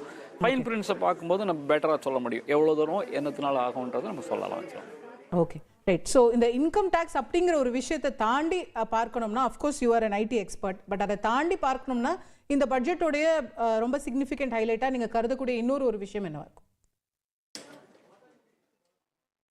நீங்கள் பார்த்தீங்கன்னா நம்ம அக்ரிகல்ச்சருக்கு நிறையா ஒரு எஃபர்ட் கொடுத்த மாதிரி இருக்குது. அதே போல் இந்த டீப் டெக் ஏன்னா நம்ம ஆல்ரெடி என்னை பொறுத்த வரைக்கும் நம்ம ஆர்டிஃபிஷியல் இன்டெலிஜென்ஸில் கொஞ்சம் பிஹைண்டாக இருக்கிற மாதிரி இருக்குது ஆக்சுவலாக. அதை ரியலைஸ் இப்போ நீங்கள் ரீசெண்டாக நீங்கள் பார்த்துருப்பீங்க ஆக்சுவலாக ஒரு சைனாவோட ஒரு சாட்பிடியோட காம்படிஷன் ஒரு ஃப்ராக்ஷன் ஆஃப் காஸ்ட்ல பண்ணியிருக்காங்க ஆக்சுவலாக. ஸோ அது நம்மளுடைய டீப் சீக் அதை பண்ணுறப்போ வந்து பார்த்தீங்கன்னா அது வந்து நம்ம ஊரில் இல்லாத நாலேஜ் இங்கேருந்து நிறைய பேர் தான் யூஎஸில் போய் வேலை பண்ணுறாங்க. நம்ம ஆட்கள் தான் பண்ணுறாங்க. அதே நம்மளால் அதை பண்ண முடியலன்றது எல்லாருக்குமே ஒரு இது இருந்து எஸ்பெஷலி இந்த டீப் சீக் ஒரு fraction of cost of ChatGPT பண்ணுறப்போ எல்லாருக்குமே ஒரு ஆச்சரியமாக இருந்தது ஆக்சுவலாக. அது எல்லாரோட கேள்வியுமே வந்து இந்தியாவோட இது என்ன பண்ணலான்ட்டு அதுக்கு நமக்கு வந்து நிறையா ரிசர்ச் அண்ட் டெவலப்மெண்ட் நம்ம நிறைய செலவு பண்ண வேண்டியிருக்கு. அதில் இந்த பட்ஜெட்டில் ஒரு பெரிய எஃபர்ட் போட்ட மாதிரி இருக்குது. இந்த மாதிரி ஒரு டீப் லேர்னிங் இதுக்கு கொஞ்சம் ஒரு அலோகேஷன் பண்ண மாதிரி இருக்குது. But long way to go. நம்ம 6,000 இன்க்ரீஸ் பண்ணுறோம்னு நம்ம சொல்கிறோம். ஆனால் நம்ம 140 கோடி பாப்புலேஷன் நம்ம அதில் இருக்கும்போது நம்ம நிறையா ஐடிஸ் உருவாக்கணும். நிறையா ஒரு இது இருக்கணும். நம்ம இருக்கிற டேலண்ட்டும் நம்ம இந்தியா விட்டு போகாமல் நம்ம பார்த்துக்கணும். அது ஒரு முக்கியமான விஷயம். பட் அது ஒரு ஃபர்ஸ்ட் ஸ்டெப்பாக போட்ட மாதிரி இருக்குது. But long way to go. Allocation has got to be more and we have to protect our talent. அது ரொம்ப முக்கியமான விஷயம். Right. Thank you sir. Income tax தான் மிகப்பெரிய அறிவிப்பு. அது எல்லாரையும் மகிழ்ச்சிப்படுத்தியிருக்கிறது. குறிப்பாக மாத சம்பளதாரர்களுக்கு பெரிய ஒரு ரிலீஃபாக வந்திருக்கிறது. இது வரைக்கும் புதிய டாக்ஸ் ரெஜிமில் புதிய வரி விதிப்பு முறையில் 7 லட்சம் வரைக்கும் டாக்ஸ் கட்ட வேண்டாம் அப்படின்னு இருந்த நிலை ஒரே ஆண்டில் கிட்டத்தட்ட ஒரு 5 லட்சம் ரூபாய் உயர்ந்து 12 லட்சம் ரூபாய் வரைக்கும் இன்கம் டேக்ஸ் கிடையாது என்கிற நிலை ஏற்பட்டிருக்கிறது. இது பற்றி விரிவாக நம்மோடு பேசுவதற்காக இந்த வருமான வரித்துறையினுடைய நிபுணர் சிக்கியைச் சேர்ந்த திரு சுரேஷ் அவர்கள் தொடர்ந்து நம்மோடு நேரலையில் இணைகின்றார். திரு சுரேஷ் வணக்கம். நீங்கள் கொஞ்ச நேரத்துக்கு முன்னாடி ப்ரெஸ் மீட்டில் சொன்னதை கூட விரிவாக நாங்கள் கேட்டோம். நிறைய விஷயங்களை விளக்கியிருந்தீங்க. இன்னும் சில சந்தேகங்கள் மக்களுக்கு தொடர்ந்து இருக்குது. இப்போ இதில் நியூ ரெஜிமில் இந்த மாற்றங்கள் கொண்டு வந்திருக்கிறாங்க.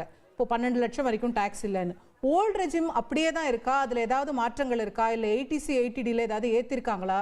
அது பற்றி நிதி அமைச்சர் விரிவாக பேசினதா தெரியல. அது பற்றி என்ன மாற்றங்கள் வந்திருக்கு? ஓல்டு ரெஜிமில் வந்து எந்த மாற்றமும் இல்லை, எந்த ஒரு ரிலீஃபும் கொடுக்கல. ஆக்சுவலாக அது கொடுக்க மாட்டாங்கன்னு நம்ம ப்ரீ பட்ஜெட் நம்ம டிஸ்கஸ் பண்ணும்போது கூட சொன்னோம் நம்ம ஆக்சுவலாக. அது ஏன்னா இப்போ வந்து இந்த நியூ டேக்ஸ் ரெஜிமில் வந்து less deduction, no deductions, less exemptions, அது லாஸ்ட் ஒரு 3-4 வருஷமாக அதை நோக்கி தான் நம்ம போயிட்டு இருக்கோம். அது இப்போ இன்னும் வந்து அதிக பேர் வர்ச்சுவலி இப்போ எல்லாருமே இப்போ நியூ டேக்ஸ் ரெஜிமில் வரா மாதிரி இந்த ரேட்டு பண்ணியிருக்காங்க ஆக்சுவலாக. ஸோ ஓல்டு டேக்ஸ் ரெஜிமில் எந்த ஒரு மாற்றமும் இல்லை.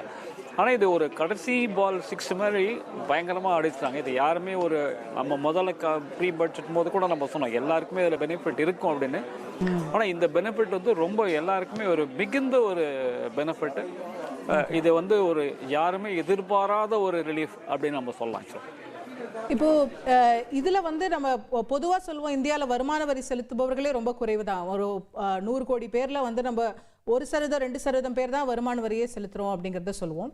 அதுல குறிப்பா இந்த 12 லட்சம் வரைக்கும் லிமிட்ல இருக்கக்கூடியவர்கள் அப்படின்னு பார்த்தா எத்தனை சதவீதம் டாக்ஸ் பேயர்ஸ்க்கு இது வந்து ஒரு ரிலீஃப் கிடைக்கும் அப்படின்னு எதிர்பார்க்கலாம்? இந்த 12 லட்சத்துக்கு மேல சம்பாதிக்கிறவங்க எவ்வளவு இருப்பாங்க, கீழே சம்பாதிக்கிறவங்க எவ்வளவு இருப்பாங்க உங்களுடைய அனுபவத்தில்?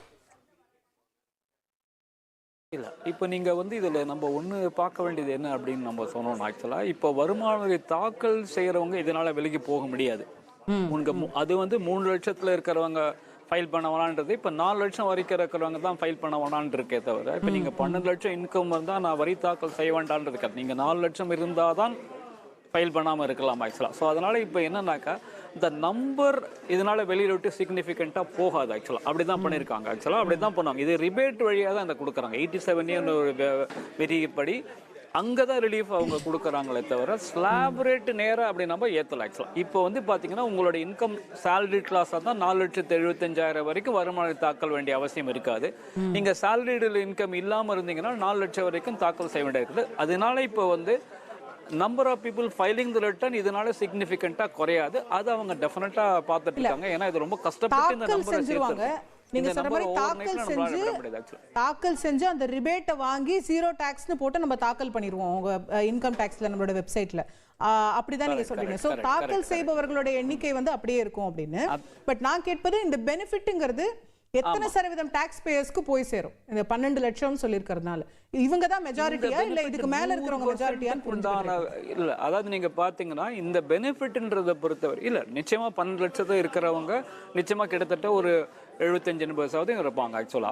அவங்க வந்து இது ஆனா இந்த பெனிஃபிட் வந்து நீங்க 1 கோடி ரூபாய் இன்கம் இருந்தாலும் உங்களுக்கு இந்த பெனிஃபிட் இருக்கும். ஏன்னா அந்த ஸ்லாப் ரேட்டே நம்ம மாத்திருக்கோம். அதனால இப்ப வந்து ரிபேட்ல மட்டும் நம்ம பண்ணல, வெறும் 87 மட்டும் பண்ணியிருந்தாக்க அவங்க இந்த 12 லட்சம் இருக்கிறவங்களுக்கு மட்டும் பெனிஃபிட் கிடைச்சிருக்கும். இங்க அப்படி பண்ணல. நம்ம ஸ்லாப் ரேட்டே இப்ப நீங்க பாத்தீங்கன்னா லாஸ்ட் இயர் 0 to 3 lakh 0 இப்ப 0 to 4 lakh 0 ஆயிருக்கும். முன்னாடி 3 to 7 lakhs 5% இருந்து 4 to 8 lakhs 5% ஆக்கியிருக்கோம். ஸோ அதனால எல்லா ஸ்லாப்லயும் நம்ம இது பண்ணது நீங்க பாத்தீங்கன்னா 12 லட்சம் இருக்கிறவங்களுக்கு 80,000 ரூபாய் கிடைக்கும். ஸோ நீங்க 25 லட்சம் மேல இருக்கிறவங்களுக்கு கிட்டத்தட்ட வந்து உங்களுக்கு ஒரு 1 lakh plus கிடைக்கும். ஸோ அதனால இது வந்து பெனிஃபிட்டை பொறுத்த வரைக்கும் எல்லாருக்குமே இதை கொடுத்துருக்காங்கன்றது தான். இதுல வந்து யாருமே இதுல கம்ப்ளைண்ட் பண்ண முடியாது ஆக்சுவலா. Everybody gets a benefit. That is the most significant part of it. The whole India should celebrate. முக்கியமான ஒரு பாயிண்ட் சொல்லிருக்கீங்க, ரொம்ப முக்கியமான பாயிண்ட். அதாவது 12 லட்சம் வரைக்கும் சம்பாதிப்பவர்கள் தான், அதாவது இன்கம் டாக்ஸ் செலுத்துபவர்கள்லயே 12 லட்சம் வரைக்கும் சம்பாதிப்பவர்கள் தான் ஒரு 70-80% இருப்பாங்க. ஸோ அவங்களுக்கு முழுசா டாக்ஸே இல்லைன்னு சொல்லி பெனிஃபிட் கொடுத்தாச்சு. இப்போ அதுக்கு மேல சம்பாதிப்பவர்களுக்கும் கூட அவங்க வரி செலுத்தணும்னாலும் முன்பை விட குறையுதுன்னு சொல்றீங்களா? அது எப்படி அந்த இதை விளக்க முடியுமா? ஆமா ஆமா. எப்படி நான் உங்களுக்கு ஒரு சின்ன ஒரு எக்ஸாம்பிள் நம்ம சொல்றோம்னா, இப்போ 0 to 3 lakhs இப்போ 0 இருந்தது, இப்போ வந்து 0 to 4 lakhs 0 இருக்கு.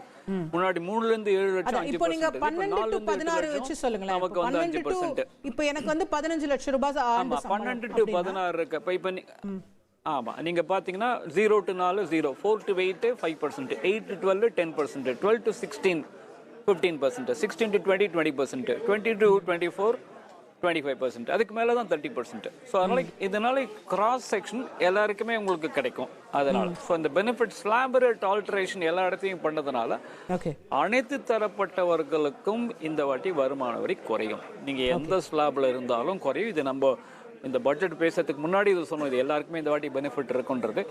ஆனால் உண்மையை சொல்லணும், இந்த அளவுக்கு பெனிஃபிட் இருக்குன்றது யாருமே ஒரு எதிர்பாராத ஒரு விஷயம் தான். இது ஒரு பெரிய ஒரு தீபாவளி வந்து முன்னாடியே வந்த மாதிரி இருக்குன்னு நம்ம சொல்லலாம். கண்டிப்பா எல்லாருக்கும் ஒரு கொண்டாட்டம் தான். தவிர நிறைய சின்ன சின்ன இருக்கு. நீங்க இன்னொரு பாத்தீங்க, நிச்சயமா கொண்டாடணும் நம்ம. அதை தவிர பாத்தீங்கன்னா ஒரு புது வருமான வரி, சிம்பிளான ஒரு இன்கம் டாக்ஸ். கேளுங்க. இல்ல நீங்க சொல்ல வந்த பாயிண்ட் சொல்லிருங்க, அது முக்கியமா இருக்கு. சொல்லுவந்த பாட்டு இதை தவிர பார்த்தீங்கன்னா இது 961 இன்கம் டேக்ஸ் ஆக்ட் இதை மாற்றுறதுக்கு வந்து கடந்த ஒரு 25 வருஷமா பல பேர் முயற்சி பண்ணிட்டே இருக்காங்க. ஒரு வாட்டி கூட இந்த முயற்சியில் வந்து சக்ஸஸ் ஆகவே இல்லை. ஒரு பில்லுன்னு சொல்லுவாங்க, கமிட்டின்னு போடுவாங்க, என்ன வரவே இல்லை.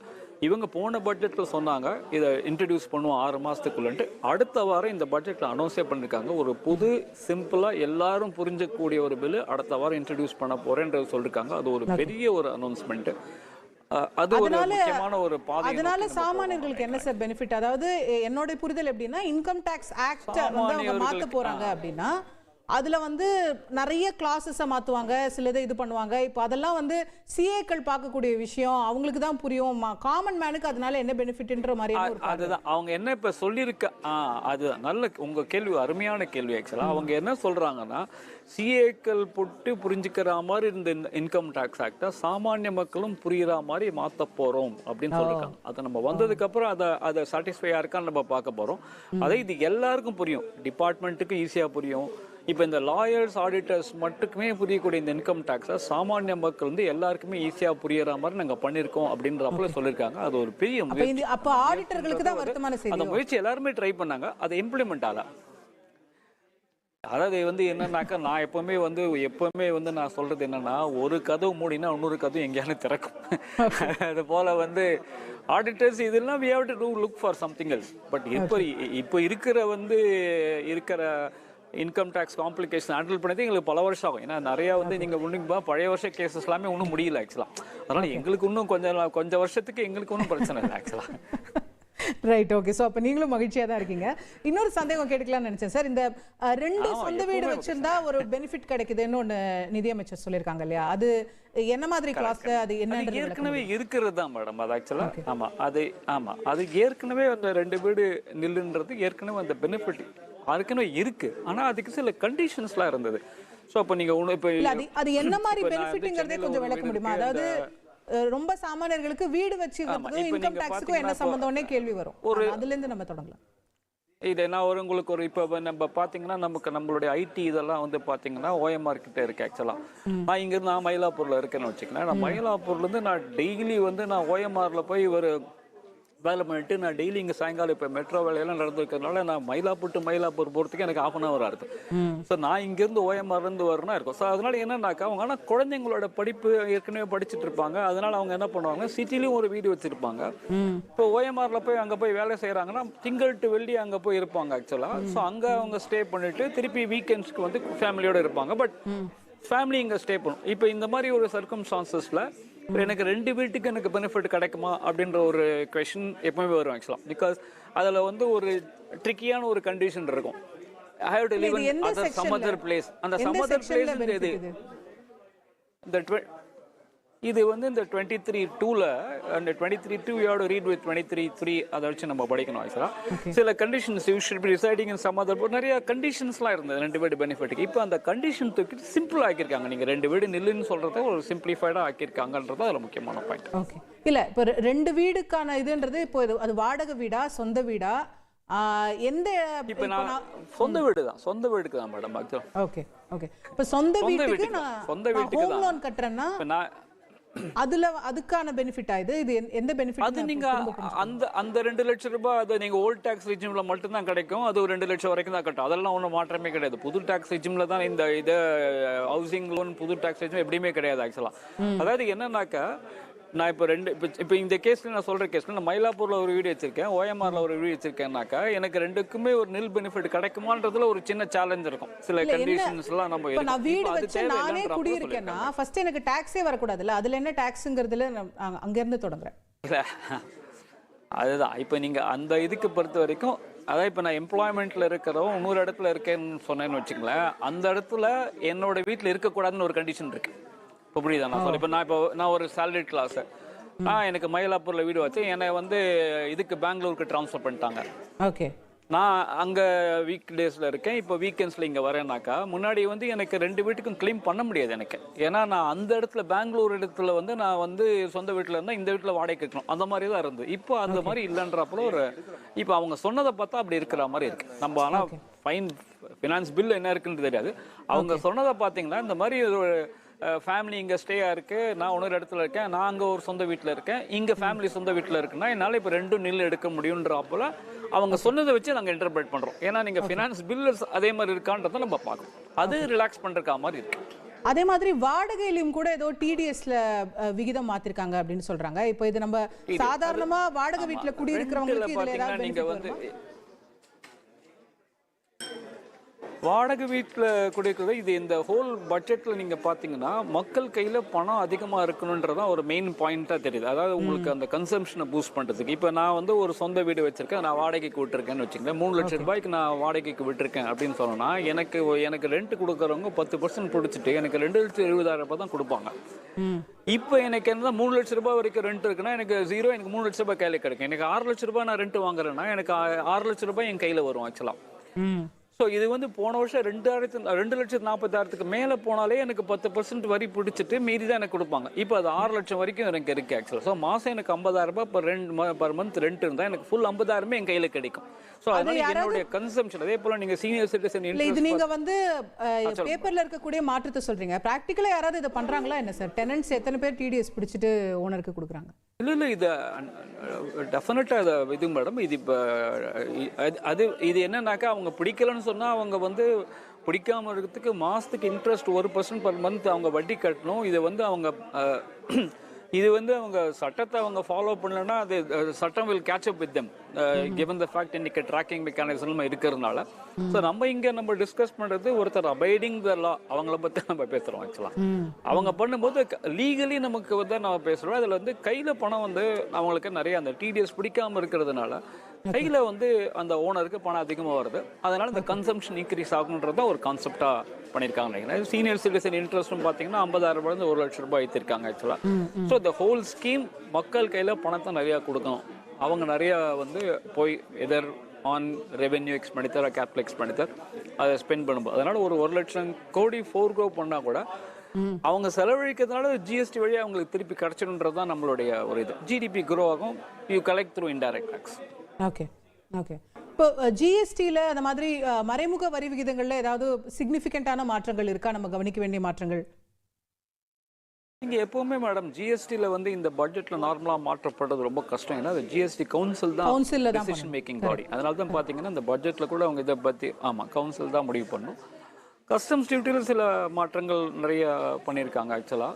ஸோ சில கேன்சர் ட்ரக்ஸ் அதோட விலையை குறைக்கிறதுக்காக ஆக்சுவலாக அது நம்ம பட்ஜெட் உள்ளுக்குள்ளே வந்து பார்க்கும்போது ஏன்னா சில இதெல்லாம் நம்ம ஸ்பீச்சில் வச்சு நம்ம ரொம்ப டிசைட் பண்ணுறது ரொம்ப டிஃபிகல்ட்டாக இருக்கும். ஃபைன் பிரிண்ட்ஸில் பார்த்தா தான் அதனுடைய முழு தாக்கத்தை நம்ம கரெக்டாக சொல்ல முடியும். ஓகே. இப்போது நீங்கள் சொன்ன மாதிரி கேன்சர் மருந்துகள் சிலத்துக்கு வந்து இம்போர்ட் டியூட்டி கம்மியாக இருக்குது. ஸோ அதோடைய விலை குறையும்னு சொல்கிறாங்க. இவியோட பார்ட்ஸ் இம்போர்ட்ஸ்க்கெல்லாம் சில இம்போர்ட் டியூட்டி குறைச்சி அதெல்லாம் செஞ்சிருக்காங்க. இப்போ சர்சார்ஜஸ் வந்து ரெண்டுமே லெவி பண்ண மாட்டோம் அப்படின்ற அப்போ சொல்லிருக்காங்க. ஸோ அது மாதிரி நிறைய சேஞ்சஸ் அவங்க சொல்லிருக்காங்க. ஸ்பீச் வச்சு நம்ம கன்க்ளூட் பண்ணுறது ரொம்ப டிஃபிகல்ட்டாக இருக்கும். ஃபைன் பிரிண்ட்ஸை பார்க்கும்போது நம்ம பெட்டராக சொல்ல முடியும் எவ்வளோ தூரம் என்னத்தினால ஆகும்ன்றதை நம்ம சொல்லலாம். Okay right. ஸோ இந்த இன்கம் டேக்ஸ் அப்படிங்கிற ஒரு விஷயத்தை தாண்டி பார்க்கணும்னா of course you are an IT expert. But அதை தாண்டி பார்க்கணும்னா இந்த பட்ஜெட்டோடைய ரொம்ப சிக்னிஃபிகண்ட் ஹைலைட்டாக நீங்கள் கருதக்கூடிய இன்னொரு ஒரு விஷயம் என்னவா இருக்கும்? நீங்கள் பார்த்தீங்கன்னா நம்ம அக்ரிகல்ச்சருக்கு நிறையா ஒரு எஃபர்ட் கொடுத்த மாதிரி இருக்குது. அதே போல் இந்த டீப் டெக் ஏன்னா நம்ம ஆல்ரெடி என்னை பொறுத்த வரைக்கும் நம்ம ஆர்டிஃபிஷியல் இன்டெலிஜென்ஸில் கொஞ்சம் பிஹைண்டாக இருக்கிற மாதிரி இருக்குது ஆக்சுவலாக. அதை ரியலைஸ் இப்போ நீங்கள் ரீசெண்டாக நீங்கள் பார்த்துருப்பீங்க ஆக்சுவலாக ஒரு சைனாவோட ஒரு சாட்பிடியோட காம்படிஷன் ஒரு ஃப்ராக்ஷன் ஆஃப் காஸ்ட்ல பண்ணியிருக்காங்க ஆக்சுவலாக. ஸோ அது நம்மளுடைய டீப் சீக் அதை பண்ணுறப்போ வந்து பார்த்தீங்கன்னா அது வந்து நம்ம ஊரில் இல்லாத நாலேஜ் இங்கேருந்து நிறைய பேர் தான் யூஎஸில் போய் வேலை பண்ணுறாங்க. நம்ம ஆட்கள் தான் பண்ணுறாங்க. அதே நம்மளால் அதை பண்ண முடியலன்றது எல்லாருக்குமே ஒரு இது இருந்து எஸ்பெஷலி இந்த டீப்சீக் ஒரு fraction of cost of ChatGPT பண்ணுறப்போ எல்லாருக்குமே ஒரு ஆச்சரியமாக இருந்தது ஆக்சுவலாக. அது எல்லாரோட கேள்வியுமே வந்து இந்தியாவோட இது என்ன பண்ணலான்ட்டு. அதுக்கு நமக்கு வந்து நிறையா ரிசர்ச் அண்ட் டெவலப்மெண்ட் நம்ம நிறைய செலவு பண்ண வேண்டியிருக்கு. அதில் இந்த பட்ஜெட்டில் ஒரு பெரிய எஃபர்ட் போட்ட மாதிரி இருக்குது. இந்த மாதிரி ஒரு டீப் லேர்னிங் இதுக்கு கொஞ்சம் ஒரு அலோகேஷன் பண்ணாமல் இருக்குது. But long way to go. நம்ம 6,000 இன்க்ரீஸ் பண்ணுறோம்னு நம்ம சொல்கிறோம். ஆனால் நம்ம 140 கோடி பாப்புலேஷன் நம்ம அதில் இருக்கும்போது நம்ம நிறையா ஐஐடிஸ் உருவாக்கணும், நிறையா ஒரு இது இருக்கணும். நம்ம இருக்கிற டேலண்ட்டும் நம்ம இந்தியா விட்டு போகாமல் நம்ம பார்த்துக்கணும். அது ஒரு முக்கியமான விஷயம். பட் அது ஒரு ஃபர்ஸ்ட் ஸ்டெப்பாக போட்ட மாதிரி இருக்குது. But long way to go. Allocation has got to be more and we have to protect our talent. அது ரொம்ப முக்கியமான விஷயம். Right, thank you sir. Income tax தான் மிகப்பெரிய அறிவிப்பு. அது எல்லாரையும் மகிழ்ச்சிப்படுத்தியிருக்கிறது. குறிப்பாக மாத சம்பளதாரர்களுக்கு பெரிய ஒரு ரிலீஃபாக வந்திருக்கிறது. இது வரைக்கும் புதிய டாக்ஸ் ரெஜிமில் புதிய வரி விதிப்பு முறையில் 7 லட்சம் வரைக்கும் டாக்ஸ் கட்ட வேண்டாம் அப்படின்னு இருந்த நிலை ஒரே ஆண்டில் கிட்டத்தட்ட ஒரு 5 லட்சம் ரூபாய் உயர்ந்து 12 லட்சம் ரூபாய் வரைக்கும் இன்கம் டேக்ஸ் கிடையாது என்கிற நிலை ஏற்பட்டிருக்கிறது. இது பற்றி விரிவாக நம்மோடு பேசுவதற்காக இந்த வருமான வரித்துறையினுடைய நிபுணர் சிக்கியைச் சேர்ந்த திரு சுரேஷ் அவர்கள் தொடர்ந்து நம்மோடு நேரலையில் இணைகின்றார். திரு சுரேஷ் வணக்கம். நீங்கள் கொஞ்ச நேரத்துக்கு முன்னாடி ப்ரெஸ் மீட்டில் சொன்னதை கூட விரிவாக நாங்கள் கேட்டோம். நிறைய விஷயங்களை விளக்கியிருந்தீங்க. இன்னும் சில சந்தேகங்கள் மக்களுக்கு தொடர்ந்து இருக்கு. இப்போ இதுல நியூ ரெஜிம்ல இந்த மாற்றங்கள் கொண்டு வந்திருக்கிறாங்க. இப்போ 12 லட்சம் வரைக்கும் டாக்ஸ் இல்லைன்னு. ஓல்டு ரெஜிம் அப்படியே தான் இருக்கா? அதுல ஏதாவது மாற்றங்கள் இருக்கா? இல்ல ஏடிசி ஏடிடில ஏதாவது ஏத்திருக்காங்களா? அது பற்றி நிதி அமைச்சர் விரிவா பேசினதா தெரியல. அது பற்றி என்ன மாற்றங்கள் வந்திருக்கு?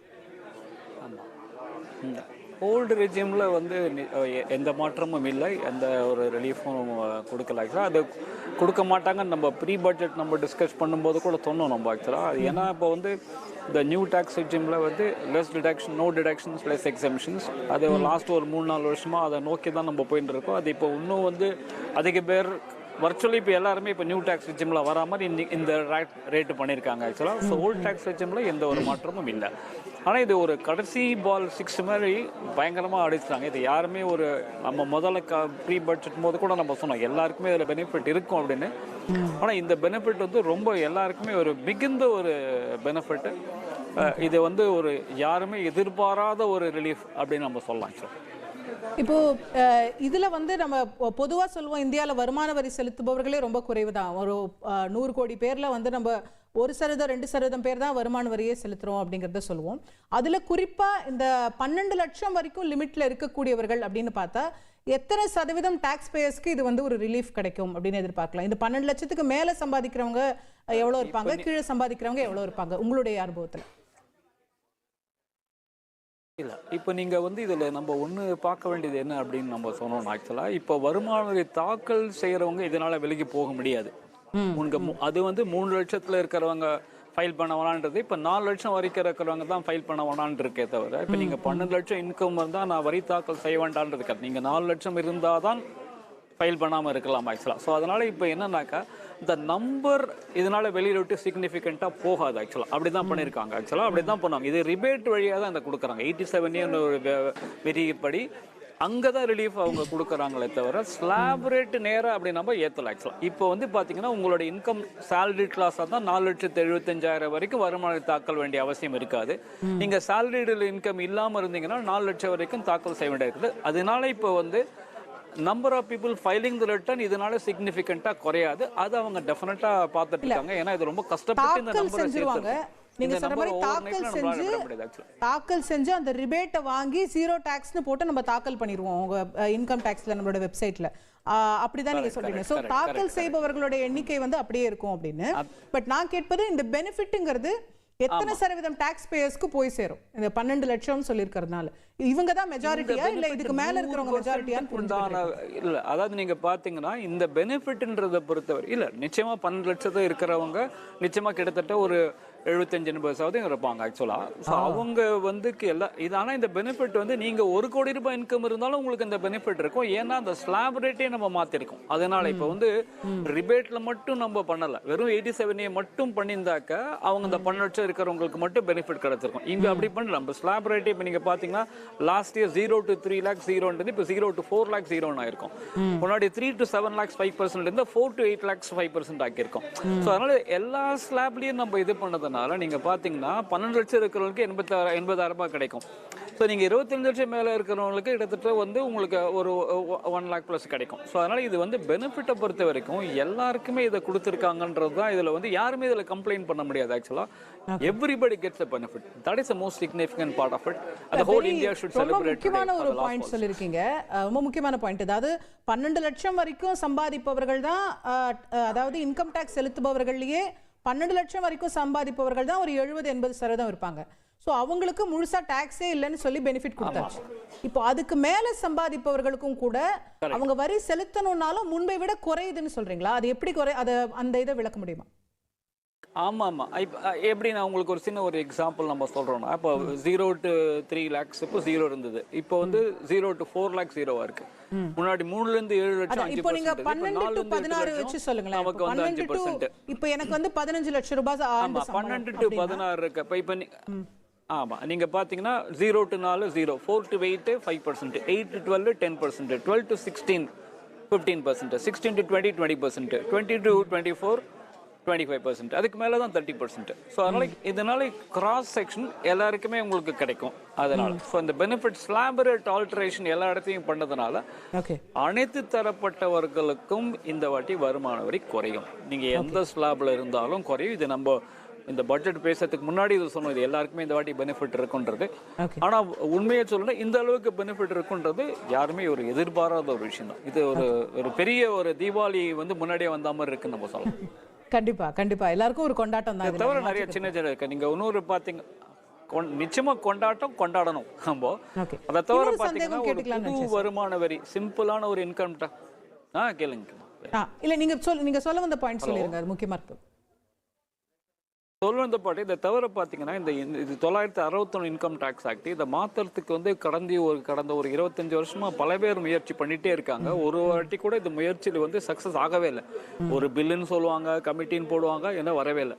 இவங்க போன பட்ஜெட்டில் சொன்னாங்க இதை இன்ட்ரடியூஸ் பண்ணுவோம் 6 மாதத்துக்குள்ளன்ட்டு. அடுத்த வாரம் இந்த பட்ஜெட்டில் அனௌன்ஸே பண்ணியிருக்காங்க. ஒரு புது சிம்பிளாக எல்லாரும் புரிஞ்சக்கூடிய ஒரு பில்லு அடுத்த வாரம் இன்ட்ரடியூஸ் பண்ண போகிறேன்றது சொல்லியிருக்காங்க. அது ஒரு பெரிய ஒரு அனௌன்ஸ்மெண்ட்டு.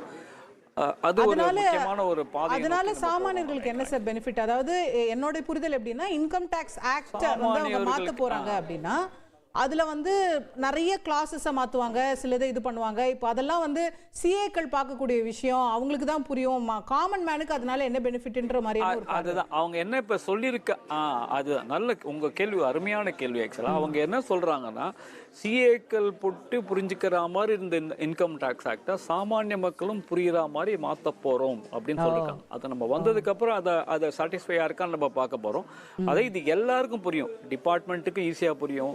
இப்போ இந்த லாயர்ஸ் ஆடிட்டர்ஸ் மட்டுக்குமே புரியக்கூடிய இந்த இன்கம் டேக்ஸை சாமானிய மக்கள் வந்து எல்லாருக்குமே ஈஸியாக புரியற மாதிரி நாங்கள் பண்ணியிருக்கோம் அப்படின்றப்பல சொல்லியிருக்காங்க. அது ஒரு பெரிய முயற்சி. அப்போ ஆடிட்டர்களுக்கு தான் வருத்தமான செய்தி. அந்த முயற்சி எல்லாருமே ட்ரை பண்ணாங்க, அதை இம்ப்ளிமெண்ட் ஆகல. அதாவது வந்து என்னன்னாக்கா, நான் எப்பவுமே வந்து நான் சொல்றது என்னன்னா, ஒரு கதவு மூடினா இன்னொரு கதவு எங்கேயாலும் திறக்கும்.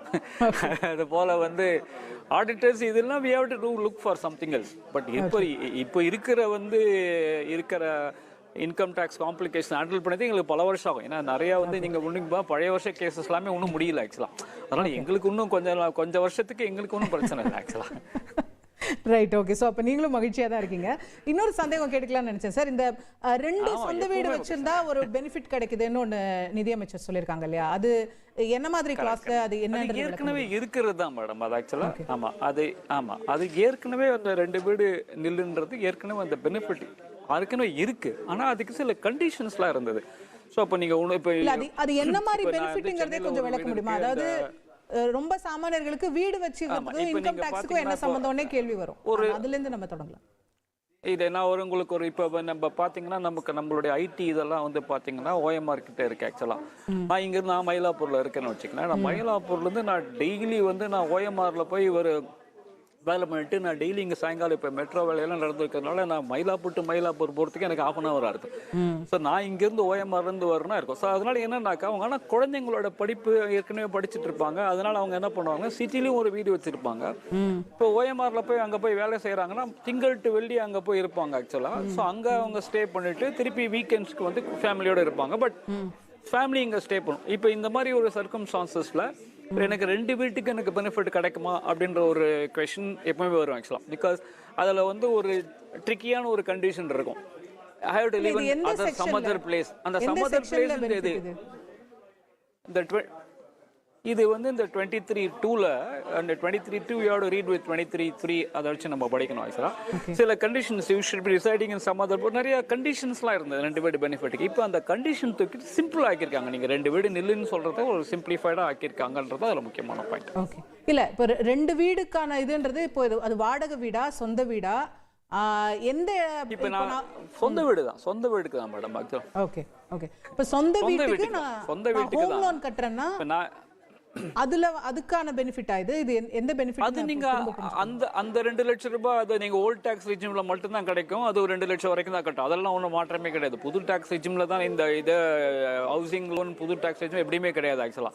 அதாவது என்னன்னாக்கா நான் இப்போ இந்த கேஸ்ல நான் சொல்ற கேஸ்ல நான் மயிலாப்பூர்ல ஒரு வீடு வச்சிருக்கேன், ஓஎம்ஆர்ல ஒரு வீடு வச்சிருக்கேன்னாக்கா எனக்கு 2க்குமே ஒரு நில் பெனிஃபிட் கிடைக்குமான்றதுல ஒரு சின்ன சேலஞ்ச் இருக்கும். சில கண்டிஷன்ஸ் எல்லாம் நம்ம இப்போ நான் வீடு வச்சு நானே குடியிருக்கேன்னா ஃபர்ஸ்ட் எனக்கு டாக்ஸே வரக்கூடாதுல்ல. அதுல என்ன டாக்ஸ்ங்கிறதுல அங்க இருந்து தொடங்குறேன். அதுதான் இப்போ நீங்க அந்த இதுக்கு பொறுத்த வரைக்கும் அதாவது இப்போ நான் எம்ப்ளாய்மெண்ட்ல இருக்கிறவங்க இன்னொரு இடத்துல இருக்கேன்னு சொன்னேன்னு வச்சுங்களேன், அந்த இடத்துல என்னோட வீட்டில் இருக்கக்கூடாதுன்னு ஒரு கண்டிஷன் இருக்கு. இப்போ புரியுதா நான் சொல்ல? இப்போ நான் ஒரு சேலரி கிளாஸ், எனக்கு மயிலாப்பூர்ல வீடு வச்சு என்னை வந்து இதுக்கு பெங்களூருக்கு ட்ரான்ஸ்ஃபர் பண்ணிட்டாங்க. ஓகே, நான் அங்கே வீக் டேஸில் இருக்கேன். இப்போ வீக்கெண்ட்ஸில் இங்கே வரேன்னாக்கா முன்னாடி வந்து எனக்கு 2 வீட்டுக்கும் கிளைம் பண்ண முடியாது எனக்கு. ஏன்னா நான் அந்த இடத்துல பெங்களூர் இடத்துல வந்து நான் வந்து சொந்த வீட்டில் இருந்தால் இந்த வீட்டில் வாடகை கேட்கணும், அந்த மாதிரி தான் இருந்தது. இப்போ அந்த மாதிரி இல்லைன்றப்போ இப்போ அவங்க சொன்னதை பார்த்தா அப்படி இருக்கிற மாதிரி இருக்கு. நம்ம ஆனால் ஃபினான்ஸ் பில் என்ன இருக்குன்னு தெரியாது. அவங்க சொன்னதை பார்த்தீங்கன்னா இந்த மாதிரி ஒரு ஃபேமிலி இங்கே ஸ்டேயாக இருக்குது, நான் இன்னொரு இடத்துல இருக்கேன், நான் அங்கே ஒரு சொந்த வீட்டில் இருக்கேன், இங்கே ஃபேமிலி சொந்த வீட்டில் இருக்குன்னா என்னால் இப்போ 2 நில் எடுக்க முடியுன்றப்போல அவங்க சொன்னதை வச்சு நாங்கள் இன்டர்பிரேட் பண்ணுறோம். ஏன்னா நீங்கள் ஃபினான்ஸ் பில் அதே மாதிரி இருக்கான்றதை நம்ம பார்க்கணும். அது ரிலாக்ஸ் பண்ணுறக்கா மாதிரி இருக்கு.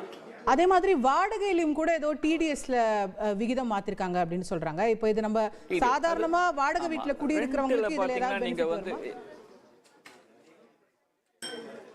வாடகை வீட்டில் குடியிருக்கிறது இது இந்த ஹோல் பட்ஜெட்டில் நீங்கள் பார்த்தீங்கன்னா மக்கள் கையில் பணம் அதிகமாக இருக்கணுன்றதான் ஒரு மெயின் பாயிண்ட்டாக தெரியுது. அதாவது உங்களுக்கு அந்த கன்சம்ஷனை பூஸ்ட் பண்ணுறதுக்கு. இப்போ நான் வந்து ஒரு சொந்த வீடு வச்சுருக்கேன், நான் வாடகைக்கு விட்டுருக்கேன்னு வச்சுக்கேன், 3 லட்சம் ரூபாய்க்கு நான் வாடகைக்கு விட்டுருக்கேன் அப்படின்னு சொன்னோன்னா எனக்கு ரெண்ட் கொடுக்குறவங்க 10% பிடிச்சிட்டு எனக்கு 2,70,000 ரூபாய் தான் கொடுப்பாங்க.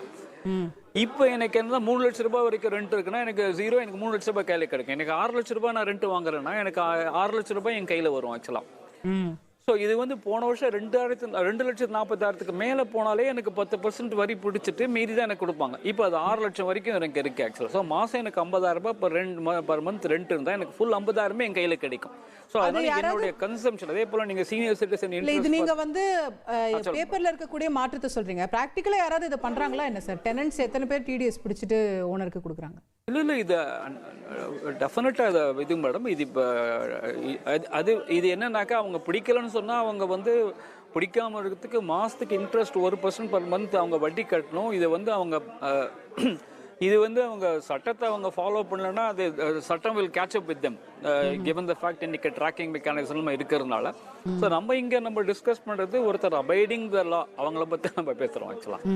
அவங்க பண்ணும்போது லீகலி நமக்கு வந்து நம்ம பேசுகிறோம். அதில் வந்து கையில் பணம் வந்து அவங்களுக்கு நிறைய அந்த டிடிஎஸ் பிடிக்காமல் இருக்கிறதுனால கையில் வந்து அந்த ஓனருக்கு பணம் அதிகமாக வருது. அதனால இந்த கன்சம்ஷன் இன்க்ரீஸ் ஆகுன்றதான் ஒரு கான்செப்டாக பண்ணியிருக்காங்க நினைக்கிறேன். சீனியர் சிட்டிசன் இன்ட்ரெஸ்ட்டும் பார்த்தீங்கன்னா 50,000 ரூபாய் 1 லட்சம் ரூபாய் ஏற்றிருக்காங்க ஆக்சுவலாக. ஸோ இந்த ஹோல் ஸ்கீம் மக்கள் கையில் பணத்தை நிறையா கொடுக்கணும். அவங்க நிறையா வந்து போய் either on revenue expenditure capital expenditure அதை ஸ்பெண்ட் பண்ணும்போது அதனால் ஒரு 1 லட்சம் கோடி ஃபோர்கோ பண்ணால் கூட அவங்க செலவழிக்கிறதுனால ஜிஎஸ்டி வழியாக அவங்களுக்கு திருப்பி கிடைச்சிடுன்றது தான் நம்மளுடைய ஒரு இது. ஜிடிபி க்ரோ ஆகும். You collect through indirect tax. Okay okay. இப்போ ஜிஎஸ்டியில் அந்த மாதிரி மறைமுக வரி விகிதங்களில் ஏதாவது சிக்னிஃபிகண்டான மாற்றங்கள் இருக்கா? நம்ம கவனிக்க வேண்டிய மாற்றங்கள்? இங்கே எப்போவுமே மேடம் ஜிஎஸ்டியில் வந்து இந்த பட்ஜெட்டில் நார்மலாக மாற்றப்படுறது ரொம்ப கஷ்டம். ஏன்னா அது ஜிஎஸ்டி கவுன்சில் தான் டெசிஷன் மேக்கிங் பாடி. அதனால தான் பார்த்தீங்கன்னா இந்த பட்ஜெட்டில் கூட அவங்க இதை பற்றி கவுன்சில் தான் முடிவு பண்ணும். கஸ்டம்ஸ் டியூட்டியில் சில மாற்றங்கள் நிறைய பண்ணியிருக்காங்க ஆக்சுவலாக. ஸோ சில கேன்சர் ட்ரக்ஸ் அதோட விலையை குறைக்கிறதுக்காக ஆக்சுவலாக அது நம்ம பட்ஜெட் உள்ளுக்குள்ளே வந்து பார்க்கும்போது ஏன்னா சில இதெல்லாம் நம்ம ஸ்பீச்சில் வச்சு நம்ம ரொம்ப டிசைட் பண்ணுறது ரொம்ப டிஃபிகல்ட்டாக இருக்கும். ஃபைன் பிரிண்ட்ஸில் பார்த்தா தான் அதனுடைய முழு தாக்கத்தை நம்ம கரெக்டாக சொல்ல முடியும். ஓகே, இப்போ நீங்கள் சொன்ன மாதிரி கேன்சர் மருந்துகள் சிலத்துக்கு வந்து இம்போர்ட் டியூட்டி கம்மியாக இருக்குது, ஸோ அதோடைய விலை குறையும்னு சொல்கிறாங்க. ஈவியோட பார்ட்ஸ் இம்போர்ட்ஸ்க்கெல்லாம் சில இம்போர்ட் டியூட்டி குறைச்சி அதெல்லாம் செஞ்சிருக்காங்க. இப்போ சர்சார்ஜஸ் வந்து ரெண்டுமே லெவி பண்ண மாட்டோம் அப்படின்ற அப்போ சொல்லிருக்காங்க. ஸோ அது மாதிரி நிறைய சேஞ்சஸ் அவங்க சொல்லிருக்காங்க. ஸ்பீச் வச்சு நம்ம கன்க்ளூட் பண்ணுறது ரொம்ப டிஃபிகல்ட்டாக இருக்கும். ஃபைன் பிரிண்ட்ஸை பார்க்கும்போது நம்ம பெட்டராக சொல்ல முடியும் எவ்வளோ தூரம் என்னத்தினால ஆகும்ன்றதை நம்ம சொல்லலாம். Okay, right. ஸோ இந்த இன்கம் டேக்ஸ் அப்படிங்கிற ஒரு விஷயத்தை தாண்டி பார்க்கணும்னா of course you are an ID expert, but அதை தாண்டி பார்க்கணும்னா இந்த பட்ஜெட்டோடைய ரொம்ப சிக்னிஃபிகண்ட் ஹைலைட்டாக நீங்கள் கருதக்கூடிய இன்னொரு ஒரு விஷயம் என்னவா இருக்கும்? நீங்கள் பார்த்தீங்கன்னா நம்ம அக்ரிகல்ச்சருக்கு நிறையா ஒரு எஃபர்ட் கொடுத்த மாதிரி இருக்குது. அதே போல் இந்த டீப் டெக், ஏன்னா நம்ம ஆல்ரெடி என்னை பொறுத்த வரைக்கும் நம்ம ஆர்டிஃபிஷியல் இன்டெலிஜென்ஸில் கொஞ்சம் பிஹைண்டாக இருக்கிற மாதிரி இருக்குது ஆக்சுவலாக. அதை ரியலைஸ் இப்போ நீங்கள் ரீசெண்டாக நீங்கள் பார்த்துருப்பீங்க ஆக்சுவலாக ஒரு சைனாவோட ஒரு சாட் பிடியோட காம்படிஷன் ஒரு ஃப்ராக்ஷன் ஆஃப் காஸ்ட்ல பண்ணியிருக்காங்க ஆக்சுவலாக. ஸோ அது நம்மளுடைய ஆமாம் டீப் சீக் அதை பண்ணுறப்போ வந்து பார்த்தீங்கன்னா அது வந்து நம்ம ஊரில் இல்லாத நாலேஜ் இங்கேருந்து நிறைய பேர் தான் யூஎஸில் போய் வேலை பண்ணுறாங்க, நம்ம ஆட்கள்லாம் பண்ணுறாங்க. அதே நம்மளால் அதை பண்ண முடியலன்றது எல்லாருக்குமே ஒரு இது இருந்து, எஸ்பெஷலி இந்த டீப் சீக் ஒரு fraction of cost of ChatGPT பண்ணுறப்போ எல்லாருக்குமே ஒரு ஆச்சரியமாக இருந்தது ஆக்சுவலாக. அது எல்லாரோட கேள்வியுமே வந்து இந்தியாவோட இது என்ன பண்ணலான்ட்டு. அதுக்கு நமக்கு வந்து நிறையா ரிசர்ச் அண்ட் டெவலப்மெண்ட் நம்ம நிறைய செலவு பண்ண வேண்டியிருக்கு. அதில் இந்த பட்ஜெட்டில் ஒரு பெரிய எஃபர்ட் போட்ட மாதிரி இருக்குது. இந்த மாதிரி ஒரு டீப் லேர்னிங் இதுக்கு கொஞ்சம் ஒரு அலோகேஷன் பண்ண மாதிரி இருக்குது. But long way to go. நம்ம 6,000 இன்க்ரீஸ் பண்ணுறோம் நம்ம சொல்கிறோம், ஆனால் நம்ம 140 கோடி பாப்புலேஷன் நம்ம அதில் இருக்கும்போது நம்ம நிறையா ஐடிஸ் உருவாக்கணும், நிறையா ஒரு இது இருக்கணும். நம்ம இருக்கிற டேலண்ட்டும் நம்ம இந்தியா விட்டு போகாமல் நம்ம பார்த்துக்கணும். அது ஒரு முக்கியமான விஷயம். பட் அது ஒரு ஃபர்ஸ்ட் ஸ்டெப்பாக போட்ட மாதிரி இருக்குது. But long way to go. Allocation has got to be more and we have to protect our talent. அது ரொம்ப முக்கியமான விஷயம். Right, thank you sir.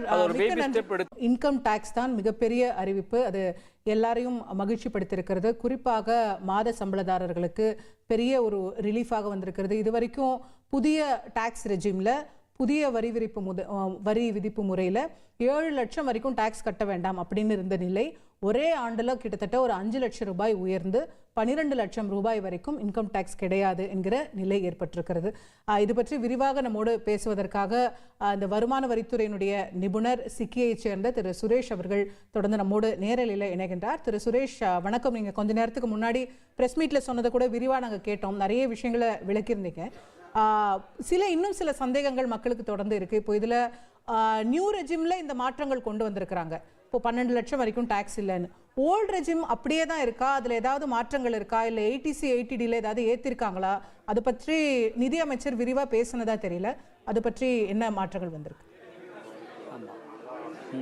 ஓல்டு ரெஜிமில் வந்து எந்த மாற்றமும் இல்லை, எந்த ஒரு ரிலீஃபும் கொடுக்கல. ஆக்சுவலாக அது கொடுக்க மாட்டாங்க. நம்ம ப்ரீ பட்ஜெட் நம்ம டிஸ்கஸ் பண்ணும்போது கூட சொன்னோம் நம்ம ஆக்சுவலாக. அது ஏன்னா இப்போ வந்து இந்த நியூ டேக்ஸ் ரெஜிமில் வந்து less deduction, no deductions, less exemptions, அது லாஸ்ட் ஒரு 3-4 வருஷமாக அதை நோக்கி தான் நம்ம போயிட்டு இருக்கோம். அது இப்போ இன்னும் வந்து அதிக பேர் வர்ச்சுவலி இப்போ எல்லாருமே இப்போ நியூ டேக்ஸ் ரெஜிமில் வரா மாதிரி இந்த ரேட்டு பண்ணியிருக்காங்க ஆக்சுவலாக. ஸோ ஓல்டு டேக்ஸ் ரெஜிமில் எந்த ஒரு மாற்றமும் இல்லை.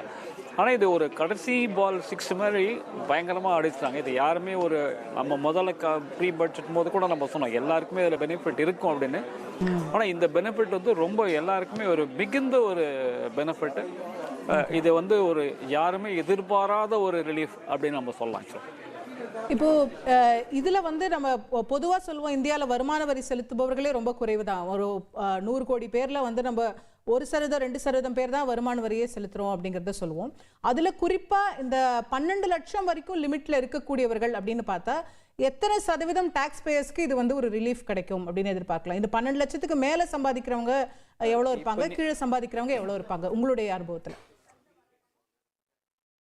இல்லை, இப்போ நீங்கள் வந்து இதில் நம்ம ஒன்று பார்க்க வேண்டியது என்ன அப்படின்னு நம்ம சொன்னோம். ஆக்சுவலாக இப்போ வருமான வரி தாக்கல் செய்கிறவங்க இதனால் விலகி போக முடியாது. அது வந்து 3 லட்சத்தில் இருக்கிறவங்க ஃபைல் பண்ண வேணான்றது இப்போ 4 லட்சம் வரைக்கும் இருக்கிறவங்க தான் ஃபைல் பண்ண வேணான்னு இருக்கே தவிர, இப்போ நீங்கள் 12 லட்சம் இன்கம் இருந்தால் நான் வரி தாக்கல் செய்ய வேண்டான்றது நீங்கள் 4 லட்சம் இருந்தால் தான் ஃபைல் பண்ணாமல் இருக்கலாம் ஆக்சுவலாக. ஸோ அதனால் இப்போ என்னன்னாக்கா இந்த நம்பர் இதனால வெளியில விட்டு சிக்னிஃபிகண்ட்டாக போகாது. ஆக்சுவலாக அப்படி தான் பண்ணியிருக்காங்க. ஆக்சுவலாக அப்படி தான் பண்ணுவாங்க. இது ரிபேட் வழியாக தான் இதை கொடுக்குறாங்க. 87 ஒரு விதிப்படி அங்கே தான் ரிலீஃப் அவங்க கொடுக்குறாங்களே தவிர ஸ்லாப் ரேட்டு நேராக அப்படி நம்ம ஏற்றலாம். ஆக்சுவலாக இப்போ வந்து பார்த்தீங்கன்னா உங்களோட இன்கம் சேலரி கிளாஸாக தான் 4,75,000 வரைக்கும் வருமானம் தாக்கல் வேண்டிய அவசியம் இருக்காது. நீங்கள் சேலரிடு இன்கம் இல்லாமல் இருந்தீங்கன்னா 4 லட்சம் வரைக்கும் தாக்கல் செய்ய வேண்டிய இருக்குது. அதனால இப்போ வந்து number of people filing the return இதனால சிக்னிஃபிகண்ட்டாக குறையாது. அது அவங்க டெஃபினட்டாக பார்த்துட்டு இருக்காங்க. ஏன்னா இது ரொம்ப கஷ்டப்பட்டு இந்த நம்பரை சேர்த்து நீங்க சொல்ற மாதிரி தாக்கல் செஞ்சு அந்த ரிபேட்டை வாங்கி 0 டாக்ஸ்னு போட்டு நம்ம தாக்கல் பண்ணிடுவோம் உங்க இன்கம் டாக்ஸ்ல நம்மளோட வெப்சைட்ல. அப்படிதான் நீங்க சொல்றீங்க. சோ தாக்கல் செய்பவர்களோட எண்ணிக்கை வந்து அப்படியே இருக்கும் அப்படின்னு. பட் நான் கேட்பது இந்த பெனிஃபிட்ங்கிறது எத்தனை சதவீதம் டாக்ஸ் பேயர்ஸ்க்கு போய் சேரும்? இந்த 12 லட்சம் சொல்லியிருக்கிறதுனால இவங்க தான் மெஜாரிட்டியா இல்ல இதுக்கு மேல இருக்கிறவங்க மெஜாரிட்டியா? இல்ல, அதாவது நீங்க பாத்தீங்கன்னா இந்த பெனிஃபிட்ன்றதை பொறுத்தவரை இல்ல நிச்சயமா 12 லட்சத்தை இருக்கிறவங்க நிச்சயமா கிட்டத்தட்ட ஒரு 75-80% இருப்பாங்க ஆக்சுவலா. அவங்க வந்து